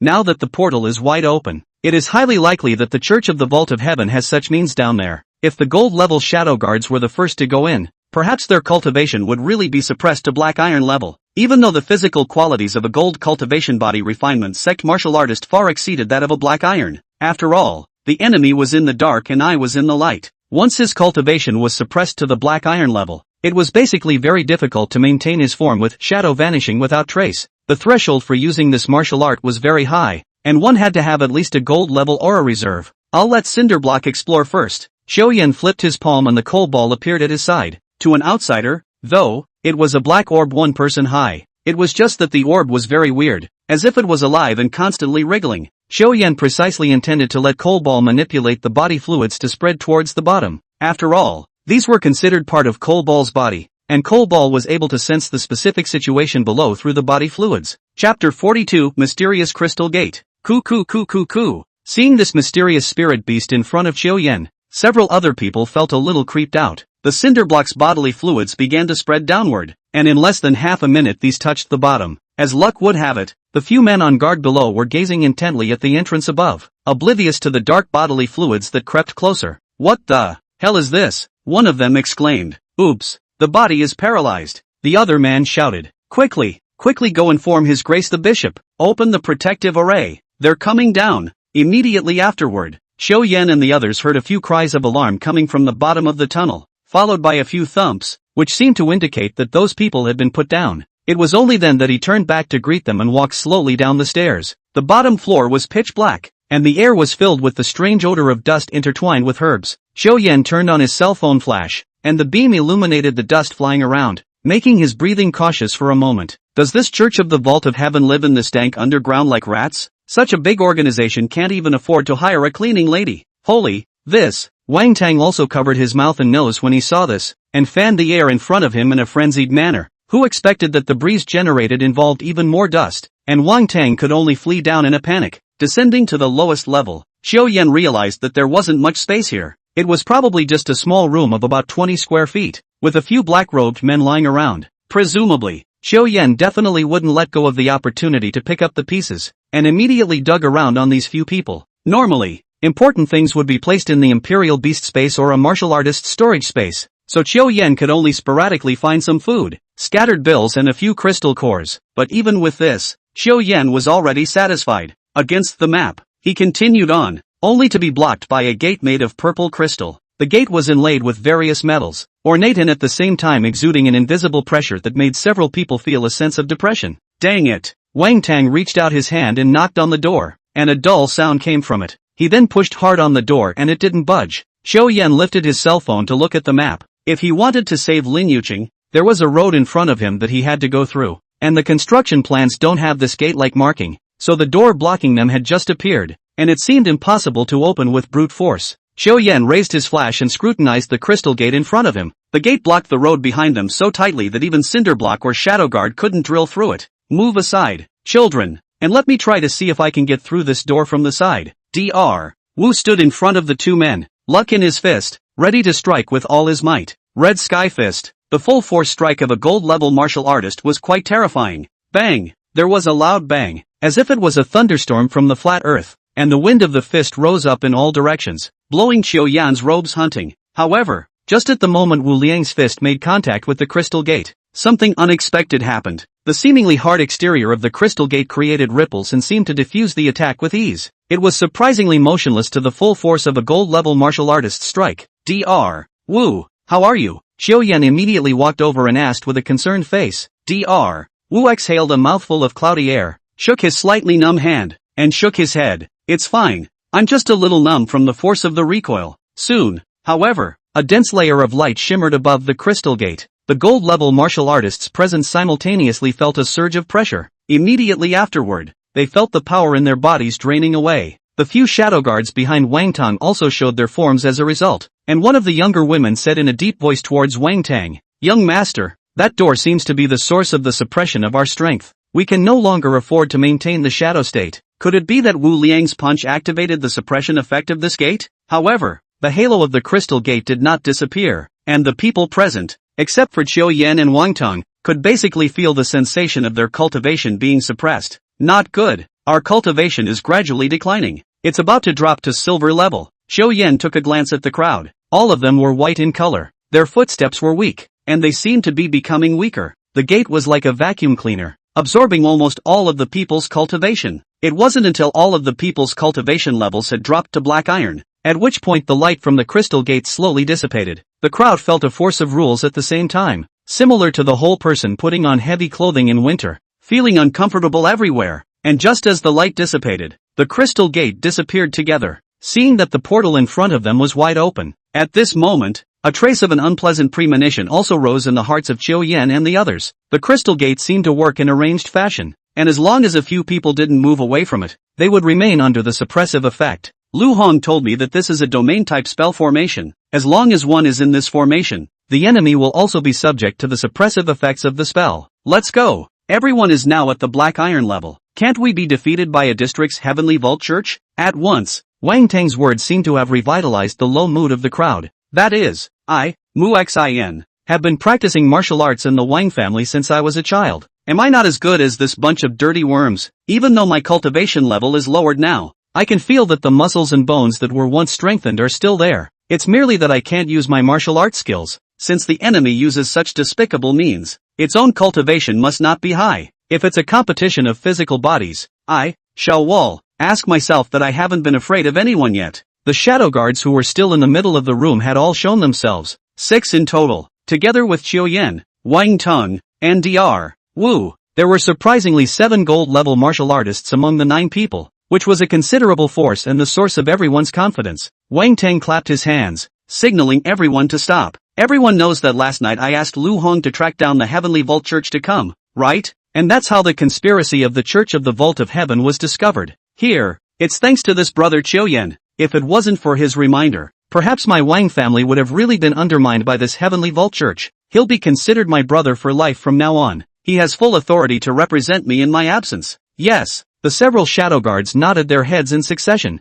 while at the same time dropping the guard against Chiu Yan in their hearts. Wang Tong paused, then raised his voice a few degrees. If someone wants to make a move against my Wang family, then he will have to weigh whether he has the strength to do so. Everyone, no holding back next. The kind that never makes up a second cut if you can kill with one. Yes. Chapter 43, Monster. 9 people could be seen rapidly weaving in and out of the intricate hallways of the building. Every now and then an enemy would emerge from among the shadows, and then would be swiftly sliced through the throat by a glittering tanged knife. I-11 seems to be out of our way. You go over and save Lin Yuqing first, we'll go slaughter that dog for the bishop. Wang Tang waved his hand and casually ordered 2 people. Dear Lin, Xiao Wall, you 2 follow Chiu Yan. Protect him. The 2 nodded and detached themselves from the standing formation. To their own young master, they were 100% trusting and obedient. Even if Wang Tang asked them to directly send them to their deaths, they would not have the slightest hesitation. This is the Shadow Guards, the dead soldiers that the Wang family has been cultivating since childhood. Most of them were orphans or had strayed into the hands of human traffickers and were rescued by the Wang family. But all those who were able to find their parents were sent back by the Wang family. The rest of them seemed to have become the world's outcasts. It was the Wang family that adopted them. It was the Wang family that gave them their name, and it was the Wang family that gave them a place to rest in the midst of the chaos. Therefore, they were willing to become the sharpest swords under the Wang family. If their deaths could change the Wang family for the better, they would not hesitate to die. However, as far as a medium-sized city like Zhenghai City was concerned, there was no one who could threaten them as all. Go! Chiu Yan greeted him, memorized the map in his phone, and ran directly towards the distance 1 step ahead of the others. TSK, TSK, TSK, looks like you don't need to send someone special to catch that little boyfriend of yours. Look at that. He's come to your rescue with so many people. Fang Haochen handed a tablet to Lin Yuqing's face, and the image displayed on it was the very same surveillance screen that Chiu Yan and the others had rushed all the way to. Along the way, blood was splattered. The blood of the martial artists and the blood of the spirit beasts gathered into a single strand and flowed down the sewer. Lin Yuqing was anxious when she saw several more hideous wounds appear on Chiu Yan's body. After all, Chiu Yan was clearly going deeper into the tiger's den for his own sake. If Chiu Yan is also accounted for here, then who should take care of grandma? But Lin Yuqing saw one of the monitors amongst a whole page of monitors. It was a small room that seemed to be positioned deeper than the current negative floor. An opening was left from above the ceiling, and the blood that had previously flowed down from the negative floor turned into a small, even stream that dripped down just into a huge container. Vaguely, one could still see that there seemed to be a humanoid monster hiding in that container, and the blood was growing, almost soaking the creature. What are you? What are you collecting their blood for? Lin Yuqing felt bad at once. She smelled a scent of conspiracy. Oh, that's quite a sharp eye. To tell you the truth, everyone here tonight will die. Of course, you're sure to die too. Fang Haochen looked at Lin Yuqing with a smug expression, his eyes filled with pride. Have you just settled on Xiao Yan and the others? Why are you so confident? Lin Yuqing frowned as she looked at the images in the surveillance. It was obvious that Xiao Yan's side had the upper hand. Even though the people and spirit beasts of the Heavenly Vault Church continued to emerge from the shadows, they were all killed by Xiao Yan and the others with a single slash without exception. Where on earth does he get his confidence from? Could the monster in that room be his killer? Lin Yuqing felt a hint of something bad and couldn't help but start worrying in her heart. Fan Haochen retrieved the tablet and turned the small room's surveillance into a large screen. A humanoid monster wrapped in flesh and blood existed in the middle of the small room. The creature had human-like limbs, but it was certainly not human, like a collection of scarlet flesh and blood coming together. The skin that came into contact with that blood bulged like the gills of a fish and began to absorb the blood like a sponge. Slowly tiny scales began to appear on his body, and as if awakened by this blood, he began to stretch his limbs. Due to also being in this realm, Lu Han was similarly suppressed in his realm. Of course he knew that his young master was fighting outside, but his mission was merely to lurk here, and even though the battle was so intense, he could not go forward to help Wang Tang. It is now imperative that the bishop be found again. Originally, he transformed into a shadow and followed the bishop extremely stealthily so that it would be easier to keep an eye on him, but because of the suppressed cultivation, he was forced to come behind cover and resume his human form. When he peeked out again, the bishop had surprisingly disappeared, because now that he was out of the shadow state, all of a sudden his situation began to be awkward. Being in enemy territory and not being able to go anywhere, once it was revealed, it would inevitably cause the Heavenly Vault Church to swarm. Having no choice but to hide his figure as much as possible, he could only probe around with extreme caution. He knew, of course, that the bishop was highly probable to be in the middle of room A11, but every 10 seconds along the way, there was a Sky Dome Church combat team patrolling. This left Lu Han without a single chance. I don't know if it was an illusion, but he felt a sudden vibration below him. It's not right. This is not an illusion. Something must exist beneath himself. He could faintly hear hissing sounds coming from below. At the moment he was in a hurry. Even if he knew that something extremely scary was awakening below him,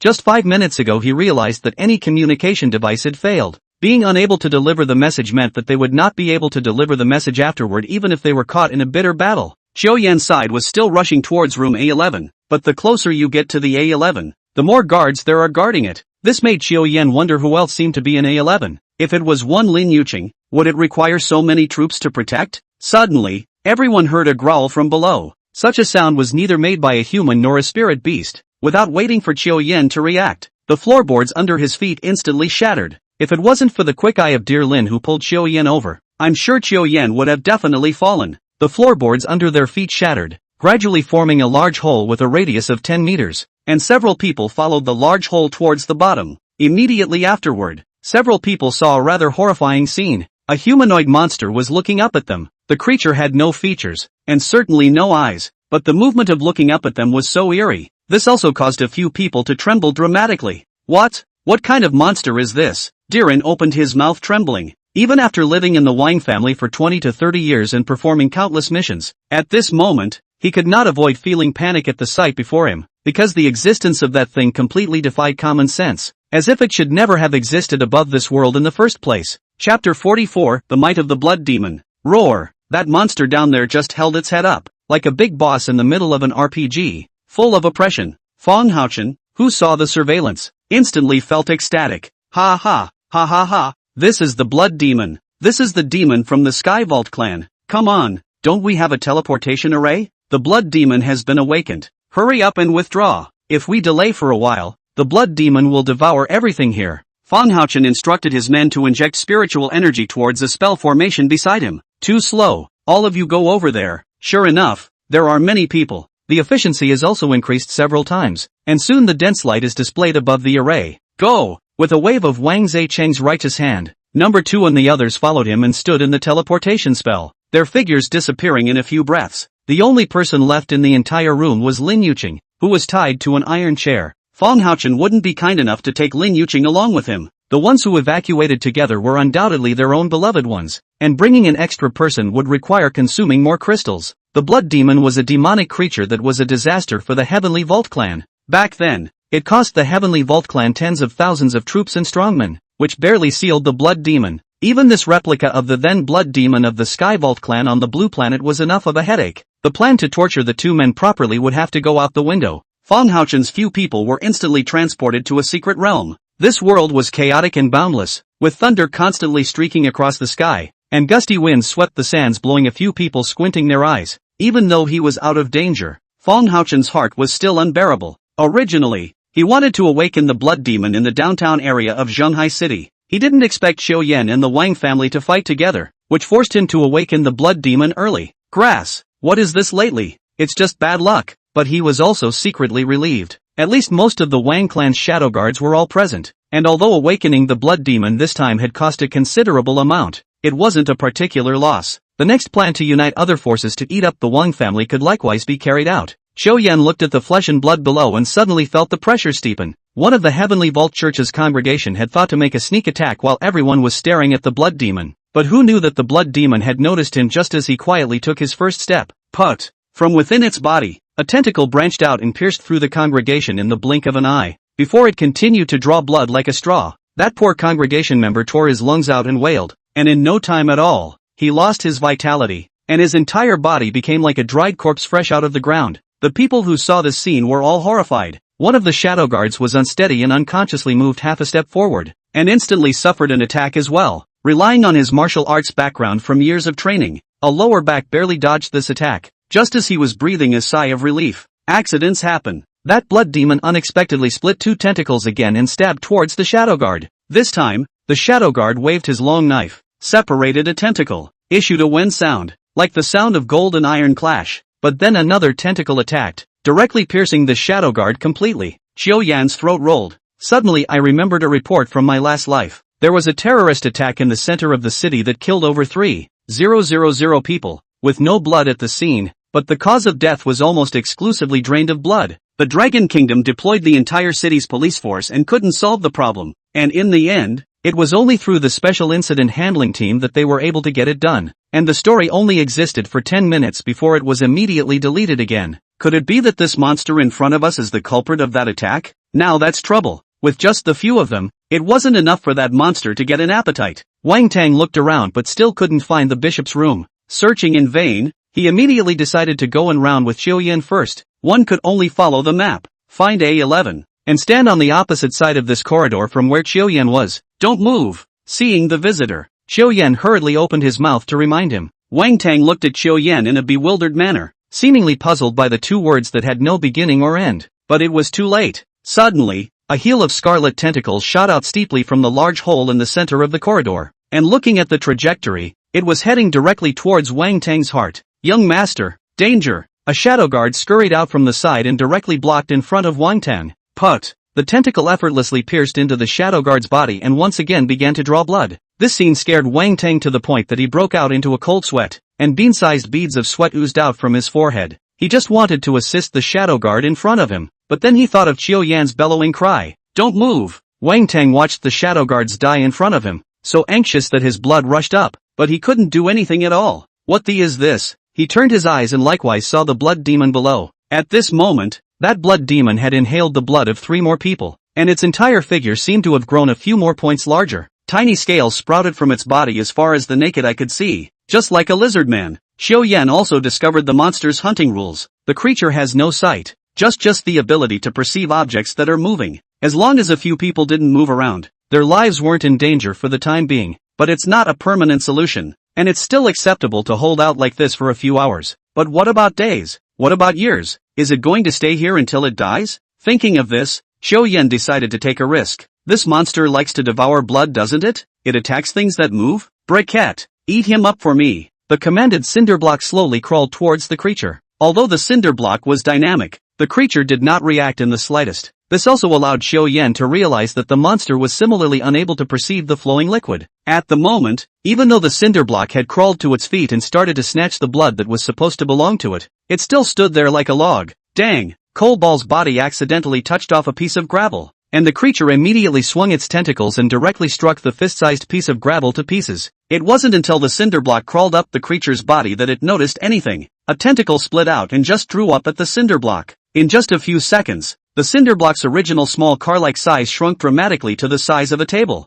The cinder block side is no slouch either. Like to suck? It was also frantically drawing on the pool of blood below it, secreting bodily fluids just as frantically. Finally, the creature realized something was wrong. Its fluttering tentacles came to an abrupt halt, followed by frantic shivering. It was as if he had eaten something he shouldn't have. and he fell straight to the ground. The few people around them looked delighted, and immediately afterward they realized that the scarlet body of the monster itself began to gradually ooze black liquid. It was obvious that the body fluids of the cinder block were being devoured all around in its body. The king of earth core slimes is really bullish. Chapter 45, Mama, exploded with it. Just as several people were breathing a sigh of relief, the blood demon seemed to be becoming extremely agonized as black and red tentacles continued to split from above his body, waving continuously in the middle of the room. Any obstruction would be slapped into pieces by these tentacles. For a while there was a great shaking of the ground. Oh no, it's gone berserk. Several people were originally in the basement, and if they let this monster continue its destruction,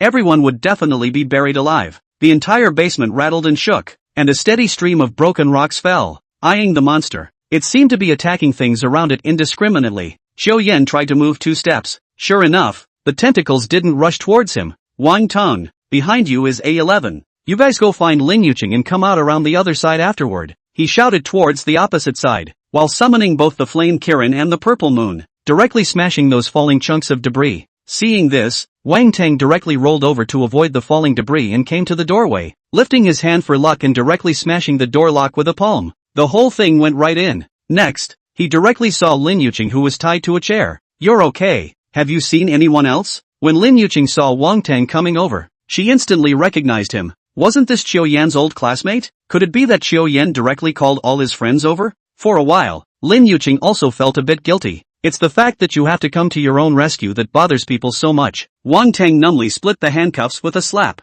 The handcuffs were mainly restricting Lin Yuqing's own ability. There was definitely no way to break free by herself, but Wang Tang was able to cleave through them with ease. However, right now was not the time to dwell on it. Lin Yuqing pulled out her hands and shook her head. No, that bishop and the others are gone. Right through that portal over there. They have awakened a monster whose entire body is soaked in blood. You must be careful. It's okay, the creature has gone berserk out there. Xiao Yan is also outside. Let's hurry out first. The 2 people were just about to scatter out the door when the black and red tentacles once again slashed haphazardly towards the 2 people. Dang! Only then did Lu Hong appear from the side, extending his long sword to parry the attack. However, he himself directly flew backwards due to the huge impact, and his entire body slammed into a side wall. Ahem! Seeing this, Wang Tang scurried to him in a few dodges, framed Lu Heng's arm and moved him onto his body. At this moment, the load-bearing wall on the side was about to fall towards the 2, collapsing together with it, and smashing down directly on their heads. Iron Mountain,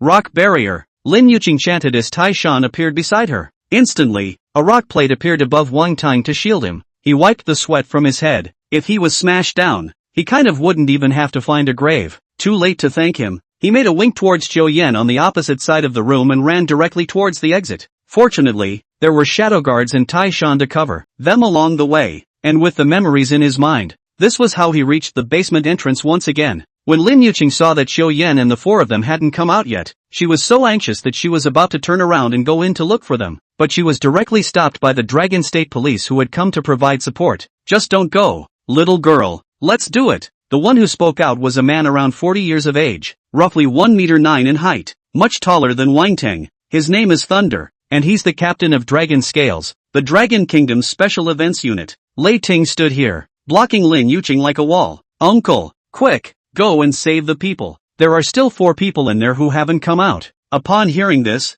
4 more police officers came down from the side of the Dragon Country Police. They nodded towards Lin Yuqing and directly followed Thunder into the basement. A light flashed on several people, and a pair of steel armor appeared on their bodies, and the surrounding debris falling on it surprisingly didn't even have scratches on it. Qiu Yan's side was already somewhat unable to hold on. The monster seemed to have completely fallen into a frenzy, and anything that appeared in its attack range would be attacked. Critical at this point, Cinderblock went into a coma like Ga. It was probably the aftermath of swallowing too much monster blood or secreting large amounts of bodily fluids. That's a bit fatal. Since the Cinderblock couldn't be retracted for a while, there was also a chance that Purple Moon might directly injure the Cinderblock by mistake if she allowed her to use the electric light arrow. It's hard to let the Flame Griffin burn this place down with a single fire, isn't it? Due to the top collapsing, the space Qiu Yan was in was getting smaller and smaller. At this time, if you use the burning flame sea of fire, I'm afraid that without burning that monster, you will first burn yourself to death. But Cinderella can't come back. Qiu Yan, we're not going to be able to hold out much longer.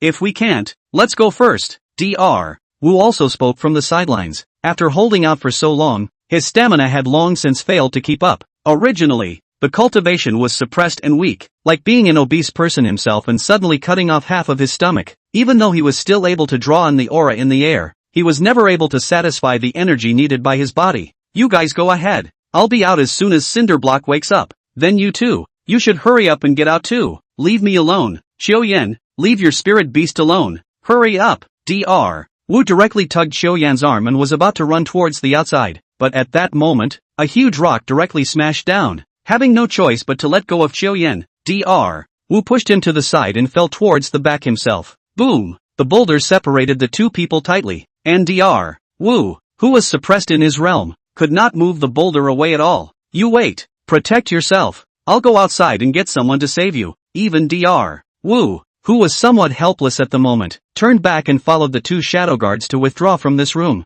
Just after the trio had completely withdrawn from the corridor, the last way of retreat in this corridor at the entrance to A11 was also completely blocked. At this moment, Xiao-Yan was the only one left here, and that monster was rolling all over the ground at this moment, causing Xiao-Yan to enter the attack range as well. Don't you dare make me ow. Sea of burning flames. The Flamefire Qilin opened its mouth and directly a thick pillar of fire shot towards the blood demon. Due to the fire-resistant body fluids of the Cinderblock, there was no need to worry about accidentally injuring friendly troops. At this moment, Xiao-Yan was clearly cornered.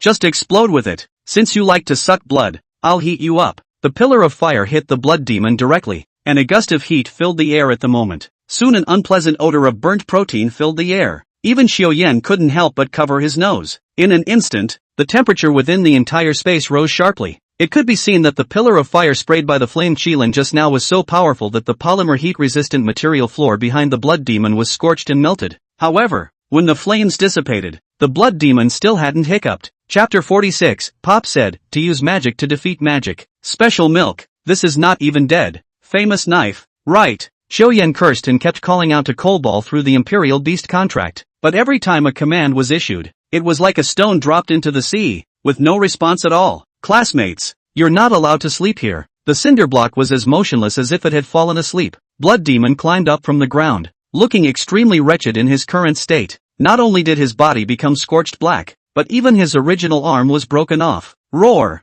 Seeing the monster become dumbfounded, the flame Qilin bulged its muscles, ready to charge at any time. Xiao-Yan also took advantage of this moment to directly roll over and sit on the flame Qilin. Charge! Purple Moon twisted her snake body and unhurriedly swept after her. The two beasts charged straight towards the blood demon. Just as it was about to get close to the blood demon, it suddenly went berserk once again, and all the tentacles on its body rushed towards Xiao-Yan. Haste! Flaming wings! The flame Qilin's running speed increased steeply as it scurried forward, directly dodging those tentacles. Those tentacles dug right into the ground, and once again there was an explosion. Subsequently, a pair of huge fiery wings began to appear behind the flame Qilin, moving in a regular rhythm. Although the biplane could not allow the flame griffin to fly in the air, it was at least able to drastically reduce its weight. This also caused the flame Qilin to charge forward even faster. In just an instant, it approached within 10 meters of Blood Demon and Cinderblock. With a wave of Xiao-Yan's hand, the coal ball instantly transformed into a ray of light and settled back into the Imperial Beast space. It couldn't be helped. In fact, Xiao-Yan didn't want to take such a risk. It can only be retrieved if it is no more than 10 meters away from the spirit animal. In order to retrieve the Cinderblock, he almost had to be stabbed into a sieve by the Blood Demon's tentacles. While the Flamefire Qilin brushed past the Blood Demon, the sky-covering tentacles followed closely behind. Purple Moon. Fierce Charge. Thunder Tooth. Purple Moon directly activated the skill, Fierce Rush. In the blink of an eye, he approached the Blood Demon, and then opened his mouth to bite down towards the Blood Demon. One could see what appeared to be tiny bits of thunder still wrapped around the serpent's fangs. Bear! The sharp snake teeth directly penetrated the Blood Demon's skin. The powerful electric current directly penetrated the entire body of the Blood Demon, directly making those tentacles all Yanba down, fiercely slapped on the ground, splashing bursts of dust. But this was only a burst-type skill after all. After being paralyzed, the Blood Demon then came back to his senses once again, and his other intact arm threw itself fiercely towards Ziyu, directly sending her flying. Even one of the serpent's teeth had been broken, and the remaining one had been left deep within the Blood Demon's body. Xiao-Yan couldn't help but suck in a breath of cool air when he saw this. You should know that the monster in front of you had been weakened by Cinderblock, although that's why it's gotten so crazy. However, if this monster still maintained its sanity, perhaps Wang Tang and the others would not have had the chance to rescue Lin Yuqing at all. First, he was fiercely blasted by the flame Qilin, and then he ate a thunder tooth. It's amazing that it's still so powerful after all this. This also made Xiao Yan wonder what kind of organization the Heavenly Vault Church was personally. Initially, he just thought it was a group of people who had malicious intent towards the society and were ready to attack and take revenge on the society. It wasn't until today that Xiao Yan found out how uncomplicated this organization was. First of all, the monster in front of me seemed very unreasonable. I wonder how the Church of the Vault of Heaven researched this. If they could really spawn such a terrifying monster, it would be a great threat to the entire Dragon Kingdom. After all, this thing had thick blood, high defense, and crucially, it could draw blood to become stronger. And now, the Blood Demon General struck again, maneuvering all over his tentacles and stabbing towards Xiao Yan once more. This time, no matter how much the flame Qilin pranced and dodged, those tentacles followed closely behind. Seeing that there was no way back, Xiao Yan simply crossed his heart and directly made the Flamefire Qilin turn around, once again launching a final attack towards the Blood Demon. Just then, news came from the Imperial Beast Space. Briquette woke up, and it evolved. It seems to be that Cinderblock has similar traits and abilities to that monster. When the Cinderblock devoured the other's blood, it produced some marvelous changes. For example, it could also split its strong tentacles to attack its enemies, just like a blood demon. That's great news. Cinderblock's original means of attack would have been to sneak up and inject toxins towards the opponent. Now there's finally a head-to-head fight. With a flash of light, the Cinderblock appeared next to it, facing the incoming tentacles. Cinderblock similarly split his tentacles and directly touched them hard. Boom! Just as the two sides made contact, there was a loud sound that seemed to shatter Xiao Yan's eardrums. It was clear that Briquette had taken the upper hand. After all, our family's coal ball cultivation is a silver level, even though it is contracted to Xiao Yan, and his cultivation will be appropriately suppressed. However, due to the fact that the blood demon had not been replenished with blood for a long period of time, it began to become weaker and weaker at this point. It's understandable, blood demons are able to gain enhancement by drawing on the blood of others. It's like a big truck, pulling or not pulling a steel coil. Surely the power is different. If there was a sufficient supply of blood, the blood demon would definitely become a great disaster. But well, the current blood demon was as malnourished as a Cinderblock, so even a Cinderblock could be easily handled. Cinderblock, suck it dry. Xiao Yan knew that he had to use magic to defeat magic. The Cinderblock sucks the blood of the blood demon and evolves itself. When a blood demon sucks on the body fluids of a Cinderblock, it is directly poisoned to affect its battle power. You say that people were supposed to eat rice, but ended up with bark in their mouths. Can this not be weak? Instead, the Cinderblock grew stronger and stronger, and the blood demon had even begun to shiver by the end of the day. Seeing that the blood demon was about to be powerless to resist, Coalball found the right opportunity and directly incorporated it into his body. Even though the blood demon struggled no matter how much, it slowly hiccuped as the blood in its body gradually dwindled. Only then did Xiao Yan sit down against a blocked ruin. It was so thrilling this early in the morning that even Xiao Yan was a bit overwhelmed. Having been in such a strenuous exercise in such an airless place, I only felt a wave of dizziness. The Cinderblock moved slowly as well. Although Cinderblock now had the same blood demon's ability, if he directly forced the opening to break through, it could lead to another collapse. Xiao Yan opened the Imperial Beast Space and collected the purple moon back, leaving only the coal ball and Flamefire Qilin beside him to guard his safety. I was thinking of leaning back and resting for a few moments, but I didn't expect to fall right back asleep, just a dazed feeling of a ray of light shining on his cheek. Then a rush of footsteps sounded around them. Looks like this is the kid who stayed here. Doesn't seem to be dead, just passed out. Check around to see where the monster called Blood Demon went. A woman with a pretty, cold face stepped out, observing the traces around. The final conclusion was then that Xiao Yan had already destroyed the monster. Chapter 47, I Hate Rich People. TSK, TSK, TSK, Earth-centered slime? A flaming unicorn? Any one of them alone is a spirit beast that makes the outside world go crazy. What's this kid's origin? Sway you, look back and check. It feels like he's just in high school. Such a talent. If you have the opportunity, directly absorb it into our dragon scale. Lei Ting looked at the sleeping Xiao Yan and immediately had his teammates carry him on their backs. It wasn't until a few people exited the underground passage that Xiao Yan woke up leisurely. Perhaps it was the aftermath of using the 3 chi gathering forms. Always feeling especially sleepy lately. Xiao Yan, how are you doing? Where's the monster? Lin Yuqing ran straight over, looking at Xiao Yan with a worried expression. The small hands were picking at Xiao Yan's body haphazardly, and seeing that he was not injured, he was able to let out a long sigh of relief. Don't be afraid, little girl. Although he has some wounds on his body, they are not fatal. We took care of it for him before it came out. He actually killed that monster before we got here. We just rescued him too. The one who spoke out was the female member named Sway Yu. Her voice was clear and cold, but it was hard to hide the tenderness in it.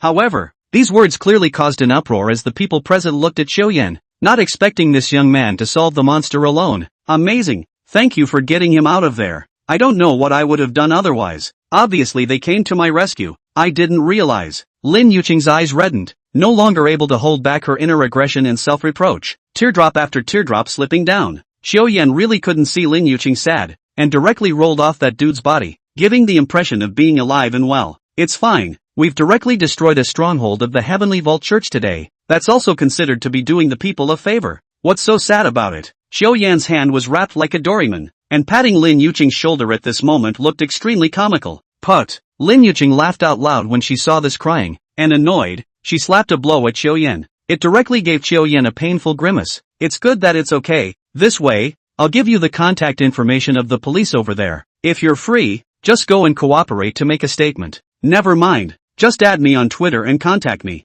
Lei Tang directly opened the QR code. Xiaoyan pulled out his phone only to realize that his phone did not know when it had broken into two halves. He could only smile awkwardly towards Captain Thunder and give out his cell phone number. Xiaoyan looked around and realized that there were quite a few injured shadow guards around. Even the female shadow guard named Dear Lin, who had followed him earlier, was also sitting on the ground, hugging her calves, with a stoic look on her face. At this moment, Wang Tang arranged his own shadow guards before walking over. Dude, awesome, I saw that you hadn't come out for so long. I thought you were going to Don't talk nonsense. Lin Yuqing's brows furrowed as she rewarded Wang Tang with a slap on the shoulder in a somewhat unfavorable manner. But I heard from Brother Chiu that you two aren't together yet. Wang Tang looked at Xiaoyan with a bad smile on his face. The derisive look on his face was unmistakable. Lin Yuqing's small face was like a ripe peach, quickly rising a scarlet red. Well. Xiaoyan really couldn't bear to see Lin Yuqing, an I person, being teased by an E person like Wang Tang, and interrupted with a voice. It's been a hard day for you guys too, so take your family's shadow guards back to rest first. Dude went to get a cell phone and went home too. Turtle's really tired. Upon hearing this, Wang Tang didn't stay long and nodded towards Xiaoyan, and with a wave of his hand, he drove in a few cars and directly took everyone away. Before getting into the car, he also gave Xiaoyan and Lin Yuqing a look with ulterior motives, raised an eyebrow, waved his hand, and gave a hefty smile before closing the car door. Xiaoyan, can you walk by yourself? Do you want me to help you? No. To help. You can't walk. Seeing Xiaoyan's slick appearance, Lin Yuqing also rewarded him with a blank stare, but she still pursed her lips and wrapped her arms around Xiaoyan. Feeling the warm touch and fresh scent, Xiaoyan instantly had no pain in his waist and no soreness in his legs. Dr. Lin, what a miracle doctor. Getting into a cab. This time Xiaoyan had learned his lesson. Although he sat in the back seat with Lin Yuqing, it was also too late to indulge in the tenderness, and her eyes kept darting to the driver. Finally, this journey is not what happened. The two people are safe to reach the center of the largest commercial district in Shanghai, Ginza. Wu Guoliang is really depressed today. I was thinking that it would be a rare occasion to go back to school for a little while and still be able to pretend to be a boondoggle in front of the girls in my class. I didn't expect to suddenly hear the news that the goddess Lin Yuqing was in love, and it felt like the sky had collapsed. For a moment, he had an emotional breakdown, couldn't control himself, and had lost face in front of the entire senior class. So there was no face to give an outstanding graduate speech at the pep rally, only to voluntarily withdraw myself from the outstanding graduate race. His family also belongs to a modest family only. The outstanding graduate is a direct bonus of $300,000. So as soon as he got home, the further he thought about it, the more angry he became, and the further he took a step back, the more he thought about the loss, and as a result, he accidentally dropped his cell phone directly to the ground. There was no way. In case the goddess got tired of Xiaoyan one day, it wasn't impossible for him to take advantage of the situation. In order not to miss the goddess's message, he immediately decided to come to Ginza to pick the best and fastest internet speed cell phone, for no other reason than to get back to the goddess's message. When he arrived at the cell phone store with a pocket full of cash, he saw a scene that shocked him exceptionally. His own goddess, Lin Yuqing, was hugging Xiaoyan's arm. The two were talking and laughing, looking very close, and were picking out a cell phone in front of the counter. Wu Guoliang instantly became taut. It wasn't that he couldn't actually accept his goddess being with someone else, as long as he didn't see it for himself. But now the two were standing right in front of his eyes in such a real way that it brought tears to his eyes in an instant. Is this to give the goddess the latest model of cell phone? No, I hate rich people. Xiaoyan, after you buy the cell phone, you must let her go home, okay? Even so, he had already made up his mind and resolutely took a big stride towards the two. As a result, I lost my balance when I tripped my left foot over my right foot. After making a grab in the air, he directly wrapped his arms around Xiaoyan from behind. Asterisk asterisk asterisk asterisk. Xiaoyan almost jumped up with an ow. Originally, he was chatting happily with Lin Yuqing, but he was suddenly embraced from behind. Who can stand it? It was only when I looked back that I realized it wasn't that idiot Wu Guoliang. What the? Don't lay a hand on me in public. Unexpectedly, Wu Guoliang was indeed calm and didn't even look at Xiaoyan. His eyes looked deeply at Lin Yuqing. Just this look. Looking at Xiaoyan's heart was hairy. Yuqing, I'm retiring, and this retirement is for life. Hearing this commotion, Xiaoyan's heart flashed with an unpleasant feeling. There were also some munchers around who gradually gathered around. Wu Guoliang paused, then slowly went down on one knee with tears in his eyes. My first sin is to meet you, my second sin is to know you, my third sin is to make friends with you, my fourth sin is to be pleased with you, my fifth sin is to think of you, my sixth sin is to take care of you, my seventh sin is to keep you, my eighth sin is to protect you, my ninth sin is to be in love with you, and my 10th sin is to love you. I'm retiring, and this retiring is or will be for the rest of my life. After saying that, Wu Guoliang wiped his tears and whimpered as he ran away, picking his way through the crowd for a small amount of time due to the crowds of melon eaters. Only the two were left with a confused look on their faces. What's this stupid fool doing? Did he ever like you? I don't know. He's always been such a goddamned mess. I'm not sure. There are times when he suddenly runs over and says this kind of nonsense. Chapter 48 Good Teacher and Bad Employee. Against all odds, Xiaoyan didn't care, pulling Lin Yuqing against the crowd and running towards somewhere else. But then his figure lurched, realizing that he seemed to have forgotten the purpose of coming here today. There was nothing for it but to blacken his face and mindlessly choose the most expensive cell phone and slip it into his pocket. There was a crowd of eaters on the sidelines. Don't taint our group of pure love warriors with money. Soul was feeling bad for that boy. So this little girl is following you just because you're rich. TSK.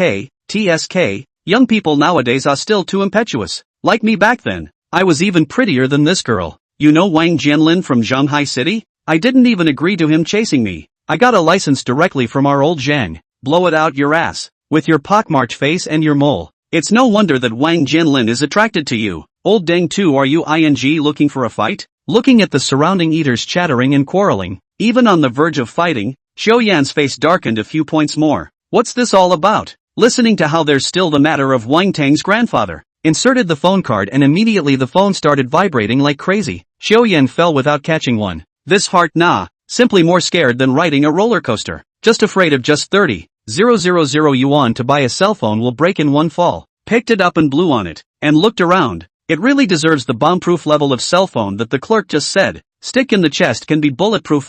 Xiaoyan fixed his eyes on the class teacher, classmates and a few numbers of unknown origin. He knew that it must be because he skipped the outstanding graduate presentation today, so his homeroom teacher called over to raise hell. Hello? What? With that, Li Jiangwo's voice rang out from the other end of the phone. What?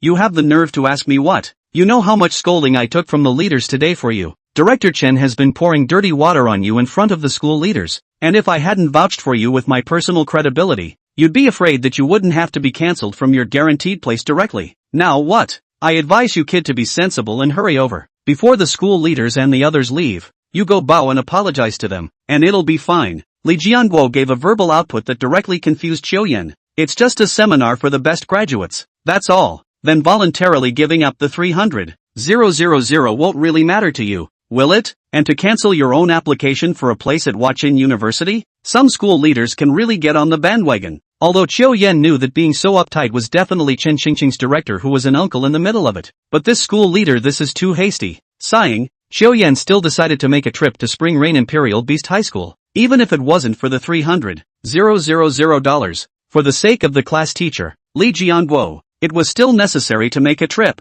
In fact, Li Jianguo, as Xiaoyan's homeroom teacher, usually takes good care of him, and even went to the hospital to see him after Xiaoyan's downfall in his last life, and stuffed Xiaoyan with $1,000 when he was leaving. The school rules at Kasuga Mikado High School were actually pretty strict. Of course, this was freshman and sophomore year of high school. It was so strict that no trash was allowed in the trash can, no one was allowed in the bed, no toilets were allowed at night, no water was allowed in class, and so on. Xiaoyan does not say much. At least 10 things that are not allowed to do basically did 7 or 8. I was thinking that after making these mistakes I would be expelled. My mom and dad would be less stressed, and it wouldn't be impossible for me to prepare for my college entrance exams at home. But Li Jianguo unexpectedly suppressed all of them for Xiaoyan. not only the other students intentionally or unintentionally. Lee hard to bail out all his students. If not for the fact that he was a veteran who had retired from the Holy Beast battlefield, he was afraid that he would have to be expelled from the school straight away. Just a year ago, when the position of director of instruction became vacant,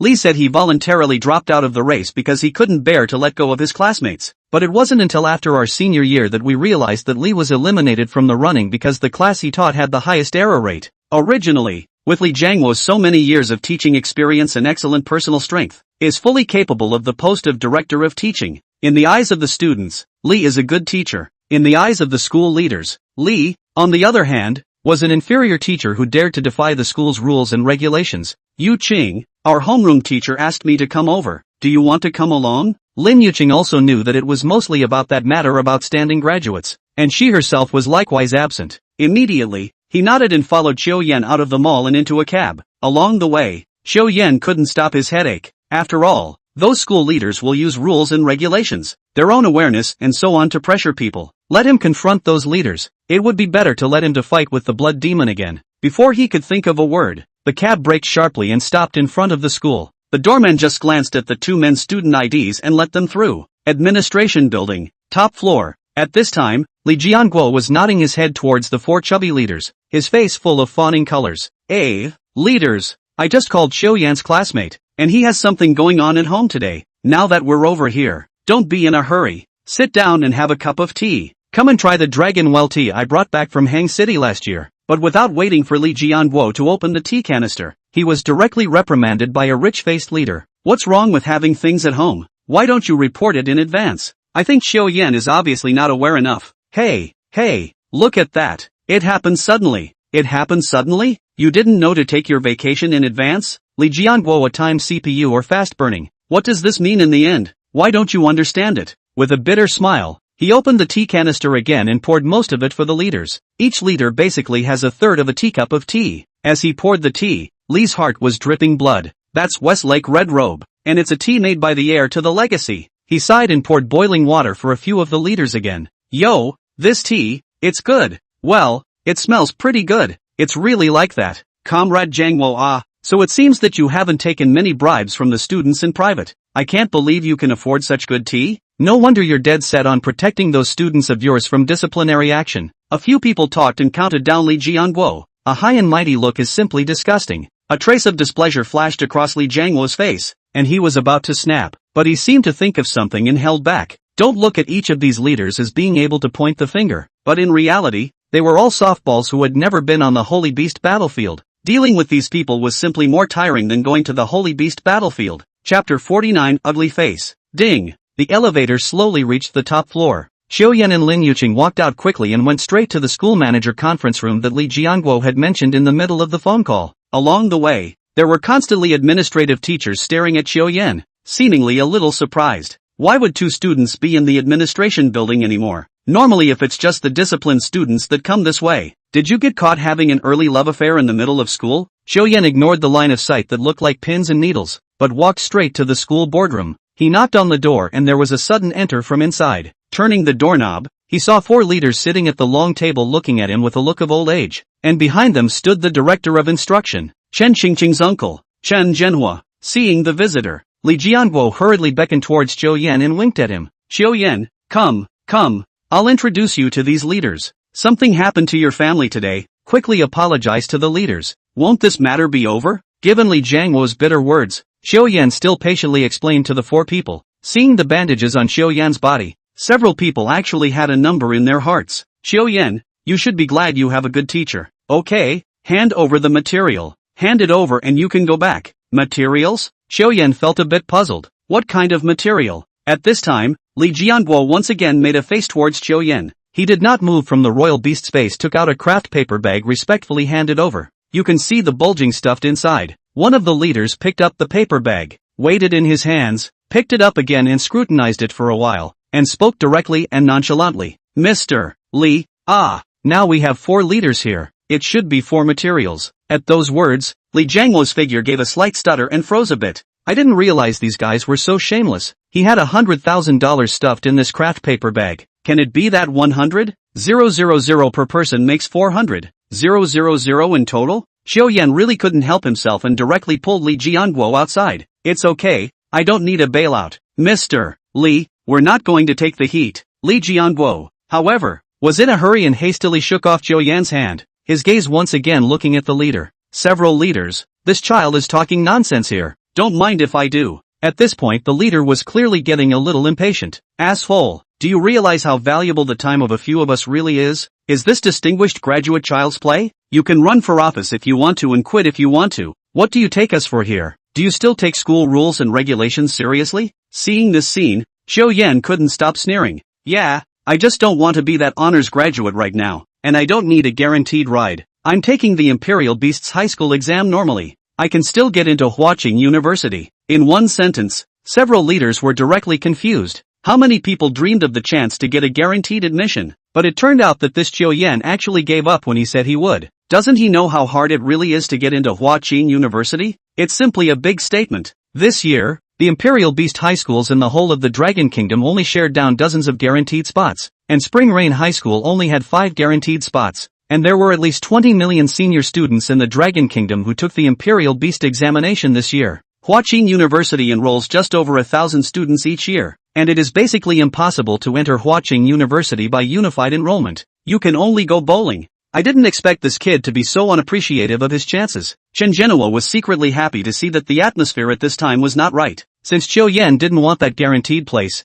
then his niece Chen Xingqing would have the chance to be guaranteed a place at Huaqing University. Because these school leaders don't care who the bouncers are, it's clearly just a business. Whoever pays the highest price will have that guarantee. Only when he thought of this did Chen Zhenhua slowly open his mouth. Leaders, I think we should honor the children's choices. Since student Xiao Yan is so confident, I guess he really does have that strength. In that case, why don't we just give this opportunity to someone else in need? Chen Zhenhua clapped his hands, and Chen Xingqing timidly walked in through the door. Seeing the visitor, the several leaders' faces obviously looked much better. Chen Zhenhua was promoted by them. It served their purpose at the same time. Originally, today was the day to find an excuse to cancel Xiao Yan's chance to bail out. After all, what's a poor student from an ordinary family fighting for a guaranteed admission? They also get a sizable bribe if they switch. And that's the main thing. Hello leaders, my name is Chen Xingqing. Young student, a bit of a stranger. Chen Zhenhua smiled and opened his mouth. Several leaders, this is my niece. Quickly, Xingqing, summon the spirit beasts to show the several leaders. With a flash of light, a rather huge crocodile-type spirit beast appeared directly beside Chen Xingqing. Spectral crocodile? Not bad this kid, actually having such a good spirit beast. I remember that the bloodline seems to have reached the platinum high rank. Xiao Yan also felt a bit strange. Obviously, he remembered that Lin Yuqing's spirit beasts were also silver-level bloodline spirit beasts. So how did he shake his body and summon a spectral crocodile out? Or a platinum high bloodline? In fact, the concept of bloodline first appeared more than 30 years ago. People in those days lacked a bloodline to judge by. That said, bloodlines are not essentially rated in such detail. For example, Xiao Yan's Flamefire Qilin had a bloodline of diamond grade high-grade bloodline. Lin Yuqing's Granite Rock Tiger was of a platinum middle-rank bloodline. This kind of attacking large class of spirit beasts needed to develop to a large late stage basically before they could show the difference. For example, the lower and higher ranks within the diamond class. At Xiao Yan's current stage there was no difference. It could be said that the difference was very small. Unless a spirit beast's own cultivation had grown to gold, the strengths and weaknesses of its bloodline would truly begin to show. In a word, there was not much difference between low and high ranks until one's cultivation reached gold, but these school leaders had experienced more, so naturally they would be thinking about the future development of spirit animals, so they would pay special attention. When Chen Xingqing saw the shocked appearance of the crowd, her heart immediately became a little proud as well, and she seemed to vaguely lift her chest up a few points. In that case, then Xiao Yan and Teacher Li should go back. Chen Zhenhua gave a direct expulsion order. It's purely deserved that such a guaranteed opportunity was not cherished. If the guaranteed places were there, Chen Xingqing wouldn't be able to compete with Xiao Yan or anyone else no matter what, because Xiao Yan's Flamefire Qilin bloodline rating was simply too high. Chen Xingqing was uncompetitive. But now, with this position vacant, it was impossible to go back to looking for a few students' parents to auction off the chance of guaranteed transportation like a tender, right? Chapter 50, Mysterious Woman. Li Jianguo still wanted to say something, but as soon as he did, he was yanked out by Xiao Yan. Xiao Yan, what are you doing? Do you know the consequences of doing this? It's not really possible to go to Huaqing University without a guarantee. A look of hatred, his face red with anger. What about your parents? No thought for them? Xiao Yan sighed and just looked at Li Jianguo, suddenly smiling. So who was it that said you had to rely on guaranteed admission to attend Hua Chang? This time, Li froze. Wasn't Xiao Yan's royal beast talent the Book of Words? Even if the Flamefire Qilin was really strong, this Imperial Beast talent would not be able to help in battle at all. By the time you get to the Imperial Beast exam, there is a huge possibility that you will be docked points. Just trust me, Hua Cheng University is really easy for me. Even with such a packaged ticket, Li Jianguo was still a bit unconvinced. At this time, Lin Yuqing also walked over. Xiao Yan, what about that outstanding graduate thing? Xiao Yan shook his head. Looks like you don't have to file for election anymore either. Press on. None of these leaders are nice. Go go go. Looking at the back of Xiao Yan's two departing men, Li Jianguo's eyes became complicated. Does he have some kind of card? The Xiao Yan in front of him seemed to have a different aura throughout the king's house. As soon as he arrived in this huge manor, Wang Teng directly sent a few shadow guards, who carried all the injured back to their respective rooms. After that, Wang Teng went straight to his grandfather's room. Earlier, when he was in the car, Grandpa told him to come here and find him as soon as he arrived home. Grandpa's room is in the innermost part of the entire Wang family manor, where the landscape of the wigwam mountains and rocks and the scale color of the carp in the pool are all quite elaborate. Coming to the winding path, there was a hut of about 20 square feet situated here. At this time, the place was already full of people. All of them looked serious, and one of them was silenced. Tong'er, come on, kneel down. Wang Jianlin sat on top of a chair in the center and slowly opened his mouth, his tone carrying a hint of indifference amidst the vicissitudes. It exuded a sense of unruffled authority. Yes, Grandpa. Wang Teng walked to the center of the room with extreme reluctance and knelt down towards his grandfather. Do you realize what a mistake you made today? Wang Jianlin looked at his grandson,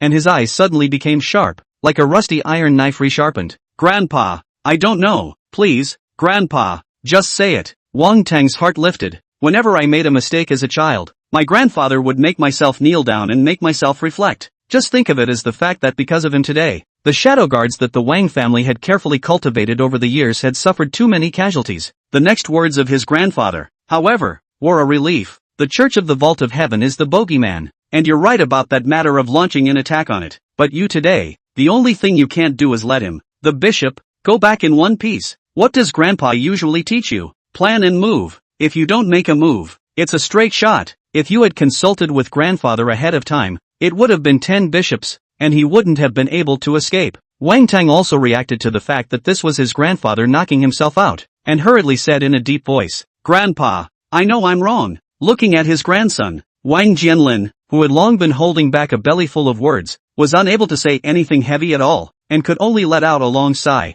Letting the bishop go this time is no less than spooking a snake, and it's going to be a pain in the ass to find again. That's just it. The future of the Wang family is still in your hands. If that bishop shows his head again, you'll be in charge of getting this trouble out of the way.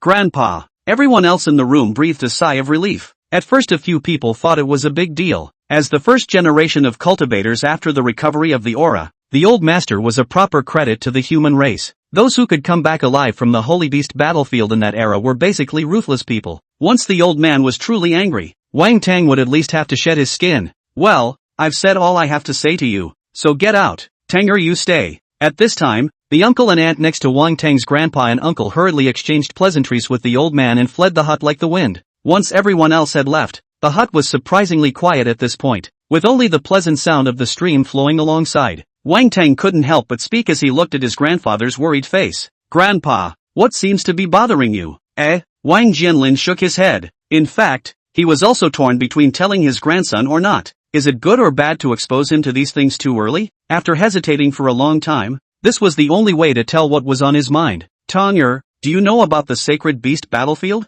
I know, Grandpa. The Sacred Beast battlefield is a battlefield formed by the power of the rules that the 888 great powers of the human race put their lives on the line to communicate. Wang Jianlin rubbed his brow. It was supposed to be something you guys wouldn't know until at least junior year of practice. I'll tell you now. In the beginning, the Sacred Beast battlefield was established to defend against the invasion of foreign races. Every 10 years, the Sacred Beast battlefield opens, when young soldiers from the foreign races will appear there. We select young talents to be thrown into the Sacred Beast battlefield in order to defend against their invasion. In 2 or 3 years, it will be you who will have to bear the responsibility. I have a premonition that this time, the counterattack of the foreign races will definitely be stronger than ever. Tong'er, no matter what, I want you to go. Go and do your part for the human race. Grandpa is old and can only pin his hopes on you. Wang Teng nodded heavily. Elder One was at this point in time, but his words changed. That new friend of yours, what do you think of him? This directly gave Wang Tung a confused question. Ha, Grandpa, you mean Xiaoyan? I haven't known him long, but I think he's a good guy and he's righteous to his friends. Wang Jianlin nodded thoughtfully. Well, Tunger has a good eye. Grandpa had a look at him when you first met him. This son is surrounded by golden red chi. He will become a great man in the future. You must get along with Xiaoyan in the future. Wang Tung, however, felt a little puzzled. Grandpa, what's this for? Wang Jianlin's brows were tightly locked, and his mind seemed to have made up its mind. Tunger, the two of you have a very special destiny and are naturally attracted to each other. Moreover, I asked my master to do the math for you, and you will have a calamity in 3 years. Perhaps only that little friend Xiaoyan can keep you safe. As to why, Grandpa won't say too much about it. Too much talk. Maybe there will be changes in the future. Wang Tung, on the other hand, was wide-eyed and wildly shocked inwardly. Grandpa's mentor? Could it be the one who started practicing before the aura revival? Go back, Tunger. Grandpa is going to rest. Even though there were too many questions in his heart, Wang Tang could only force them down and said goodbye to his grandfather before retreating. As he watched Wang Tang's distant figure disappear, Wang Jianlin started coughing like crazy. A mouthful of thick black blood was directly spat out. At this moment, a wonderful woman suddenly appeared behind him, around her early 20s. Although her face was covered with a veil, she was still able to vaguely see her beautiful appearance. She stretched out her beautifully narrow and slender green jade hand and slapped it hard directly toward Master Wang's back. The thick spiritual energy burst out, which made Wang Jianlin feel much better. The old man's cloudy eyes turned back towards the woman and slowly got up, wanting to perform the ritual of kneeling. But there was an invisible force holding his knees, and he couldn't get down. Wang Jianlin could only bow slightly towards the woman. Thank you, Master. Chapter 51. Don't misunderstand. Xiaoyan and Lin Yuqing didn't go home. After coming out of the school, he directly took a cab and continued back to the Xin Villa area. However, Xiaoyan still sent a few messages to his mom on the way, saying that he was going to stay out for 2 days. It wasn't until mom replied in half an hour that Xiaoyan put his heart down. Dad and mom are still Xiaoyan's soft underbelly. The stronghold of the Heavenly Vault Church that he and Wang Tang had raided today was guaranteed to be targeted. You can have the ability to protect yourself, but you are afraid that those people will take action against your mom and dad. But at this moment, the cell phone ding-dong sound.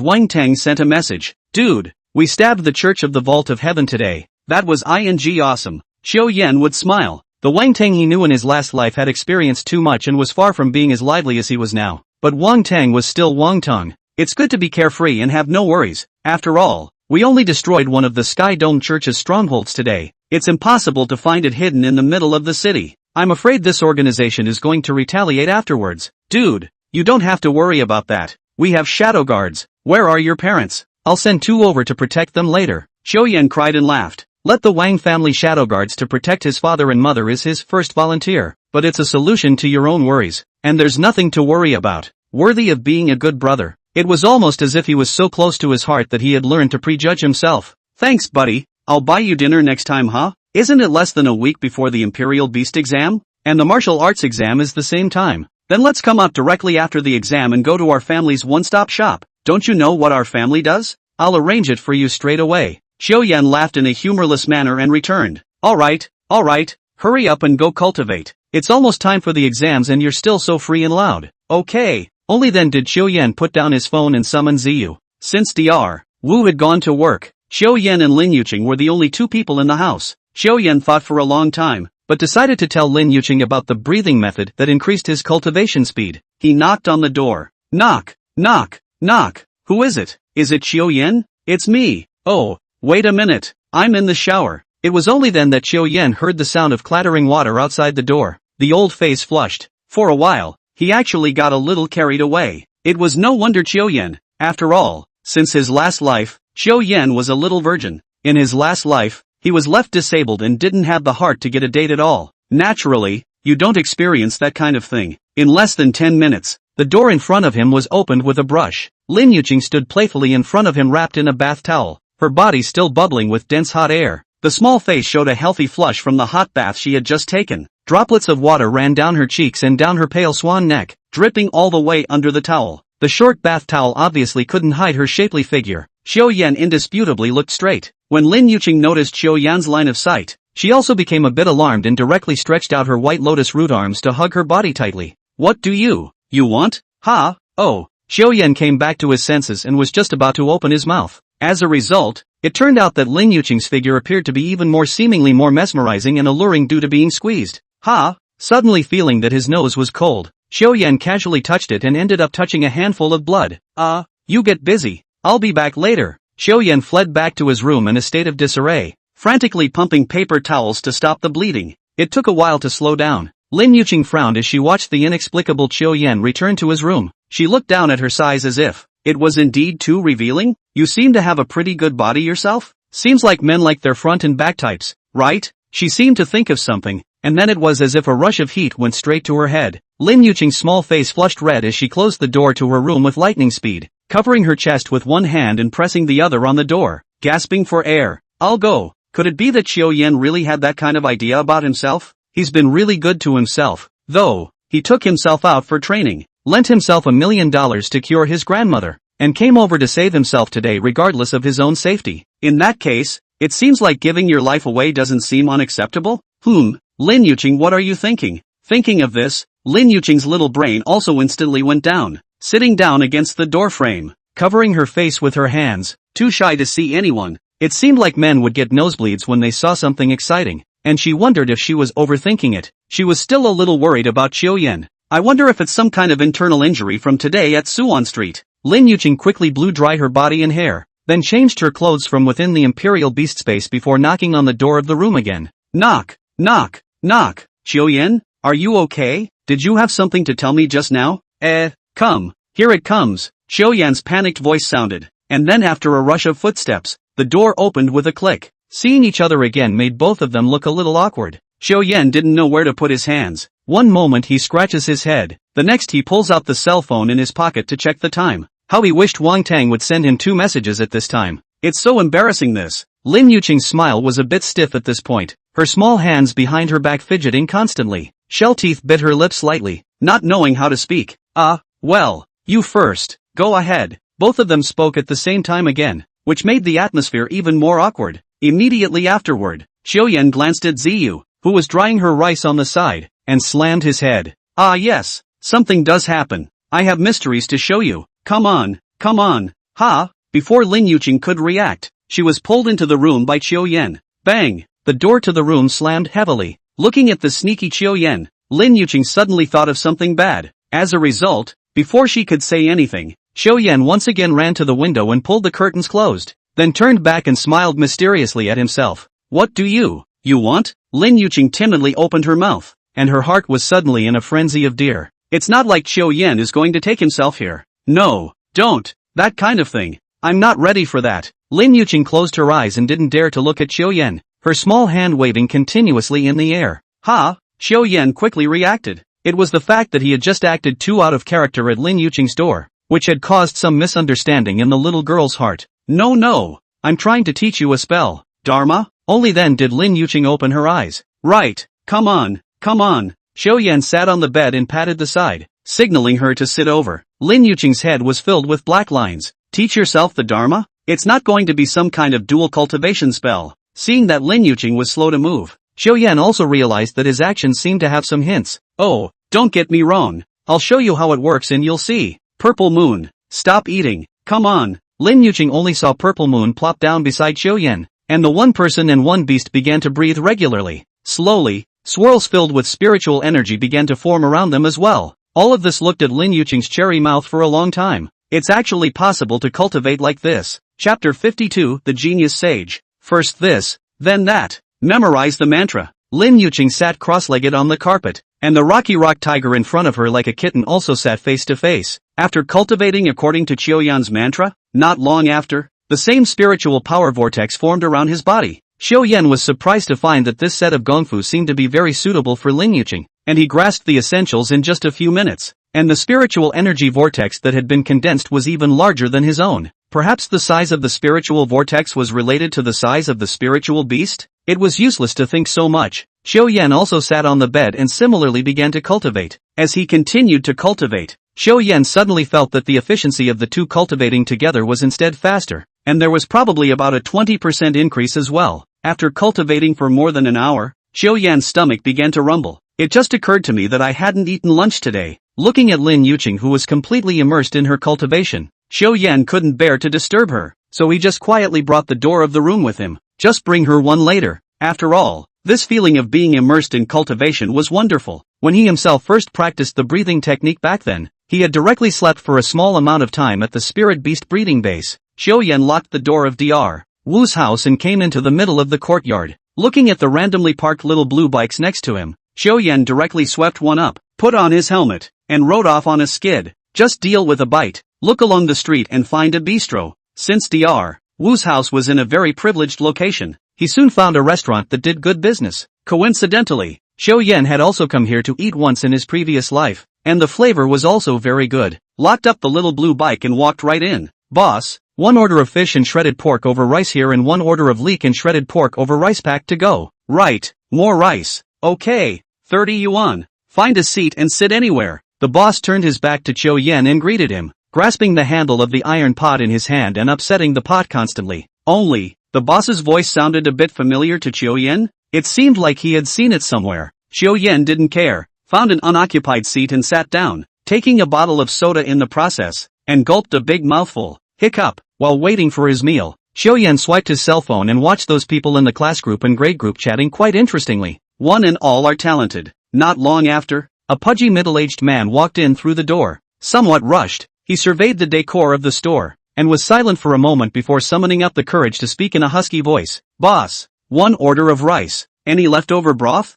Can you add some gravy? The owner looked back with some surprise. Seeing the dress of the visitor, he nodded. Could be. Xiaoyan noticed this side a long time ago, but his eyes looked toward the back kitchen. Isn't this Li Jianguo? What's with the stir-fry here? Seniors don't have to go to class, so Li comes here part-time to fry food? But Xiaoyan didn't say anything more. His head lowered, pretending not to see it. He was also afraid that Li Jianguo wouldn't be able to save face. The middle-aged man thought that standing in front of people's homes is not a thing, so find a seat. Just wait for the boss to finish frying dishes. As he walked around, most of the diners could hardly hide the look of disgust on their faces. Go, sit somewhere else. There's someone here. Check over there. I ended up wandering around and froze in my seat. No one shared a seat with him because he had a strange odor. Not the sour smell of garbage, but a bitter smell that made his mouth turn bitter when he smelled it. Uncle, sit with me. I'm full. A little girl spoke timidly, with most of it left on the plate in front of her. She moved her body and stood on her tiptoes to reach the ground.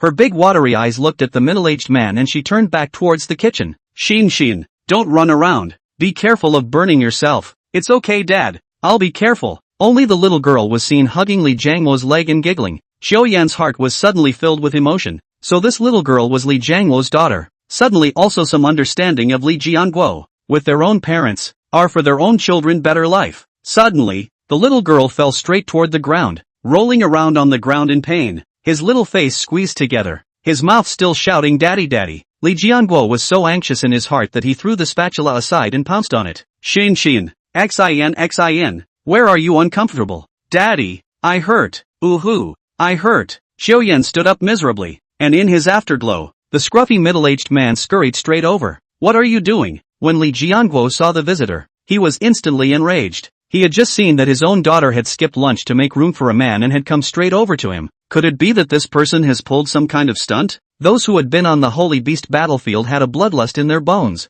Li Jianguo directly copied his own kitchen knife and blocked in front of his daughter. At this moment, Xiaoyan also ran over, cupping the summoning spell in his hand, ready to summon the Flamefire Qilin to fight. Without waiting for Li Jianguo to react, the middle-aged man directly entered the kitchen with a flash. The speed was so fast that even Xiaoyan didn't react. Oops! The middle-aged man's hand flashed with light, and a cowhide cloth bag immediately flew out from the storage space. Xiaoyan cried out in his heart that this man was actually a martial artist. Opening the cloth bag, it contained several bright silver needles. If you dare to lay a hand on my daughter, you'll never survive yourself. Li Jianguo's face was red with anxiety, and he rushed towards the middle-aged man with a kitchen knife. But the middle-aged man just said faintly, if you want to save someone, don't move. At this moment, not only did Li Jianguo freeze, even Xiaoyan was confused. Is this a tall man? Only to see that middle-aged man draw out a silver needle and lightning-like stab 2 needles on Li Xinxin's body. A trickle of black blood then flowed from the place of the wound. Seeing his daughter's state gradually stabilized, Li Jianguo also slowly put down the kitchen knife at this time.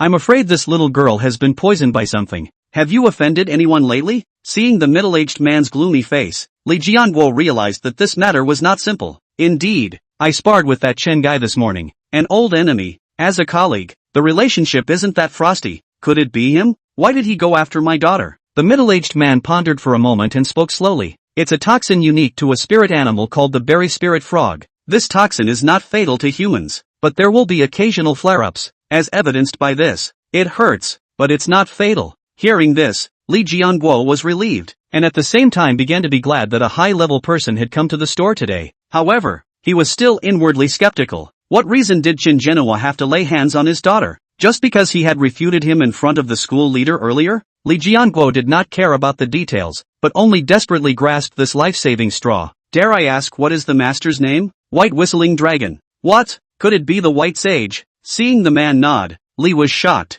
Once a genius physician, how did he become like this now? Chapter 53, A Bad Hunch. The name Bai Xiaolong was a familiar name back then. Not only was he born into a family of Chinese medicine practitioners, but he was also known as a sage in acupuncture. It should have been more than 10 years ago, when Li Jianguo had just participated in the Sacred Beast battlefield. Bai Xiaolong's name had been spreading in the military. That year's Sacred Beast battlefield was a fiasco though, with 60% of Blue Star's land divided. But most of the fighters who participated in the war survived and retained a viable force. So much so that even though the foreigners had occupied most of the land, they were still unable to break through the human race's defenses. There is no other reason. It is because the White Sage Hand accompanied the army, greatly reducing the casualties of the warriors. Bai Xiaolong first broke open Li Xinxin's small mouth and looked at the tongue. Another pulse was taken with both fingers. It's a big relief now that it's basically stabilized. But I can't do any further acupuncture right now, so if you have time, you should go to the hospital and get rid of the remaining poison in the child's body. Li Jianguo looked at Bai Xiaolong helplessly. He didn't expect this toxin to be so powerful that even the holy hands couldn't handle it.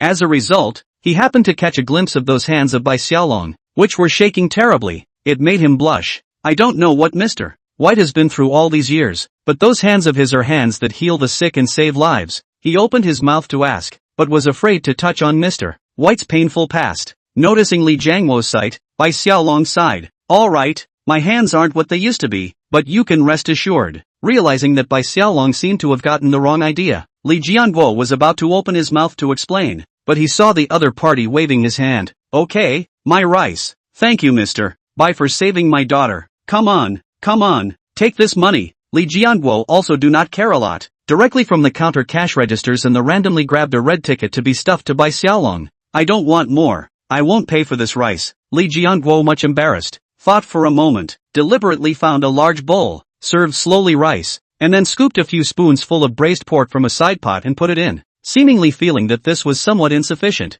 Li Jianguo stuffed 2 more large duck legs into it, and also scooped a few spoons of marinade soup and poured it in, before handing the punching bag over with a smile. Bai Xiaolong nodded, took the meal, turned around and headed for the door. Xiao Yan still wanted to go and make friends with this kind of high-ranking person, but in the end, just as he reached the door, he realized that the outside was already empty, and Bai Xiaolong's figure had already disappeared. Perhaps it was because Li Jianguo had called his wife first, and not long afterward Xiao Yan saw a middle-aged woman arrive at the door on a battery-operated bicycle. Throwing his helmet into the basket of his car, he huffed and puffed his way in with an air of exasperation. Li Jianguo, you heartless! My old lady works hard out there and can't even look after a baby. Looking at his master's wife's anxious appearance, Xiao Yan's heart really didn't feel good. If Li becomes the director of teaching, not only will his monthly salary rise directly to more than 20,000 yuan, there are also various subsidies, and his time is still free. A senior teacher at Spring Rain Royal Beast High School is only paid a little over $8,000, and you still have to be in school all day to get it.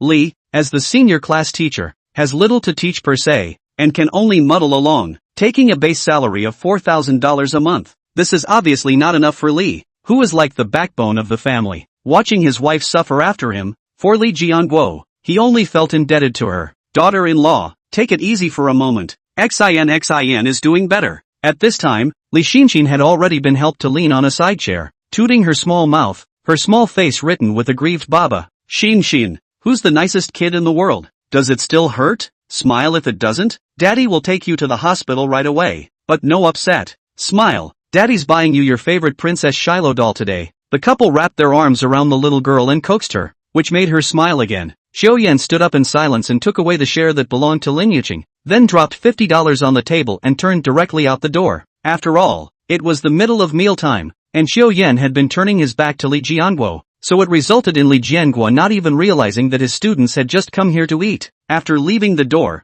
Xiao Yan once again sent a message to Wang Tang. I'd like you to find someone for me. Ha, what's up dude? Say hi if you need something. I wonder if you know about Sacred Hand by Xiaolong? I want to ask him something. Alright buddy, I've heard of the White Sage, but it seems like it's been a long time since I've heard anything about him. I just saw him on this road right in front of the Xin Villa area. Okay buddy, I'll have someone look into it. I'll contact you when the time comes. Thanks. Xiao Yan extinguished his cell phone and walked down the road with a thoughtful look on his face. I'm just full myself, and it's good to take the edge off. At the same time, he frowned tightly, thinking about Li Xinxin. Old Li was kind and good to his students, so he generally didn't make any enemies, but it seems like today, before he went to the administration building, he seemed to have some conflicts with Chen Zhenhua. Did Chen Zhenhua do it? He's a man of his stature, so what's the point of laying hands on a little kid? This matter revealed strangeness. Anyway, at least Xiao Yan felt that something was very wrong. It was guaranteed that it was another foreign race that was behind it. Immediately, he decided to go back and confer with Lin Yuqing first and talk about it later. Crunch! Pushing open the door to his room, Xiao Yan realized that Lin Yuqing had fallen asleep holding the rock tiger just like he did before. Looking at the serene sleeping face, Xiao Yan's throat knots rolled. It's a strange feeling. In the beginning, he had only held a mindset of guarding Lin Yuqing. After all, in their last life, the two of them were great friends, but in this life, it feels as if some of the friendships have deteriorated. It seemed like he really liked Lin Yuqing. He forcibly resisted the urge to kiss his red lips, and just reached out his palm and patted Lin Yuqing's shoulder. Wake up, are you hungry? Come to lunch. Well, it was only when she opened her eyes that Lin Yuqing saw Xiao Yan and spat out her tongue in some embarrassment. After all, he had thought of practicing properly, but ended up falling asleep. She was then pleasantly surprised to find that her cultivation had broken through the Black Iron second stage. Now she was also a Black Iron third stage Imperial Beast Master. While Lin Yuqing was eating, Xiao Yan told Lin Yuqing what he had just experienced as well. In this case, even though we don't know anything, it's good to let Wang Tong check, but during this period of time, we don't have much to do, so we can either alternate protecting Li Xinxin. But just then, the police station called Xiao Yan. Chapter 54, First Visit to the Otherworld. Is this Mr. Xiao Yan? Are you free today? Why don't you come over here and cooperate with us to make a statement? Okay, later. Xiao Yan hung up the phone, helped Lin Yuqing pack up the dishes, and continued practicing inside his room for a few hours before he went downstairs. As the two walked on their way to the police station, they once again passed by Li's little covered dish restaurant. However, at this time, the door was already locked, and it seemed that Li Jianguo and his wife had already sent Li Xinxin to the hospital. Suddenly, there was an inexplicable feeling emanating from the middle of that plain, uninteresting little store. This drew the two men to the doorway, where they could faintly see a crack in space amongst the immaculately clean tables. No good. Quickly call and tell the Longhua Police Department. Hurry up and blockade this area.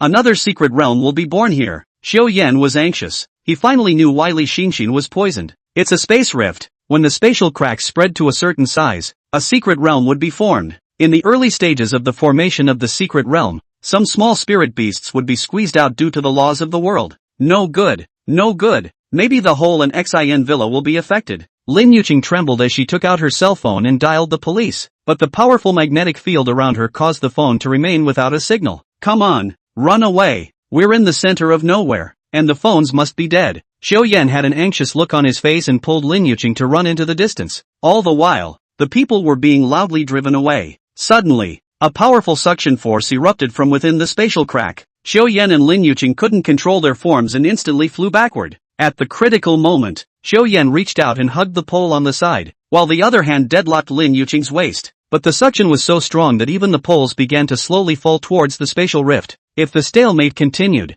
they would both absolutely be sucked in. Couldn't care less. Roar! The flame Qilin was summoned by Xiao Yan, a pair of huge flaming wings frantically flapping behind its back, and the sharp claws of its limbs pierced dead center into the concrete poured ground. It exerted all its strength and its entire body surged forward, thrusting towards Lin Yuqing's back. Xiao Yan also happened to let go of his hand. Because of the controlled force, Lin Yuqing only felt that she was being pushed from behind, but the dark force contained therein was directly sending her out of range. Xiao Yan, call the police. The suction force behind Xiao Yan is getting bigger and bigger, and the poles are starting to make a stabbing sound. Finally, the pole had reached its limit and snapped right off the ground. Xiao Yan hugged the pole and was directly controlled by the suction force, ruthlessly crashing into the glass door of the store, directly shattering the door. In an instant, countless tiny pieces of glass flew directly into the spatial rift. It's okay. Go back and get me out. Though the poles were also reoriented by Qiu Yan during their flight, causing them to fly horizontally towards the spatial rift and snagging the commercial buildings on either side of them on the way.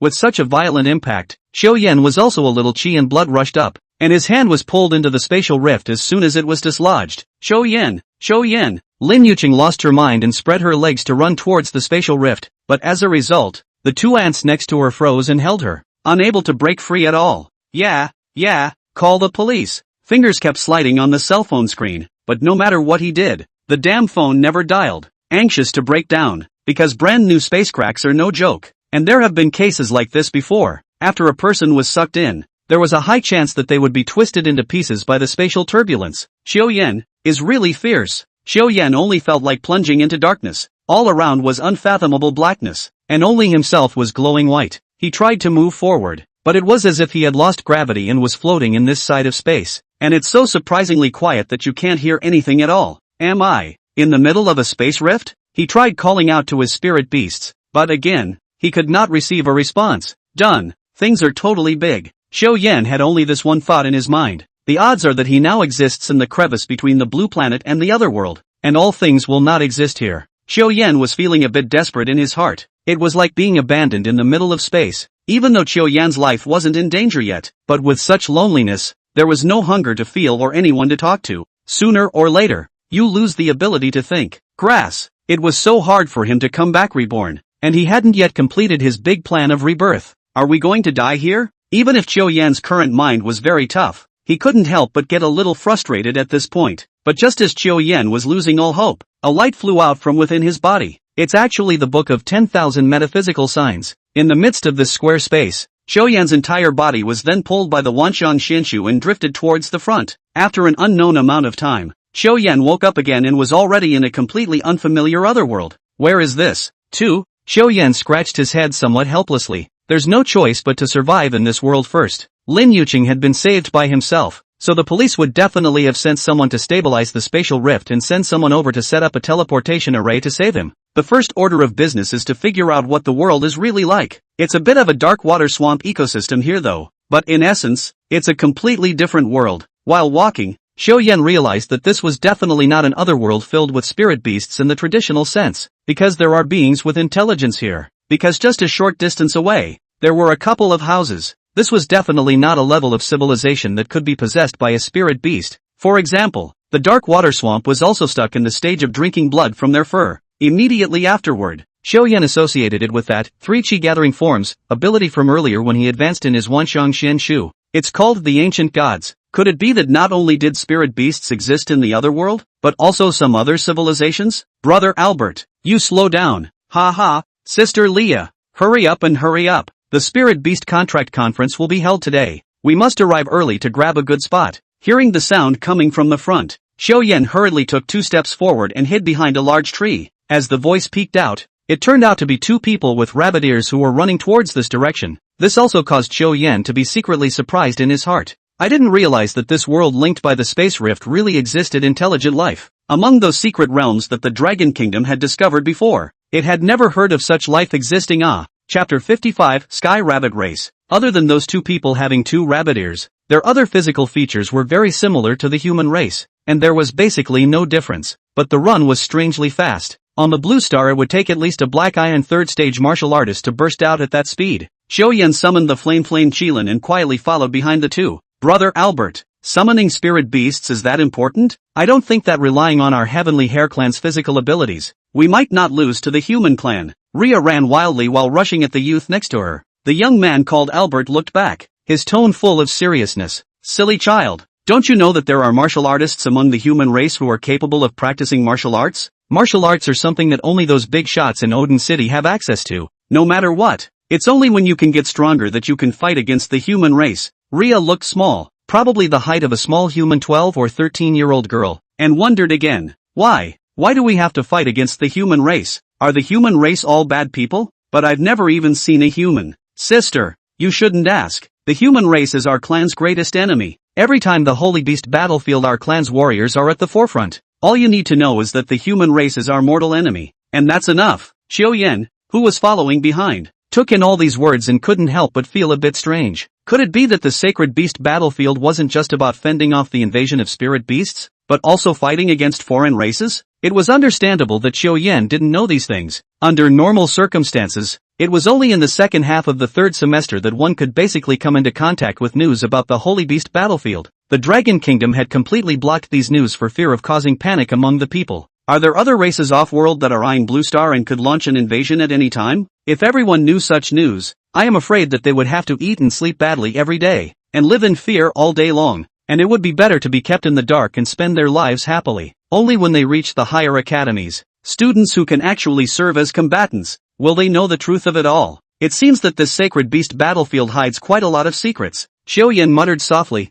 still allowing the flame Qilin to follow him, but this time he became more cautious. The entire figure was hidden behind the flamefire Qilin, and if one didn't look closely, one would definitely not be able to discover it. Suddenly, Robert stopped, shrugged his rabbit ears twice, and looked straight ahead. What do you want? I'm a supernumerary member of the Yaya's escorts. How dare you make a move against me? Xiao Yan also saw from afar at this time that several strong men suddenly appeared at the intersection in front of him, and basically all of them were big and thick. But that pair of rabbit ears, Xiao Yan, how to look at it, has a suspicion of selling cute. It looks like it's pretty hot. Ha ha, so what if it's a supernumerary member of the escort? Honestly, hand over the spirit stones on your body. Otherwise, today, the two of you won't be able to leave here today. Those men simultaneously flipped their hands over, and their respective spirit beasts appeared at their sides. Looking at the raging few, Robert's feet seemed to be wobbling a bit, but looking at his sister, who was being shielded by himself, he gritted his teeth and similarly summoned out his spirit beast. This spirit beast Xiao Yan did recognize it.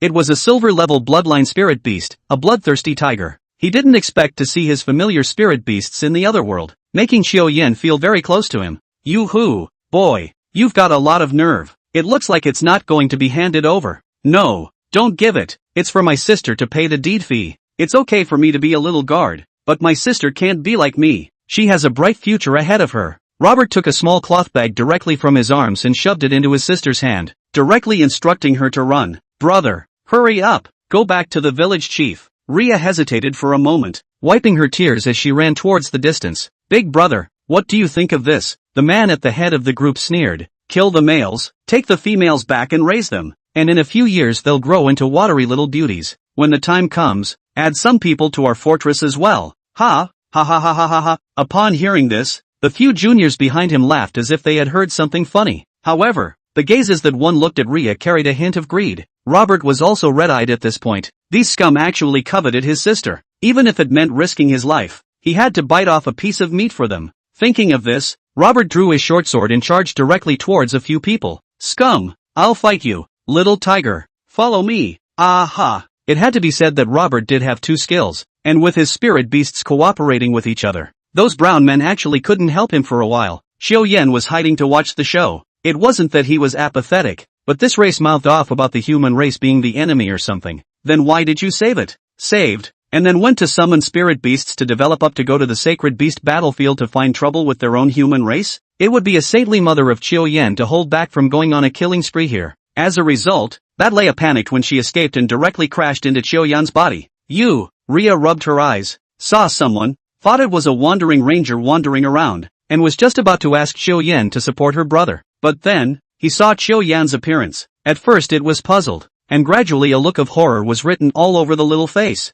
Without those long ears, people are human. Immediately, he fell to the ground in fear and shivered. Xiao Yan was also very helpless when he saw this. This directly exposed himself. If it was a normal spirit beast, maybe he would have killed it without saying a word. This Leia in front of Qi was similar to a small human girl in every aspect except for having a pair of rabbit ears, and a pair of big watery eyes looked at Xiao Yan. Xiao Yan really can't lay his hands on it. Don't be afraid. I mean no harm. I come from good people. Xiao Yan grinned, trying to look as amiable as possible. I hadn't thought that such a move would scare Rhea right out of her wits. The human race. It's that human race that is known as the most evil race in the universe. Countless Sky Rabbit clan warriors died under the swords of the human clan. At this moment, Xiao Yan's smile was no different from the evil spirits of hell in her eyes. A few people at the intersection also followed the sound and looked over. Their faces were all tinged with shock, and for a moment, they actually forgot to spar with Robert. Seeing this, Xiao Yan could only sigh helplessly. It's good that you weren't found out yourself, but if they were found out, It would certainly be a big problem if they let these people run back and shake people. One still doesn't know exactly what kind of strength this other world has. In case you fight off the little one and come to the old one, if a random 2 silver gold level martial artists came, they would basically only be taken down. Since a few of you saw me, I'll just have to silence you. Chapter 56, Xiaoyan, the demonic villain in general. Go! In just an instant, Purple Moon also appeared by Xiaoyan's side. The Flame Qilin and Purple Moon charged towards those people right at the same time. Asterisk asterisk asterisk asterisk. Humans, quickly, you guys go back and report. The man who was leading the group yelled, and a hideous scar could be seen across his chest. Cloud Mist Leopard, let's go! Directly carrying his sword and his spirit beast together, he slashed at the Flamefire Qilin. He instilled spiritual energy towards the weapon in his hand, and at that moment, the entire blade in his hand shone with a strange light. Splitting his head, he slashed towards the Flamefire Qilin. With this slash, it seemed to be at least at the level of the Black Iron 3rd stage, if it was really struck. Although the Flame Qilin would not die, it was estimated that it would definitely be seriously injured. Die! Right at this moment, Purple Moon instantly sprang out from the side, and with one bite, she directly bit the man's neck. The man's pupils quickly became dark. His neck began to frantically spatter blood. The knife held in his hand also fell to the ground with a clang. What? Seeing that their own bosses were killed in seconds like this, the several junior brothers looked at Xiaoyan angrily, and a strong anger erupted in their hearts at once. This human killed their most beloved boss. I'll fight you. Charge! After all, where were a few countryside ruffians a match for the extreme spirit beast Flamefire Qilin? The Flamefire Qilin roared in anger and swept across several people as if a wolf had entered a flock of sheep. In the blink of an eye, there was only one person left in the field. At this time, he also came to his senses and was directly scared out of his wits by the Flame Qilin, and for a moment, he actually collapsed to the ground in fear. The devil! It's the devil! He came back to his senses and stumbled off into the distance. After running out for about a few hundred meters, he looked back behind him, and it seemed that the Flame Qilin wasn't chasing after him, so he was surprisingly relieved. But then, he was stabbed in the heart by an incoming arrow glowing with lightning. Seeing that Xiaoyan's attention seemed to be on a couple of men,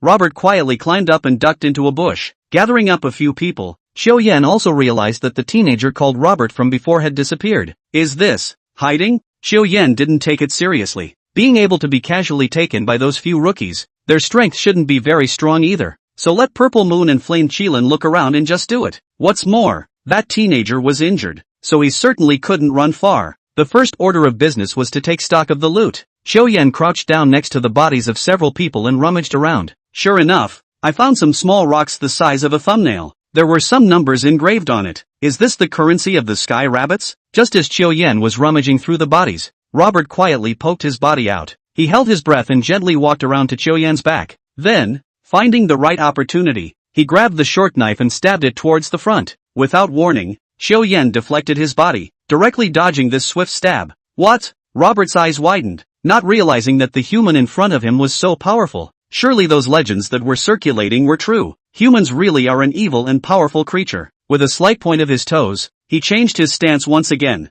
reversing his direction and stabbing towards Xiaoyan. There was very little spiritual energy left in his body, and this time he infused all of it. Seeing Robert in this state, he couldn't help but make Xiaoyan look at him twice more. This what's-his-name Sky Rabbit clan looked weak, but their physical fitness was really good. I can't believe he was able to stabilize himself in such a short time. He tilted his body once more, dodging the thrust with ease. With that, he lifted his long leg and kicked hard toward the side of Robert's waist.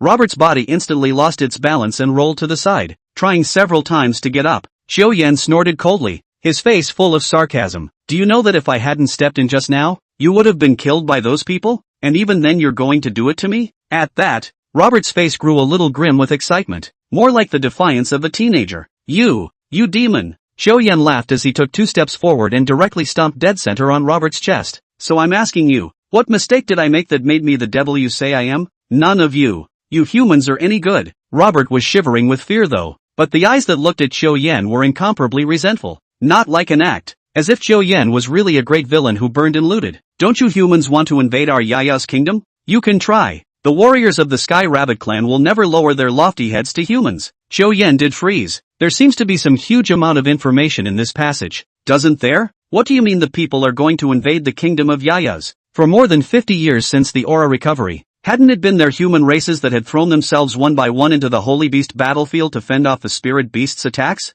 Xiao saw that the two sides held different opinions, and was puzzled in his mind that it would be better to directly find a guide than to silence them. I won't hurt you guys, as long as you take me to see the Spirit Beast Contract Conference. Robert knows that Q's words can't be trusted. After all, he had killed all of those few hijackers right in front of his eyes. If he was brought to the assembly, there was no telling how many of the future flowers of the Yaya's kingdom would be killed by him. After all, they were also just a poor township in the Yaya's kingdom, and there were simply no strong people to decimate the human in front of them. You're dreaming. I'm telling you, I won't betray the Sky Rabbit clan even if I die. Why don't you make it painful and just kill me? Xiao raised an eyebrow. He seemed a bit like a villain. There was no intention of killing them all. But if the conflict between this race and the human race is really irreconcilable, then it can only be silenced. But he then realized that Rhea ran towards him, cupping her small fists and hitting Xiao legs one by one. Demon, release brother now. Sister, go away. Leave me alone. Although Robert was stepped on the ground by Xiao, his trembling hands clung to Xiao ankles.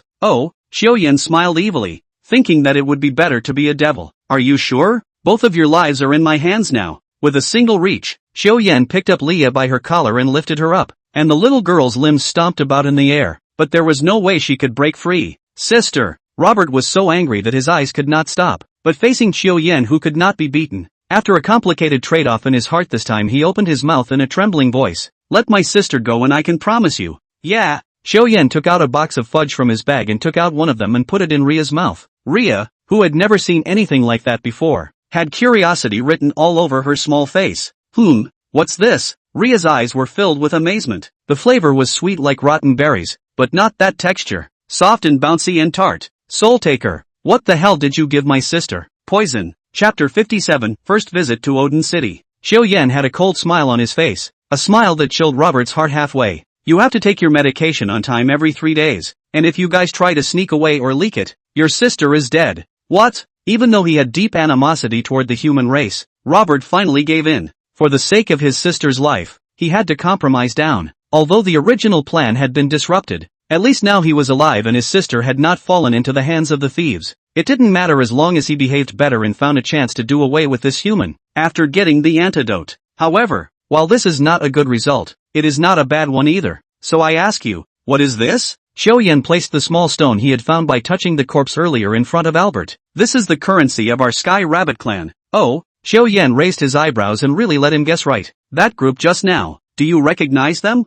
Robert looked at Xiao and hesitated for a while before answering honestly. It's a group of bandits who are entrenched here and usually stop and rob in this neighborhood. I didn't think that I'd have such bad luck today, that I'd actually be blocked by them. Xiao nodded, looking thoughtful. Looks like you need to get some money if you want to survive in this world. Moreover, the Imperial Beast examination was close at hand, and there was no telling how the flow of time in this world compared to the Blue Planet side. If we missed the Imperial Beast's entrance exam because of this, it would really be a big deal. Then Xiao best end would be to run to Dragon Shield Security as a bodyguard and be a co-worker with Oli. At that time, Chen Xingxing would definitely come to taunt herself. She voluntarily gave up her chance to bail out and picked up the slack instead. Xiao couldn't accept it no matter what. One could only hope that the Dragon countryside would stabilize the spatial rift as early as possible and send some experts to save themselves. Before coming to the Dragon Kingdom, he himself had to find a way to gather some intelligence about this world or something. Let's try to feel out the strength of this world first. With a decision in his heart,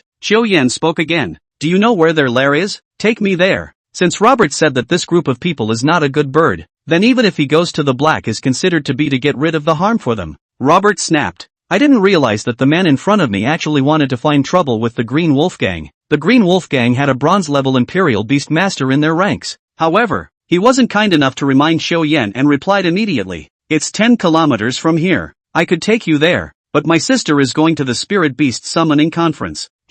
Can you wait a minute? Xiao thought for a moment and nodded. Alright, let's go ahead and check it out then. But don't try any tricks. Your sister's life is in my hands. Robert could only nod his head with a bitter smile, but inwardly he began to calculate how to do away with Xiao to get the antidote. After an hour of long-distance running, Xiao, his entire body wrapped in a wide robe, followed his siblings into this place called Odin City. The architecture was like the Blue Star's medieval West, with a mix of Gothic and Romanesque brick and wood-framed houses crowding both sides of the street. The streets were busy with cars, but they were very dirty, with horse manure and mud all over the place. Blackened grass stems were embedded in the cracks of the wet lapis lazuli, and there was a slippery feeling as you walked on them. Some vendors existed on both sides, sitting squatting on top of the steps on one side and yelling under their breath. Take a look and see, hey, a very high quality fire attribute crystal core. Spirit beasts have a chance of awakening the powerful skills of a silver level earth heartfire lizard if they swallow it. First come, first served. The hard shell of the tail of a deep sea peeper. Just 8 spirit stones, made into a chest armor that can withstand a powerful blow from a bronze level spirit beast. These people all have the distinguishing feature of having bunny ears. Some of these trafficked goods are hard to buy in the Dragon Kingdom. Xiaoyan decided to go to the place called Green Wolfgang to get some money first, and did not care about this, but just silently followed his siblings towards the church. In fact, the city gate to the Church of Awakening was no more than 20 minutes, but it turned out that it froze and took more than half an hour to get there. There was no other reason than that the road was so difficult to walk on that if you were not careful, you would step on filth. Only the rich, who were entitled to support their own wagon caravans, could ride in them free from stepping on the dirt of the ground. Here we are. Sister, you go in first, brother will wait outside. The entrance to the church was immaculate, but access was restricted. If you want to go in, you have to take your shoes off first, otherwise the filth on the road could be whipped by the Lord if it polluted the holy church. There was no way around it. Xiaoyan could only look at the sights of it from a distance outside the church with Robert. It didn't take long for the deed ceremony to begin. A long line of 12 and 13-year-old children waited for the pastor. There didn't seem to be any difference between this place and the Dragon Kingdom's contract. It was all a matter of walking into an engraved spell formation, then closing one's eyes and sinking one's consciousness into it to communicate with the otherworldly spirit beasts. If a contract is made between the two parties, they will travel through the void and come to themselves because of the power of the contract in their hands. However, for the space of imperial beasts and the storage space of martial artists, it was more like having a territory of one's own in the middle of the void. If necessary, they can communicate with the space and send back their spirit animals or items. As long as they successfully contracted a spirit beast they could leave, and not long after, Leah ran over cheerfully, joy and pride written all over her little face. Brother, I contracted a gold-level spirit beast. It's the dark fire beast. Yeah, well, our Ray is awesome. Robert stroked his sister's head affectionately, the smile on his face looking a little stiff. He should have been happy for his sister, but his mind was clouded with sadness. After all, his sister is armed with a deadly toxin and her life is in someone else's hands. With that, he carefully discussed with Xiaoyan. The siblings also have to board at a relative's house in the city today, so they asked Xiaoyan if he can let the two of them go over there to say hello and come back after arranging some things. The appointment was to meet 2 hours later. Still at this church, Xiaoyan readily agreed. After all, he still had to investigate the matter of the sacred beast battlefield over here, and it was inconvenient to bring 2 dragons with him. Well, meet here then. Don't think about running away. Otherwise the poison in your sister's body will kick in and she will die with endless pain. Robert nodded, a sinister look flashing out of the corner of his eye. He had no doubt about these cunning humans, and greeted Xiaoyan before pulling his sister and turning towards the other side. Watching Robert leave with a heavy heart, Xiaoyan turned around and also hid himself in the middle of the traffic streets. Suddenly, behind him was a bellowing sound, which also attracted Xiaoyan's attention. Make way, make way. The lizard clan's honored guests have arrived. Only to see a carriage rapidly approaching in the distance. Running wildly on such a muddy street could be described as having no sense of public decency at all. Pedestrians on the street avoided the carriage, but they couldn't avoid being splattered with dirt. All of them looked like they dared to be angry. Xiaoyan reacted quickly and hurriedly flashed into a store, which saved him from this crisis. But he could see from afar that inside the carriage's compartment, there seemed to be a few richly dressed foreigners sitting. Xiaoyan felt that there was something big going on and directly followed this carriage quietly. Is there an intelligent race different from the sky rabbit race in this world? Chapter 58 Rabbit. Rabbit-eared lady? Odin City Lord's Mansion. The carriage stopped with a gust of fishy wind. A middle-aged man with glasses from the Sky Rabbit clan stood in front of the door and arched his hand in a respectful manner at the noble guests on the carriage. This is the ruler of the city of Odin, Lord Hoover. Greetings Lizard Clan envoy. Aha. There was a long wait before a lizard man came down from the wagon. Xiaoyan hid in the middle of the street and looked at this person from afar, feeling a bit surprised. The man did look like a lizard, and instead of a normal human-looking head, he had a lizard head, and was covered in scales, with a thick tail sticking out from under his skirt and pants. We are honored to have Lord Jack at our door. Come on in. Hoover then made way, with a fawning look that made Xiaoyan feel displeased. Before he came, Xiaoyan had asked Robert to tell him everything. The reference to Lord Hoover was one of pride, constantly bragging about what some of this one has accomplished. Xiaoyan thought it was some big shot. Now it seems that Hoover wasn't pushing it that hard and actually looked like a lapdog. And a snob, too. But seeing that several people were about to enter the city lord's mansion, Xiaoyan looked around, and while most of the guards' attention stayed on Jacques the lizard man, he found a chance to flip in through the side courtyard wall. After all, who would have thought that the home of the beloved Lord Hoover would be invaded by a human of unknown origin? The courtyard was densely covered with vegetation, and there were also some strangely shaped mountains and rocks, making the environment clear and elegant. This gave Qiu Yan a chance to hide. Lord Jacques, in 3 more years it will be the day the Holy Beast battlefield opens. In these 10 years, our Heavenly Rabbit clan has greatly increased its military strength. Now that our troops are strong, we can't wait to go to the Sacred Beast battlefield to charge the human race. Hoover bowed his head in a very respectful manner to Jacques. Jacques, however, was all high and mighty, snorting coldly, very disdainful of this, and couldn't stop sneering in his heart. The Sky Rabbits? It's just cannon fodder for the Holy Beast battlefield. In the past, the reason why they were valued by those adults above them was only that they had a larger population, and the high-end combat power still depended on the other big clans. Now that there was new research on the side of the Sky Vault clan, the Sky Rabbit clan was no longer important. Cannon fodder? As much as you want now, and it can be mass-produced and is stronger than the Sky Rabbits. Lord Hoover, look, down through the years, have we ever asked the Sky Rabbits for a single cent of tax? No, no, thanks to the care of those lords up there, which has allowed my Sky Rabbit clan to develop to this day. Hoover has no teeth to forget. Jacques the Lizard pondered for a moment before speaking again, a false smile on his face. Seeing that the opening of the Sacred Beast battlefield is imminent, doesn't Lord Hoover need to show something? But this upturned resource. You guys grasp yourselves. Yes, yes, yes. Men, show Lord Jacques to the treasury, as much as you want. With that, several guards came out beside him and flanked Jacques to the treasury. Because there were many soldiers at the entrance of the treasury, Qiu Yan had no way to approach it this time, only to approach Lord Hoover again, who was full of sorrow. At this moment, he was sitting in the middle of the courtyard, constantly rubbing his forehead. Father, a beautiful-looking female ran over. Even her body was wafting a small scent, and she looked to be in her early 20s, skin like cream, lips red and teeth white. The face was full of eagerness, especially the pair of pink rabbit ears, which looked very petite and cute. It's the rabbit-eared lady? Qiu Yan was shocked inwardly and truly felt what it meant to be cute. It's almost as if they came from inside one of those little day games. It also made him look twice. It wasn't that Qiu Yan was a womanizer who had thoughts when he saw a good-looking girl. The attitude he held was just some appreciation of something new and beautiful. In order to prevent being discovered, Qiu Yan once again leaned into the fake rocks where he was hiding. Lord Hoover saw that the visitor was his daughter, and in his old age he cupped the teapot and took a sip, smacking his lips. Lily, why the panic? I told you a long time ago, as a daughter of the Hoover family, you must always be poised. Just as she stood, the rabbit-eared lady named Lily spoke eagerly, her voice melodious, like a wind chime swaying in the breeze. Father, seeing as the Sacred Beast battlefield is about to open, I just saw that the Lizard Clan envoys are carrying supplies in boxes. Is that so okay? Without that, how do we train warriors? Hoover twirled a small handful of whiskers on his chin and said slowly, There's no hurry. The district goods are just goods. Just give them to him. Just a dog raised by the Lord above. And you have the capital to call me out? Lily, you order that Commander Opal take a team of his personal guards over there and just slaughter Jacques on his return trip. At those words, Lily's face, however, flickered with hesitation, frowning and hesitant to move. Hurry up. Just fake it as a mountain thief. Even if the adults ask about it, just find a group of bandits and kill them. Lily nodded then, slowly turning to exit the courtyard. Qiu Yan was secretly shocked behind his back. This lord was not as cowardly as he appeared on the surface, but was instead a man of great depth and ruthlessness. Click! Qiu Yan was not paying attention and stepped on a broken stone on the ground, making a crunching sound. Breath caught in his throat and he felt bad. The sound was not loud, but being so close to Lord Hoover caused it to be very clear. Who's there? Hoover let out a bellow. He stood up slowly, his sharp eyes fixed on the rock. As a lord, naturally, his strength didn't need to be mentioned. It was at least gold level or above. However, due to racial limitations, although the Heavenly Rabbit race had a thriving population,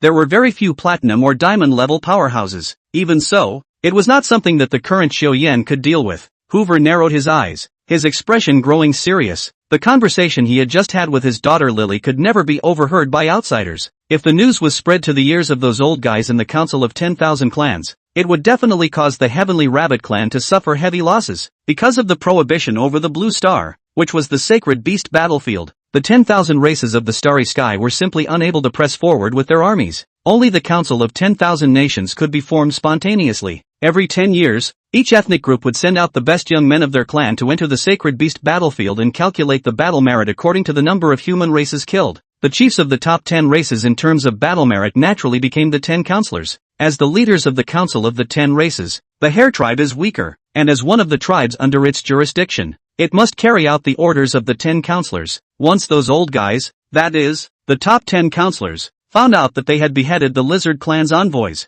the worst thing that could happen then would be to be directly ordered to replace the bugs as the primary cannon fodder on the battlefield. No way. Although the Heavenly Rabbit clan was not strong, they were just able to give birth, and if they focused on giving birth, they would be able to give birth to around 3 to 4 litters a year. The more genetically advanced the race, the weaker the ability to reproduce. This has been true for ages. Chapter 59. How many daughters are hidden in the Golden House? Hoover looked at the delayed movement behind the wigwam, and some doubts arose in his mind. Could it be that you heard wrong? But then, a bright red figure suddenly appeared behind the wigwam and scurried towards the door like lightning. This immediately gave Hoover a start. Shock in his eyes. It's okay to hide a person, but where did such a big spirit beast come from? And when did this come? How on earth did a bunch of pig-like guards patrol and even let this in? Hoover's eyes blurred and he was so angry that he almost had a brain hemorrhage and was about to pass out on the spot. Come on man, quickly, go after them. Since most of the guards had been sent to the warehouse to carry goods by themselves, it resulted in a surprising lack of soldiers for a while.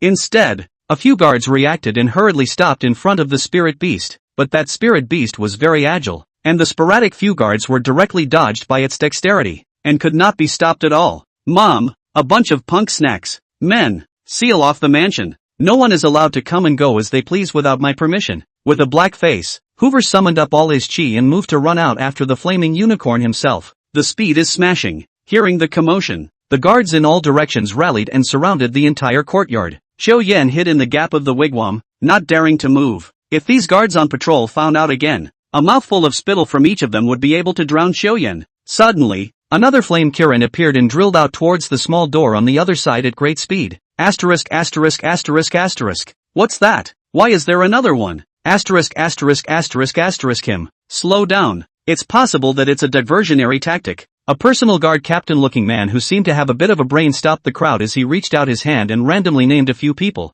You, and those few come with me. The rest of you keep searching. Yes. Just as all the soldiers' attention was on the side of the personal guard captain, Xiao Yan had already quietly shifted his position. Panicked, he slipped in deeper towards the city lord's mansion. It's so exciting. If it wasn't for the 3 chi polymorphs attracting other people's attention, so many guards with one knife each, they wouldn't have to be zapped into a shower. Xiao Yan unknowingly ran above a long corridor. Taking 2 deep, calming breaths, he looked around. Honestly, this promenade is even more dangerous than the outside. Because there's nothing, it's just a straight trail. As we all know, dry pulling without cover can be very risky behavior. But there were magically no guards over here. This also caused a trace of joy in Xiao Yan's heart. Seeing that no one was around, he directly entered a room in the city lord's mansion. But after coming in, Xiao Yan was dumbfounded. The pink decorated room was stuffed with dolls and ragdolls and whatnot. One black eye looked straight at Xiao Yan, almost giving him a fright. Xiao Yan was looking at his heart and forced himself to hold back the urge to urinate, deciding to change rooms to hide.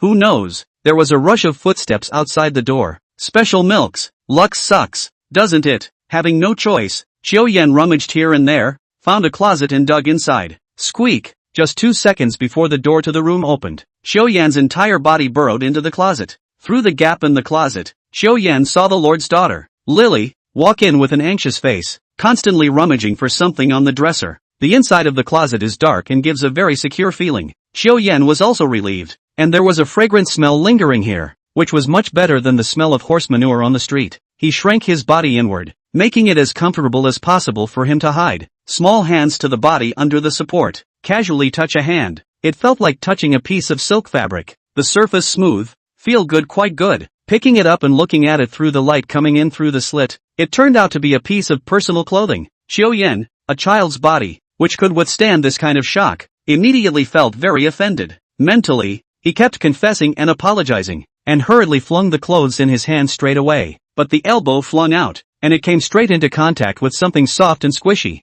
Xiao Yan took a closer look towards the side. In the midst of this darkness, there was actually a pair of eyes staring at him furtively. Crouch. Well, Xiao Yan's little heart shook wildly, and he was almost about to scream out in shock. But then a small, soft, boneless hand covered his mouth. What the? Xiao Yan stared with wide eyes and a look of disbelief. Why is there someone else in this closet? It still feels like a woman. Shoo, Don't make a sound. The man moved closer to Chiu Yan. Warm nostrils blew on his ears, causing Chiu Yan to make a small red face and his heart and mind to shake dramatically. At such an intimate distance, neither himself nor Lin Yuqing had ever stayed like this. Jesus Christ, believe me, I only have Lin Yuqing in my heart. Chiu Yan wanted to cry without tears. This racy encounter love whoever comes, but at this time, he couldn't expose it, and he immediately felt as uncomfortable as having ants crawling all over his body. The temperature of the whole body was rising extremely fast like a small sun. Even so, Chiu Yan held his breath and froze without making a sound at all. For a while, in the middle of the closet, there was only the sound of two people's slight breathing, and the atmosphere was ambiguous. Squeak snap. It wasn't until a slamming door sounded that Chiu Yan crawled out as if he was running for his life. Now he looked in an extremely sorry state, even with a strip of close-fitting clothing hooked out from his toes. Woohoo! Yuqing, I'm sorry for you. Chiu Yan only felt that his heart was taken over by guilt, and he lay powerless on the ground, his eyes empty and lifeless, as if he had been spoiled. Immediately afterward, the other man in the closet burrowed out. The voice was as pleasant as a silver bell, but revealed a big sister's gentleness. Get up, don't play dead. What the hell are you doing here? Only then did Chiu Yan raise his head and saw the woman standing in front of him. It was only at this point that Chiu Yan regretted not studying properly in language class. Nah, I'm uneducated. A sentence walks the world. In front of him was actually a stunningly beautiful woman, not even comparable to the made-up Lin Yuqing. There were the same two rabbit ears on top of his head, both of which were drooping at the moment from anger. The point is, that size of the chest is as good as falling off. Could it be that the soft one he just touched? Chiu Yan didn't dare to think any further, and his entire body collapsed to the ground once again, two lines of clear tears flowing from the corners of his eyes. You're sick. Why does it feel like I'm doing something to you? The woman's cheeks quickly flushed with a blush and her eyebrows went up in a sultry look. But then, it noticed Chiu Yan's head. Her pupils shrank, and even her voice became a little shaky. You're human. Chiu Yan lifted his head breathlessly to look at the woman and lay down again. The pendulum has swung. The pendulum has swung completely the other way. The woman opened her mouth to say something else, but the sound of a high-heeled shoe resounded from the doorway once again. Ta-da-da-da. The woman reacted quickly and ducked right into the closet again. Chiu Yan, even if he was swinging for the fences, woefully got up from the ground and tried to pull the cabinet door. But, the woman in the closet had already deadlocked the door, and Chiu Yan couldn't pull it open with all his might. Special milks. Chiu Yan was about to cry in a hurry. It wasn't really that big of a deal.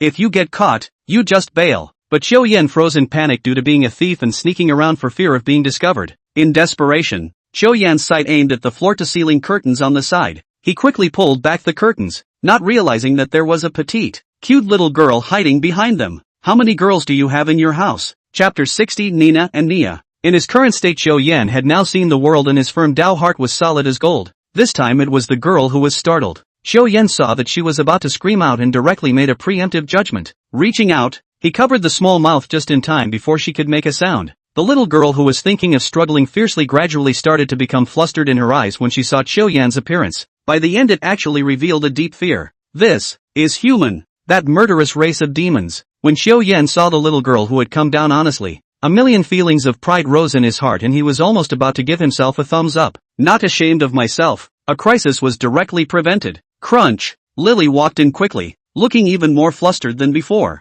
The afterglow caught a glimpse of the curtains that seemed to move. She stared at it and seemed a little puzzled. The two people hiding behind the curtains at this point had their little hearts beating out of their chests. But Lily's next action made both of them send a sigh of relief. She just assumed it was the breeze caused by her opening the door too far. She then rummaged more violently among the several small drawers of the dresser. Brush. Clap clap clap. Brush. A couple of small drawers she'd been rummaging through couldn't be found. Strange. It was obviously placed here. How come it's gone? The more he searched, the more he broke down, and began to sob directly and stiflingly. That scene was a sight to behold, but Chiu Yan didn't think so. At this time, he did not dare to breathe, just begged his grandpa and begged his grandma, hoping that this big sister would hurry up and go out. It's hard to hide behind curtains. Those of you with relevant experience understand this. As soon as you breathe a little faster, those exhaled air currents will blow the gauze curtains, thus creating a slight wobble. If discovered, a bloodbath is inevitable afterward. In just these few short minutes, Chiu Yan's eyes were starting to get lax due to the lack of oxygen. If you really can't hold on,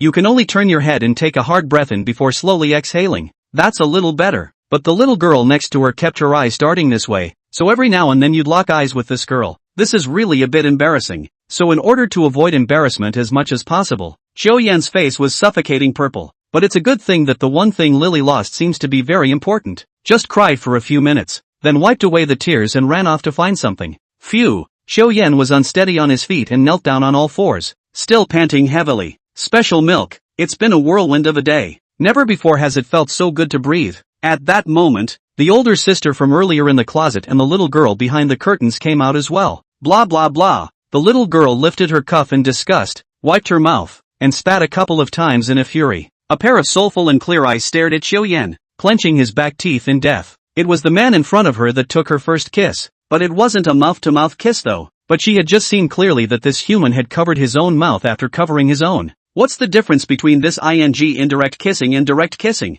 Her mind directly collapsed, and in a moment of anger, she directly opened her mouth and cursed. But the fine voice, no doubt, was a little thunderstruck. You wretched human! If it wasn't for you, how come my sister and I are stuck here and can't get out? Sure enough, all humans are the most disgusting and perverted creatures. Men are even worse. Xiao Yan was instantly offended and raised his head to stare at the girl. You're so young baby. Look at the men in front of you. They're just great big drops of goodness. That's right, men. The woman in front of me not only has an airplane field, but her speech is not polite at all. Somehow, if it wasn't for him, Xiao Yan, she would have been found out a long time ago. It was obvious that she had saved her life, and now she was biting back. The girl was furious. Her two rabbit ears pressed tightly to the back of her head. Shame on you. She was about to speak again, but was stopped by her sister who stepped aside. Okay, little sister. Stop it. Human. We don't know what you're here for, but you did ruin our plans. Xiao Yan also stood up at this time, clapped his hands, looked at the two sisters in front of him, and said coldly, tell me, what are you guys doing again? That thing Lily was trying to find, that's what you guys took, right? Smart man. Even though she didn't know Xiao Yan's character, her sister still opened her mouth tenderly and praised her. Seeing that his sister was clearly able to communicate, Xiao Yan's cold expression eased somewhat, but he then began to reflect. He usually does not handle things this way, and today his way of thinking is more or less out of the box, and his words and actions are a bit out of place. Could it be the aftermath of using the 3 chi polymorphs too much? Xiao Yan had used the 3 chi gathering forms 3 times by now, and the Wanxiang Xinshu was clearly telling itself at the time that using too much of it would lead to schizophrenia. It seemed that in the future it would be better to not rely on the 3 chi polymorphs as much as possible, like Lord Hoover just now. The speed of the chase out was so fast that even Xiao Yan's naked eye couldn't see his figure. Only the remnants. Just in case the next time you think outside the box and run right up to that Hoover and jump in front of him to mock him, you won't even know how you're going to die when the time comes. After a moment of silence, Xiao Yan spoke again. Since we have met here, it proves that we each have a different agenda at heart as well as a different purpose. But we now face common difficulties. The entire city lord's mansion is surrounded by heavy troops. We should combine our efforts to find a way to escape. I propose that it would be better for each to be honest. After we team up and escape, how about we go our separate ways on the avenue of heaven? Xiao Yan spread his hands and his eyes went to the two sisters. Such a choice is indeed in the common interest of all. His attitude had been made clear, and it was up to the two sisters to choose between them. My sister frowned, her mind making monstrous waves as her tangled thoughts continued to hedge. It took 3 minutes for the furrowed brow to unfurl, as if the answer was in his mind. Her voice carried the characteristic gentleness of a big sister. Could be. My name is Nina and my sister's name is Nia. Nia elbowed her sister gently, a difficult look on her face as she tried to whisper something. Nina, as an older sister, definitely knew the concerns in her sister's mind. She patted Nia's shoulder and nodded her head rather fondly, looking at Xiao Yan once again and said, we are members of the Yaya's Revolutionary Army. Lord Hoover has a mysterious legion of dead soldiers, said to have been given to him by great men among the other worlds. He was having too many days of peace and quiet, so he gave the military symbol to his favorite daughter, Lily Hoover. The reason we're here today is to get Lily Hoover's soldier's talisman. Lord Hoover has been raising taxes since the last Sacred Beast battlefield, as well as granting benefits to encourage people to procreate in large numbers. He sends our parents, friends, and countrymen to the battlefield of the Holy Beast, and then offers to exempt childbirth from taxes. By doing this, he doesn't even consider us Sky Rabbit clan members as fellow clansmen. Our people are nothing more than war machines and money machines in his eyes. The Sky Rabbit clan has fallen deeply into this predicament. It's ridiculous that most of the populace still thinks he's a good lord who looks out for his people. It is precisely this situation that we, the Revolutionary Army, want to change. Therefore, this soldier's talisman is important to us. We want a revolution. Chapter 61, The Responsibility Carried. A trace of complexity flickered in Xiao Yan's eyes. It turns out that there are so many entanglements involved in this world. By now, he also understood. What the martyrs of the human race fought and killed in the sacred beast battlefield were not vicious spirit beasts, but wolfish foreigners. I'm afraid that I didn't know about it before because the Dragon Kingdom had blocked out this information. After all, the Fae had their own civilization, which wasn't the same concept as a spirit beast disaster. But from Nina's words, it was concluded that the entire Sky Rabbit clan was under the direct leadership of the Council of 10,000 Clans. Even though Hoover kept brainwashing the populace and portraying the human race as a demonic figure, there were still a lot of sober people. I would like to ask you human beings, are you really as evil as Hoover says you are? Anyway, I don't think you do. Earlier in the locker, you could have done something to me and I wouldn't have been able to resist. But you didn't. You're a noble human being. Nina had a determined look on her face. She wanted to hear the expected answer for herself. Xiaoyan took a deep breath and spread his hands, finding a seat to look at the two. Let me introduce myself first. My name is Xiaoyan. Because of accidental contact with a temporal rift, he was sucked into this world. What you don't know about the human race, I do. I'll tell you what. Ever since 52 years ago, the 10,000 races have been constantly invading the human race, and I don't know what they really want. They have descended on my blue star since the 5th year of the human aura's revival, and they slaughtered the human race wantonly, and Blue Star suffered countless deaths and injuries for a time. Do you know how the Holy Beast battlefield came to be? It was because they attempted to take possession of the blue star that 888 human greats ended up setting up the sacred beast battlefield at the cost of their own lives. Using the power of the rules, the 10,000 races are isolated from the outside, but every 10 years, they transport a large number of soldiers to the sacred beast battlefield. That's why even though my human race is being beaten back, there are still tens of thousands of heroes on top, because we know that once we lose the Holy Beast battlefield, our blue star will be devastated. I, the human race, am clearly the innocent party. A sharp glint flashed in his eyes, and his entire body was majestic, like a sharp sword out of its sheath. Yes, my heavenly rabbit clan has actually become a hawk and dog under the banner of the Council of 10,000 Clans, aiding and abetting in the harming of the human race. Tears slipped from the corners of Nina's eyes, and for a moment she was surprised that she couldn't take it. If the human race itself is innocent, then do the sacrifices of Hoover's compatriots, whom he has sent to the battlefield of the Holy Beast for so many years, really mean anything? It is laughable that Hoover is still encouraging the populace of the Sky Rabbits in the name of justice to do the ugly deed of invading the innocent human race. Nina's slender palm had at some point clenched into a fist, becoming a little shaky from too much force. Sis, how do you know this human is so cunning that he won't weave a lie to deceive us? Nia spoke indignantly. Only her voice was equally weak as she spoke. It's also understandable that one would want to deceive oneself when years of indoctrination are directly overturned. She also knew that Xiao Yan had no need to lie to her. Did you find the stuff? Nina took out a palm-sized token from her bosom and waved it in front of Xiao Yan. Still, she stammered, still a little torn. Mr. Xiao Yan, I want to ask you to help us. We shouldn't be able to take on Hoover alone. Xiao Yan pulled the corner of his mouth, revealing a wry smile. I'm just a small high school student. My strength is low.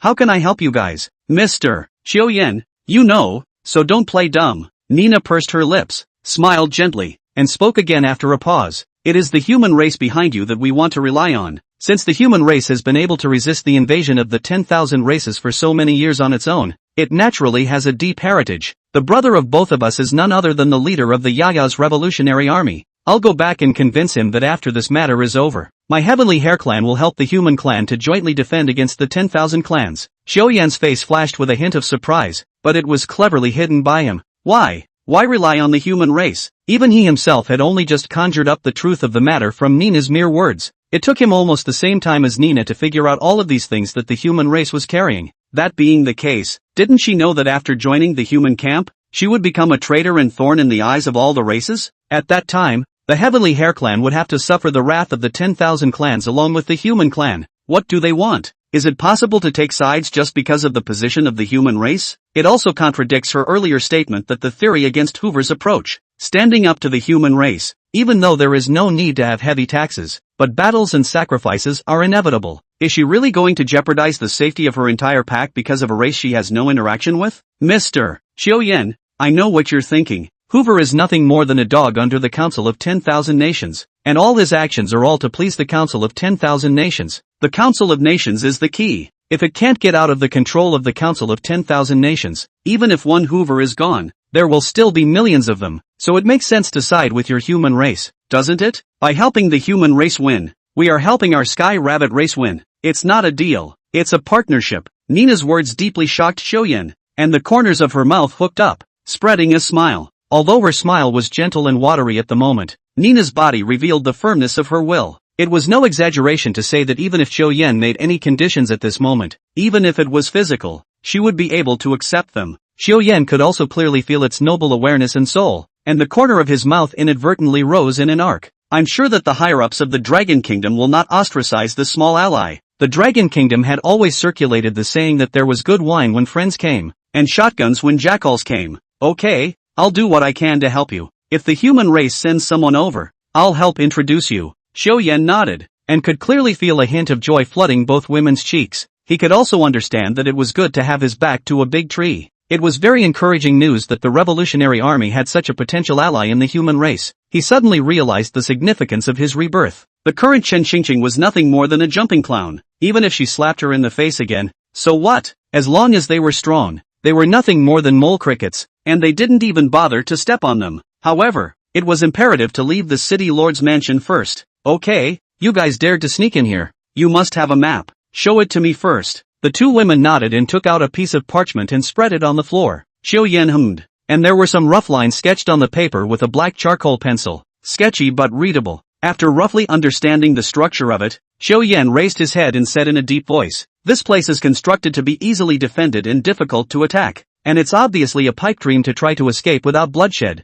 And it's bound to be a bitter fight. Not to mention the fact that there's Lord Hoover watching from the shadows. Then let's start with Lily Hoover." Chapter 62 Heavenly Puppet Order. In the middle of the conference hall of Odin City's main residence, Hoover sat in the main seat with a grimace on his face, looking askance at the group of kneeling guards below. Bunch of losers. Bunch of losers. His voice instantly resounded throughout the room, and none of those guards were trembling, fearing that the Lord would wave his hand and exterminate them. Bang! Hoover crushed the seat armrest right into the crumbs. He was thinking of killing all these useless henchmen, but Hoover thought better of it. After all, that spirit beast today was really weird. After chasing himself out for 10 minutes, he turned into a green smoke and drifted away into the air. Since Hoover was able to sit firmly in the position of Lord, it was natural to associate that his city lord's mansion must have been invaded by someone. Has the search within the city lord's residence yielded any results yet? One of the squad leaders stood up shakily and looked over at Hoover. Report. Report Lord. No anomalies have been detected for the time being. Bang! The genus of Hoover's chair is pathetic. I didn't realize it had been made into a chair, but it had such a hard time that the other armrest was in crumbs. Keep searching for me. Increase the number of troops and search without mercy. Where's Lily? Get her to me now. With that, a minister-like person slowly retreated from the conference room and directly walked briskly in the direction of his own Missy's room. While passing a fork in the road, he didn't expect to almost run into Lily head-on.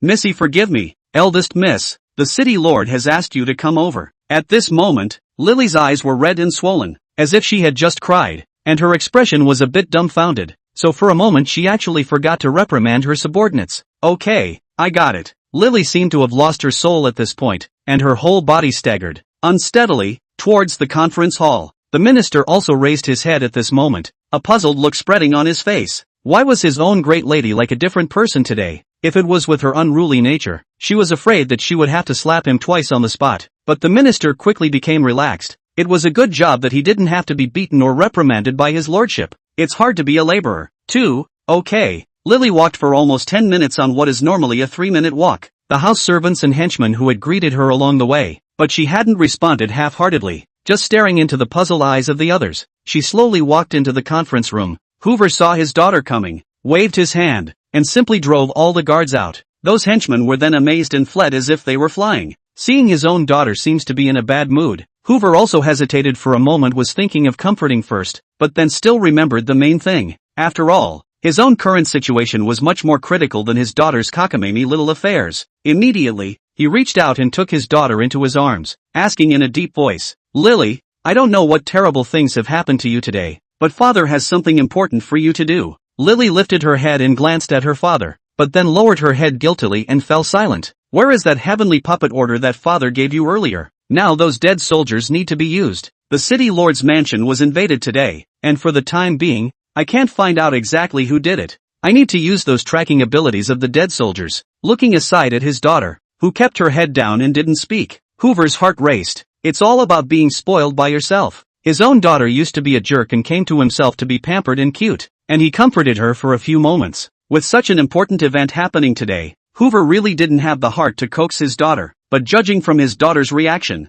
he seemed to have a vague not-so-good feeling in the back of his mind. Lily, that token, where the hell is it? You speak, say something, where the hell is it? It was then that Lily choked back a sob, the bean-sized teardrops in the corners of her eyes rolling back down. Father, that token is gone. I obviously put it in the middle of the dresser, but I just went to look for it and it's not there. What? Enraged, Hoover pushed his daughter straight away and raised his arm for a hard slap down. Pop! After a crunch, Lily stumbled and fell on top of the gold and red carpet woven from silk. Did I ever tell you that token is important enough for you to make sure you keep it close? Where are you listening? Ever since I was a kid. Won't listen to a word I say. Hoover pointed to his daughter, who had fallen to the ground, and cursed indignantly, but after cursing he regretted it. This daughter of his own talent and intelligence, from childhood to follow their own, they have never been willing to beat nor scolded. Maybe a little too much today? That thing is lost, and your father's days are numbered. Hoover kept pacing the conference room, and beads of dense sweat oozed from his face. Do you know that those are 12 dead soldiers who only recognize the token and not the person? That's 12 silver 7th Order deadly soldiers.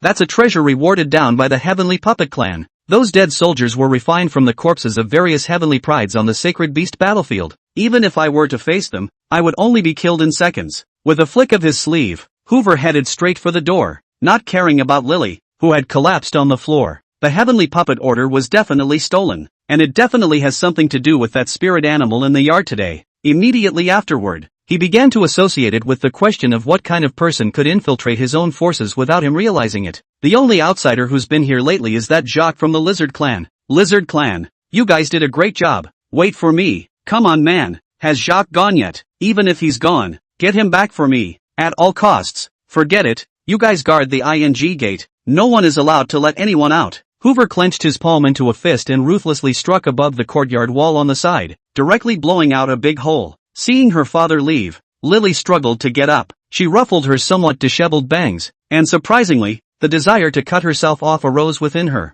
Losing such an important thing, and then being severely slapped by his loving father. Many complicated emotions were intertwined in his heart at the moment, and all thoughts were lost. I thought the tears had dried up a long time ago, but now they were flowing again. She limped back to her room, smelling the scent of her room and feeling nothing but a sense of peace. Got a piece of twine from under the bed, tugged on it, and it seemed pretty strong. Numbly, he tossed the other end of the rope up high, looped it over the top of the beams, and tied the ends in a knot. She moved a chair and just climbed onto the stool. Father, I'm sorry for losing something so important. Thank you for taking care of me all these years. I no longer have the face to face you. Bye Dad. A look finally came over Lily's numb face, a smile of relief. She closed her eyes and kicked her stool straight away. Due to gravity and the intention of a dying person to survive, she struggled violently as her consciousness gradually began to dissipate. But Lily then felt something hold her body from below and lower herself to the ground. The rough rope strangled her snowy neck red, and it took a while for her to slow down, which was a long time.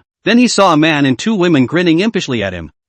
Well, the three of them reached out in a flash, folding their palms over the backs of their hands, and Lily was almost muffled when she didn't slow down. Where exactly are your father's dead soldiers? Chapter 63 Horny. Just a few moments after Hoover had gone out after him, the eyes of one of the guards darted up. He looked around, and after realizing that no one cared, he quietly withdrew from the patrol. In the midst of the city lord's mansion where the guards were gathered, no one could notice that one person was missing. He ducked into the shadows and directly stripped off his armor, stuffing it into the storage space with a brain. His name is Honey, and he is the leader of the Revolutionary Army, personally lurking as an undercover agent in the city lord's mansion. Despite his very young age, he was already cultivated into a silver-level martial artist. Earlier in his life, he was adopted by a minister under Hoover's command as his adopted son because of his uncanny talent. With multiple resources feeding him, he managed to break through to silver at the age of 22. Perhaps it was because he came from a commoner's background, and even though he had been clothed in fine clothes every day in the minister's house, he still hated the current state of the Sky Rabbit clan from the bottom of his heart. At this time, he had changed into the garb of Lord Hoover's vassal again and was wandering among the city's lords. The reason why he had changed the guard's armor was because it was too conspicuous for the guards to be alone, but instead, they were easier to spot. What appeared to be wandering around was actually slowly approaching Lily's room, sometimes pointing directly at the passing guards. After a long time of catnip around the long corridor, he finally found a break in the midst of patrol after patrol of soldiers, and with a flash he slipped into Lily's room.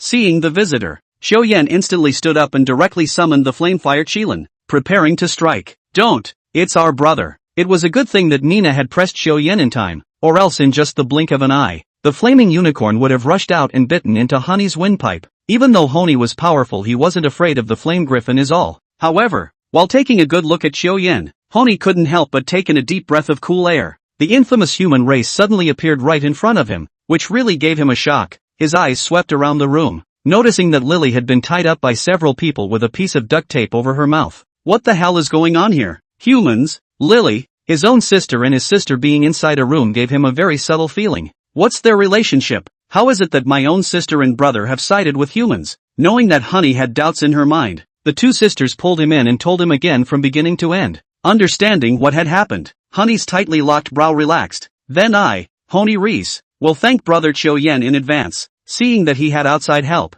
Honey relaxed and happily patted Xiao shoulder. It's not in the way. Wait for someone from the Dragon Kingdom. Xiao waved his hand and smiled politely, but his heart was torn. After all, he didn't know exactly when the Dragon Kingdom would come to his rescue. Honey moved closer and crouched down towards Lily. So, since Lily knows the location, could she join us? While saying these words, his pupils flickered imperceptibly. Looking at the face, Lily froze a little. Horny's looks were not to say they were out of this world handsome, but at least they were the handsome kind, and that face was very much in line with the aesthetics of the Sky Rabbit race. A blush flew across Lily's cheeks as she was stared at by the owner of this face. For a moment, he had forgotten that the identity of the few people in front of him was his father's enemy. Xiao and his trio had tried it long before Honey came, whether it was coercion or enticement. What the heck? She wouldn't agree to it, and even tried to scream to draw the guards in. At the sight of Honey, though, there was an immediate gleam in her eye and a shy nod. She didn't know what was wrong with her. It was as if Horn had a kind of magic that people couldn't help but follow in its wake. The three Honey sisters looked at each other, and all three of them were now in a state of unspoken agreement.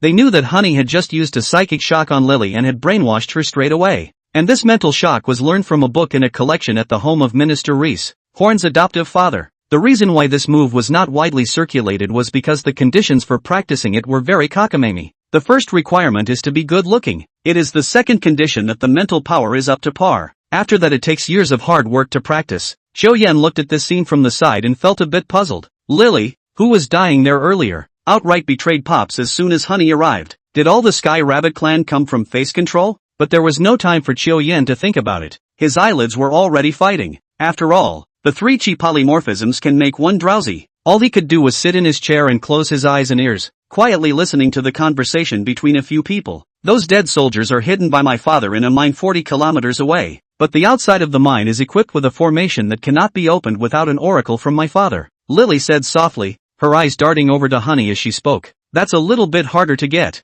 Honey and the others were in disbelief. I thought that if I got the heavenly puppet order, I would be able to order the dead to fight against Hoover, but I didn't realize that there was this kind of restriction. Without those dead soldiers, the Revolutionary Army's chances of winning head-to-head against Hoover's army were basically nil. Hoover had a number of silver-level experts under his command. If we only rely on Horny, who has the highest cultivation in the Revolutionary Army, it is obvious that the high-level combat power is not enough. Forget it, it's better to get everyone out of here first. Well, I've got a few suits of armor here, so you guys change into them and we'll go out disguised as a squad. Honey opened his storage space and instantly several rays of light fell to the ground and transformed into several sets of armor. There are literally any number of models, even in size XXXL. Who's this for? Honey scratched her head a little embarrassed. Just in case, haha. A few people put their armor on their bodies and set off in a straight line towards the entrance of the city lord's mansion. They also ran into quite a few guards along the way, but one by one, they were dismissed by Lily with a few words.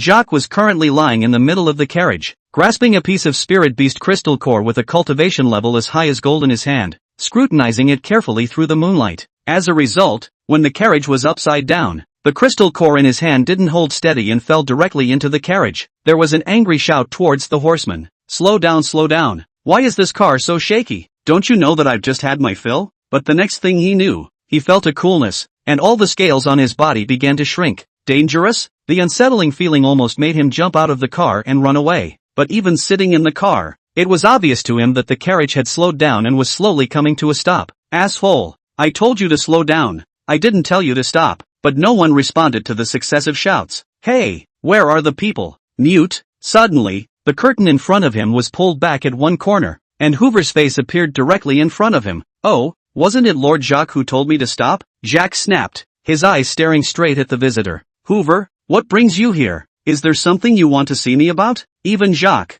who was used to being pampered, couldn't help but get a little nervous at this point. As one of the envoys of the Council of 10,000 Clans, he also knew how to read people. Seeing the solemn look on Hoover's face, he slowly stood up and shielded several of the women next to him to himself. Think about what you've done. Did you take something you shouldn't have? Chapter 64, Bugging Out. Escape from the City Lord's mansion. What shouldn't be taken? Hoover, I may have emptied your warehouse, but that was all at the behest of those lords up there. Is it hard to believe that you want to take those resources back? Jacques' eyes filled with anger as he looked at Hoover, who was growing colder and colder in demeanor, and his form shrank back behind a few of his own ladies. Hoover took a deep breath, forced himself to stabilize his mind, and spoke again. You know, I'm not talking about those. When he finished, he held out his hand and gestured. Jacques was outright confused, his scale-covered brow furrowed. What exactly did you take from him? That's a couple of gesticulations. You can't even read it. Jacques is not unreasonable people. Heart also has a number. If it really is to take Hoover what important things give him back is, now it's good. Just collect the tax supplied to those adults, but also to attract their own murder. Lord Hoover, I truly don't know. Search if you don't believe me, but let me advise you. If you want to kill me today, then you'll have to think long and hard about the liquidation of the Council of 10,000 Clans. Deep doubt flooded Hoover's mind. Did this Jacques really not take the Sky Puppet Order? The Heavenly Puppet Order was quite terrifying as the unique means of the Heavenly Puppet Clan. While the controlled dead retain their fighting consciousness in life, they are supplemented with special materials to strengthen their flesh and make it indestructible. Even Hoover wasn't sure he could break through the defenses. If the person holding the Heavenly Puppet Order knew a little bit about the art of war, one of the 12 puppet dead soldiers would be able to kill him with a single slash. Therefore, this kind of treasure can never be shed outside. Years ago, when Hoover was attending the meeting of the 10,000 races, the Heavenly Puppet race approached him and offered to trade treasures for some heavenly rabbits as research. As a lord, he was initially reluctant, even though more heavenly treasures would be useless to him. After all, his race limited his cultivation, and he was not allowed to advance an inch for many years at the first stage of the gold class, until the Sky Puppet Clan claimed that they would help him remodel his body and remove the Sky Rabbit Clan's genetic lock as long as they got results from their experiments. On top of that, he would be gifted a precious Heavenly Puppet Order. At this point, Hoover was on a path of no return. Let me remind you, Sky Puppet Order. At that, even Jacques narrowed his eyes, seeming to look down on Hoover a little, and suddenly laughed out loud as if he had heard some joke. Ha ha ha, are you saying that I took the Heavenly Puppet Order from you? Jacques laughed so hard that tears came to his eyes and slumped behind the shoulders of his own female family members, and there were puzzled looks from the crowd in the room. What a joke! A trash race like you still deserves to possess the jewel of the Heavenly Puppet Clan? Not even my Lizard Clan. Did Lord Hoover really come over to make fun of me? Jacques, if that's the case, don't make a scene. There is a heavy task at the top this time, and we have to rush to the next side of the world. A look of concern also spread across Hoover's face. Did he not take this? According to Jacques' nature, it was to wimp out when he could. If he had really taken the Heavenly Puppet Order, he wouldn't have reacted like this. It's not possible that I've been out for a while and my home has been stolen, is it? He felt that with the nature of his man, something was definitely going to happen, and without warning, he turned around and left directly towards the Lord's mansion with a team of personal guards. Jacques and the others only felt that this Hoover was a little puzzled. Like, Missy, will you not make it difficult for us? Before Lord went out, he clearly instructed us that no one is allowed to put out. A guard stood in the doorway scowling at Lily in front of him. He really couldn't bear the bratty nature of this eldest young lady, so the speech was also well thought out and tried not to irritate Missy. If he made this Anne angry, tomorrow he would have to go over to the steward's side to receive a 30 large slap and be expelled from the city lord's mansion. It's none of your business what this lady does. Get out of the way. Lily furrowed her eyebrows together and raised her voice once more. Seeing that the guard was frozen in death blocking the doorway, he directly started to pick up and pull at it. As she pushed and shoved, Lily threw a big musty bib, and Yum Yum directly knocked the armor-clad guard back a few steps and slammed into the courtyard wall. Bang! The guard also hit his eyes and sat down against the courtyard wall, covering his red and swollen cheeks, only feeling endless aggression in his heart. Lily stopped caring about him when she saw this and tugged on her stride to head out the door. When the 5 guards saw this, they were gathered around. Pissing Lily off means getting hit twice, and it's kind of cool, but to make the Lord angry, even if you don't die, you'll lose your skin. Xiao Yan and the others hid in their thick armor, their eyes constantly probing their surroundings, only to feel a wave of headache. Maybe in a little while, Hoover will come back, and then it will really be impossible to leave. You guys stop again? To tell you the truth, just now Father sent a message that he has been caught in a bitter fight. If a few of you stop it, You are delaying the battle. When the time comes, can you afford the consequences? Lily's face grimaced and she glared at a few people with a resentful gaze. Although there were a number of soldiers patrolling the courtyard walls, they were oblivious to Lily at the gate, and were all still glad in their hearts that they hadn't been rotated to watch the gate today, for no other reason than the fact that people such as yourself are part-time workers. Anyone who wants to meddle in this is asking for trouble. My lady, is there an oracle from the Lord? A guard with a somewhat thin frame said carefully. Of course I have. A scroll appeared in Lily's hand with a flash of light. Just as the guard slowly reached out towards the scroll, Lily jerked her hand back. What for? You still want to see it?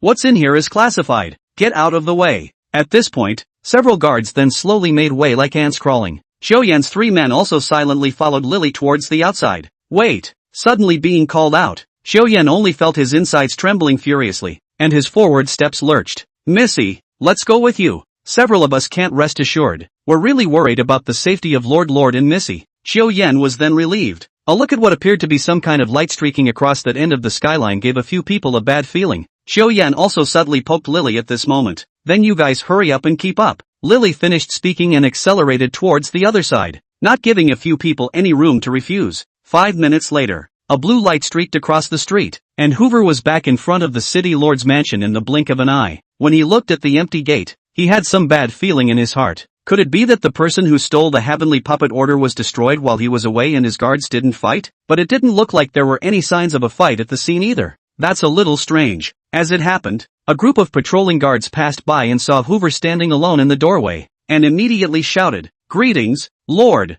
Good, what good? I ask you, where are the guards guarding the gates? Where have they gone? A couple of people stammered for half a day. No, don't know. Chapter 65 Xiaoyan, you must be safe. Because the city lord's mansion was closer to the west gate, and it was through the north gate that Hoover chased him out. At this moment, in the middle of the time he was returning the same way, Xiaoyan's few people even ran straight out of the city. Big, Missy, why haven't they arrived yet? I remember Lord Jacques of the Lizard Clan went out the north gate. Are we going the wrong way? One of the guards asked with some concern, his armor clanking as he ran. Are you coming with us or not? Don't follow us if you don't want to. My lady didn't ask you to follow me, Lily shouted without looking back as she kept running towards the front. But did the few guards dare to go back? They had no choice but to continue following. It wasn't until they had been running along the country lane for half an hour that several of the guards realized something was wrong. Nope, this isn't the way to support the Lord. Lily's feet suddenly braked at the fork in the road, and the guards behind her nearly crashed into each other. Xiaoyan also stopped at this moment, his eyes looking at Lily. After all, it was someone's guard, and it was a good idea to ask Lily's opinion. Knock out. The few guards froze a bit when their own Missy came out cold. With that, they saw those behind Lily charging towards themselves and the others. After only a couple of token resistances, he was knocked unconscious before being stripped of his armor and tied to the top of a large tree on the side of the road. Lily nodded. After all, it is also loyal to their own family work. Direct kill is a little too cruel. This is a good way to handle it. Even if Pops found out, he couldn't blame them. Well then, why don't we go sit in our Revolutionary Army stronghold first? Honey offered. After all, Hoover is sure to go on a frantic search all over town when he soon returns and realizes his daughter is missing. Xiaoyan also showed great interest in this. It would be better to just go over there and see what the strength is. Although there was not a single person in sight on the Dragon Kingdom side yet, but with the Revolutionary Army on their backs they would at least be able to survive in the midst of this world. As for the 2 hours that Albert had agreed upon, they were naturally long past. There is no need to do justice to the bandits for the sake of those spirit stones. A few people took off the heavy armor on their bodies, and with a change of direction, they directly ran towards the southwest again. Just 6 hours ago, Lin Yuqing rode Taizhan directly to the police station to call the police in defiance of traffic regulations. Lin Yuqing, as an eyewitness, was considered the fastest to arrive at the police station. All the equipment in the surrounding 3 kilometers had been interfered with by the magnetic field, and that's when the police department received the news of the appearance of a spatial rift. Receiving the signal, Officer Joe Bowen immediately led the team and moved to the area around the spatial rift, pulling the seal to bring the scene under control. At this point, the spatial rift had begun to become relatively stable, and there was no more of that strong suction force from the very beginning. Looking at it this way, Xiaoyan was truly unlucky. He happened to be passing by when the spatial rift was officially formed, and that's how he was sucked in. The spatial rift had also gotten a bit larger in size now, and it had filled up that store of lees. From the outside, you could see the rounded spacetime rift, as mysterious as a black hole, with a dark appearance like it was trying to swallow everything else whole. Hey, Don't come any closer over there. Stay away. Joe Bowen directly voiced out to drink away some of the melon eaters, and then began to set up the task into the walkie-talkie on his chest. Hasn't the special events team arrived yet? Hurry up. There's an innocent person involved. A cracking sound with an electromagnetic tone then came over the intercom. Joe Bowen cursed and sent a female officer to pacify Lin Yuqing. Then with a wave of his hand, he sent a few officers to protect them. With that, ran to the far side of the road and began evacuating the crowd. The 5 men from the Dragon Scale team soon arrived at the scene. It was just that, even if they were cultivated at the silver level per capita, Thunder, who was the captain, was even at the gold level, but they were only responsible for the search and rescue work, and could only stand outside the space rift and do nothing. After all, there was no strong person who specialized in formations present among their team. In case the passageway to the other world wasn't stabilized through the formation, then at any time one could get lost in it and then be pounded into powder by the spatial tides. The recent array masters were basically preparing the protective array for the Imperial Beast examination, and they couldn't be interrupted when they were outlining the spells, or else they would be directly countered by the array. This has led to the dilemma of having no one available in the city of Shanghai now. Lin Yuqing sat on the sidelines anxious, but he could not do anything. At this time it is simply difficult to sit still. She's worried. Now Qiu Yan didn't know whether he was alive or dead, and he was afraid that if he was a little late, he might never see him again. It was only after 2 hours of being so distraught that the police temporarily deployed a formation master from the next city over. Formation masters were very rare amongst human society. Most of them needed to rely on inheritance, or a 1 in 10,000 chance of awakening the relevant ability, in order to continue. For example, if a formation master was approaching his end of life, he would be able to pass on this ability to his disciples or descendants before he died. It is well known that from the moment of birth, the talents that each person possesses are set in stone. In the future, both the martial artists of the Body Refining School and the Imperial Beast Masters of the Imperial Beast School were determined by their awakened talents, the likes of Qiu Yan allowing his talent to evolve, or formation masters to pass on this kind of inheritance, were after all only in the minority. As soon as that formation master got off the bus, he jogged over and quickly opened the toolbox he was carrying. He bit a carving knife into his mouth, then kept fiddling with some tiny instruments with both hands. He was there to measure the distance to carve the spell. After the measurements were taken, a carbon pencil was taken out and a rough draft was sketched on the ground, which seemed to be covered with intricate patterns and strange writing. Afterward, he took the carving knife and lay down on the ground to carve the spells along those tracks one by one. It was obviously hard concrete, but the carving knife cut into it as smoothly as if it were tofu. This also surprised Lin Yuqing, who was seeing it for the first time. Knock, knock, knock. Suddenly, there was a muffled thud of boots in her ears. The sight turned and it turned out to be Thunder sitting next to her. He lit a cigarette and spoke to himself. Little girl, is that little brother named Qiu Yan being sucked in? Seeing Lin Yuqing nod gently, he took a deep sip of his cigarette butt, and his thoughts returned to many years ago. One of my former teammates was like that. Again, they were sucked in by the newly created spatial rift. He was lucky though.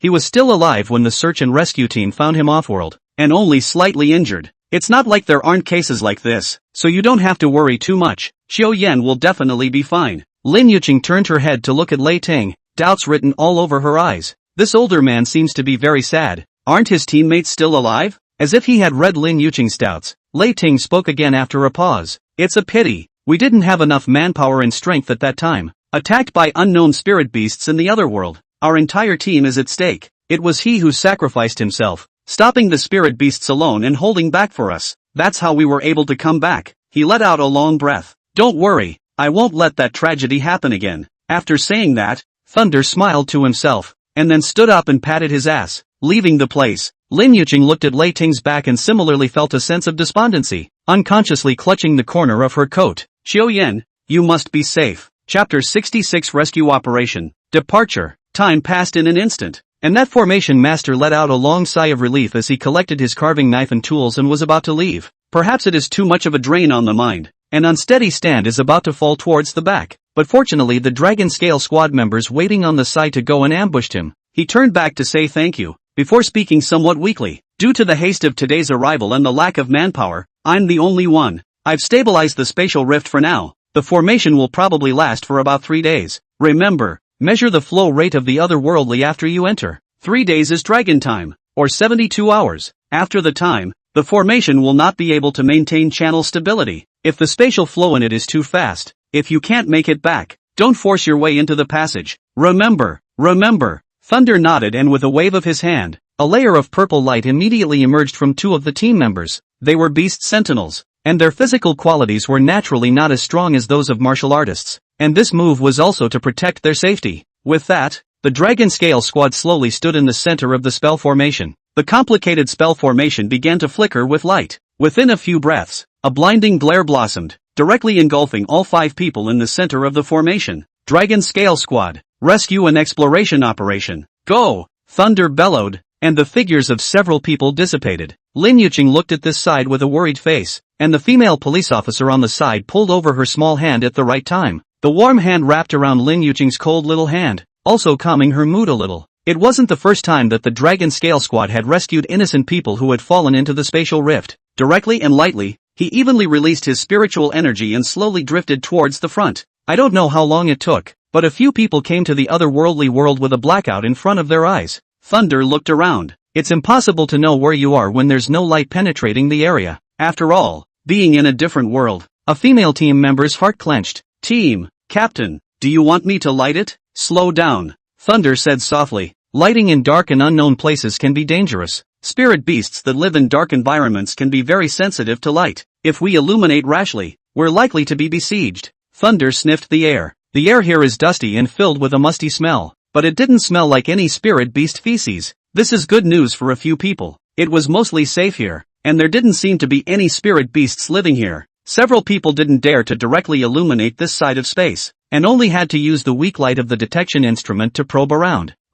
There should have been only the sound of a few people's rustling footsteps in the middle of the silent space, but at that moment a female team member couldn't help but let out a gasp of surprise. This one caught everyone's attention straight away. What's wrong, Fu Yao? Thunder was instantly alert. Team Captain, I think I touched someone. In the midst of the space, Fu Yao's panicked voice resounded. Don't be afraid. Where are you? I'll lean over slowly. Captain, it can't be that we've traveled into an otherworldly terracotta warrior. I found it here too, and it seems to be covered in some kind of leather armor. At those words, Thunder cautiously felt his way towards a few people. About 5 minutes had passed since they came to the other world, and everyone's sight was gradually beginning to familiarize them with the darkness. It wasn't until he got within a meter closer that Thunder could barely see it. There was a man in black armor standing there. However, it seemed to be lifeless, and the team member next to it even took a hand and patted its body, but it made a thumping metallic sound. These things are weird. Sui Yu, test how well this stuff reacts to light sources. Okay. Sui Yu was the cold on the outside and hot on the inside iceberg beauty that Xiao Yan and the others had seen earlier on Suwon Street. At the moment, she turned on the flashlight while also using her spiritual energy to protect her entire body. But even with the strong light from the flashlight, the thing didn't move in the slightest, as if it was lifeless. That's odd. Is it really an otherworldly terracotta warrior? Sui Yu, you find the exit first, then we'll explore around. Just wait for us over there, and we'll lean toward you then. Sui Yu's own combat power was not strong, and her position within the team was similar to the role of a scout, or a wise counselor. Light responded, holding up a flashlight and shining it around, judging it to be safe. Lei then took out a few lamps and wrapped them in spiritual energy to place them around the area. At once, a few people got a full view of the place. This appears to be an abandoned mine. Many of the ores shimmered strangely in the light. The terracotta warriors they had just encountered were still as motionless as puppets, their bodies wrapped in armor with spikes, as if any part of their bodies could be used as a means of attack. There were 12 puppets in total, basically refined from the corpses of different races. However, there was actually a human among them. They stood there quietly like statues, and the Dragon Scale Squad all felt their anger rising. Is this a puppet of the Sky Puppet Clan? It looks like someone put it here. As the captain of the Dragon Scale Squad, Thunder had the authority to view some of the Dragon Kingdom's dossiers, so he recognized this kind of thing at a glance. He clearly remembered that this tactic of the heavenly puppet race was very cruel. It takes a lot of lives to fill in the refining process. Grass, I'll destroy it now. Since it's something from the 10,000 clans, it's better to destroy it than to come over and deal with us. A member of the team wearing glasses spoke out angrily. Several of the people present had been on the Sacred Beast battlefield and retired from it. Knowing the ugly face of the 10,000 races, it is natural to abhor such evil things, but that team member tried several times and could not do any damage to it. Couldn't resist starting to build up a big move. Alright, Song Han Yang, you stop first. We haven't found the exit yet. If it collapses, we'll all die here. Fu Yao spoke softly from the side. For something like this, although it was better destroyed, it didn't seem to be a threat to a few people without someone manipulating it. Come on everyone, I found the exit. Thunder nodded and retrieved a few lamps before erupting a powerful spiritual energy to erase the footprints and other traces of the few people who had come over. Several members of the team naturally knew that staying here was just getting in the way, and ran towards Sway Yu's direction together. The group followed the seven-turned mine path toward the top, and could clearly feel the elevation increase, and couldn't help but feel some anticipation. Every otherworldly realm would have its own special spirit beasts that existed and might even be favorable to the human race. Chapter 67, Three Parties' Strange Movements. Captain, this place seems to be sealed by some formation. We can't get out. Sway Yu stopped at the door and shouted towards the back. Song Han Yang seemed to be lost in thought, and without breaking he hit the wall of air in front of him. He directly hit his eyes and retreated a few steps towards the back before stabilizing his stance. Holy, why is there a formation here? We won't teleport to the 10,000 clans lair. Thunder furrowed his brow in contemplation. Indeed, the rescue operation was fraught with suspicion. Descending into the secret realm on the blue planet had never encountered such an alien world with another civilization living in it. The formation had obviously been intentionally set up to protect the heavenly puppet race puppets below. It is worth mentioning that perhaps it is because of the different cultures of the two worlds. The Hare tribe calls these dead soldiers. That is, soldiers who have died. And the dragons felt it was clearly a puppet. You guys try to see if you can break the seal by brute force. Okay. Song Han Yang gathered all of his spiritual energy in the center of his fist and directly unleashed his talent. Shocking fist. Bang! Just as the fist made initial contact with the formation, there was a muffled sound like a knock on glass. Then, an invisible curtain of light appeared and rippled, but there was no sign that it was about to be broken open. It seems that this seal is not simple. Thunder sucked in his breath. Song Han Yang's frontal power play ability is also one of the best on the team, and is almost at the peak of the silver level as well. Don't look at Thunder as a 6 feet 9 inches strong man, but he's actually from Battle Law. If the cultivation levels were the same, Thunder would only be able to overwhelm Song Han Yang. Had to get on by myself. You guys back off a bit. I'll do it. Although my talent is not as strong as Han Yang's in terms of power, I have more killing power, so be careful of hurting you guys. Upon hearing this, the remaining 4 members of the team retreated to the back, and Sway Yu had even begun to condense a spiritual shield. A moment later, an ice blue shield coalesced and took shape, blocking in front of several people. Thunder's talent was none other than the sacred skill Thunder, which could erupt with the power of thunder and lightning when he raised his hands and feet. The reason why the crowd was told to back away was because they were afraid that the scattered thunder would accidentally injure their teammates. Thunder splitting seal. In an instant, a purple palm shadow suddenly erupted from behind Thunder's back, perfectly synchronized with Thunder's movements as he blatantly smashed into the barrier in front of him. Boom dash! Deafening explosions instantly filled the entire space, and violent airwaves swept up dust and sand. The 4 members of the team also made an effort to shrink towards the back of the psychic shield. They covered their ears with death, their brains still buzzing. Some tiny thunderbolts scattered in all directions, and there was no doubt that just touching one would be enough to make one's body twitch and lose their battle power. The barrier shook violently for a moment, visible to the naked eye, and a hopeful radiance blossomed in the eyes of all 4 of them. On the other side of the city lord's mansion, Hoover raised his head violently, and a cold aura flashed furiously in his eyes. The sealing spell formation he had laid down was actually being forcibly broken open. Seek death. Some cold killing intent suddenly erupted. The green bricks under his feet exploded. The whole person like a light blue lightning tore through the sky, straight to the mines. Xiao Yan followed Honey and the others to the stronghold. The peaceful scene around him made Xiao Yan wonder if he had gone to the wrong place. Often a sky rabbit woman or child would pass by and then call out toward Honey for a chief. Is this your living quarters? Xiao Yan asked somewhat tentatively. Honey looked back at Xiao Yan strangely. No, this is the headquarters of our revolutionary army. Black lines sprang up on Xiao Yan's forehead. This is too much child's play. You call this a revolutionary army? Let's call it a revolutionary village. Where are your fierce soldiers? Where's the roar of your warriors in training? Where are your trusty lieutenants? How can you see that there are some old and sick people in front of you, right? There is not even a young and strong labor force. As if he could tell what Xiao Yan had in mind, Honey had a mysterious smile on his face. The outside is just a layer of camouflage. Come with me and I'll show you. Xiao Yan followed Honey to a cave entrance. It was so well hidden that it would actually be completely undetectable if it weren't for the many obstacles that had been moved out of the way. Even Xiao Yan couldn't help but give Honey a thumbs up in his heart. Worthy of being the heavenly hair race, it really is cunning hair 3 holes on. Following Honey as he continued down, Xiao Yan realized that there were other places underground. The soldiers lined up in neat rows, waving the spears in their hands with neat movements, and the roar of the practicing soldiers echoed throughout. Xiao Yan then nodded with some satisfaction. When he first came here, he wanted to turn his head and leave. I thought Honey was just a pipe dreamer. but I didn't realize that in the shadows he had actually assembled such a force. Though the number of personnel on this side couldn't even compare to those guards in the city lord's mansion, let alone going up against Lord Hoover's army. But this made it look like something else, and at least it gave Chiu Yen some hope. Maybe when the support from the dragon side arrives, there might actually be a chance. After all, the victory of a war relied on high-end combat power, and the soldiers' main thing was to attack the city and weaken the enemy's defense force. Like the thousands of soldiers in front of them, all they had to do then was charge after Honey. Chief, you are back. How's the plan? A competent man dressed in linen walked out and spoke out respectfully to Honey, and then his eyes also looked at Chiu Yen with some curiosity. At this moment, Chiu Yen hid his entire body under a black robe in order not to cause panic. The texture of these black robes was quite comfortable, and Chiu Yen had taken 2 of them along with him during the last raid on the Heavenly Vault Church. So didn't this come in handy? Well, the plan went a little awry, but at least the plan worked. This way, very good, very good. Peace be with you. The man had a look of delight on his face. And this is? New friends, it's okay, you guys keep training. Tough luck, Uncle Cohen.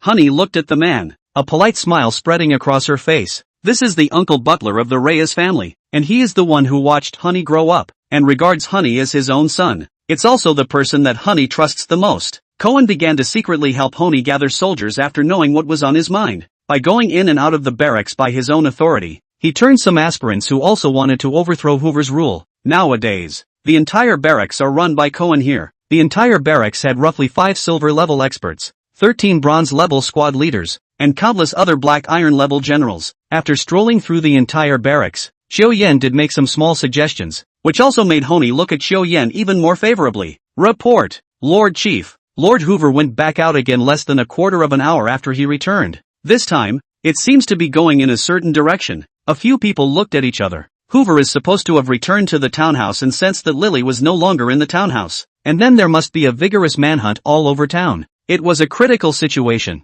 but a few people were strutting out the west door, so there's absolutely no way to keep this one under wraps. There was a cold glint in Honey's eyes, and her knuckles tapped lightly on the tabletop. It seems that the battle should find a way to advance 2 days. Lily, take us to the mine and see what's going on with that formation first. After saying that, he quickly got up and took the lead towards the exit. Chapter 68, Dimensional Descending Strike. Right after thunder blasted out a seal, the entire seal began to shake violently. Han Yang, Chai Fei, more power. The spiritual energy in Song Han Yang's hands bulged as he charged directly towards the shield. Chai Fei was the last member of Team Dragon Scale who hadn't said anything until now. With a flash of light in the center of his hand, he spat out 2 words in a sparing manner. Move the mountain. A 3-meter-tall iron-armored geoduck appeared directly next to it, almost about to compress all of the remaining few people's stations cleanly. The dragon's tail, as thick as an ancient tree, was raised high, with a giant bone hammer covered with spikes at the end, like a meteor hammer, directly toward the barrier in front of him. Stab! A sound. The transparent barrier shattered like glass, breathing in the air of the outside world. A few people then felt a sense of renewed life, but just when everyone was relaxing, suddenly, a bellowing cry resounded through the sky. Who the hell are you people? Thunder squinted his eyes, only to see a long tail trailing in the distance like a meteor streaking by, as if someone was rushing this way. He wasn't vain, so he just clasped his arms and looked up at his visitor. The Sky Rabbit Clan? Humans? It wasn't until he got close to a few people that Hoover saw faces.